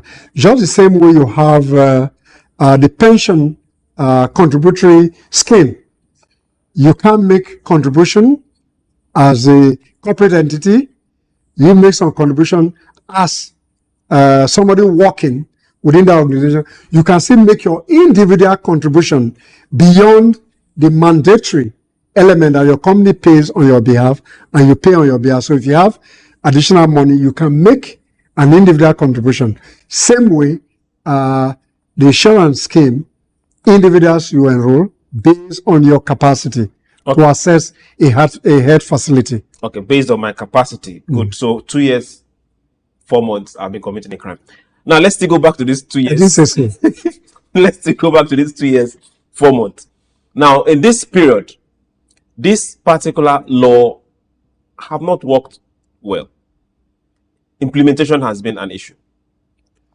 What can be done to make sure that Nigerians and lawful, legal citizens and residents get to not just know, but sign on to this particular scheme? So the agency that is responsible for health insurance has a responsibility to educate the public, particularly the public sector, and see how they can enforce those elements in public sector. No public sector organization should be left out in that scheme. That's number one. Number two, they need to provide additional advocacy in terms of education to the general public or the importance of enrolling or paying subscription to access insurance cover, at least some level of health insurance. Number three, the HMO have a responsibility, again, to educate the public. So the advocacy can be going from school to school, from a marketplace to another marketplace, providing education on the importance, and saying that with a minimum or a little money, maybe between 1,000 and 2,000 naira that you put away, you can subscribe to a health facility to a certain level of service provision from a hospital or a health caregiver facility that can take care of you. So education is critical to scaling up the number of enrollees that can take advantage of the health insurance scheme, as the law prescribes that every citizen should compulsorily be enrolled into that scheme. Thank you very much, Mr. Sam. It's been our pleasure having you on SOUQ Pulse today. Thank you. Good. So we have been schooled, educated, and now we know better. 2 years, 4 months. That's a long time. Now, note this. The health insurance scheme is there. The next person should not die of malaria. It's not expensive. Not the drug itself, but get insured. Like a family, he said something that we can also emulate Rwanda. Sign on your brother that is not working. Sign on your sister or your parents in the village. You can also get them to sign on and use the health facility there in the village. It saves a whole lot. Not at point of emergency, then you start looking for money off the pocket for treatment. It saves a whole lot. And it gets Africa productive. Takes the worry off our heads. To everyone out there, join the conversation. Now argue on your part. Remember, this is SOUQ Pulse, and we'll tell you, we don't keep quiet. Topical issues, we talk about it. And when it comes to educating ourselves, we humble ourselves and get educated. Thank you very much for being part of the show today. We'll do this again tomorrow. To everyone out there in Nigeria, tomorrow is a very special day. So prepare. Promises to be very special. Have yourself a wonderful evening. My name is SOUQ John Rogers SOUQ. Remember, love your neighbor as yourself. Bye.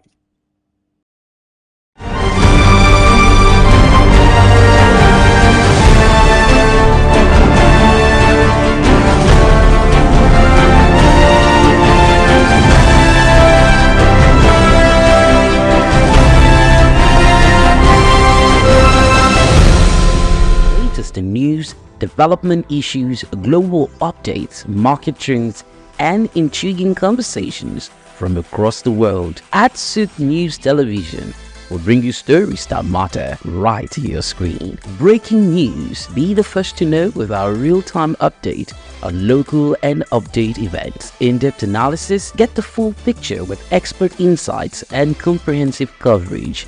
Exclusive interviews, hear directly from the people making the headlines.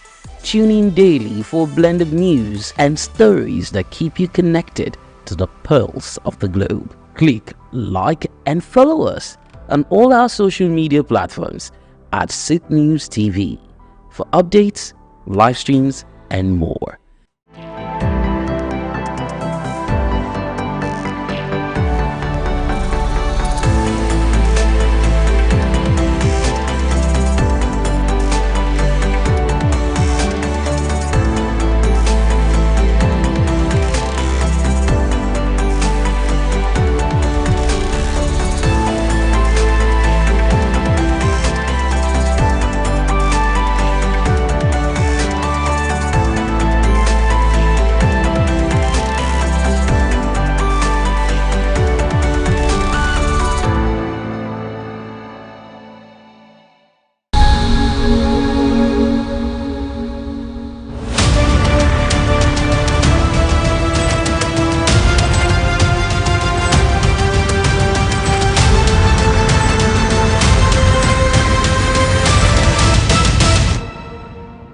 The bank was totally gone, so there was nothing to say they had. But we still approached them and said we would like to take over this bank. The journey since 1997 has been one thing or the other, and I'm happy that many years down the line, we look back and we're happy that we're audacious and bold to make them move at the time. That's why today in UBA, perseverance, resilience is a core virtue, a core attribute, a core value of ours, because we apply that early on in this journey. So that's how it all started. Leadership, according to Tom Peters, entails vision, enthusiasm, trust, verve, passion, and consistency. If there's one man who graciously combines these virtues, the name Tony Elumelu comes to mind.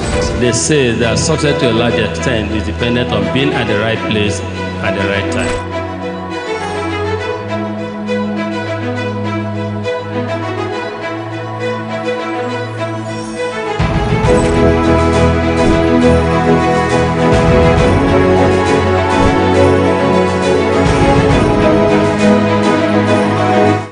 I say to people, my elder brother, who is 7 years older than me, he doesn't have gray hair.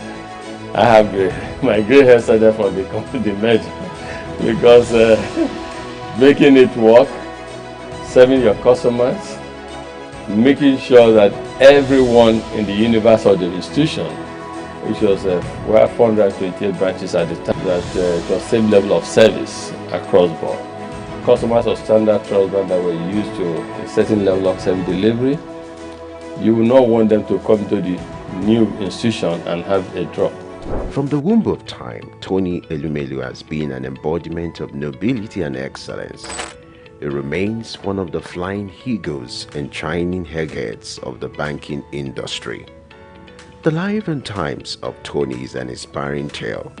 He is one Nigeria who is unmoved by material Plateau State, the cowboy of the banking industry who hails from Anocha North local government area Delta State, believe in the democratization of law combined with hard work. He began his career as a copier salesman. The Ambrose Ali University graduate of economics also bagged a master's degree in economics from the University of Lagos. In 2019, he received an honorary Doctor of Business degree from Bayero University, Kano. Going to university, I just thought I wanted to be a businessman because my mom's brother, my mom and his brother were just two of them. So my uncle was a businessman, in Nigeria, and was quite successful at the time. And I was influenced. I thought he was very rich, and also I wanted to be a businessman, but not knowing whether just a businessman, you know what I mean? Because he was described then as a businessman. And but in the university, that was why I read economics, just to see. But in university, I got more enlightened because I knew more how things operated. And first degree, I was saying I just wanted a good job that would give me the start. But when I came to do my master's at Unilag, being in urban or Unilag, a lot happening at the time. And that was the era of new generation banks, a lot happening. Our friends, in banking, our friends, some got jobs in some banks. And so that's all of us who were doing masters at the time. I did masters in economics. Who were doing masters at the time, we just became interested and fascinated. We were interested in working in a bank. New generation bank, not old generation bank, not. And so that was how it all started. And we started applying for jobs in our banks. And I got, yes, at the master's level, it was clear I wanted to work in a bank. And yes, that was started. As in then, Santana was a posh guy. So they oppressed us in school, I must say. And then we too wanted to become the big boys in future with the brochures, suspenders, white shirt, dark suits, etc. The growth and development of any institution is determined by the quality of its leadership. For Tony Elumelu, his sterling performance and leadership scorecard in the banking industry remains a reference point. He rose quickly to become the youngest bank branch manager at Allstate Trust Bank at the age of 36. He formed a coalition to acquire a distressed financial institution, Crystal Bank, and became its CEO, an action that earned him and his circle of peers the nickname the cowboys of banking. In 1997, some of us came together and acquired distressed financial institution. We acquired this financial institution, we turned it around, we set targets for ourselves, strategic plans. That's targets, you have first year strategic intent, we want to make it a viable financial services company. Second year intent, we want to become a leading financial services group on the continent. And third financial intent is a strategic intent to become a player in the global financial arena. As we all know, there's so much private global capital seeking the right investment destination. All it takes is for a leadership to show that this country is set for business and people come there. People want to move into an economy where they can invest freely as well as move their monies out when it comes for time for dividend and remittances and repatriation of a dividend. So I will continue to invest because of the signal that we see in the market, because of certain fundamentals that are right. He audaciously led the largest merger in Africa between United Bank of Africa and Standard Trust Bank.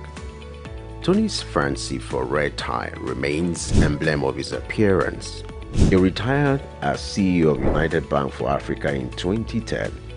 He is presently the chairman of Heirs Holdings, the United Bank for Africa, Transcorp, and founder of the Tony Elumelu Foundation.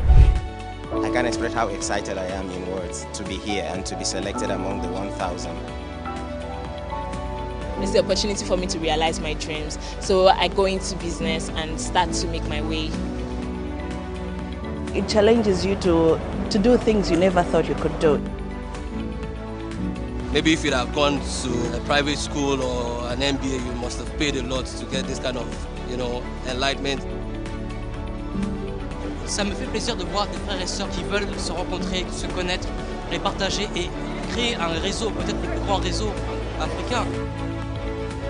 Venho de Cabo Verde. Je suis tunisien. Je viens de la République du Bénin. I'm from Edo State, Nigeria. I'm from Ghana. Zimbabwe. Sudan. From Rwanda. Gabon. Uganda. Senegal.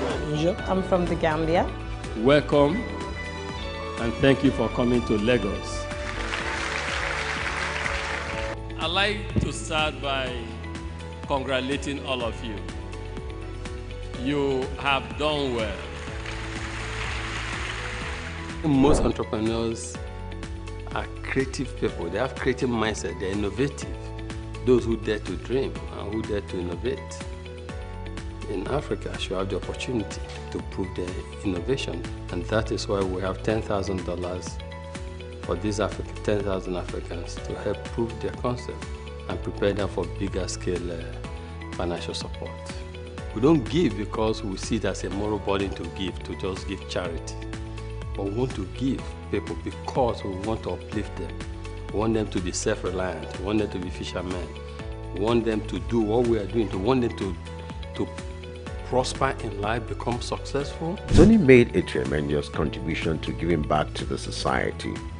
His selfless efforts and huge investment into humanity through the Tony Elumelu Foundation is widely adjured as the leading philanthropy empowering a new generation of African entrepreneurs, driving poverty eradication, catalyzing job creation across all 54 African countries, and increasing women economic empowerment. Since the launch of the entrepreneurship program in 2015, the foundation has trained over 1.5 million young Africans on its digital hub. Tony, the Nigerian economist, entrepreneur and philanthropist, holds the Nigerian National Honors, the Commander of the Order of Niger, CON, a member of the Order of the Federal Republic, MFR. He has been responsible for creating business that are critical to Africa's economic development. He is a proponent of Africa capitalism, an economic philosophy which advocates for the private sector's commitment to Africa's development through long-term investment in strategic sectors of the economy that drive economic prosperity and social wealth award. He was awarded the Daily Times the Nigerian Man of the Year in 2016. He was honored with the National Productivity Order of Merit Award in 2019. He is also on the list of Time magazine's 100 most influential people of 2020. On October 11, 2022, Elumelu received the National Honor of Commander of the Order of the Federal Republic of Nigeria. Tony, as a staunch professional and chairman of Foremost Bank, may understandably runs a busy daily schedule like that of a bee, but he balances the equation with creating time for sports. His love for lawn tennis and football stands undeniable. My good workout memories, I think I would say that I like to jump on the sport. I love yoga, as you said. Yeah. But these days I'm trying to get in the group of practice. Tony is not just a champion in the banking hall. He equally balances the equation when it comes to family life. For me, as a family man though, I try to make sure I balance things. I try to make sure my family side did not suffer. In that process, I was also growing the family, having my kids and co. So, but everything came together. Tony is happily married to Awele Vivian Elumelu, who is the chairperson of Harvey Medical Practice Limited. Vivian also oversees the healthcare investment of US Holdings. She holds a Bachelor of Medicine and Bachelor of Surgery degree from the University of Benin. The marriage was consummated in 1993 and blessed with 7 children. According to Forbes' list, Tony is among the top 10 richest entrepreneurs in Nigeria with a net worth estimated at $1 billion. We don't just preach. We don't just theorize, we practice. Tony has stooped to conquer not just in the banking industry, but in life. The strides of this living legend, popularly referred to as the Lion of Africa's financial industry, remains iconic. So entrepreneurs who are listening, quick one, short one, straight to the point. Entrepreneurship is a long-term journey. Stop seeing it as a short-term goal. Long-term journey. Great companies, great and accomplished entrepreneurs did not make it in 1 year. They didn't make it in 3 years. It's a long-term journey. So move in, dare to dream, implement your dream, and stay focused.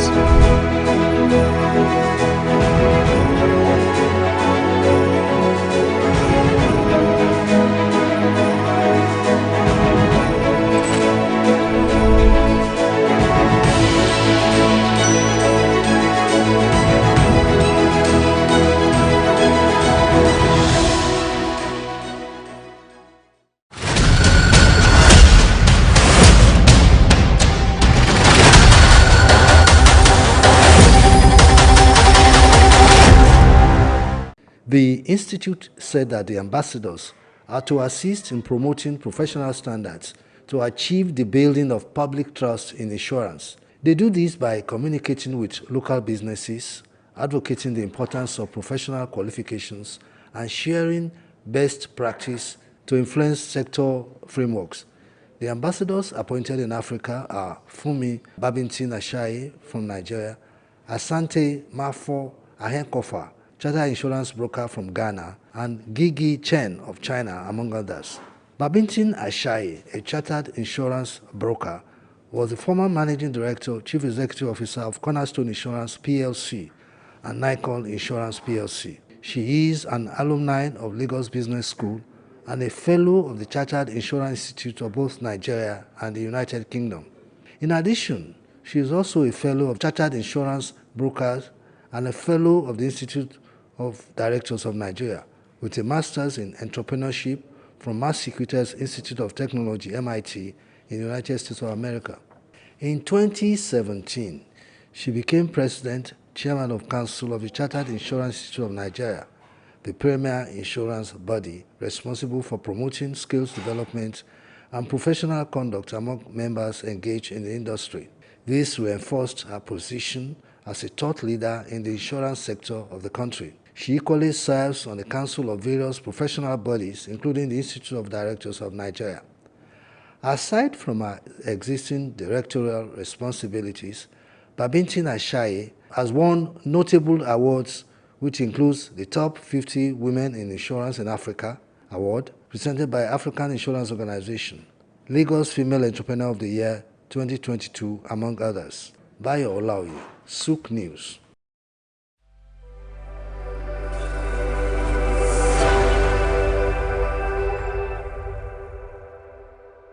Fashion traced back to ancient times, where clothing served practical purposes and showcased societal hierarchies. In ancient civilizations like Egypt, Greece, and Rome, clothing became a symbol of status. The revival era marked a shift towards fashion as a form of self-expression and the Industrial Revolution, which made stylish clothing accessible to a broader audience. The 20th century witnessed a rapid evolution, democratizing fashion and impacting people of all ages through cultural movements and influencing designers. In today's digital age, the influence of fashion has expanded further, connecting with fashion events, social media influencers, and celebrity showcase as they keep on transforming the industry, making trends more accessible globally. As contemporary fashion shows became viral, its origin can be traced back to the 1860s, when the innovative English fashion designer Charles Frederick Worth revolutionized the presentation of his creations in Paris by employing live models instead of traditional mannequins. This groundbreaking approach soon gained popularity, and by the early 90s, similar events called fashion parades had begun to emerge in cities like London, New York, and today all over the globe. Statistics revealed a significant rise in virtual events as innovative virtual fashion shows gained prominence, especially during times limiting physical gatherings. Although the fashion industry faces challenges such as rapidly shifting consumer preferences, sustainability and ethical concerns, intense competition, supply chain disruptions, and issues related to counterfeiting and intellectual property, all of which require strategic adaptation and innovation to navigate effectively. Opportunities abound, such as leveraging digital platforms for e-commerce expansion, tapping into emerging markets, fostering collaborations with influencers and celebrities for brand exposure, among others. In all, the fashion industry has become a universal language, shaping culture and influencing individuals across age groups. Aureolua James, SOUQ News.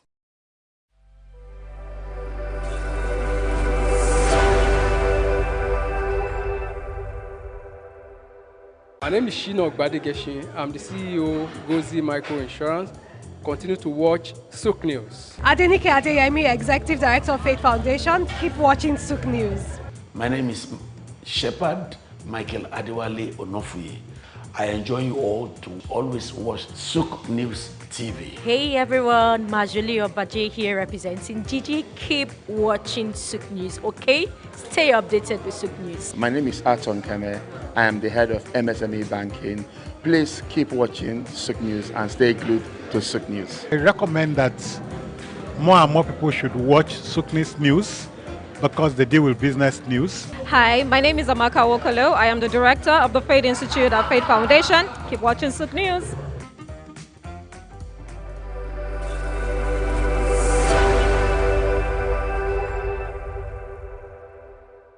We've got just what you need right here at Femi Wash Media.